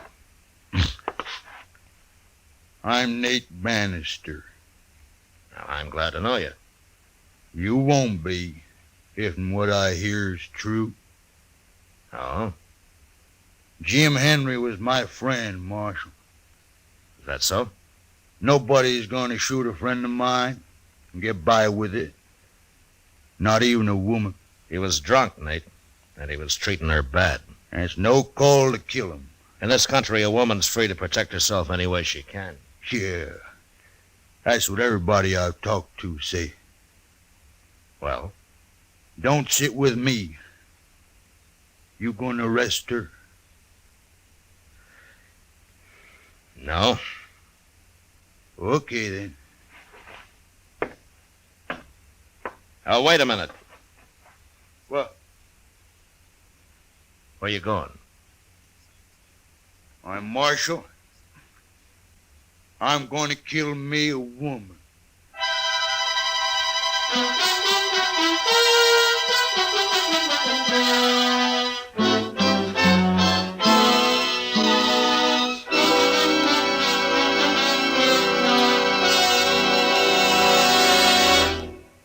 We will return for the second act of Gunsmoke in just a moment. But first, this Monday night on CBS Radio's Suspense, hear Jeff Chandler in Death at Skrikerud Pond.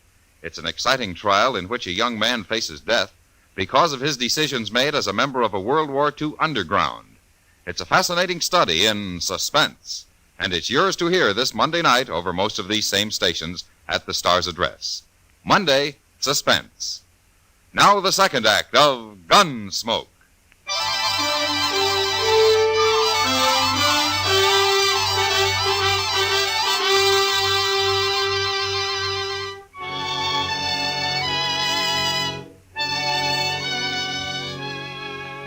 Nate Bannister was obviously a buffalo hunter, same as his friend who had been shot that morning. He was a huge man with a heavy black beard and eyebrows so thick it was hard to tell if he was looking at you or not. I watched him as he stood in the doorway, having just said that he was going to kill Lena Wave. And I realized that a man that primitive was capable of doing anything, even shooting a woman. And I wasn't sure how to stop it, unless I shot him first. The way I was brought up, Marshal, that's what friends is for. If somebody kill you, then they gotta kill them. You do any killing around here, Nate, and you'll be tried for it. Maybe. If you catch me. I'll catch you.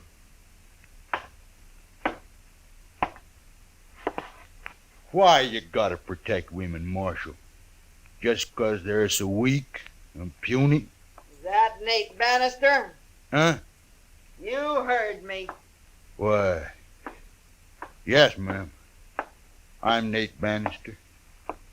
Well, they didn't tell me you was so big. Who didn't tell you? How'd you know my name? You've been spreading it around that if the marshal don't arrest me, you'll shoot me. That true? Are you Lena Wade? I am. And if there's gonna be any shooting, I want in on it. Now, wait a minute, Lena. I ain't gonna get bushwhacked by no dirty buffalo hunter, Marshal. Bushwhack? I wouldn't do that to nobody. Especially the lady. Lady? Yes, ma'am. He called me a lady, Marshal. Well, you are, ain't you? Of course I am. Yeah, what's the matter with calling you one? Nothing. I kinda like it. Just 'cause you ain't pale and skinny like an ordinary woman. No. Of course I ain't. Why, I never seen a woman like you nowhere. You're kinda admirable. Listen to him, Marshal. Ain't he a one? Oh, I mean it. I sure do. Oh. I sure do. No, you don't. I'm too big. Too big? Why, you want to be like all them little scrawny women? They can't do nothing. They're no good. They ain't? Oh, no. A real man needs someone, better than that. He does? Of course he does. Like me? Yeah. Like you. What? What? You was gonna shoot me a minute ago. Oh, no. I didn't mean nothing by that. Hey, come on. I'll buy you beer. We'll talk about it. Well, okay. So long, Marshal. Yeah. Don't you worry about nothing, Marshal.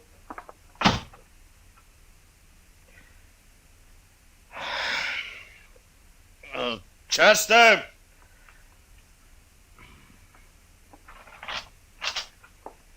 Yes, sir. That jug of corn whiskey's still out back.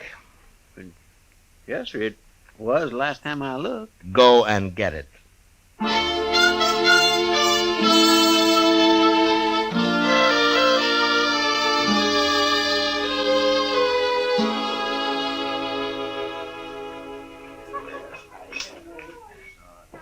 Those two make quite a couple, Matt. Look at them. They've been sitting there most all day. Yeah, a pretty shaggy pair of lovebirds, if you ask me. How's Emmett taking all this? Well, he didn't find him till a couple of hours ago. No, what happened? Oh, where is he? Nate ran him off. He probably had done more, but Lena wouldn't let him. You know, Matt, I think underneath she's real fond of that little Emmett. Yeah?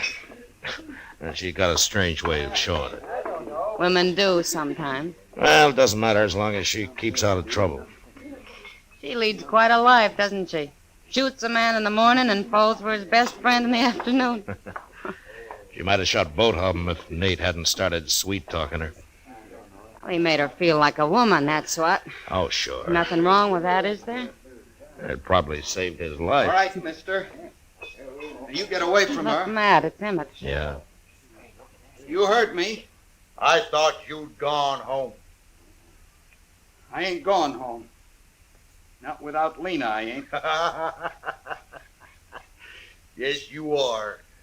Lena and me is going to get married. I didn't say that. I ain't had time to tell you.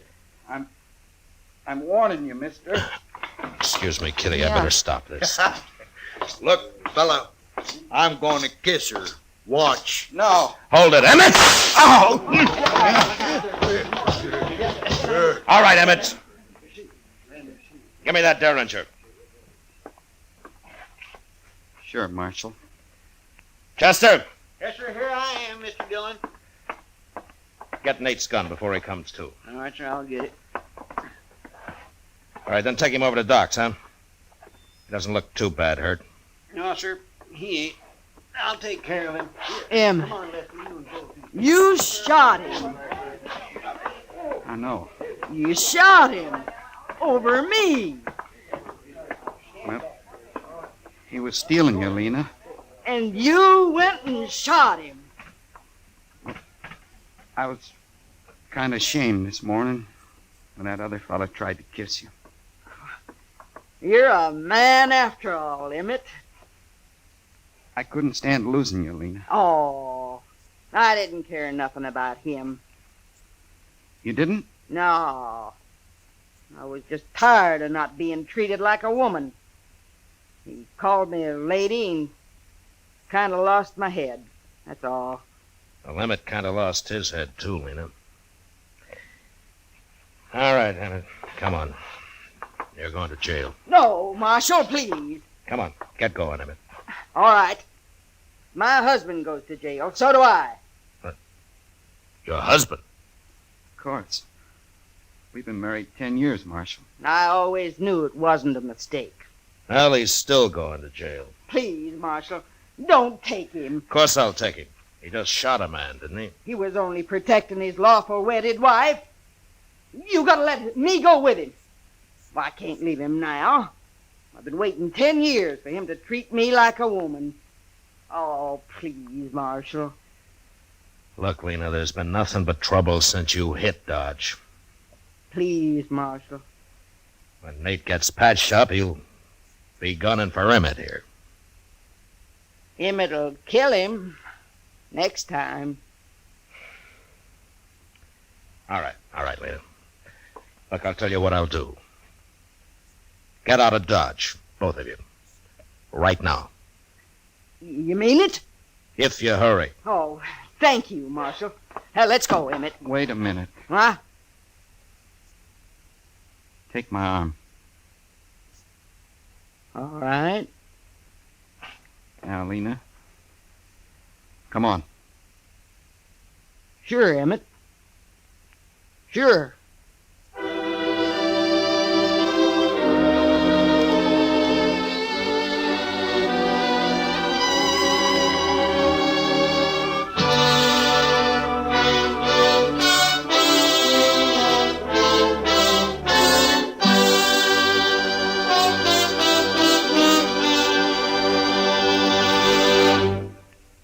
Gunsmoke, under the direction of Norman Macdonnell, stars William Conrad as Matt Dillon, U.S. Marshal. Tonight's story was specially written for Gunsmoke by John Meston, with music composed and conducted by Rex Corey. Featured in the cast were Virginia Gregg with Vic Perrin and John Daner. Parley Bear as Chester, Howard McNear as Doc, and Georgia Ellis as Kitty. Gunsmoke has been selected by the Armed Forces Radio Service to be heard by our troops overseas. Join us again next week as Matt Dillon, U.S. Marshal, fights to bring law and order out of the wild violence of the West in Gunsmoke.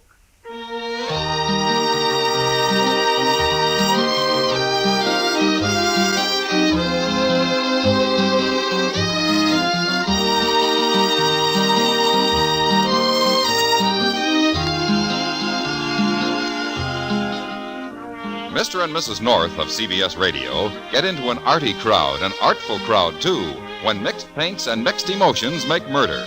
Here, collector's item, Ham and Jerry's latest thriller, leading them a merry chase mid works of art before they nab their killer. It's on most of these same stations Tuesday night.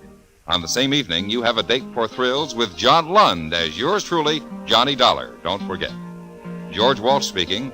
Eve Arden as our Miss Brooks teaches you how to laugh Sundays on the CBS Radio Network.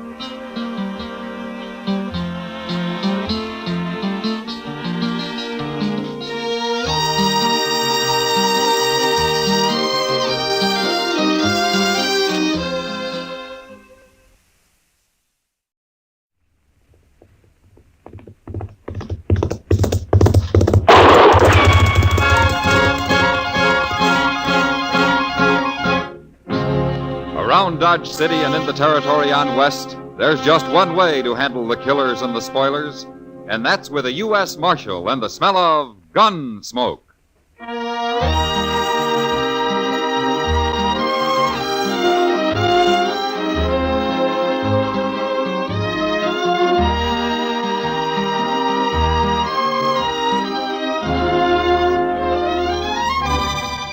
Gunsmoke, starring William Conrad. The story of the violence that moved west with young America. The story of a man who moved with it. Matt Dillon, United States Marshal.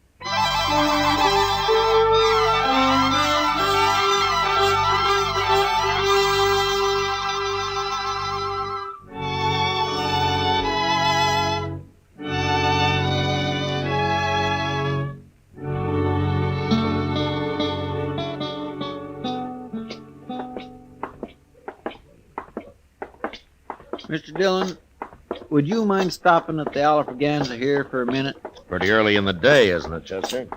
Oh, I don't want a drink. No? No, the barkeep's holding some money for me. I won a little last night, and I didn't want to put it back into the game. Ah, but you want to get it now so you can put it back tonight, is that it? Yes, sir, I'm afraid 'tis. Okay.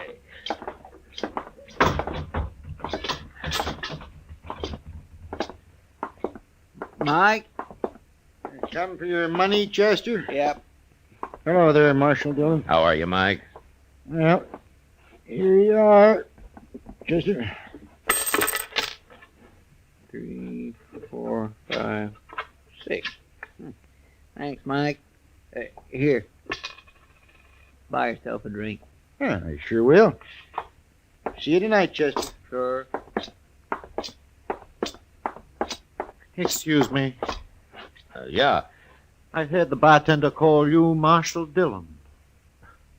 Well, that's right. I got something to tell you, Marshal. Go ahead. It's important. Okay. You're going to die, Marshal. Who are you, mister? Wilbur Hawkins. I'm a whiskey drummer. First time I've been to Dodge, though. I worked around St. Louis till they sent me out here. Liked it better in St. Louis. There are lots of important people there. Wait a minute. What are you talking about? You're going to die, Marshal. I heard them saying so. You heard who saying so? Well, I don't know their names. It was dark, and they weren't there long. I didn't dare say anything, or they'd have known I was listening. And then, of course, I'd never heard of you till just now, that is.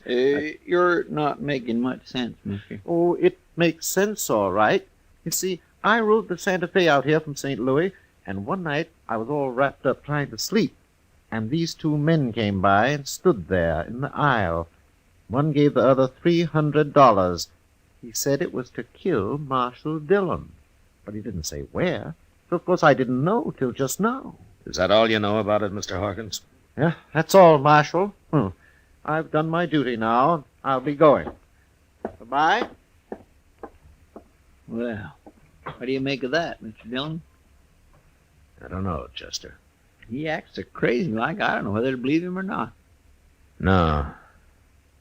But I suppose we'll find out soon enough.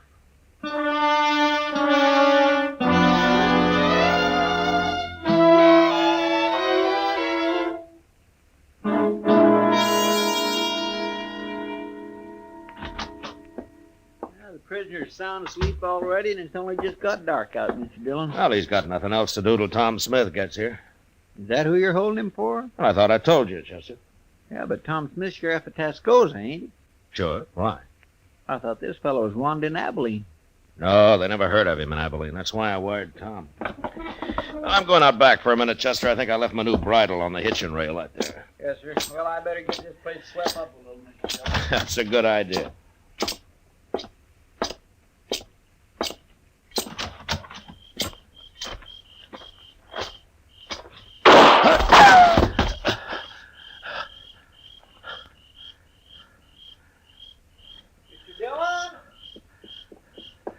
Stay there, Chester. Stay there. Mr. Dillon, you've been shot. Well, I was trying to play possum, Chester. I wanted to get him to come up where I could see him. Oh. But he's gone now. You scared him away. He ran down the alley there. Oh, he'll be lost in the crowd, but now... Oh, I'm sorry. Well, it doesn't matter, Chester. What? He probably thinks I'm dead.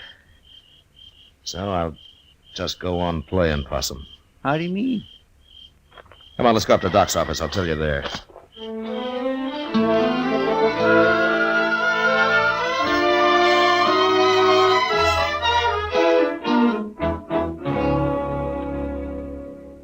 What'd you say that whiskey drummer's name is, Matt? Wilbur Hawkins, Doc, but you never heard of him. This is his first time in Dodge. Well, you think you'd have sense enough to have followed those two men to find out who they were? Yeah, he was probably scared to death, Doc. Yeah, and anyway, he kind of acts like he got hit by lightning somewhere.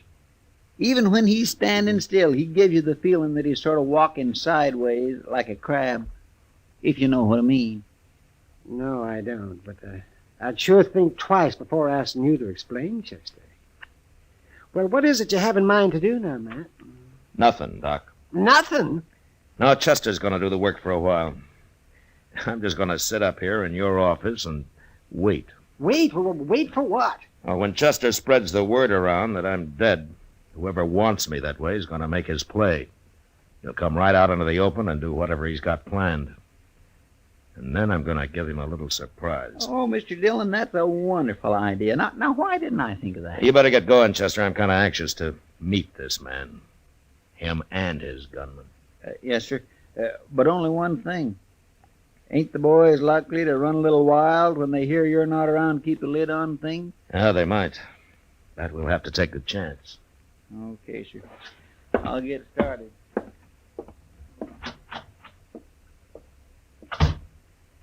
Well, I kind of think Chester's right, Matt. There's a lot of men in Dodge who are just waiting for an excuse like this. If it gets too bad, I'll just have to come to life again. Tell me something, Doc. What are you going to do to entertain me while I'm waiting up here, huh? Say, I never thought about that. I suppose I got to feed you, too. You'd be a mighty poor host if you didn't. Well, how long do you figure on staying here, anyway? I don't know, Doc, but I don't think it'll be very long. Ah, you want to play a little cribbage, or would you rather fix supper first? You're the first dead man I ever saw with an appetite. Well, I'll go get the cribbage board, but I'm making no promises about supper.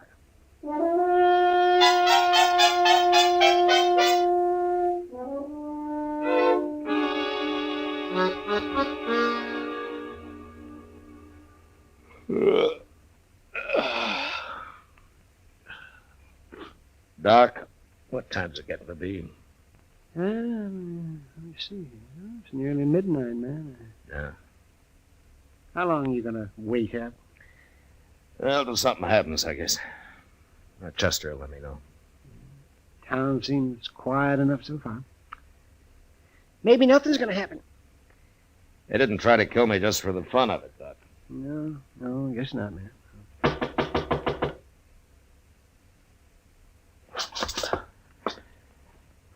All right, answer it, Doc. After I get to the back room. Maybe it's a patient. I'll be holding a gun on him anyway. I'm coming. Kitty, what are you doing here this time of night? I might tell you if you ask me in, Doc. Well, of course. Come in. Where's the corpse, Doc? What's that? The body. I expected to find him all laid out. Oh, you mean Matt? You, don't seem too upset about the corpse, Kitty. Oh, all that talk didn't fool me. Just didn't make sense, Chester, running around telling everybody you've been killed. No, why not? I know Chester too well. If you were dead, he wouldn't be acting like that. No, I guess he wouldn't.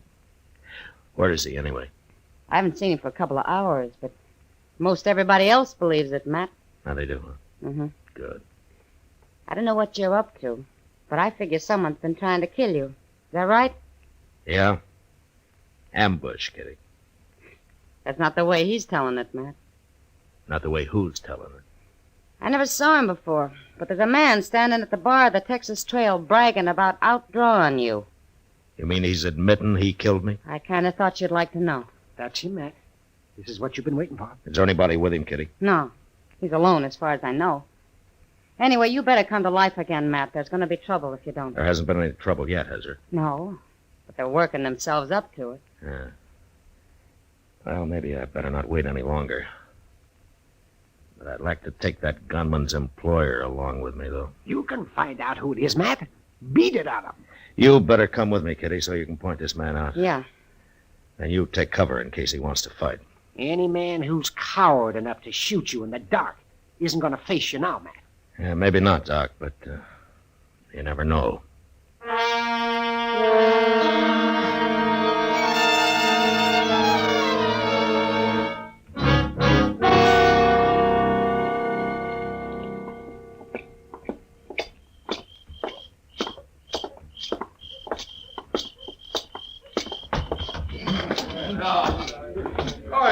Like I said. There he is, Matt.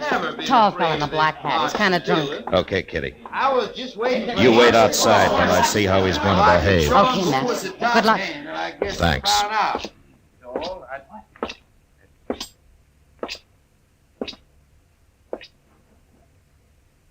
I'm Marshal Dillon, mister. Oh, Who are you? I'm Tom Rogers. I thought you was dead, Marshal. I changed my mind. What do you want? You've been bragging about shooting me. Just talk, Marshal. I didn't mean nothing by it. I was just talking. Mm-hmm. Kind of dangerous talk, don't you think? Everybody said you was dead. Well, I was waiting for you to come out of your hole, Rogers. You know, I don't like getting ambushed. Marshal, I never even seen you before. I didn't ambush. All right, turn and face the bar while I take your gun. Go on. I ain't gonna try nothing. You got the wrong man, Marshal. Okay, you can turn around. You can't arrest a man just for talking. The jail's right across the street, Rogers. You lead the way. Well, it was just talk, I tell you. You can't prove nothing. Get going. Well, I swear I didn't try to kill you, Marshal. Straight ahead, Rogers. When we get there, you're going to do some more talking. I want to know who hired you. Nobody hired me. I ain't even got a job. Hey, Mr. Dillon, I want to tell... Mr. Dillon, what are you doing out here? Who's this fella? His name's Rogers, Chester. He's been bragging about shooting me. I was just having a little fun. I ain't no gunman. It doesn't take much of a gunman to try to ambush a man. But I didn't do it, Marshal. I heard him talking about it, and I don't know why I started saying I'd done Mr. it. Dillon? Yeah, what, Chester? Mr. Dillon, I was on my way up to Doc's. I was coming to tell you something. Well? I've been over to Alafraganza. I declare I just don't understand it.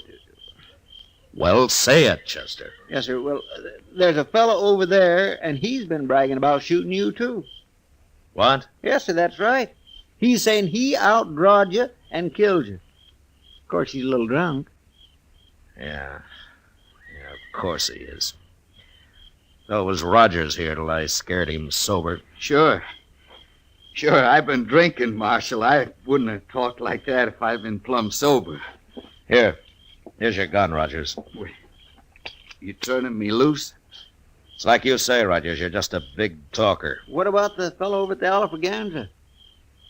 I don't even want to see him, Chester. He'll shut up fast enough when he hears I'm still around. And you go on back to the bar, Rogers, unless the men laugh you out of town. Yes, sir. I'm sure sorry I done it, Marshal. All right, get going. Sure, I'm going. I don't know what's the matter with me, Chester, not figuring this. I might have known there'd be at least a couple of drunks wanting the reputation for having killed me. Yes, sir. Doggone it. Now we're right back where we started from. Yeah.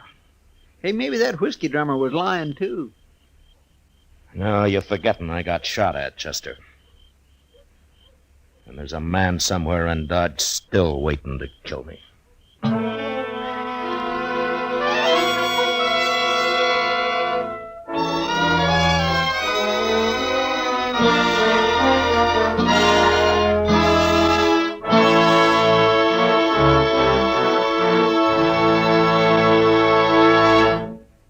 We will return for the second act of Gunsmoke in just a moment. But first, this Monday night on most of these same CBS radio stations, hear Ida Lupino and Edmund O'Brien in the stirring screenplay adaptation of The Star on the Lux Radio Theater.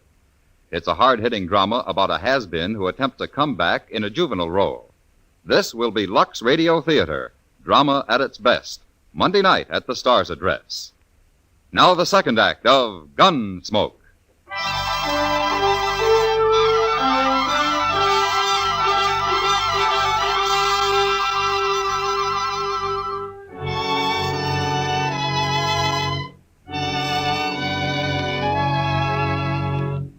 It wears a man down, living from day to day, waiting for a bullet in the back, and not knowing who to expect it from, or when. Makes you feel kind of helpless. And before long, in spite of everything you try to do to stop it, you get kind of spooky. And you start shying at the most ordinary noise, especially if it comes from behind you. No way to stay alive, because this is the one time you need to be as calm and clear as you've ever been in your life. Well, I had a week of it, and nothing happened. Until Chester came into the office one day with a telegram from Sheriff Tom Smith at Tascosa. I thought I'd better get right over here at this, Mr. Dillon. Might be important. Now, you told me it was from Tom Smith, Chester. Yes, sir. It is. Well, if you know that, how come you don't know what the message is? Oh, well, I didn't read it too close, Mr. Dillon. Here. Thanks. He's coming for his prisoner. He'll be here on the stage. Day after tomorrow, the way I figure it. Now, anything else? What? Well, is that all it says here? Yes, sir, that's all. Well, there's just one thing you missed, Chester. What's that? The date it was sent. It got delayed somewhere along the line. Tom's due in today. He is? Yeah, what time is it? About noon, I guess. Well, that stage ought to be here right now. Come on, let's go see. All right, sir.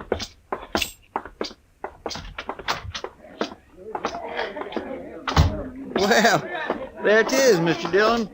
Must pulled in just a minute ago. I don't see no passengers, though. Well, that may be because they haven't got out yet, Chester. Yes, sir. Here they come. Ain't that Tom Smith? Yeah, that's him. Who's that other fella? He looks kind of familiar. Now, that's Wilbur Hawkins, Chester, that little whiskey drummer. Oh, yes. Well, now, I've been wondering where he's been. Matt Dillon. Hello, Tom. Hey, how are you, Matt? Hello, Chester. Hello, Mr. Smith. Well, I'm sure glad that trip's over. Next time I'll come horseback. Now, the stage is easier when you're taking a prisoner back, though. Yeah, I guess you're right at that, Matt. And I hope you still got him. I'd hate to make this trip for nothing. Oh, he's there. Anytime you want him. Hey, where's Wilbur Hawkins going? Ain't he even going to say hello? You know that little fellow? Oh, yeah, we know him. He told me he's staying at the Dodge house. Crazy talkingest man I ever run into. I told him, Hawkins, if you tried thinking a little first, you might make a whole lot more sense a whole lot faster. Well, he means well, Tom. Maybe. But he tells some mighty strange stories. Oh, what do you mean? Well, of course it could be true, but he told me he heard a couple of men in a bar talking about me. He didn't know who they meant till I introduced myself on the stage and he recognized my name. Well, what are you looking like that for, man? No. Go ahead, Tom. What did Hawkins hear? Well, he said this one fellow was going to give the other fellow $300 to shoot me. Ain't that the darndest thing? Yeah, that sure is. I don't know, Matt. There's a lot of men that'd like to kill me, but I don't believe they'd be standing around talking about it that way. I kind of think he made it all up. No, he didn't make it up, Tom. Not quite. Huh? You know something about this? You mean someone is out to shoot me? Yeah. Who? I'll tell you about it on the way over to the Dodge House.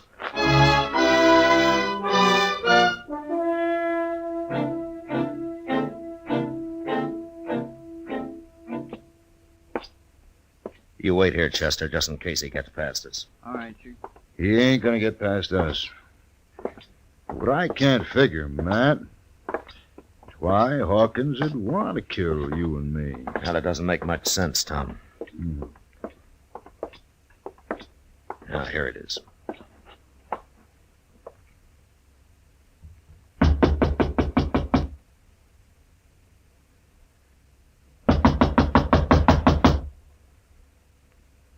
Who is it? It's Tom Smith and Matt Dillon, Hawkins. What are you doing here? We want to talk to you. Open up, Hawkins. Tom, get out of the way. Yeah.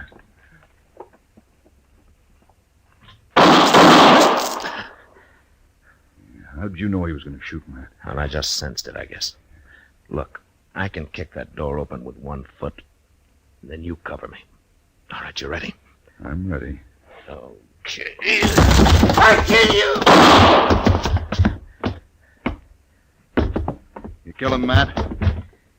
Well, I tried not to.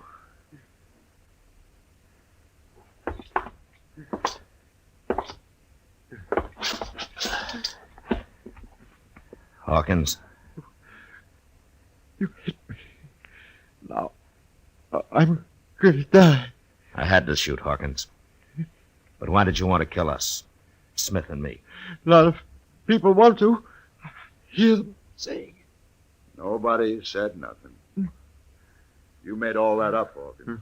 You took a shot at me last week, didn't you, Hawkins? Didn't you? No, Dan. I can't kill anybody now. Why? Why did you want to, Hawkins? Tell me. I killed other men.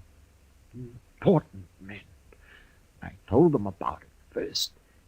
And then I killed them. But why, Hawkins? I don't know. I had to. I had to do it. Die.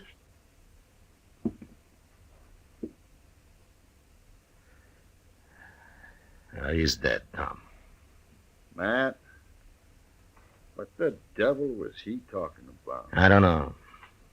But it doesn't matter much. I don't understand it. I never saw him before yesterday. Now, Hawkins was a murderer, Tom. The kind that doesn't need any particular reason. Nobody will ever know why he did what he did. Yeah, he was crazy, if you like. Sure was crazy. You think he's done a lot of killing, Matt? Yeah, probably. That's the most dangerous kind of man there is, Tom. A murderer with no reason at all.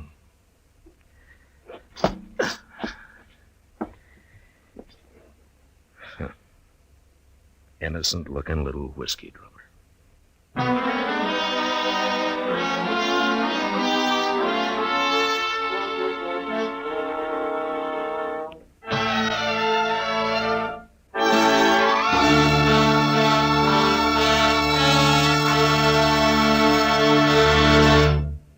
Gunsmoke, under the direction of Norman Macdonnell, stars William Conrad as Matt Dillon, U.S. Marshal. Tonight's story was specially written for Gunsmoke by John Meston, with music composed and conducted by Rex Corey. Featured in the cast were Edgar Barrier, John Daner, and Vic Perrin. Harley Bear as Chester, Howard McNear as Doc, and Georgia Ellis as Kitty. Join us again next week as Matt Dillon, U.S. Marshal, fights to bring law and order out of the wild violence of the West in Gunsmoke. You've heard fictional crime cases many times, but there's nothing like the real thing. We're talking about Night Watch. This Monday night, following the Bob Trout news, you'll be on the scene when a burglar is caught in the act. You'll hear him break a glass window in trying to get away. You'll hear the officers handcuff him and take him off to jail. You'll hear this authentic case unfold from beginning to end on Night Watch Monday night. George Walsh speaking. John Lund, as yours truly, Johnny Dollar, brings you Colorful Mystery Tuesdays on the CBS Radio Network.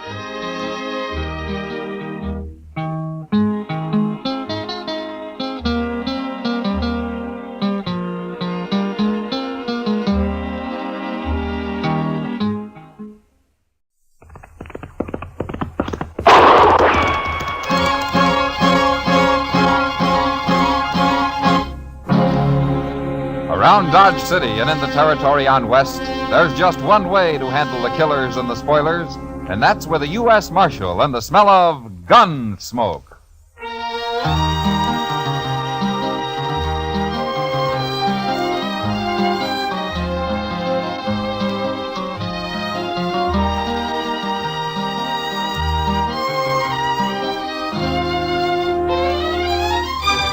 Gunsmoke, starring William Conrad. The transcribed story of the violence that moved west with young America. The story of a man who moved with it. Matt Dillon, United States Marshal.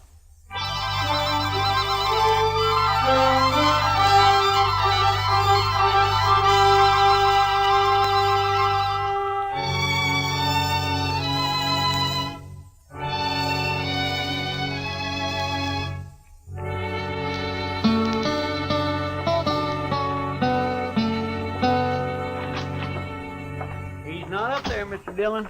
He's just plain vanished. And there's no note anywhere, Chester? No, sir, nothing. I looked again, all over. Well, it's 2 days now. That isn't like Doc. I still think he's just gone off on an emergency out in the country somewhere. Well, maybe, but he's always left word before. Well, what'll we do, Mr. Dillon? I don't know. Might start asking people, Chester. Try the saloons and the store and maybe the depot, huh? All right, sir. I'll go right now. Well, I do declare. What? Riding right up Front Street as big as life. What? Why, that old devil.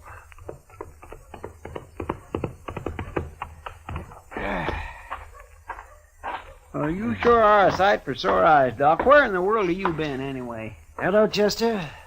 Matt? Well, you had us worried, Doc. Oh, that's so? Well, you've been gone 2 days. I know. Next time, leave word, Doc. I will. I surely will. If I can. Well, it sure would save us a lot of Wait a doggone minute. running What do you around. mean, Doc, if you can? Just that. If they let me, I'll leave word. Come on inside, huh? Okay, Doc, I'm curious. You want to tell me about it? Well, I can tell you part of it, the least important part. I made a promise about the rest. You know how it is, man. No, but you tell me. Well, the other night, Wednesday it was, I was peacefully asleep on my couch when a couple of riders tromped right into my office. They said a man was hurt bad on a place out past Fort Dodge. So naturally I got up and went along with them. Well, then why didn't you leave a note and say so? They told me not to. They told you what? Let him talk, Chester. Of course, I figured then it must be a shooting. But my job is to take care of everybody, sinner and saved alike. And so when we finally got to this place the next day... What place? That's part of what I promised not to tell, Chester. Oh, my. But like I was saying, there was a young man there who'd got himself shot in the back. The bullet lodged right in his spine. I dug it out and did all I could for him. And then I just sat there for quite a spell. And then I put my things away and I walked out into the other room. Well, Doc, how is it? I did what I could. What do you mean? He's dead. The shock of extracting that bullet was too much for him. It's a bad place, the spine. You killed him, huh, Doc? No. No, I didn't kill him. He's dead, ain't he? That boy wouldn't have lived more than a couple of days anyway with that bullet where it was. Whoever put it there murdered him. Want me to shut him up? Not yet. Doc, tell me something. You know that boy in there? I do. Mm-hmm. The three of us here, you know any of us? Him? I've seen him around somewheres.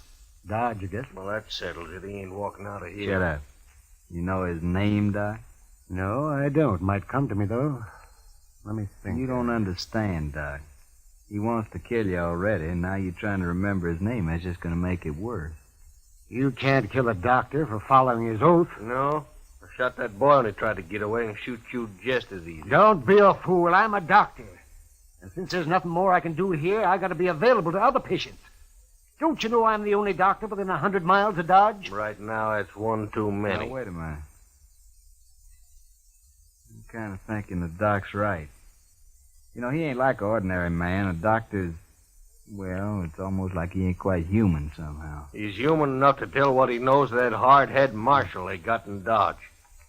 The way I figured, it's us or the doc. I'm not interested in what you figure, mister. Right this minute, there may be some woman having a baby and needing me real bad. There may be several folks needing help.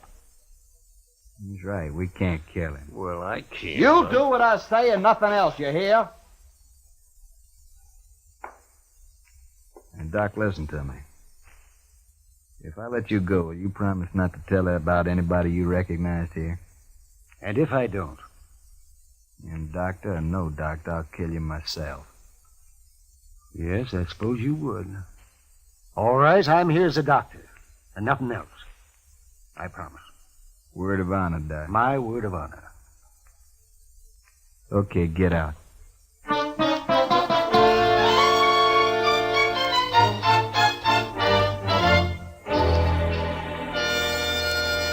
Well, that's quite a story, Doc. Oh, you played it right smart if you ask me. Who were they, Doc? And I only recognize one of them, Chester, besides the man they'd shot. Have you thought of his name yet? Chester, don't you understand? I gave my word I wouldn't tell. Oh, but that was just so you could get away. Yes, but still I gave my word. It doesn't matter how or why. But, Doc, they're just a bunch of killers. I know. Leave him alone, Chester. But I don't... Yes, sir? Matt? Yeah. Wouldn't you do the same if you were in my boots? That'd be a hard choice, Doc, but... Yeah, I suppose I would. I think any man would. Leastwise, any man of honor. I guess I wasn't really thinking about it that way. Well, I'm going to get myself some sleep. Matt, that was a good boy they murdered. I hope they hang for it. God bless them. How are we ever going to find him, Mr. Dillon? I don't know, Chester. We don't even know who they killed.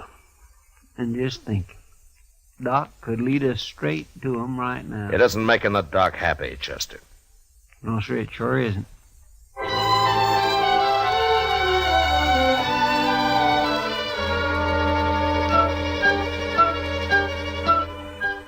Sincerely, Matt Dillon. You... Marshal? Jake Worth. Why, you haven't come to Dodge in 6 months that I know of. I'm here now, Marshal. Oh? Trouble, Jake? I'd call it that. Well? You know that cottonwood? Big one down at Brandy Bend? Yeah.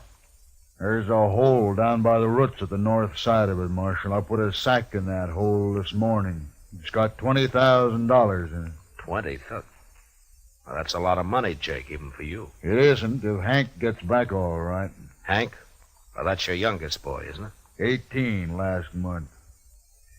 He didn't show up the other night, Marshal, and next morning I found a note tacked on the corral. Said to leave the money or they'd kill him. Well, come on, Jake. We'll try to get there before they pick up the money. No, Marshal, I won't take any chances. They'd shoot him sure if we did that. You should have told me before you left the money. You should have come here first. You didn't hear what I said, Marshal. I won't take the chance. All I want now is for you to watch for anybody who turns up rich around here. Jake, listen to me. You listen to me, Marshal. Nobody's going to do a thing till Hank's back safe on the ranch. Not one dang thing. Jake, if they killed Hank, you'd want him hung, wouldn't you? I'll hang him myself if it comes to that. All right, then let's go. Let's get down to Brandy Bend and wait for him. No, I already told you no. Jake! I think Hank's dead. You what? I think they've already shot him, and he's dead. What are you talking about? Where is he? I don't know. And how come you think he's dead? Well, I can't tell you. Marshal, I've had about enough of this. Look, we're wasting time here. Come on, Jake. I'll tell you what I can on the way to the river. You better, by heaven, or one of us ain't never going to get to the river.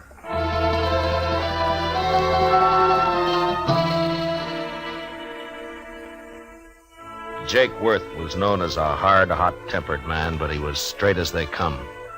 He'd made one fortune in Texas cattle and another in buffalo hides, and now all he wanted was his ranch and his 3 sons to work it with him. The Worths were good men. They didn't cause any trouble, and they worked hard. It wasn't easy to tell Jake, but without mentioning Doc, I said what I could. And when we reached the Arkansas, we hid our horses in a clump of bushes and worked our way on foot up to the big cottonwood. And then we saw it. That's him. That's Hank.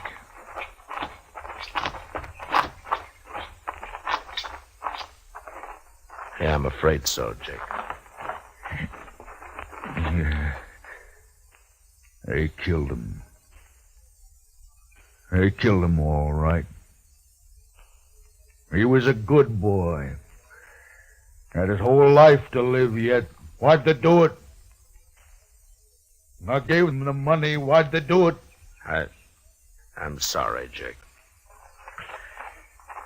Marshal, I want the truth now, every bit of it. Well, that's all I know, Jake. Hank tried to break, and one of them shot him. But we'll get him. I'll take care of myself as soon as you tell me who they are. I don't know who they are. Don't lie to me, Marshal. You know a lot you're not telling me. I've told you all I can. That's Jake. my boy lying there, Marshal.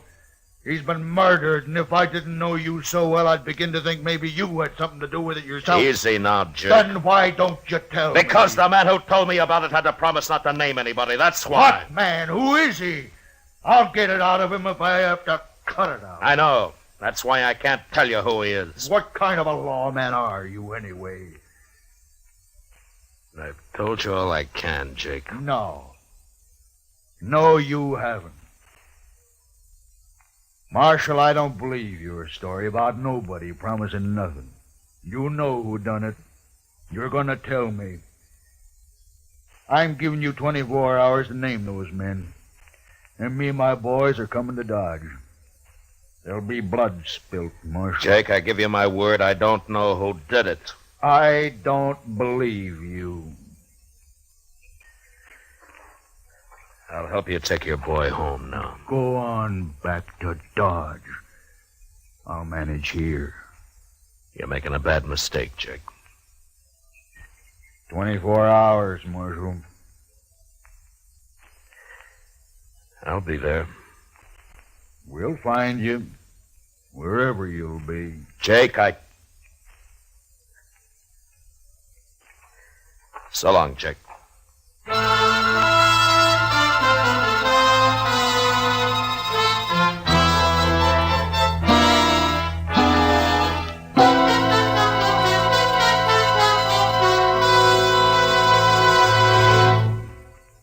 Ladies and gentlemen, at the conclusion of tonight's show, our star, William Conrad, steps out of the character of Matt Dillon to bring you an announcement which we are certain will be of great interest to all our listeners. So be sure to listen at the close of tonight's program for a special message from William Conrad.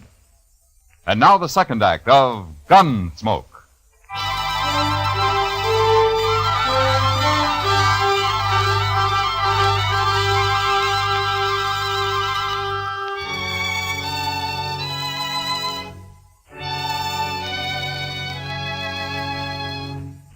There was no use arguing with him. The man's grief had destroyed his reason. And the worst of it was, I knew his sons would do whatever Jake told them to do.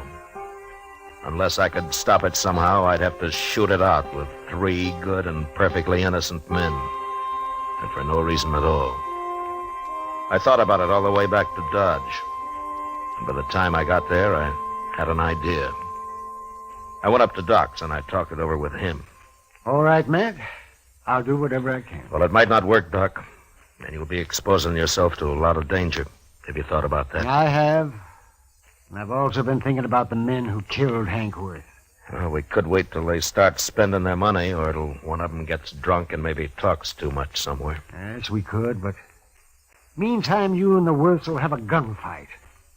Oh, and that'd be a terrible thing to let happen. All right, then, Doc, let's go. I want to get to the ranch before dark.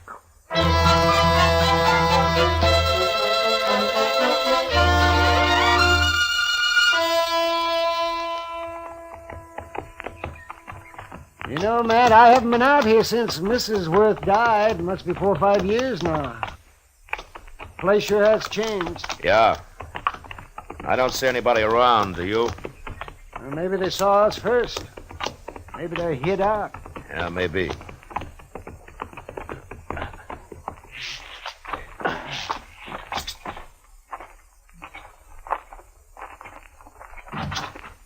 That's far enough, Marshal. Watch him, boys. If he makes a move, shoot. Yes, Chief. Jake, I came here to stop a shooting, not to start one. You can stop it, Marshal. Just tell me who killed my son. If I knew, I'd be on his trail, Jake. What's Doc doing here, anyway? Tell him, Doc. I took the bullet out of Hank just before he died. What? That's right, Jake. Now come down here where we can talk like friends, and I'll explain it. Stay where you are, boys.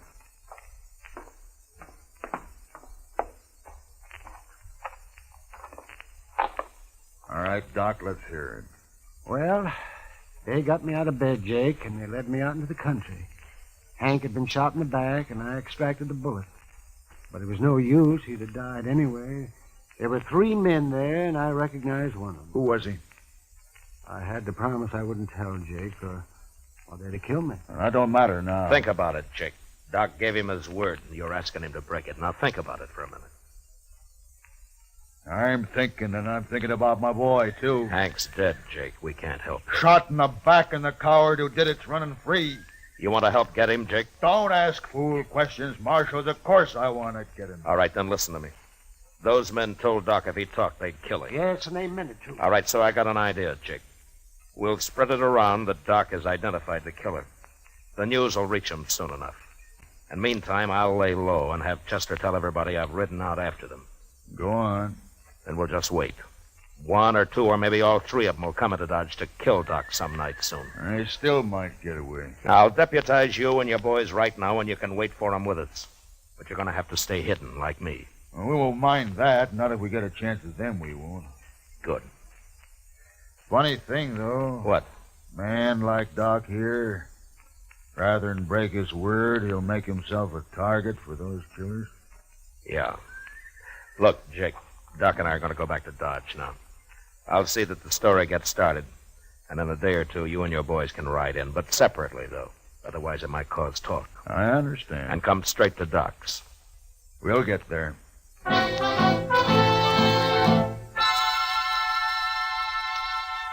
For the next few days, Doc never left his office. I figured that'd make him look scared and draw the killers right into his place. The rest of us sat around in his back room and waited. Chester kept us supplied with food and coffee. And on the 6th night, about midnight, we got our game. Mr. Dillon, I think it's them. What? They just rode up Front Street, 3 of them. They're tying up outside right now. They acted too deliberate-like for ordinary riders, so I run up the back way to tell you. Good. Doc, come on in here, huh? What do you want me to do, Matt? Take cover in here and stay out of sight, huh? Whatever you say, Matt. Let's go downstairs and meet them, Marshal. No, we might just scatter them that way, Jake. Now listen. One of them will probably stand guard on the street while the other 2 come up here to get Doc. Chester, you and the 2 boys go down the back way. Jake and I'll wait in Doc's office. Now, don't jump that man until we go into action up here. You understand? Yes, right, got it. All right, then move and move fast. All right, come on, Jake. Now what? Well, we'll just wait here in the dark. Good. I'm going to bunch up Doc's blanket on the couch here so that they'll think he's in it. What? They're on the stairs now. All right, get back in the corner, Jake, or we'll be shooting each other. Yeah. Now, quiet. And don't start shooting till I do.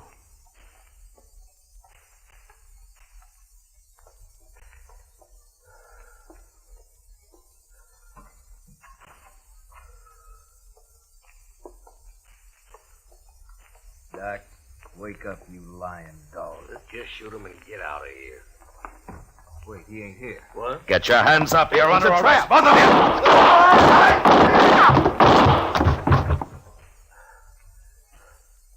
you. You all right, Jake? Yeah, I got one of them. I'm all right. Doc? Doc, come on out. They're dead. Light the lamp, will you, Doc? All right. You okay, Mr. Dillon? Yeah, come on in, Chester. Oh, we got him. He tried to get away when he heard the shooting up here, but he run smack into one of the Worth boys. He's dead. Bring the lamp over here, Doc. No, I don't know either one of these men. Now, Doc, you can tell us now. Is one of these the man you recognized? This one here. I remembered later I treated him for a broken nose some time back. I never did know his name. He came up the trail with a herd, I think. Yeah. Doc, will you take care of things? Sure, man. Well, Jake? Marshal, me and the boys will be getting back to the ranch now. Sure. Marshal, What, Jake? I doubted you. I'm sorry for that. Oh, forget it. No, it's best I remembered. A man shouldn't make mistakes like that. Well, there was no harm done. The way it worked out. I'll buy you a drink before we leave, Marshal. I think I'd like that, Jake. Come on, let's go.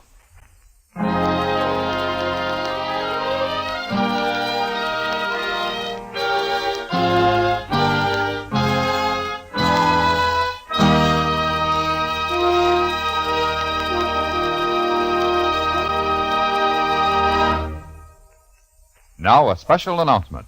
Here is our star, William Conrad. Thank you, George. You know, I believe this is the first time I've ever set aside the character of Matt Dillon to speak to you. But this is important to all of us here on the show, and I hope it will seem so to you. Starting next week, Gunsmoke will come to you at a new time, on a new day, sponsored by Chesterfield Cigarettes. Chester, Doc, Kitty, and I, together with all of our strong-minded, brawling, hard-living citizens of Dodge, who will come to you next Monday, July the 5th. So from now on, that's when you'll hear Gunsmoke, on Mondays. And we'd like to think that all of our listeners will find time this coming Monday night, July the 5th, to tune in to their local CBS radio station for Gunsmoke. Until then, good night.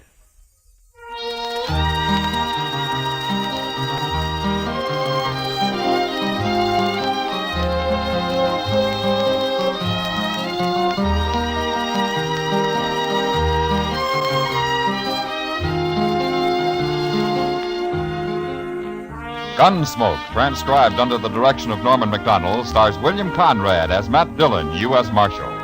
Tonight's story was specially written for Gunsmoke by John Meston, with music composed and conducted by Rex Corey. Featured in the cast were John Daner, Lawrence Dobkin, and Harry Bartell. Parley Bear is Chester, and Howard McNear is Doc. Join us again Monday, July 5th, as Matt Dillon, U.S. Marshal, fights to bring law and order out of the wild violence of the West in Gunsmoke. George Walsh speaking. For the top tunes of rural America, hear Saturday Night Country Style every week on the CBS Radio Network.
Gunsmoke.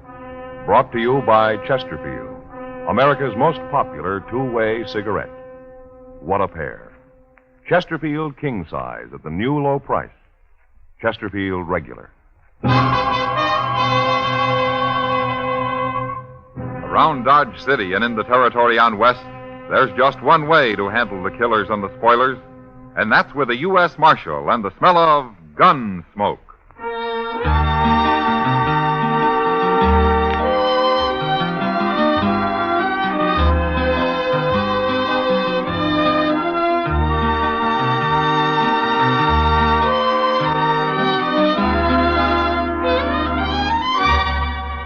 Gunsmoke, starring William Conrad, the transcribed story of the violence that moved west with young America, and the story of a man who moved with it. I'm that man, Matt Dillon, United States Marshal.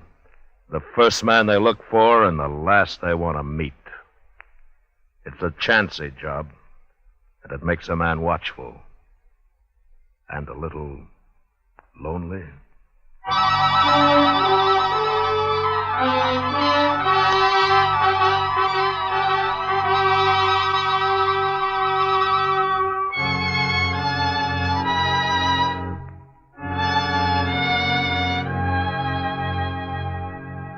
It was a long ride from Dodge up to Ponca Creek in the Dakota Territory, and I killed a good horse getting there. But I caught Lee Trumbo.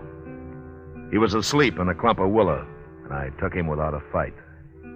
We rode his horse double into Sioux Falls, but we came the rest of the way back to Dodge in style, by stagecoach. At least I thought we were traveling in style.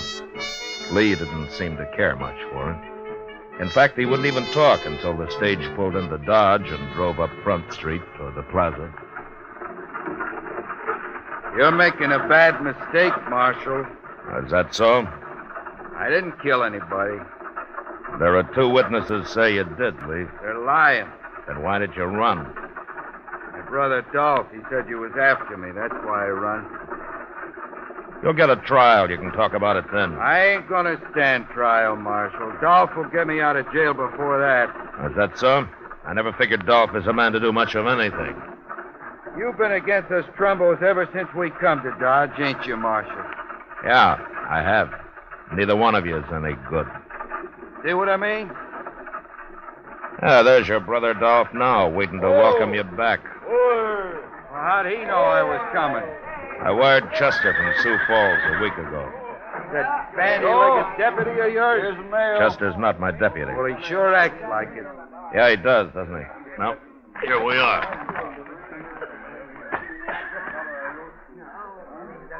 You got my brother in there, Marshal? Come on out, Lee. You're going to be sorry for this. Yeah, that's what Lee's been telling me. Come on, Lee, get on out of there. I'm coming, Marshal. I'm coming. Shoot him, Dolph. What? Look out there, Doc.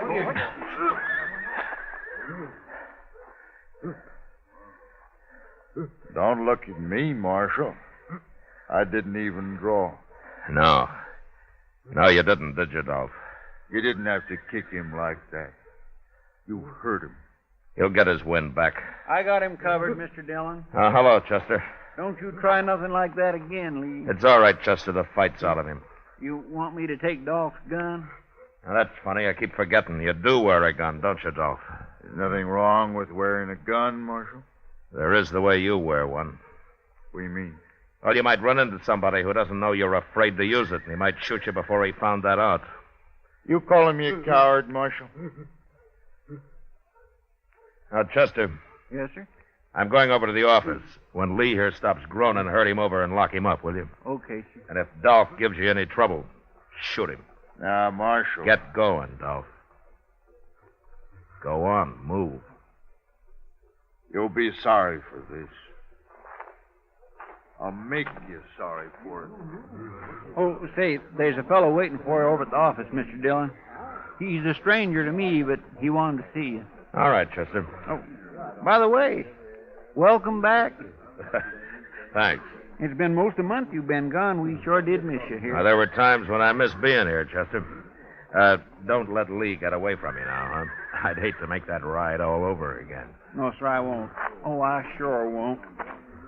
Oh, stop breathing like that, Lee, and get on your feet. You ain't hurt. Come on now. Get up here. Let me alone. Whoa. Hello, Matt. Hack Brine, how are you? Good to see you, Matt.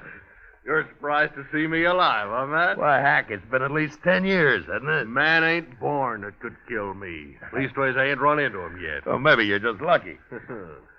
Luckier than you, anyways. A lot luckier sometimes, the way I recall it. Now you're thinking about Santa Fe. Huh? Yeah. You wasn't very lucky that day, Matt. Hey, remember how it was? You backed into a corner with nothing but a beer bottle in your hand, and 3 of John Chisholm's drunk cowboys about to empty their guns into you. Yeah. And you walked in and killed every one of them. Yeah. It was real surprised, wasn't it, Matt? John Chisholm's been after you ever since, hasn't he, Hack? Oh, them was just the first of Chisholm's men I've killed, Matt. Been riding with Billy the Kid till about half a year ago. Oh? Well, why'd you quit? Never could make out if Billy was working for or against Chisholm. Besides, it didn't pay enough. Oh, but you're the one, Matt. When I got to Dodge last night, heard you was U.S. Marshal here, I just didn't believe it. Well, being a marshal isn't that hard a job. Oh, you can handle it all right, I know that. What I mean is, it's kind of sudden. Find a man you used to know being a U.S. Marshal. Well, I got to earn my keep somehow. Oh, sure. Well, what are you doing in Dodge, anyway? I don't know, Matt. I don't know yet. I've been over to Wagon Bed Springs, stretching my legs, sleeping in a bed, doing a little gambling and the like. Yeah. Some fella here sent for me. I ain't seen him yet, but if it's a job he's got, I sure need the money. Well, good luck with it, Hack. We'll get together later and have a drink. Well, Straight ahead, Lee. Right through that door there. The Sevens is out What's back. this? Just a prisoner. What'd he do? I didn't do nothing. Shut up and keep walking, Lee. What you locking him up for, man? Murder? That's bad. That's real bad. Murder's always bad. I don't mean that. I mean locking a man up. I couldn't stand that, Matt. I never been in jail. I never ain't gonna be. Well, then you better stay sober around here, Hack. And you're taking it back about that drink. Oh, no. You'll be safe as long as you're with me. Oh. I don't know, Matt. I've been around you when it wasn't so safe. I'll see you later. Yeah, sure, Hack. Oh. Hey, well, come on in, mister. I'm leaving. So long, Matt. So long, Hack. Marshal Dillon? Hello, Ole. How are you? Marshal, I got something I got to tell you. It's my duty, the way I see it. Oh, what's the trouble? Hello, Ole. What you doing here? Well, I come to tell the Marshal something, Chester, but I sure don't like informing on people. You understand me, Marshal? Well, what's it about, Ole? Dolph Trumbo, that's what. You got his brother Lee in jail here. We sure have. I just locked him up myself. Well, Dolph's coming to get him out. He's over at the Alfraganza right now talking it up.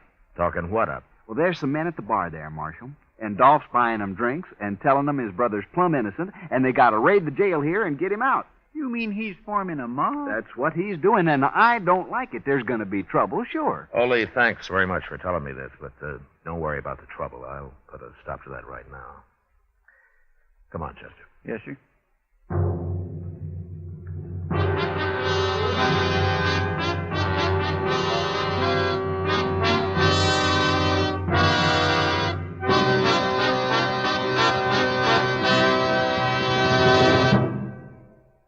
What a pair. What a buy. King-size Chesterfield, now at the new low price. And Chesterfield Regular. They're the quality twins. The same highest quality. The same low nicotine. Either way you like them, you get the same wonderful taste and mildness. A refreshing smoke every time.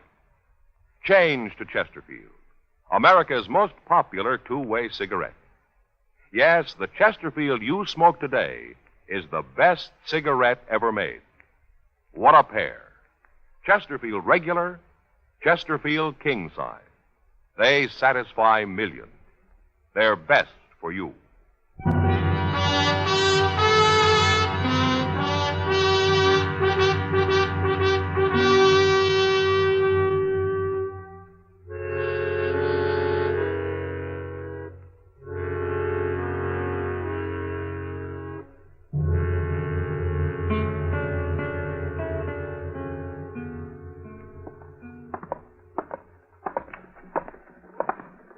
Wouldn't you know Dolph Trumbo do something stupid like this, Mr. Dillon? Trying to form a mob to take his brother out of the jailhouse. Well, it works sometimes, Chester. Not in Dodge, it don't. Oh, not so far, anyway. Here's the Oliver. Now, don't get in the way. Huh? No, sir.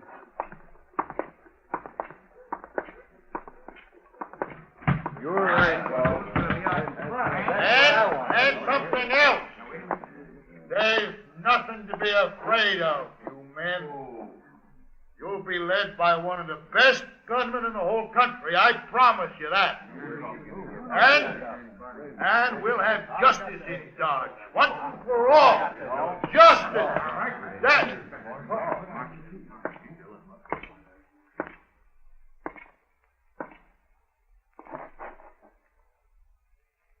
What do you want, Marshal? What are you doing here? Ole told you, huh? I seen him sneak out. I just been talking, Marshal. No harm in talking, is there? Well, he's innocent anyway. He shouldn't be in jail. And I'm going to get him out, too. These men here are all with me. And we're going to... Quiet. Shut up! Bartender, this place is closed for the rest of the day. No more liquor. And you men get out of here and don't let me find any of you together again. Not for a long time. Now get moving.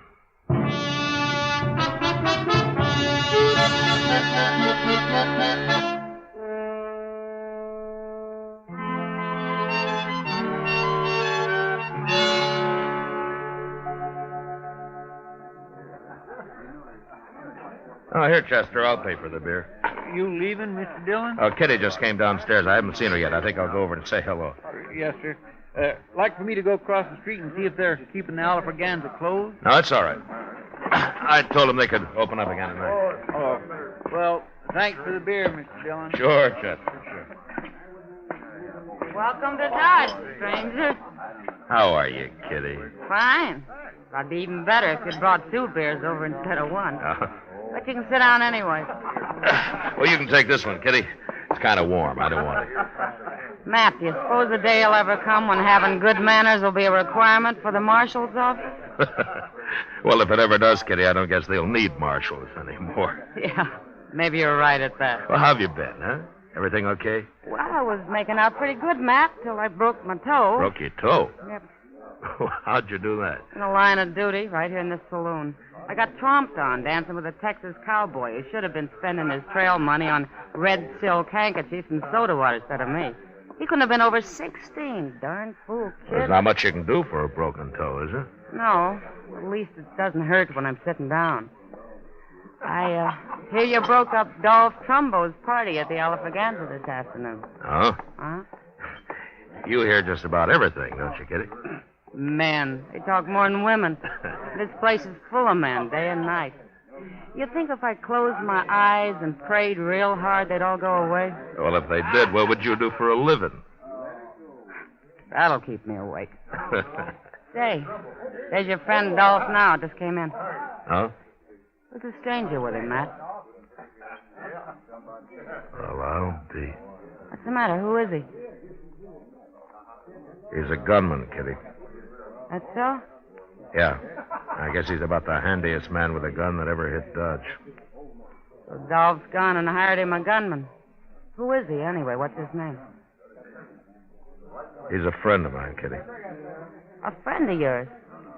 Yeah, a good friend. He saved my life once. But now I guess he's going to try to get it back. His name's Prine. Hack Prine.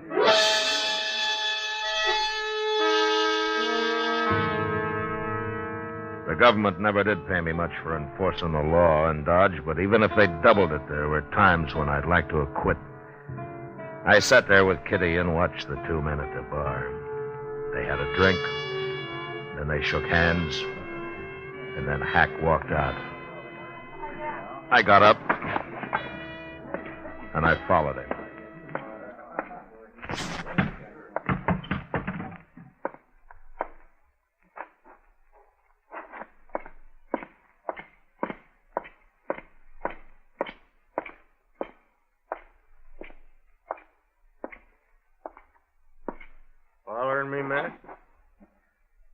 Yeah, Hack. What for? Where you staying? Dodge House. Huh? Got a room. I'd like to talk to you. Street'll do. Okay. Dolph was trying to form a mob this afternoon, Hack. He wanted to raid his brother out of jail. I heard about it. When I went to break it up, I heard him saying they'd be led by one of the best gunmen in the country. Now, that wouldn't be Dolph himself. No. He's afraid of guns. He meant you. Didn't he, Hack? I hadn't talked to him yet. He was just guessing I'd come in. And you have? Not with no mob. I told him that. I don't work with mobs. You should have known better than to say that. Well, how do you work, Hack? Alone, by myself. I'm a pretty good gunman, Matt. Yeah, I know. It saved my life once, sure, being a good gunman. Yeah. Matt, turn his brother loose. I get paid if you do. Look, Hack, Lee Trumbo murdered a man. He's going to stand trial for it. I don't get paid if he stands trial. But you get paid for shooting me? That's what Dolph said. That was his deal. Well? Oh, they tell me you're better with a gun you used to be, Matt. Hack, I don't want to fight you. Afraid, Matt? How'd you get to be marshal, anyways? It's a job. I took it. Well, I've been offered a job, too, and I took it. Yeah, but you had better jobs, Hack. Well, it's been bothering me some, Matt. I took an awful chance saving your life once. Now I got to take another to kill you. That don't make much sense, does it? Look, Hack, why don't you forget it, huh? Go on back to Wagon Bed Springs. I'll lend you some money to see you through. No, it ain't that easy, Matt. I back out on this, the word will get around. Nobody'll hire me for nothing no more. My reputation won't be worth crowbait. Did Billy the Kid pay you to kill men? Of course not. Of course not. That was for pleasure. You know how I hate John Chisholm. And you come down a long way, Hack. Selling your gun.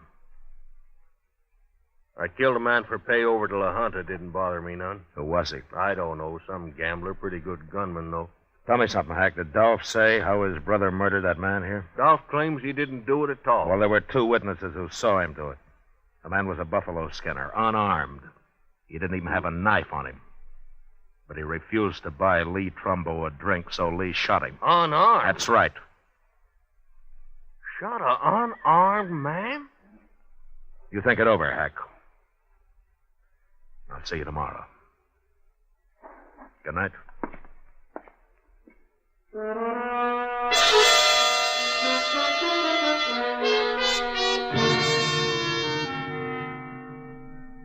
A man like Hack Prine had his own peculiar sense of honor. The idea of shooting me seemed to bother him less than the fact that Lee Trumbo had killed an unarmed man. Later that night, I heard he'd been seen having an argument with Dolph. So I figured I'd won. That another killing in Dodge, either me or Hack, had been avoided. Until early next morning, word came that a man had been shot at the Dodge House. I sent Chester on over while I went up and got Doc Adams. How do you know the man isn't already dead, Matt? I don't know, Doc. Well, it doesn't matter. I'll probably make more money off of him dead than alive. Oh? Well, I get paid for autopsies, don't I? Sure. Yeah, but just try to collect for the ones I keep alive. Just you try it. And I'm glad I don't have to, Doc, but I still notice you buy a new buggy every spring. Oh, yes, and wear it out before. Racing across the prairie, delivering babies, setting bones, digging out bullets, delivering babies. Well, exercise keeps a man young, Doc. Yeah, it's a good thing I don't depend on sympathy to keep me young. Here we are. Mr. Dillon? Mr. Dillon, oh, hello, Doc. Where is he, Chester? In that room right there, number 12. And you know who it is? It's Ole. Ole? Yes, sir. And Hack Prine shot him. What? It's Hack's room, Mr. Dillon. He did it all right. Well, let's take a look. Where's Hack now, Chester? I don't know, sir. Nobody's seen him for the past hour. I kept everybody out of the room, Mr. Dillon. All right, now stand aside here, boys. Let the marshal and Doc through. Come on now, fellas, let them through. Let me through. Let me through here.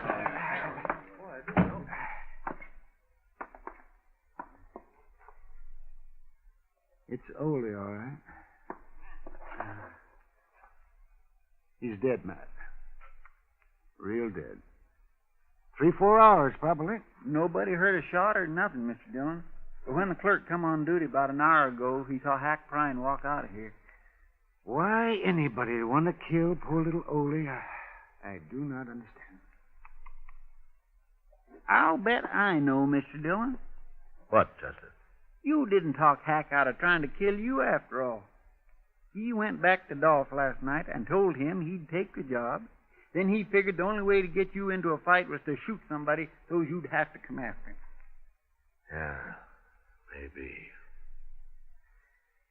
Now, come on, let's start looking for him.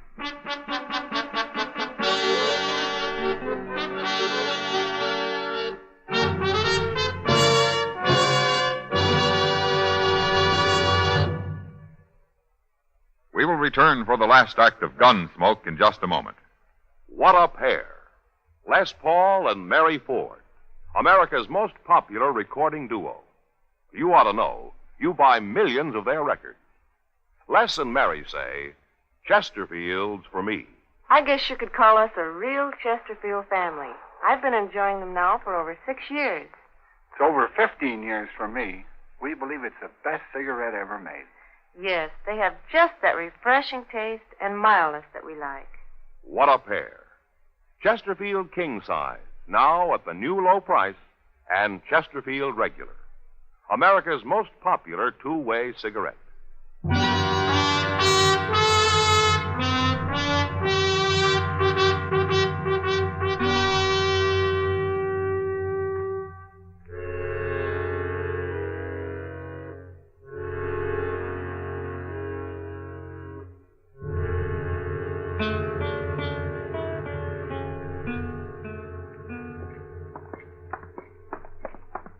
I guess the Alfraganza is the only place we haven't looked in, Mr. Dillon. He's got to be there, unless maybe he's going to try to bushwhack you.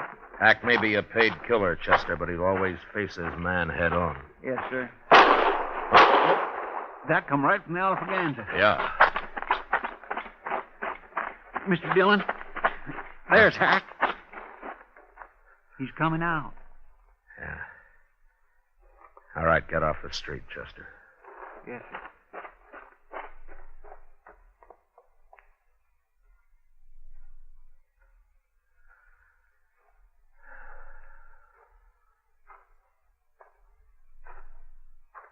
Morning, Matt. Hello, Hack. Just killed a man, that saloon there. Dolph Trumbo? I killed him. I give him a chance, but he wouldn't draw.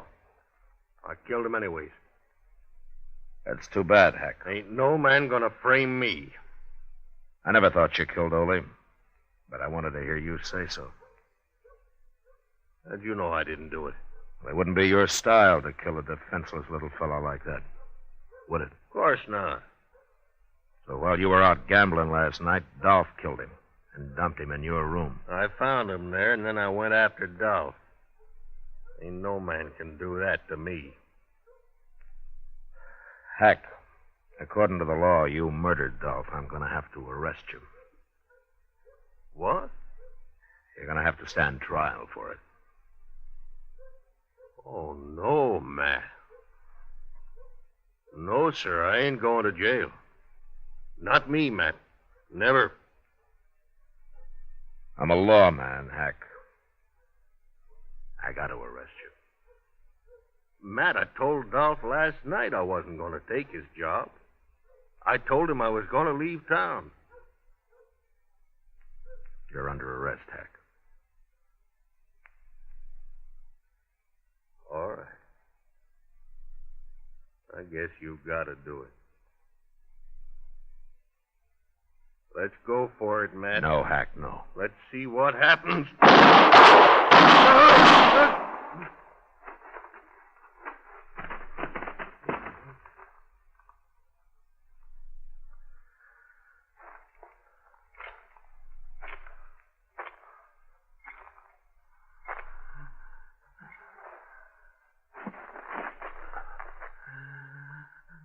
Hack. Hack. Oh, you're sure good, Matt. You're awful good. Yeah. Better this way, Matt, than getting paid to fight you. Sure. Sure it is. There weren't no reason to fight you. Not that way. I can't see you no more, Matt. It's like being underwater. I can't see nothing.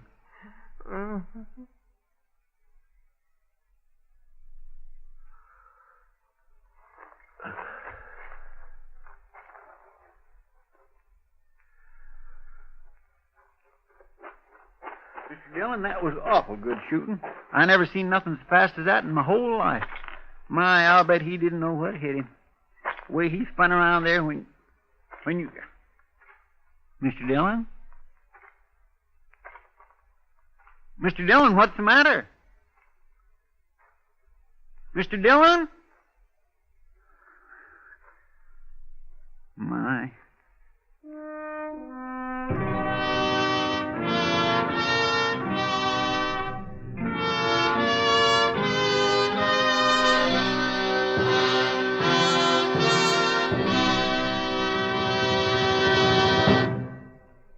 Here is our star, William Conrad.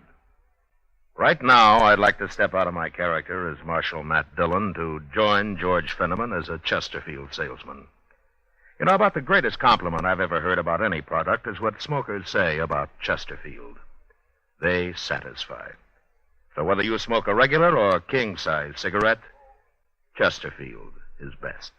We hope you'll try them, and soon.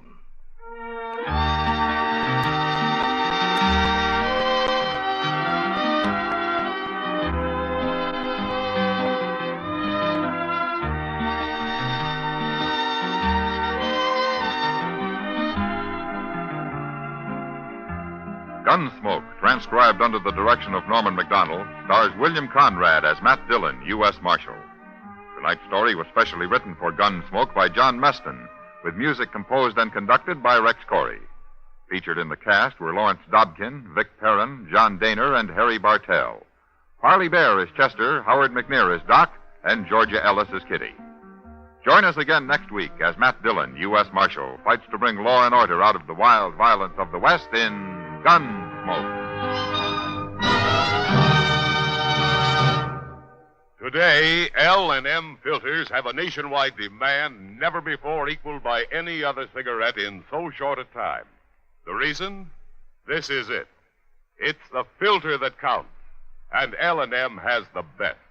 L&M's exclusive Miracle Tip contains alpha cellulose to give you effective filtration. Two other things are important. L&M's have much more flavor, much less nicotine. Buy America's highest quality and best filter tip cigarette. Light and mild L&M.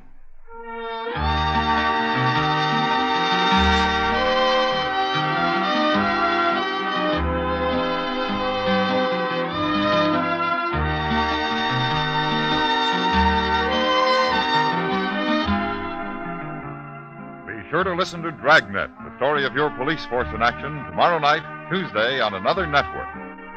Next week at this same time, Chesterfield will bring you another story of the Old West on Gunsmoke. This is the CBS Radio Network.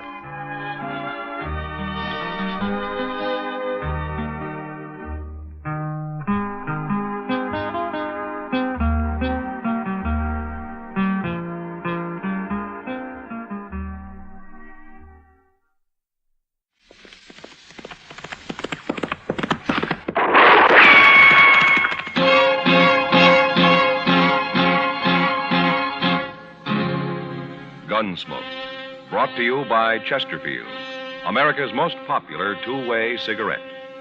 What a pair. Chesterfield king size at the new low price. Chesterfield regular. Around Dodge City and in the territory on West, there's just one way to handle the killers and the spoilers, And that's with a U.S. Marshal and the smell of Gunsmoke.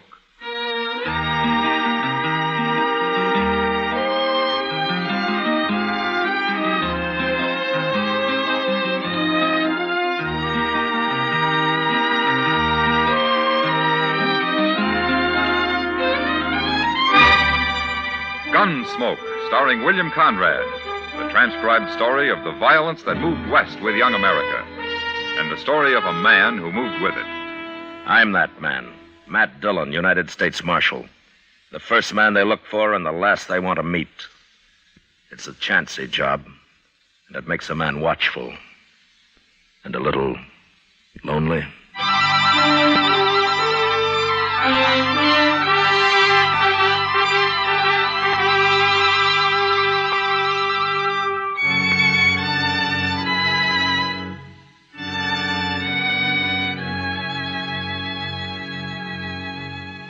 It was a hard 2-day ride back from Fort Wallace, or I'd gone on government business. And I was pretty saddle-weary when I reached Dodge late the second night. So I went straight to bed without seeing anybody. I'd been gone a couple of weeks, but I'd wired Chester a few days before when to expect me back. And he wasn't surprised when I walked into the office next morning. I figured you'd rode in last night sometime, Mr. Dillon, but I didn't want to bother you. Oh, bother me? Why? Was there trouble last night, Chester? Well, no, sir, but everybody was sort of expecting you. Oh. Where was you yesterday, anyway? I mean, where'd you ride from? Pawnee Creek. I camped at Rocky Bend up there. Oh, Rocky Bend's a good camp. I remember it. Oh, I meant to tell you, Mr. Dillon, they hung up a new sign at the Texas Trail across the street there. Come on over here at the window and you can see it. Well, I'll look later, Chester. I'd like to go through my mail now. Yes, sir. Well, now who's that? What? About 4 men just pulled up in a wagon right out in front there. They're getting down. Hey, they're heading this way. I don't believe I know any of them. Well, let them in anyway, huh, Chester? Oh, yes, sir. Come in, gentlemen, come in. Where's Marshal Dillon? He's just sitting right there at his desk, mister. Marshal, I'm Red Samples. Hello? These other men here work for me, except him. Huggins, come up here. This is Jim Huggins, Marshal. Huggins? Hello, Marshal. There's another man laying in the back of the wagon out there, Marshal. He's been shot. Did you say shot? That's what I said. Oh, then I better run upstairs and get Doc Adams. I'll be back, Mr. Dillon. Doc Adams ain't going to do him any good. No? That man's dead, Marshal. He's been dead since yesterday morning. Who is he? Lou Price. Lou Price? That's right. Same man you ran out of town about a month ago. You were pretty mad at him, the way I heard it. Yeah, I was. He tried to put a knife into me. Nobody saw him try. How do you know that? He told me. Lou Price was a sort of partner of mine, Marshal. Oh? Buying up cattle, Marshal, all over Kansas. Buying lots of them. I have me a big ranch when I'm through, up on Pawnee Creek. Well, that's fine. You were camped on Pawnee Creek night before last, weren't you, Marshal? Yeah, I was. At Rocky Bend. That's right. Hear that, men? The only reason I asked Marshal was that Jim Huggins happened to see you there. Oh, is that so? I don't remember seeing him. Doesn't matter. As long as he saw you. Tell him, Huggins. It was him, all right. That's where Lou Price was shot, Marshal, at Rocky Bend. Poor Lou, he never had a chance. He wasn't even armed. Happened yesterday morning. I seen the whole thing. Huggins, tell us who killed Lou. He did. What? You did, Marshal. You're the man I saw. You shot him.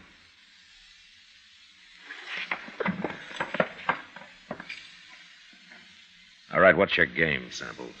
I've got no game. My partner was murdered. You had a grudge against him. You just admitted before witnesses you were at Rocky Bend. Jim Huggins has identified you as the man he saw kill Lou. It's good enough evidence for any court of law. You'll hang for it, Marshal. You got it all figured, haven't you? We're going down right now and swear it out legal on paper. Then I'm going to send it to the governor. Don't you try to get away, Marshal. We'll run you down, sure. Yeah, I expect you would, Samples. Your men look like professional gunmen. Except for Huggins there. I never saw Huggins till he run into us yesterday. I don't bear you no grudge, Marshal. I'm only trying to do what's right. Sure. Sure you are. All right, let's get going, men. The sooner I get this to the governor, the sooner we'll see justice done. Remember what I said, Marshal. Don't you try to run.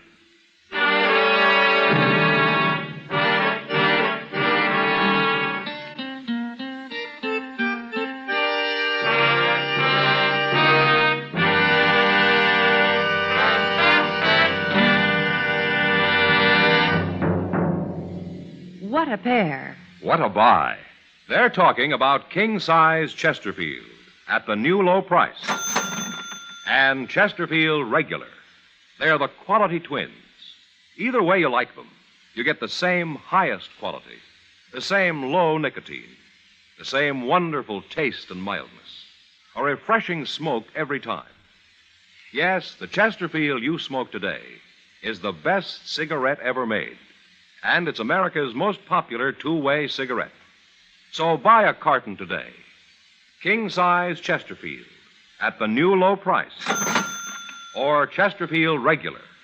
What a pair they are. They satisfy millions. They're best for you.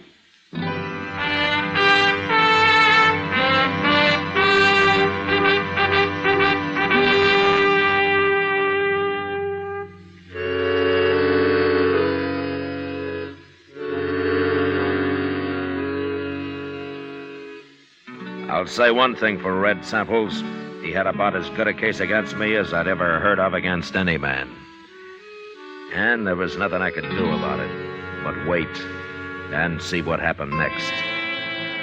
Meantime, he spread the word around Dodge, and people began looking at me like I was a white buffalo.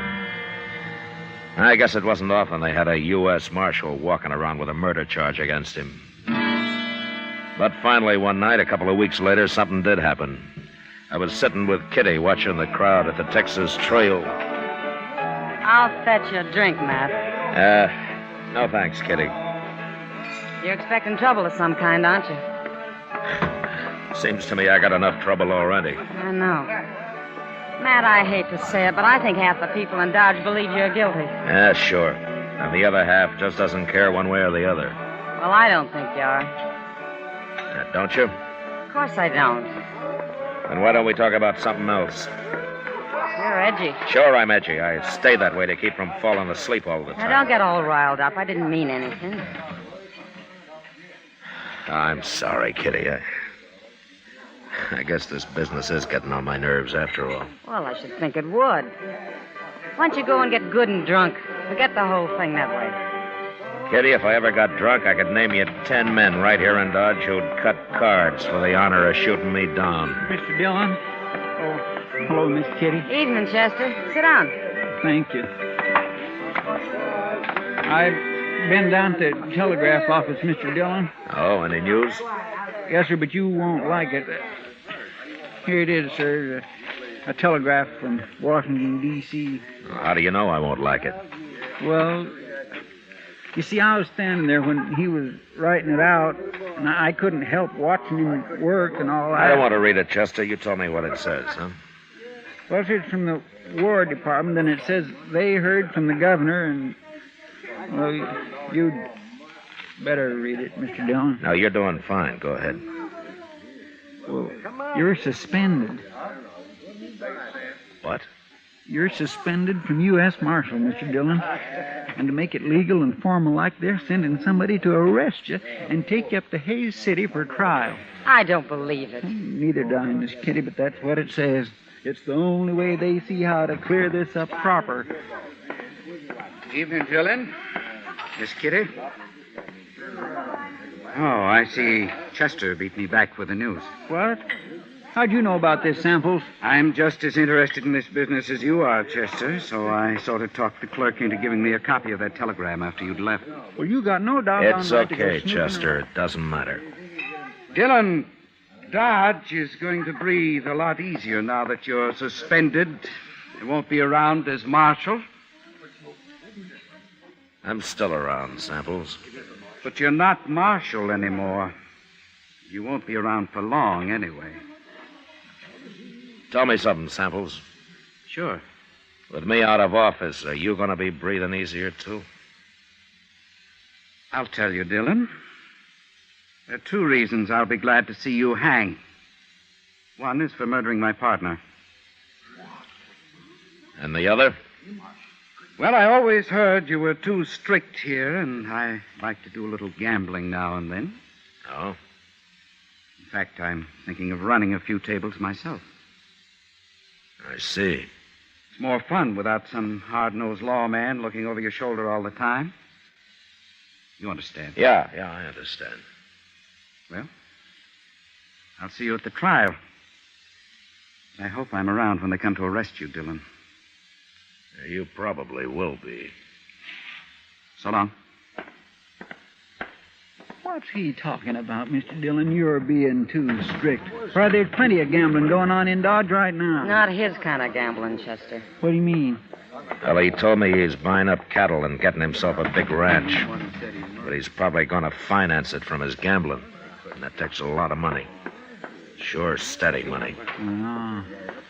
And I've always run crooked gamblers out of Dodge. Matt, what are you going to do? I don't know, Kitty. I'd sure like to have a talk with that witness of theirs, Jim Huggins. Well, why don't you? Well, I can't find him. I got him hid out someplace. Matt, is there something I can do? No, nothing, Kitty. Thanks anyway.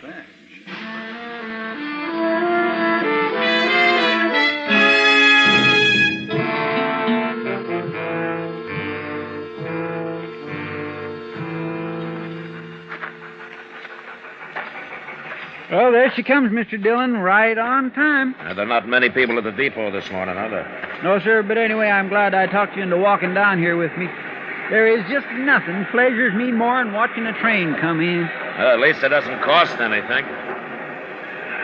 My, I'd like to drive one of them. Wouldn't you, Mr. Dillon? No, they're too noisy for me, Chester. Hello, Marshal. Hello, John. Maybe if I talked to the Santa Fe people, they'd let me try it sometime, you think? Hey, wait a minute. What? Over there, just getting off. The man with the long hair. Well, I'll be... It's Wild Bill Hickok. It sure is. Hey, Bill! Hey, Bill! Hello, Matt. How are you, Bill? How are you, Chester? Fine, Mr. Hickok, just fine. Hey, that's quite a surprise. Why didn't you let me know you were coming? I didn't know myself till just before I left Abilene. Huh? Well, how is Abilene these days? Well, I'm still sheriff there. Guess I will be till somebody gets around to shooting me. Oh, nobody's going to shoot you, Mr. Hickok. They keep trying, Chester. They keep missing, too, don't they, Bill? Well, so far. Maybe that's just because nobody's tried to shoot me in the back yet. Yeah, you've always worried about that, haven't you? I'll tell you something, Matt. What? I don't think I'd mind so much if I was to be shot by a man like you. By me? You might take it in mind to try it. I never could tell which way he was going to jump next. Like, right now. Wait a minute. Yeah? You came here to arrest me, didn't you? That's what I come for. Yeah, sure. I might have known they wouldn't send a tin horn. Guess they figured you might not take easy, Matt. I tried to tell them they could lose a good lawman this way. We're a pretty fair match, you and me. Yeah? Yeah, we are. Well? It's your play, Bill. Oh, I guess that can wait a while. Okay. I'm still on salary, man. So? Let's go have ourselves a drink. good. You too, Chester? Thank you. I'd be right proud to, Mr. Hickok. I figure if I get a couple of drinks in you, Matt, I might worm your side of this business out of you. Why, Bill? Don't you believe their side? Well, I've seen you pretty mean and ornery, but even if I was to watch you judged and hung for it, I still wouldn't believe Matt Dillon killed an unarmed man. Thanks, Bill. That girl headed this way. Ain't that Kitty? Yes, sir, it sure is. Matt, I've been looking everywhere for you. Well, it's Bill Hickok. Hello, Kitty. How are you? Oh, I'm fine. What are you doing in Dodge? Well, I sort of come on business. You said you were looking for me, Kitty? Matt, I know where he is. Where who is? The witness they've been hiding, Jim Huggins. What? Well, where is he? Red Samples was in the Texas Trail drinking last night, and the bartender heard him tell one of his gunmen to take some food out to the loft at the OK stable. Bill. Yeah? While you're buying me a drink, I think I'd kind of like to buy Kitty one.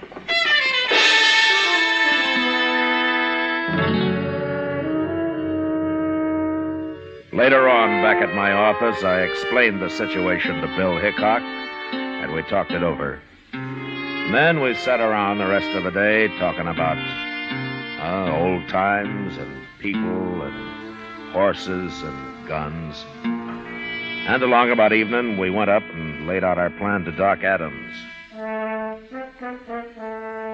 As soon as it got dark, we went over to the OK stable and took Jim Huggins out of the loft and got him across the street and up to Doc's office before he was real sure what was happening. Put him on the couch there, gentlemen. We want him to be comfortable. What are you doing with me? Move, Huggins. Do what Doc says. That's it. Just over here. Yeah, that's fine, Huggins. Now then, you just relax. When's Chester going to get here? He'll be along, Bill. Bill, huh? Who are you? I never seen you before. Mister, you're going to see me double before the night's out. What? Hey, never mind, Huggins. You'll find out. Now then, now you tell me. Have you ever had any heart trouble? Heart trouble? Yes, you ever have dizzy spells, faint, and have to lie down suddenly, or anything like that? Well, a horse kicked me in the head once. Made me awful dizzy. I'm asking about your heart, not your brains. I don't want anybody to die here. The business is bad enough as it is. What are you going to do with me? What's this all about? Oh, over here, Chester. I got it. I got plenty. That's good. Just put them on the table here, Chester. Let's 3 quarts? Well, this is a man we're working on, not an elephant, Chester. Well, I wanted to be sure there was enough, Doc. Open one up in Chester. There's a glass there. Yes, sir.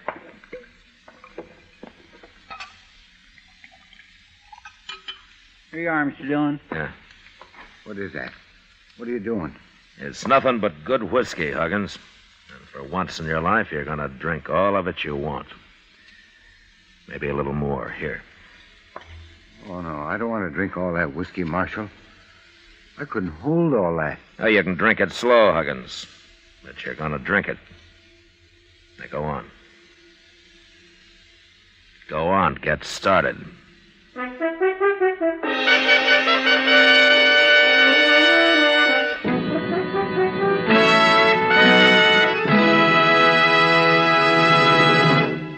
We will return for the last act of Gunsmoke in just a moment. They've got the taste and they've got mildest, millions all agree. They're low in nicotine and they're the highest quality. 30 years research went into this great cigarette.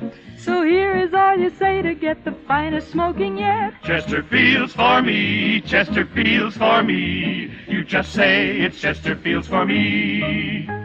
Remember, friends, Chesterfield is tested and approved by 30 years of scientific tobacco research. For the taste and mildness you want, next time say Chesterfield's for me. Buy a carton of king-size Chesterfield at the new low price, or Chesterfield Regular. What a pair they are. They're best for you.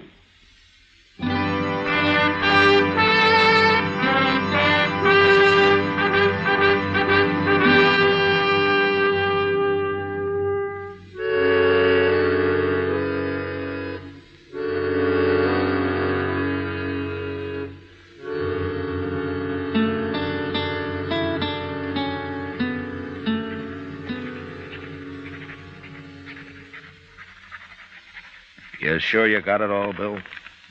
Just about, Matt.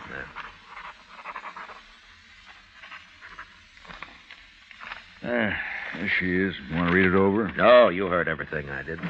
Well, gentlemen, your friend Huggins has got one of the biggest hangovers coming up any man will have to endure. Is he still out, Doc? It won't hurt him any, though. I sent Chester out for some coffee. I could use a little coffee myself, Doc. There'll be enough.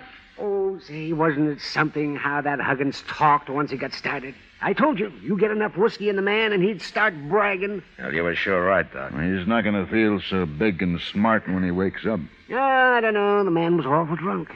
He may not even remember what he said. He'll remember when we tell him we even know where he hid the money Red Samples paid him. Yeah, that's Samples. Imagine him shooting his own partner. Well, he's smart, Doc. You shoot your partner, you get his half, don't you? That's a fine way for a lawman to be talking. You mean an ex-lawman, don't you? You know, Bill, I'm just starting to get mad about all this. Come on, let's get going. Oh, Matt, you calm down a spell. We got to get Huggins to sign all I got wrote down here first.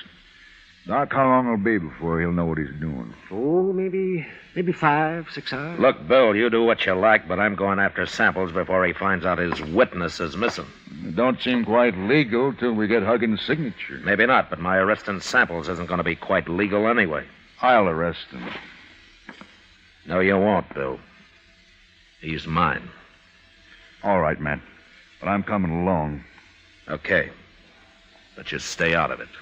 Matt, once you get your tail up and your stinger out, you're the hardest man to stop I ever saw.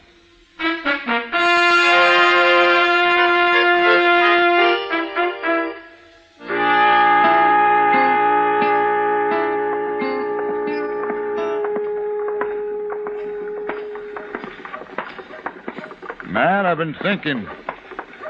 Supposing we hadn't got Huggins to talk, what had you done then? You mean would I have fought you when you tried to arrest me? It's been on my mind some. I wouldn't have fought you. Because we're a good match for each other? I'll fight any man alive if I think I'm in the right. Of course. I don't know you ever been afraid of anything. I've been afraid lots of times, Bill. And so have you. Well, maybe. I guess I worked on the side of the law too long to go against it just because I'm the one that's caught. Well, here's the Olafraganza. They'll be in here.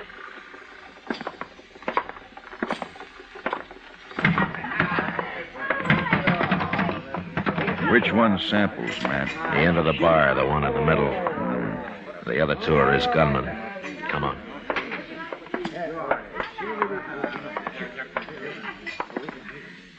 Samples?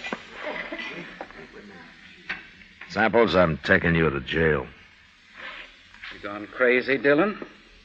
You're the one that's going to jail. It's no use, Samples. Jim Huggins has confessed the whole deal. What? You killed Lou Price, and you paid Huggins to testify that I did it. You paid him $500 and promised him another $500 after the trial. He's lying.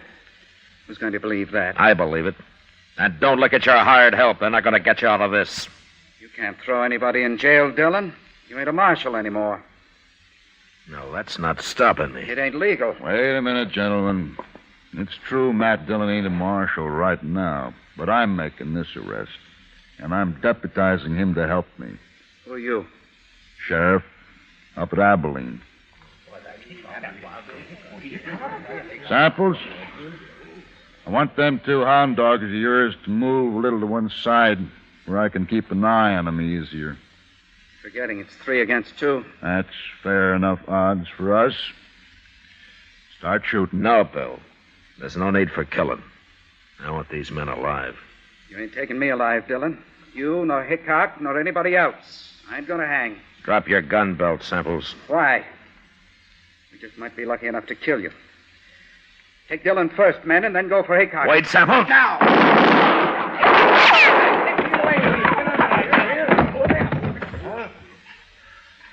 All right. What about you two? They never moved a finger, Matt. They're too scared. All right, you gunmen. Pick up samples and carry him out of here.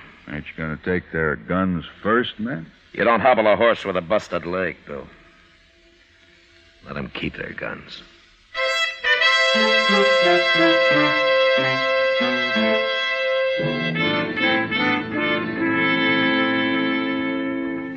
Later, Hickok and I decided to run Jim Huggins and Sample's 2 gunmen out of town. And the way they took off, we figured they'd reach California before they stopped to breathe. The next day, Bill went back to Abilene and took Huggins' confession with him. And a week later, I had a wire of apology from the governor. Washington took a little longer. They just sent me my regular paycheck with the time of my suspension carefully deducted, which left me almost enough money to pay for the liquor I'd poured into Jim Huggins.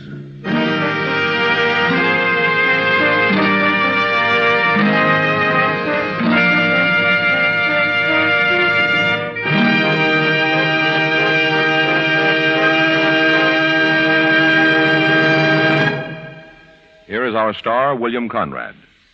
I'd just like to repeat what George Fenneman told you earlier.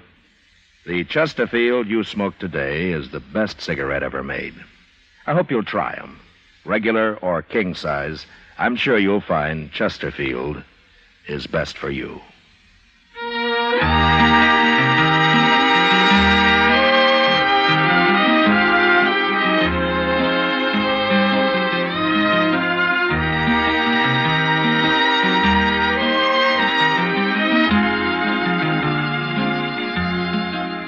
Gunsmoke, produced and directed by Norman Macdonnell, stars William Conrad as Matt Dillon, U.S. Marshal. Tonight's story was specially written for Gunsmoke by John Meston, with music composed and conducted by Rex Corey.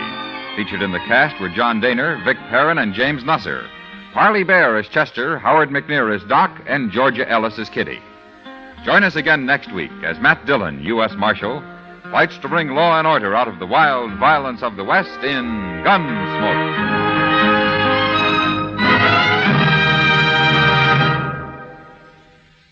Filter tip smokers, this is it. L&M Filters.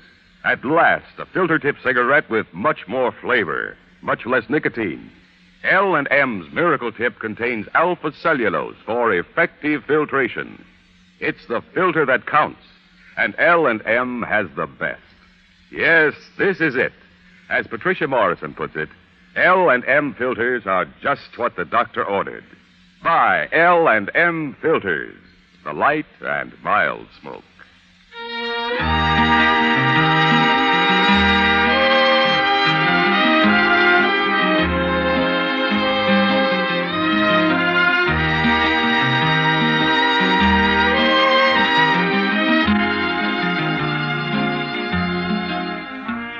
Without your letters, your friend in the service feels out of touch, lonely, and it's tough to be lonesome. The USO knows a letter always makes a fellow feel better. Mail from you brings the warmth of home and friends to him wherever he is. So, write today. Remember, it's tough to be left out at mail call. Next week at the same time, Chesterfield will bring you another transcribed story of the Western frontier on Gunsmoke. This is the CBS Radio Network.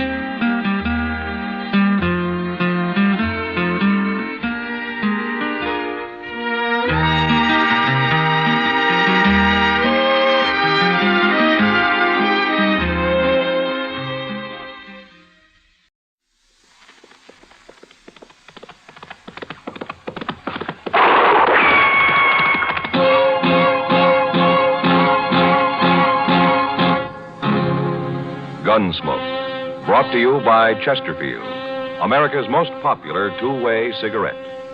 What a pair. Chesterfield king size at the new low price. Chesterfield regular. Around Dodge City and in the territory on West, there's just one way to handle the killers and the spoilers, and that's with a U.S. Marshal and the smell of Gunsmoke.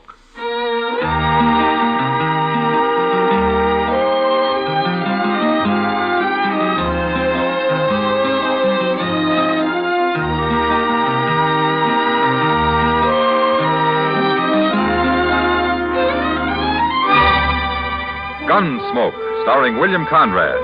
The transcribed story of the violence that moved west with young America. And the story of a man who moved with it. I'm that man, Matt Dillon, United States Marshal. The first man they look for and the last they want to meet. It's a chancy job, and it makes a man watchful and a little lonely.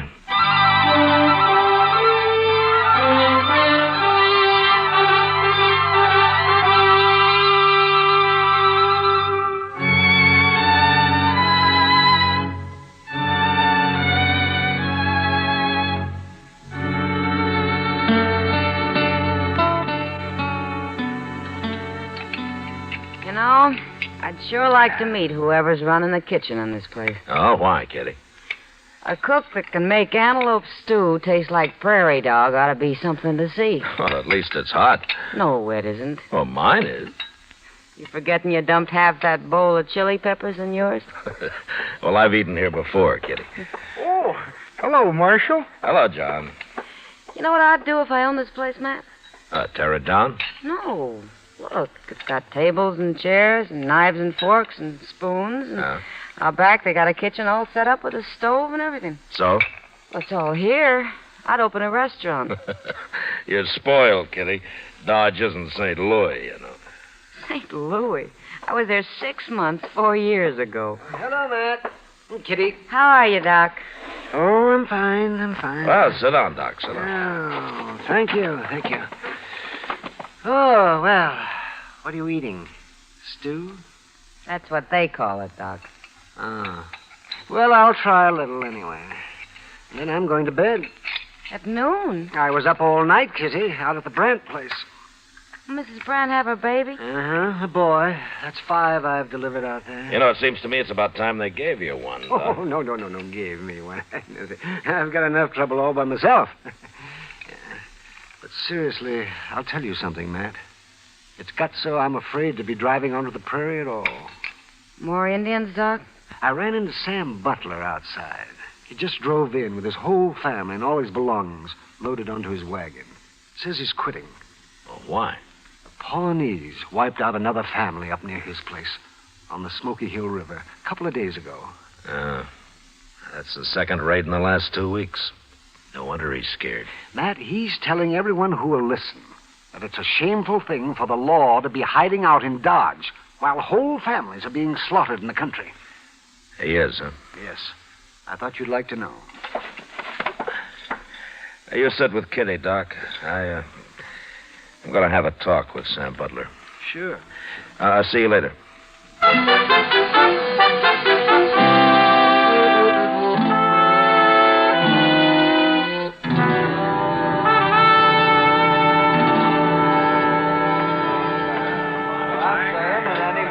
Stays out there and exposes his family to them murdering savages is plumb crazy. You can't fight a Pawnee war party all by yourself. And we sure ain't getting no help from the law around here. We can die and rot for all the law cares. Hello, Sam. Well, where you been hiding, Marshal? I hear the Pawnees made another raid up near you. If you call shooting and scalping a man and his wife and their 2 boys a raid, those men never had a chance to fight, far as I see. Men? Well, boys, but they were coming on 14 or 15, old enough to handle a rifle. But they got caught outside and never even made the house. I seen them lying there with my own eyes, Marshal.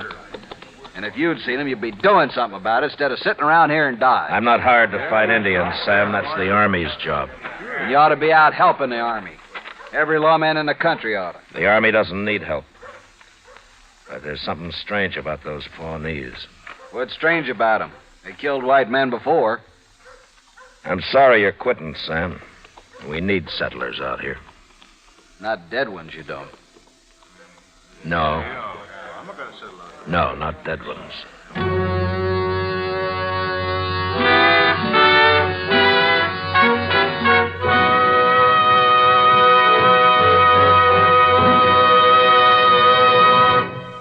What a pair. What a buy.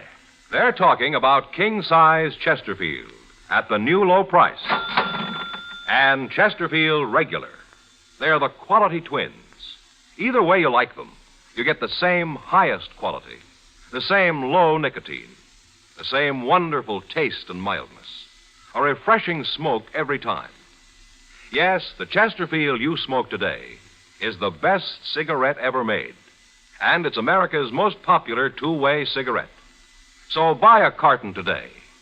King-size Chesterfield at the new low price. Or Chesterfield Regular. What a pair they are. They satisfy millions. They're best for you.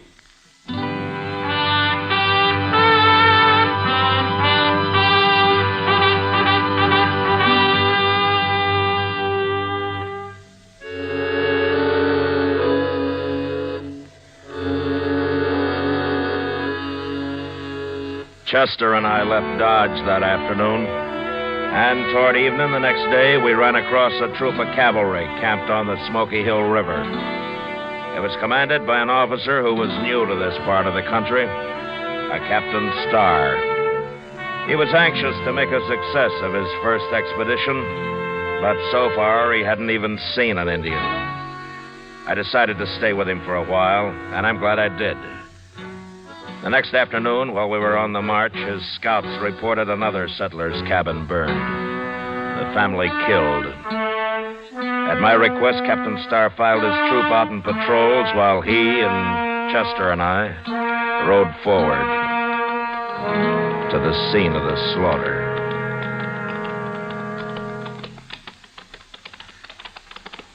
My scouts say these people haven't been dead very long, Marshal. This morning, probably. At dawn, Captain. Well, then those Indians can't be too far off. No, but Indians have a way of disappearing. There it is, Mr. Dillon. Burned right into the ground. It's just like that last cabin. Their bodies scattered around out front. Well, let's get up there. Come on, then. Oh.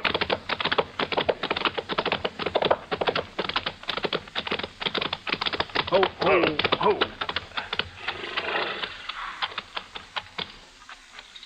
The whole family. Man and his wife and their boy. Look over there. Against the water barrel. Oh, my. It's a little girl. It's a little girl.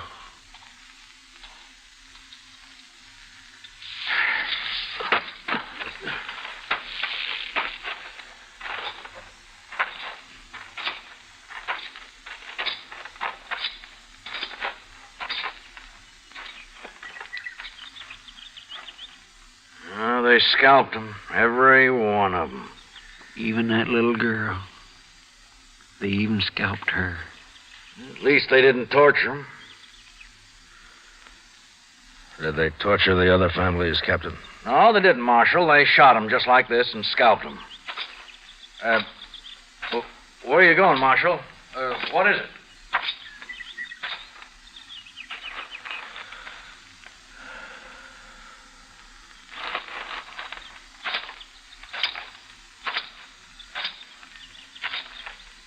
Captain Starr, last night you told me this is your first tour of duty in Indian country. That's right, Marshal. I'll take a good look around here, Captain. Well, I have. All right. All three of these settler families were killed in the open, outside their cabins. Does that mean anything to you? Those Pawnees are pretty tricky. I guess they really surprised them. Yeah, they sure did. There are not many arrows around. If these people had had a chance to put up a fight, there'd be a lot of arrows. They were shot, Marshal, with rifles. Pawnees don't usually waste ammunition, Captain. There's a reason for it here, though. Well, what reason? Look at the ground. There are no tracks. Every sign of tracks have been dragged out with a blanket. Say, you're right. I hadn't noticed that. Well, there's another thing you haven't noticed, or maybe you didn't know about. Oh, what's that? That boy there. How old would you say he was? Oh, about the same age as the boys at the last place. Maybe 12, 13. Oh, Captain, that's old enough to be a brave in a couple of years if he was a Pawnee. What do you mean, if he was a Pawnee? They usually keep a boy that age. They don't kill him. They take him and try to make a brave out of him. Oh, well, I didn't know that. I know what he's driving at, Captain. You don't think it was Pawnees that done this. Ain't that right, Mr. Dillon? Yeah, that's right. But the Pawnees are the only tribe around here we know of, Marshal. Captain, it's them tracks. Pawnees wouldn't hide their tracks. No, they wouldn't. What? A man wearing moccasins doesn't care about his tracks, Captain. He's got nothing to hide. I'm afraid I don't understand, It Marshal. wasn't Pawnees that did this. It wasn't Indians at all. It was white men. Marshal Dillon, it's impossible for me to believe white men could have done this. Is it, Captain? No white man would shoot that little girl over there and then scalp her. Did you ever hear what Chivington did to the Cheyennes at Sand Creek? Kill and scalp them all, he said, big and little. Nits make lights. Congress has repudiated that whole affair, Marshal. Well, it still happened. And it was still white men that did it.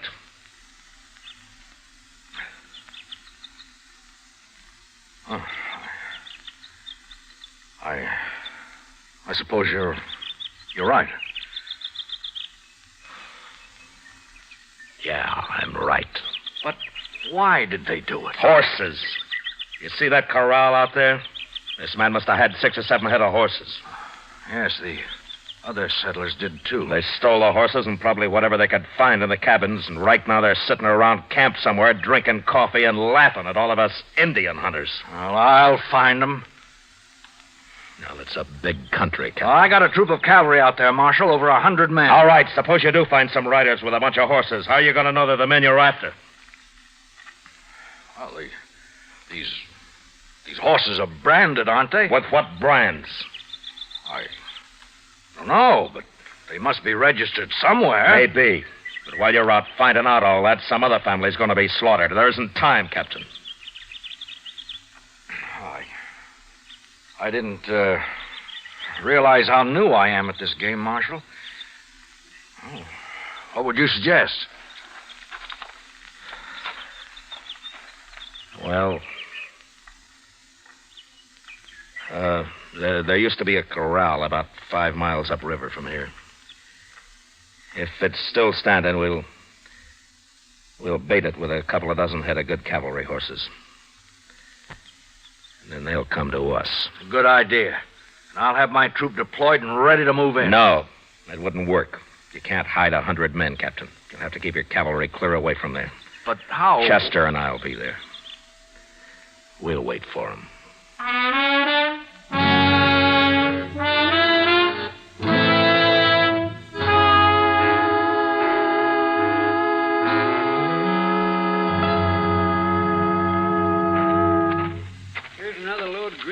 Mr. Dillon. I'll throw them on the fire, Chester. Let's have some more smoke, huh? Yes, sir.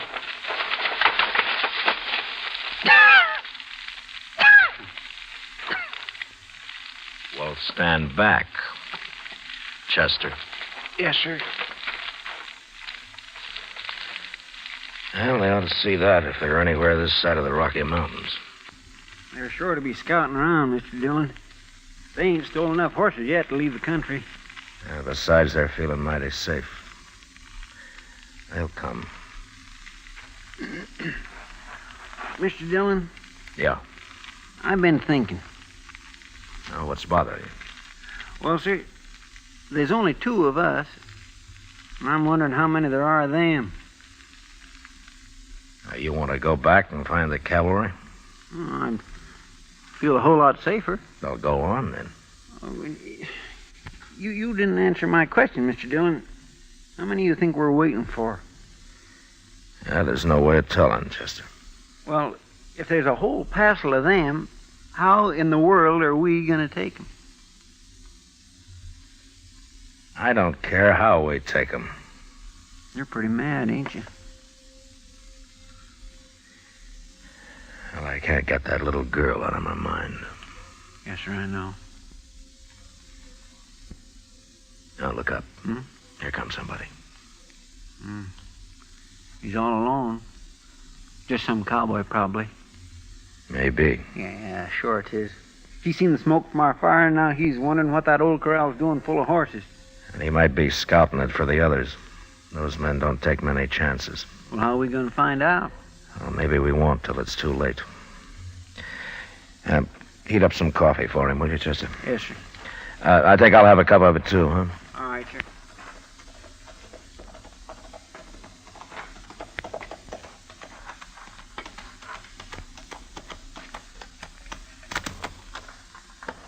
Morning. Oh, get on, stranger. We'll have some hot coffee up in a minute. Well, let's tie my horse here. Whew. Sure used some coffee. Had to make dry camp last night. Oh? Well, you couldn't have been very far away. Why didn't you ride on down to the river here? Tell you why, mister, I was lost. I rode till after dark, and I got lost. Well, your horse could have found it for you. Maybe my horse ain't smart as yours. No offense. Sit down. Chester's bringing the coffee now. I've been sitting all morning. Here you are, mister. Oh. We ain't got no sugar. You men are traveling pretty light, ain't you? What do you mean? Here's your coffee. Oh, thanks, Chester. I mean all them horses. Mighty big remote and no wagon. Not much grub I can see. We're driving those horses to Cheyenne. There's only 2 of us. We couldn't handle a wagon and the herd both. Only 2 of you. Yeah, that's right. Well, mister, look, I'm drifting. Maybe you could use another hand. There may be. Where you from? Dakota Territory. Name of Lee Stapp. I sure would like to see Cheyenne. I ain't never been there. Or why don't you ride up there alone? It'd be chasing a herd of horses all the way. Well, I'm broke, mister. Wouldn't have much of a party in Cheyenne broke, would I? No, I don't guess you would. I'm a good hand. I work cheap. How about it? You're a good hand, huh? Of course I am. Did you take a look at those horses we got? Yeah, I sure did. I ain't never seen none better. Well, they're good horses, and we take good care of them. Well, okay. What's that got to do with hiring me? Mister, I wouldn't hire you to herd sheep. What? You said you made dry camp last night. How come you tie your horse up without watering him while you stand here slopping up coffee? Well, it's my horse, ain't it? Sure. How's the coffee? Coffee? Is it any good? Well, yeah, sure it is. Well, then have some more of it. Hey, what's that?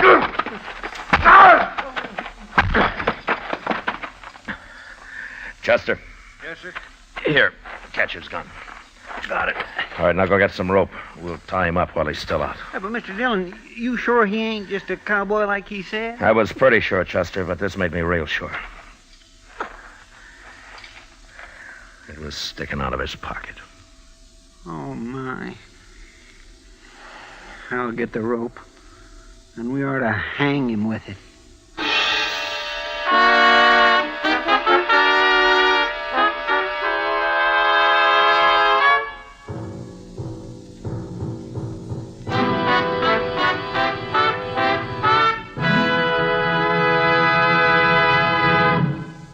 We will return for the last act of Gunsmoke in just a moment.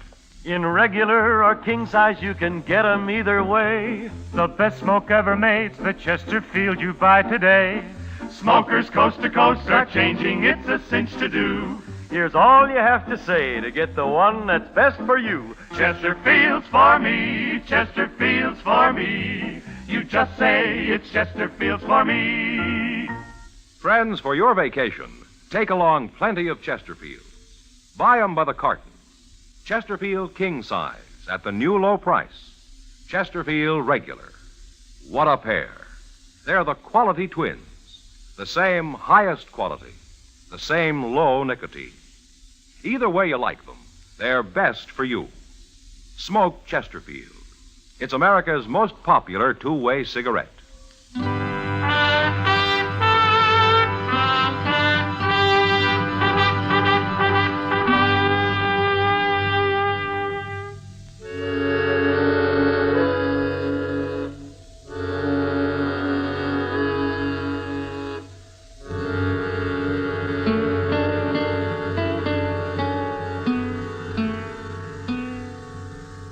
See anything yet, Chester?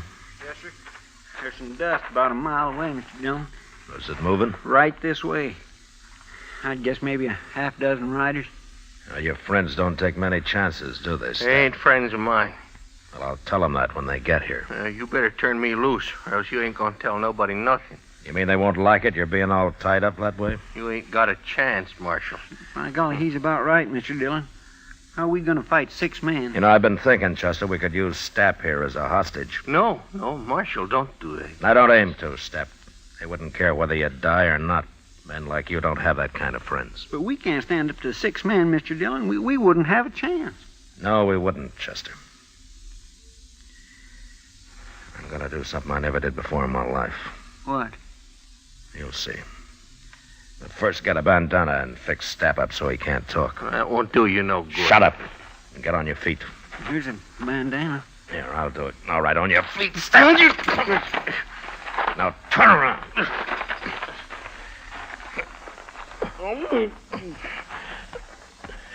Get our rifles, Chester. Yes, sir.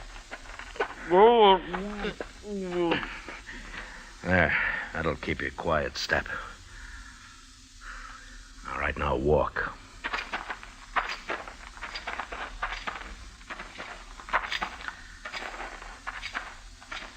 Here's yours, Mr. Dillon. Oh, thanks. You get on behind that log over there, Chester. Yes, sir. I'll keep Stap here with me. All right, lie down, Stap. And if you make any noise, I'll split your skull. Now, go on. Lie down.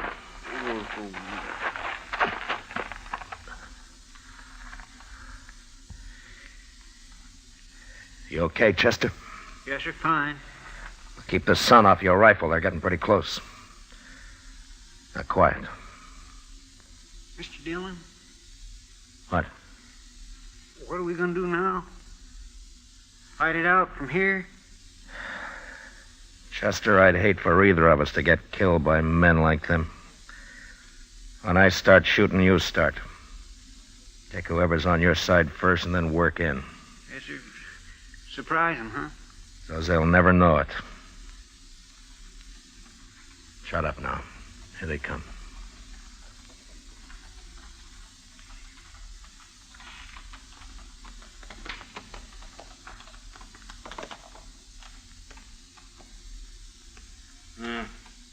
They must be over the river. We'll get down and wait here for them. Maybe Stap's done killed them already. We didn't hear no shooting, did we? I don't like this, Jake. Stap should have been back a long time ago. Stap knows what he's doing. Them sure fine horses, eh? Now, Chester!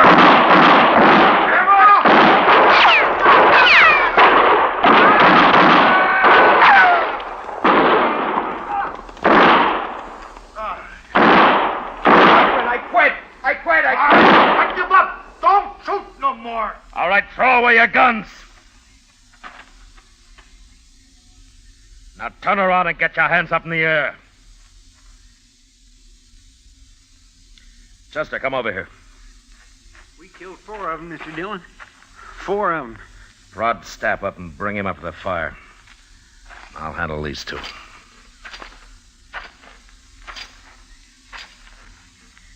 Well, you 2 stopped just in time. You can turn around now. Who are you? What'd you ambush us for? Well, you went and killed 4 men. I'm a U.S. Marshal, mister. You're lying. Am I? What kind of marshal would ambush a bunch of men like that? My kind. I untied his bandana, Mr. Dillon. No reason he shouldn't talk now. That was murder. That's what that was. That was plain murder. Sure was. Even if he is a marshal, he'll hang for this. He never give us a chance. You're right, mister. I didn't give you a chance. There were too many of you. Besides, I never knew any man that deserved a chance less than you. What are you talking about? We ain't done nothing. You haven't, huh? Well, I found this on your friend Stap, mister. Here. Take a good look at it. Well, what's this? This ain't nothing, just a little yellow ribbon. I burned the rest of it. You blasted fool, Stapp. I didn't get nothing else. It was just kind of a souvenir. I told you to get rid of everything. Stapp, I'm sorry you came in alone. I wish you'd been with the others. But I'll see you hanged. All three of you. And it's that little girl's yellow hair ribbon that's gonna hang you.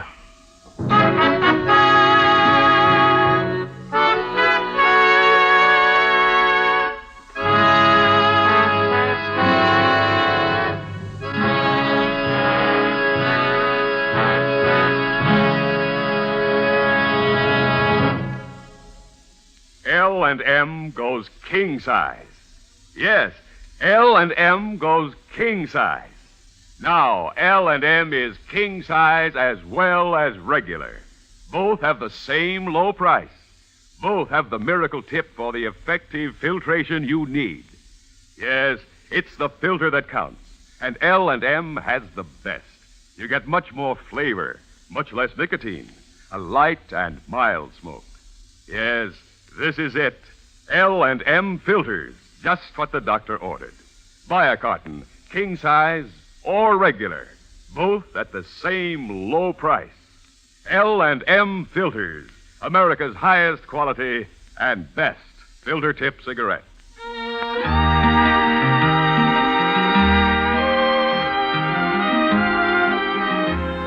Gunsmoke, produced and directed by Norman Macdonnell, stars William Conrad as Matt Dillon, U.S. Marshal. Tonight's story was specially written for Gunsmoke by John Meston, with music composed and conducted by Rex Corey.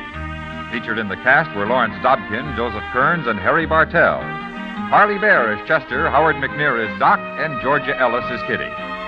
Join us again next week as Matt Dillon, U.S. Marshal, fights to bring law and order out of the wild violence of the West in Gunsmoke.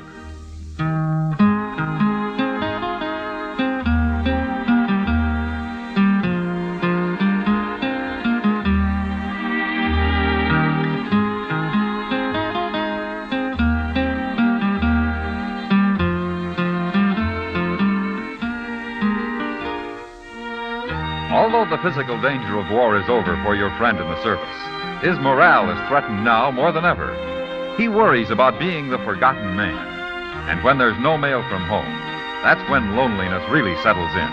And it's tough to be lonesome. The USO knows there's nothing like a letter to make a fellow feel better.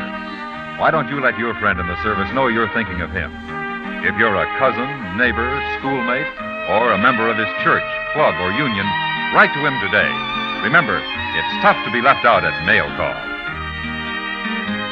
And remember, too, next week at this same time, Chesterfield will bring you another transcribed story of the Western frontier on Gunsmoke. This is the CBS Radio Network.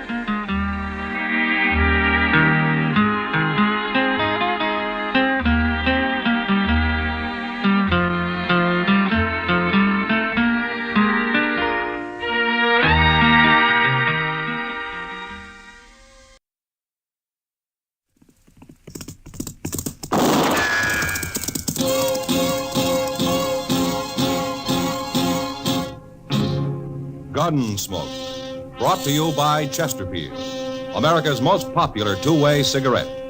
What a pair. Chesterfield king size at the new low price.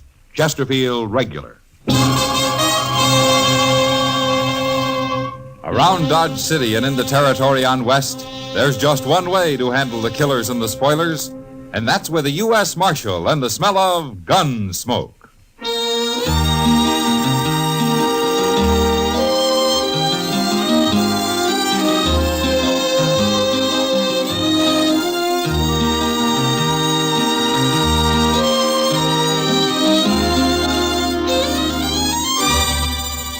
Gunsmoke, starring William Conrad. The transcribed story of the violence that moved west with young America.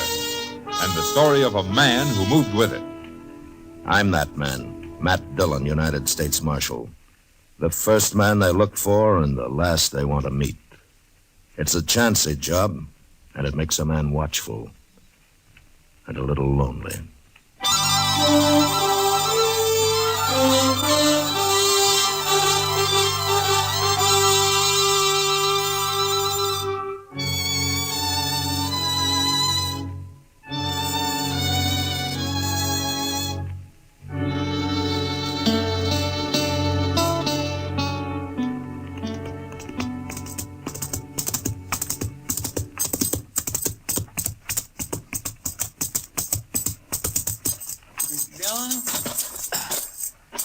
Mr. Dillon, Hello, Chester. I sure am glad you're back. I've only been gone a couple of hours. Well, that's all it takes, a couple of hours. Only Becker's been shot. Huh? Oni Becker? You know him, that little sodbuster lives out near Clear Spring. Oh, yeah. He's up at Doc's. You want to see him? Yeah. Well, tell me about it, Chester. Well, sir, all I know is he was gambling this morning over at the Texas Trail. He left there a little after noon, and then some fellas found him laying in an alley with a bullet in him. Well, can he talk? No, sir. He's been unconscious the whole time. But Doc's working on him in here. Oh, hello, Matt. How is he, Doc? He's dead, Matt. About 10 minutes ago. Oh. Oni Becker. Now, who'd have shot a harmless little man like that? Harmless is right. He didn't even have a pocket knife on him. And besides, he was shot in the back. Maybe it was an accident of some kind. Accident? Chester, I once tried to save a man who'd pulled a scythe across the back of his neck by accident. Yes, and I remember a boy who fell between the slats of a fence and got hung. But I never heard of a man shooting himself in the back by accident. Well, I meant maybe somebody else done it. Of course somebody else did it. I know that. I meant by mistake. Oh, Chester. Chester, are you sure you've been keeping your hat on when you're walking around in the sun? Oh, you're just mad because Oni Becker died on you, There was Doc. nothing I could do to save him. He bled to death. Inside. Oh, you did what you could, Doc. Yes, well, I think I did. Did, Ani say anything? Anything at all? No, Matt, he never even opened his eyes. Well, he was shot in the back, so it wasn't anybody he was fighting with. Well, I don't know, Mr. Dillon. Oni was fighting, or at least having an argument over a card this morning with that gambler, what's his name, Al Clovis, over at the Texas Trail. He was. Well, why didn't you say so before, Chester? Well, I never heard of this Al Clovis. Oh, he's only been here about a week, Doc. Chester, you wait here. I'm going over the Texas Trail.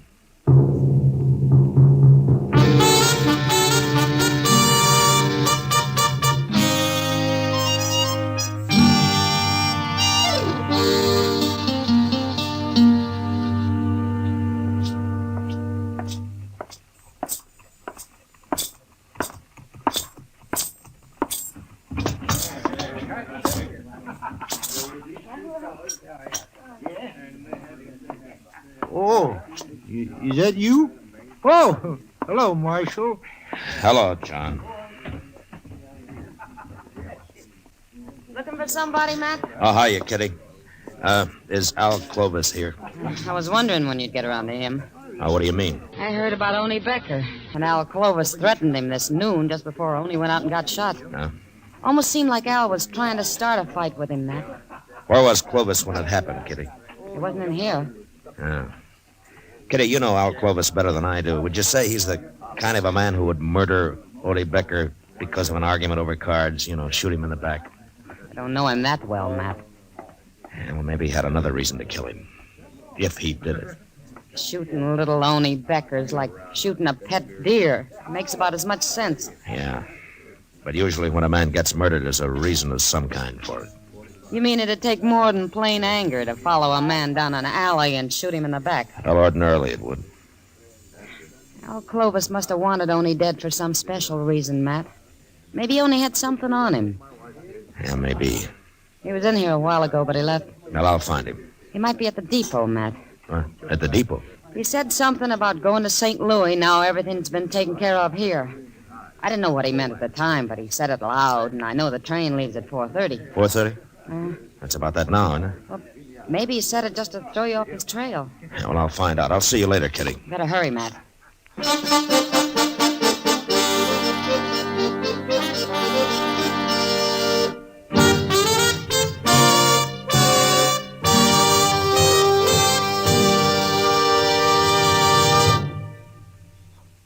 This is George Fenneman. In choosing your cigarette, be sure to remember this. You will like Chesterfield best because only Chesterfield has the right combination of the world's best tobaccos. Tobaccos that are highest in quality, low in nicotine, best for you. You and I smoke for relaxation, for comfort, for satisfaction. And in the whole wide world, no cigarette satisfies like a Chesterfield. Get a carton of Chesterfield today. Chesterfield Regular, Chesterfield King Size, both at the same price in most places. In regular or king size, you can get 'em either way. The best smoke ever made's the Chesterfield you buy today. Smokers coast to coast are changing, it's a cinch to do. Here's all you have to say to get the one that's best for you. Chesterfield's for me, Chesterfield's for me. You just say it's Chesterfield's for me.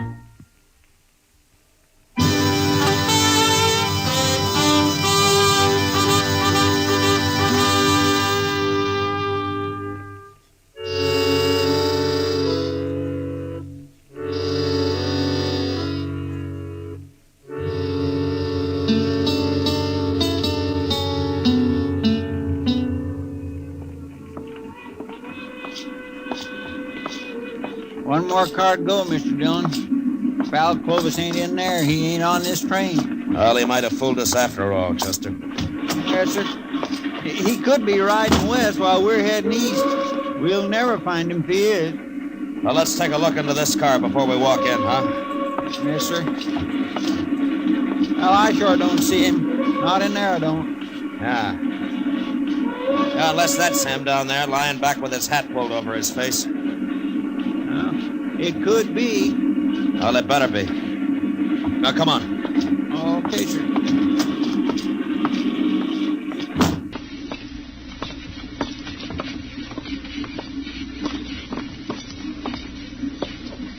Hey, wake up, mister. Come on, wake up. Quit bothering me. What do you want?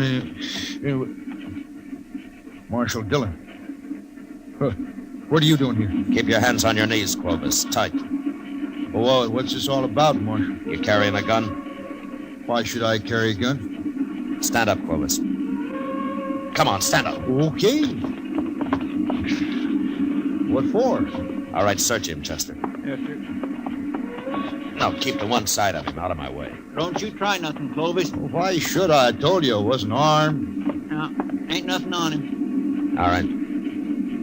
Okay, you can sit down, Clovis. I don't understand this, Marshal. What are you looking for? I'm looking for the man who murdered Oney Becker this afternoon. You mean you followed me and got on this train because you thought I killed Oney? It's about 100 miles to Great Bend, Clovis. We'll get off there and take tomorrow's train back to Dodge. Oh, you're making a big mistake, Marshal. While you were riding up and down on this railroad, whoever did kill Oney Becker's leaving the country for good. You'll never catch him now. What you're trying to say is that you don't admit killing him yourself, isn't it? I'm not a murderer, Marshal. No, we'll see. Oh, I know what you're thinking. You heard Oney and I had a little argument this morning. Didn't you? Sure. That doesn't prove anything. I argue with lots of men. You threatened to kill him. That was just to scare him. He was being kind of stubborn about it all. You know what those farmers are like. And I suppose it takes a stubborn man to grow potatoes. Well, if you're so innocent, why did you announce everything had been taken care of and that you were going to St. Louis? Did I say that, Marshal? You know, Clovis, I can always kick you in the head and take you back to Dodge in a sack. Now, why did you run? I'm not running. There's no reason why I should. That's the truth, Marshal. Where were you when Oney Becker was killed? I was wondering when you'd ask me that. I suppose you got an alibi. You know Mr. Botkin, don't you, Marshal? I ought to. Botkin's run the Dodge Bank ever since it was an old whiskey barrel. Well, I was with him in his office at the bank, Marshal. I suppose you'll take his word for it. Yeah, sure I will. Well, we were discussing the money I placed in the bank when I arrived in Dodge a week ago. $5,000, Marshal. Mr. Botkin is going to transfer it to St. Louis for me. Chester. Yes, sir? Go up and tell the engineer to stop the train at Jane's Crossing. Stop the train? There's a ranch about a mile from there where we can borrow some horses. Well, I thought you said we were spending the night at Great Bend, Marshal. I changed my mind, Clovis. Your story doesn't make much sense, and I want to get back to Dodge and find out why.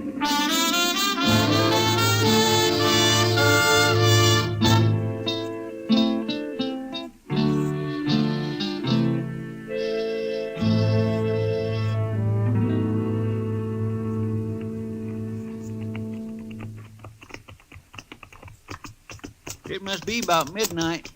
Sure is, and I'm tired. Haven't been on a horse in years. Oh, well, why didn't you say so, Clovis? We'd have borrowed a wagon for you. Never mind, Chester.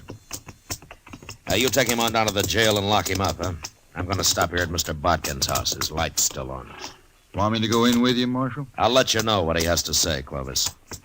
I'll be along in a little while, Chester. All right, sir.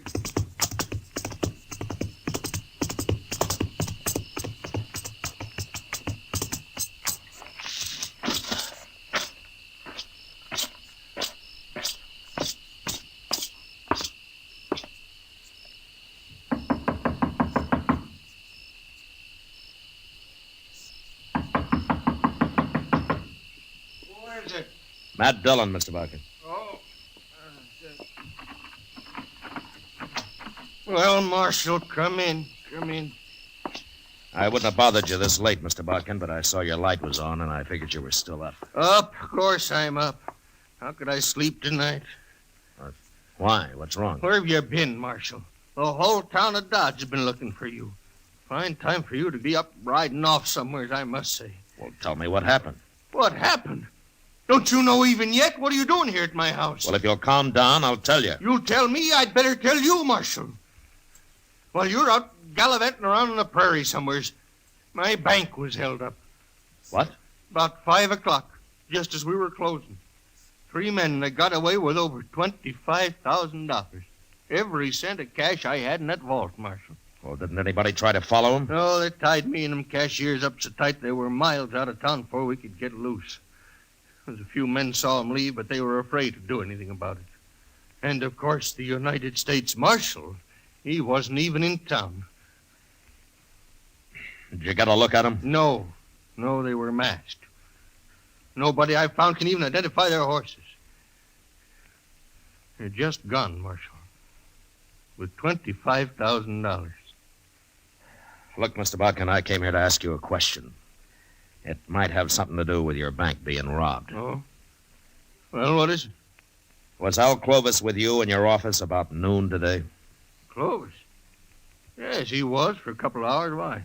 He had some money on deposit? Yeah, had $5,000 cash. Of course, that's gone, too. That's part of the money they took. I'm afraid Clovis is broke now, along with me and a lot of other people. Well, maybe he isn't as broke as you think. Oh, he's broke. Unless you can get that money back, Marshal. Look, I got an idea. I might find it for you, Mr. Botkin. And it won't take very long, either.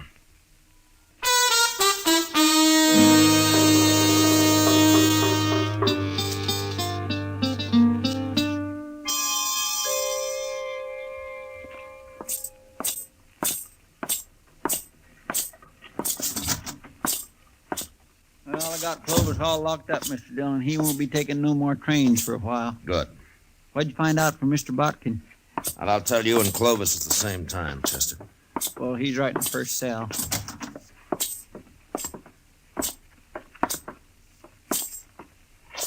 Well, Marshal, come to turn me loose. Mr. Botkin says your alibi's good, Clovis. If you'd have believed me in the first place, you'd have saved us all a lot of trouble. Yeah. Well, let me out. I don't want to spend the night here. You better get used to it, Clovis. You're going to be spending a lot of nights in here. What? At least a month or two of them. No. They can't keep me here, Marshal. It's illegal. Is it? Of course it is. Well, maybe you know more about the law than I do, Clovis, but I run this jail, and you're going to stay here a long time. And what's more, I'm going to tell the whole town where you are. Come on, Chester. Marshal, I demand to be released at once. Now come back here. It'll cost you your job if you keep me here. Shut the door, Chester. Marshal, you can't do this. Marshal! You really gonna keep him locked up, Mr. Dillon? I am. But he ain't done nothing. I mean, if Mr. Botkin said he is with him... Well, Clovis didn't kill only Becker, if that's what you mean. Well, then why don't you turn him loose? Chester, the bank was robbed of $25,000 today. It was? Yeah, just after we got on the train. Looks to me like only Becker was murdered just to get me to follow Al Clovis out of town. Well... We'll find out in a few minutes. I don't think Clovis can stand the idea of sitting in jail while his partners ride off with all that money. You mean he was supposed to get out of here and meet them as soon as his alibi was made good, huh? That's the only way it makes sense to me. Marshal? Marshal Dillon? Well, it didn't take as long as I thought. Come on.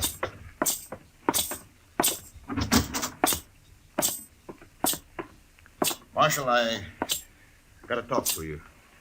All right, go ahead. You really gonna keep me in jail here? You mean that?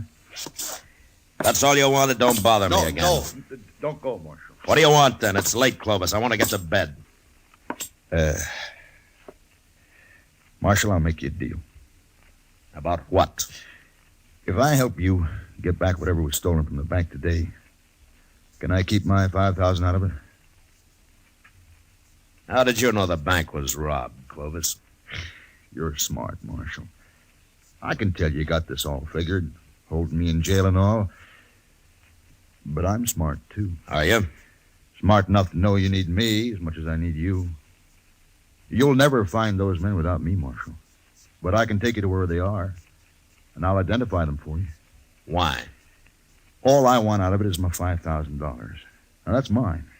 You can do what you like with the rest. The court will have to decide about your $5,000, not me. Will you think there's a chance I might get it? Well, I don't know. But you're a gambler, aren't you? It'll help my showing you where they are, won't it? Yeah, it'll help. Okay. I'm supposed to meet them tonight or early tomorrow, Marshal. They won't wait longer than that. All right, who are they, Clovis? They're not friends of mine, Marshal. I never saw them before 2 weeks ago in St. Louis. And they're all hiding behind summer names.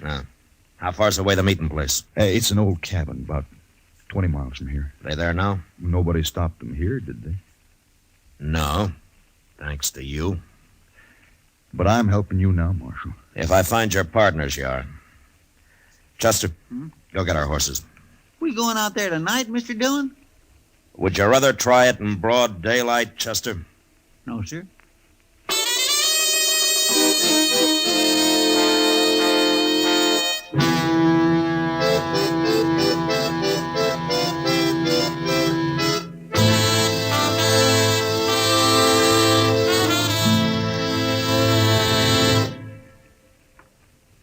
One-way cigarettes, one size, that is, are almost obsolete because they just don't give smokers what they want. Either way, you'll like Chesterfield best. It's America's most popular two-way cigarette because only Chesterfield gives you the right combination of the world's best tobaccos. Tobaccos that are highest in quality, low in nicotine, best for you. You and I smoke for relaxation, for comfort, for satisfaction. And in the whole wide world, no cigarette satisfies like a Chesterfield. You smoke with the greatest possible pleasure when your cigarette is Chesterfield. Yes, these 6 words, highest in quality, low in nicotine, mean Chesterfield is best for you. Get a carton of Chesterfield. Chesterfield Regular, Chesterfield King Size. Both at the same price in most places.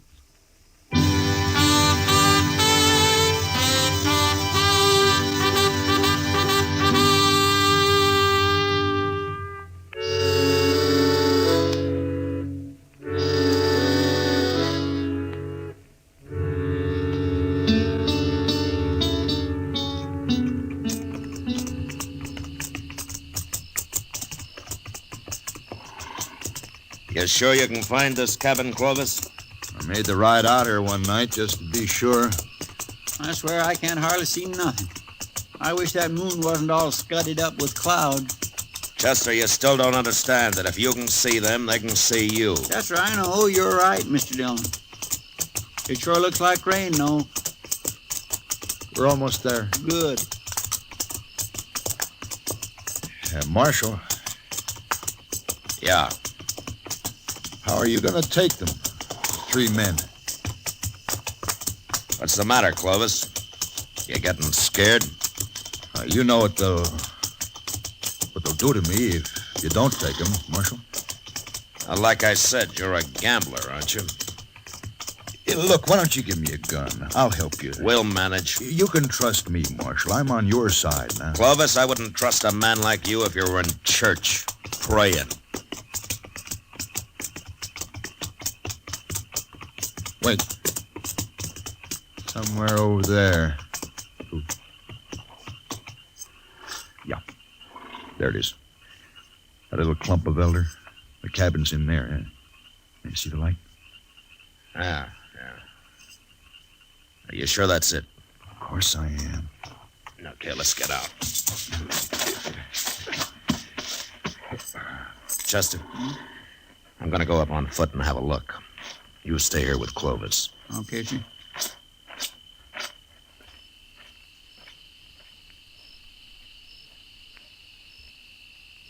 What if they hear him and come out and shoot him? Mr. Dillon ain't exactly green at this game, Clovis. They wouldn't kill me. They'd burn me or something first. Can't blame them much. Wish I'd stayed in jail. Wished I'd let him keep the money. Something's sure to go wrong here. Unless maybe I outsmart him. You ain't gonna outsmart nobody, Clovis, so forget about it. Okay. I declare I never seen a darker night than this is. No. Neither did I. Here, Victor, get off. Get off. What's the matter? It's my horse. He's standing on my foot. We'll push him off. I can't. Now, help me, Chester. No, for pity's sake. Come on. Ow. Move him. That's all you gotta do. Back. Here, what are you doing? Clovis? I got your gun, Chester. Now shut up. Don't move. You give me Shut up, that I said. gun. That's better. Hey, what's that? Thunder, Clovis. You'll be hearing a different kind when Mr. Dillon gets back here. He's not coming back here. We're going to him. And if he shoots anybody, it'll be you, because you're going to be right in front of me. Like this. All right. Start walking, Chester. Go on.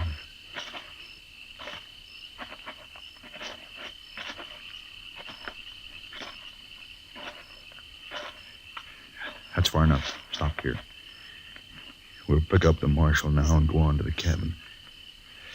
Now call him and tell him how you're fixed.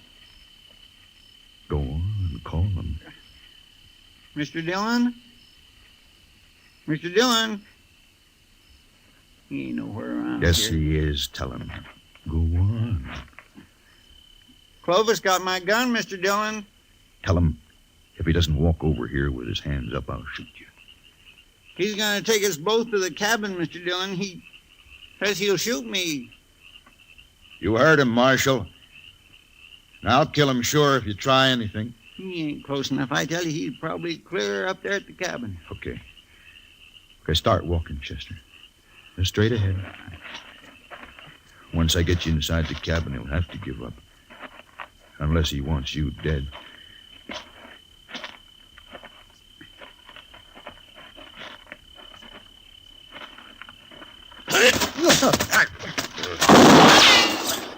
You hurt, Chester? No, sir. His gun just went off when you hit him. All right, get the gun quick. Come on. I got it, Mr. Dillon. All right, let's get up to that cabin. They know we're out here now. Oh, they're getting away, Mr. Dillon.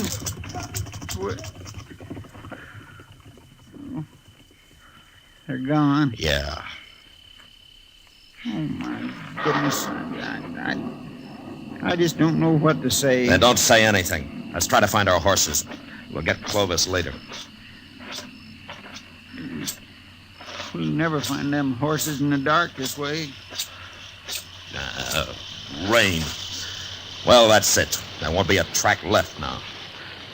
Well, there go 3 killers and $25,000. Dillon, I just feel awful about this. How'd he get your gun away from you anyway?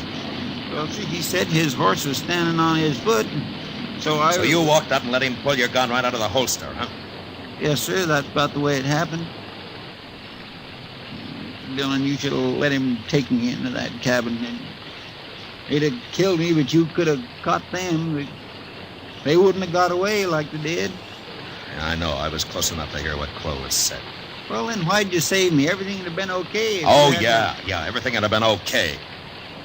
Almost everything, Chester. Well, let's just don't stand here in the rain talking about it. Come on.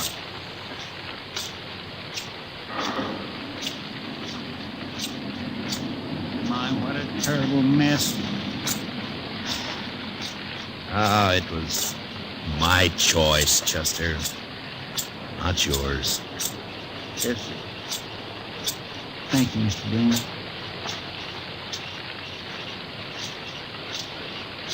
Mr. Dillon?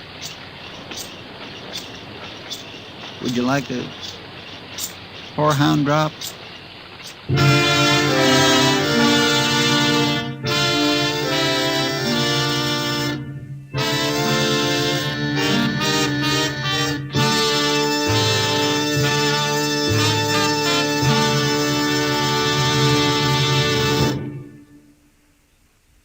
L&M filters are sweeping the country, and the reason's simple. No filter compares with L&M's exclusive Miracle Tip for quality or for effectiveness. And notice how easy it draws. You get much more flavor, much less nicotine. Yes, only L&M gives you effective filtration, and no other cigarette has it. Our statement of quality goes unchallenged. L&M is America's highest quality and best filter tip cigarette. Buy L&M's, now king size or regular, both at the same low price.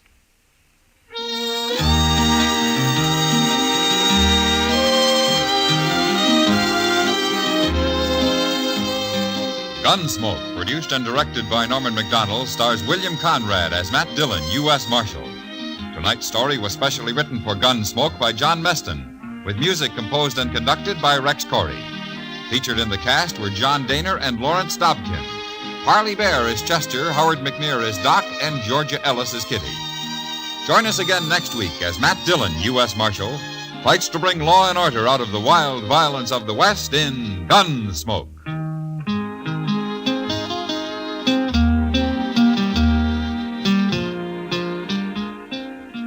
Remember, next week at this same time, Chesterfield will bring you another transcribed story of the Western frontier on Gunsmoke. This is the CBS Radio Network.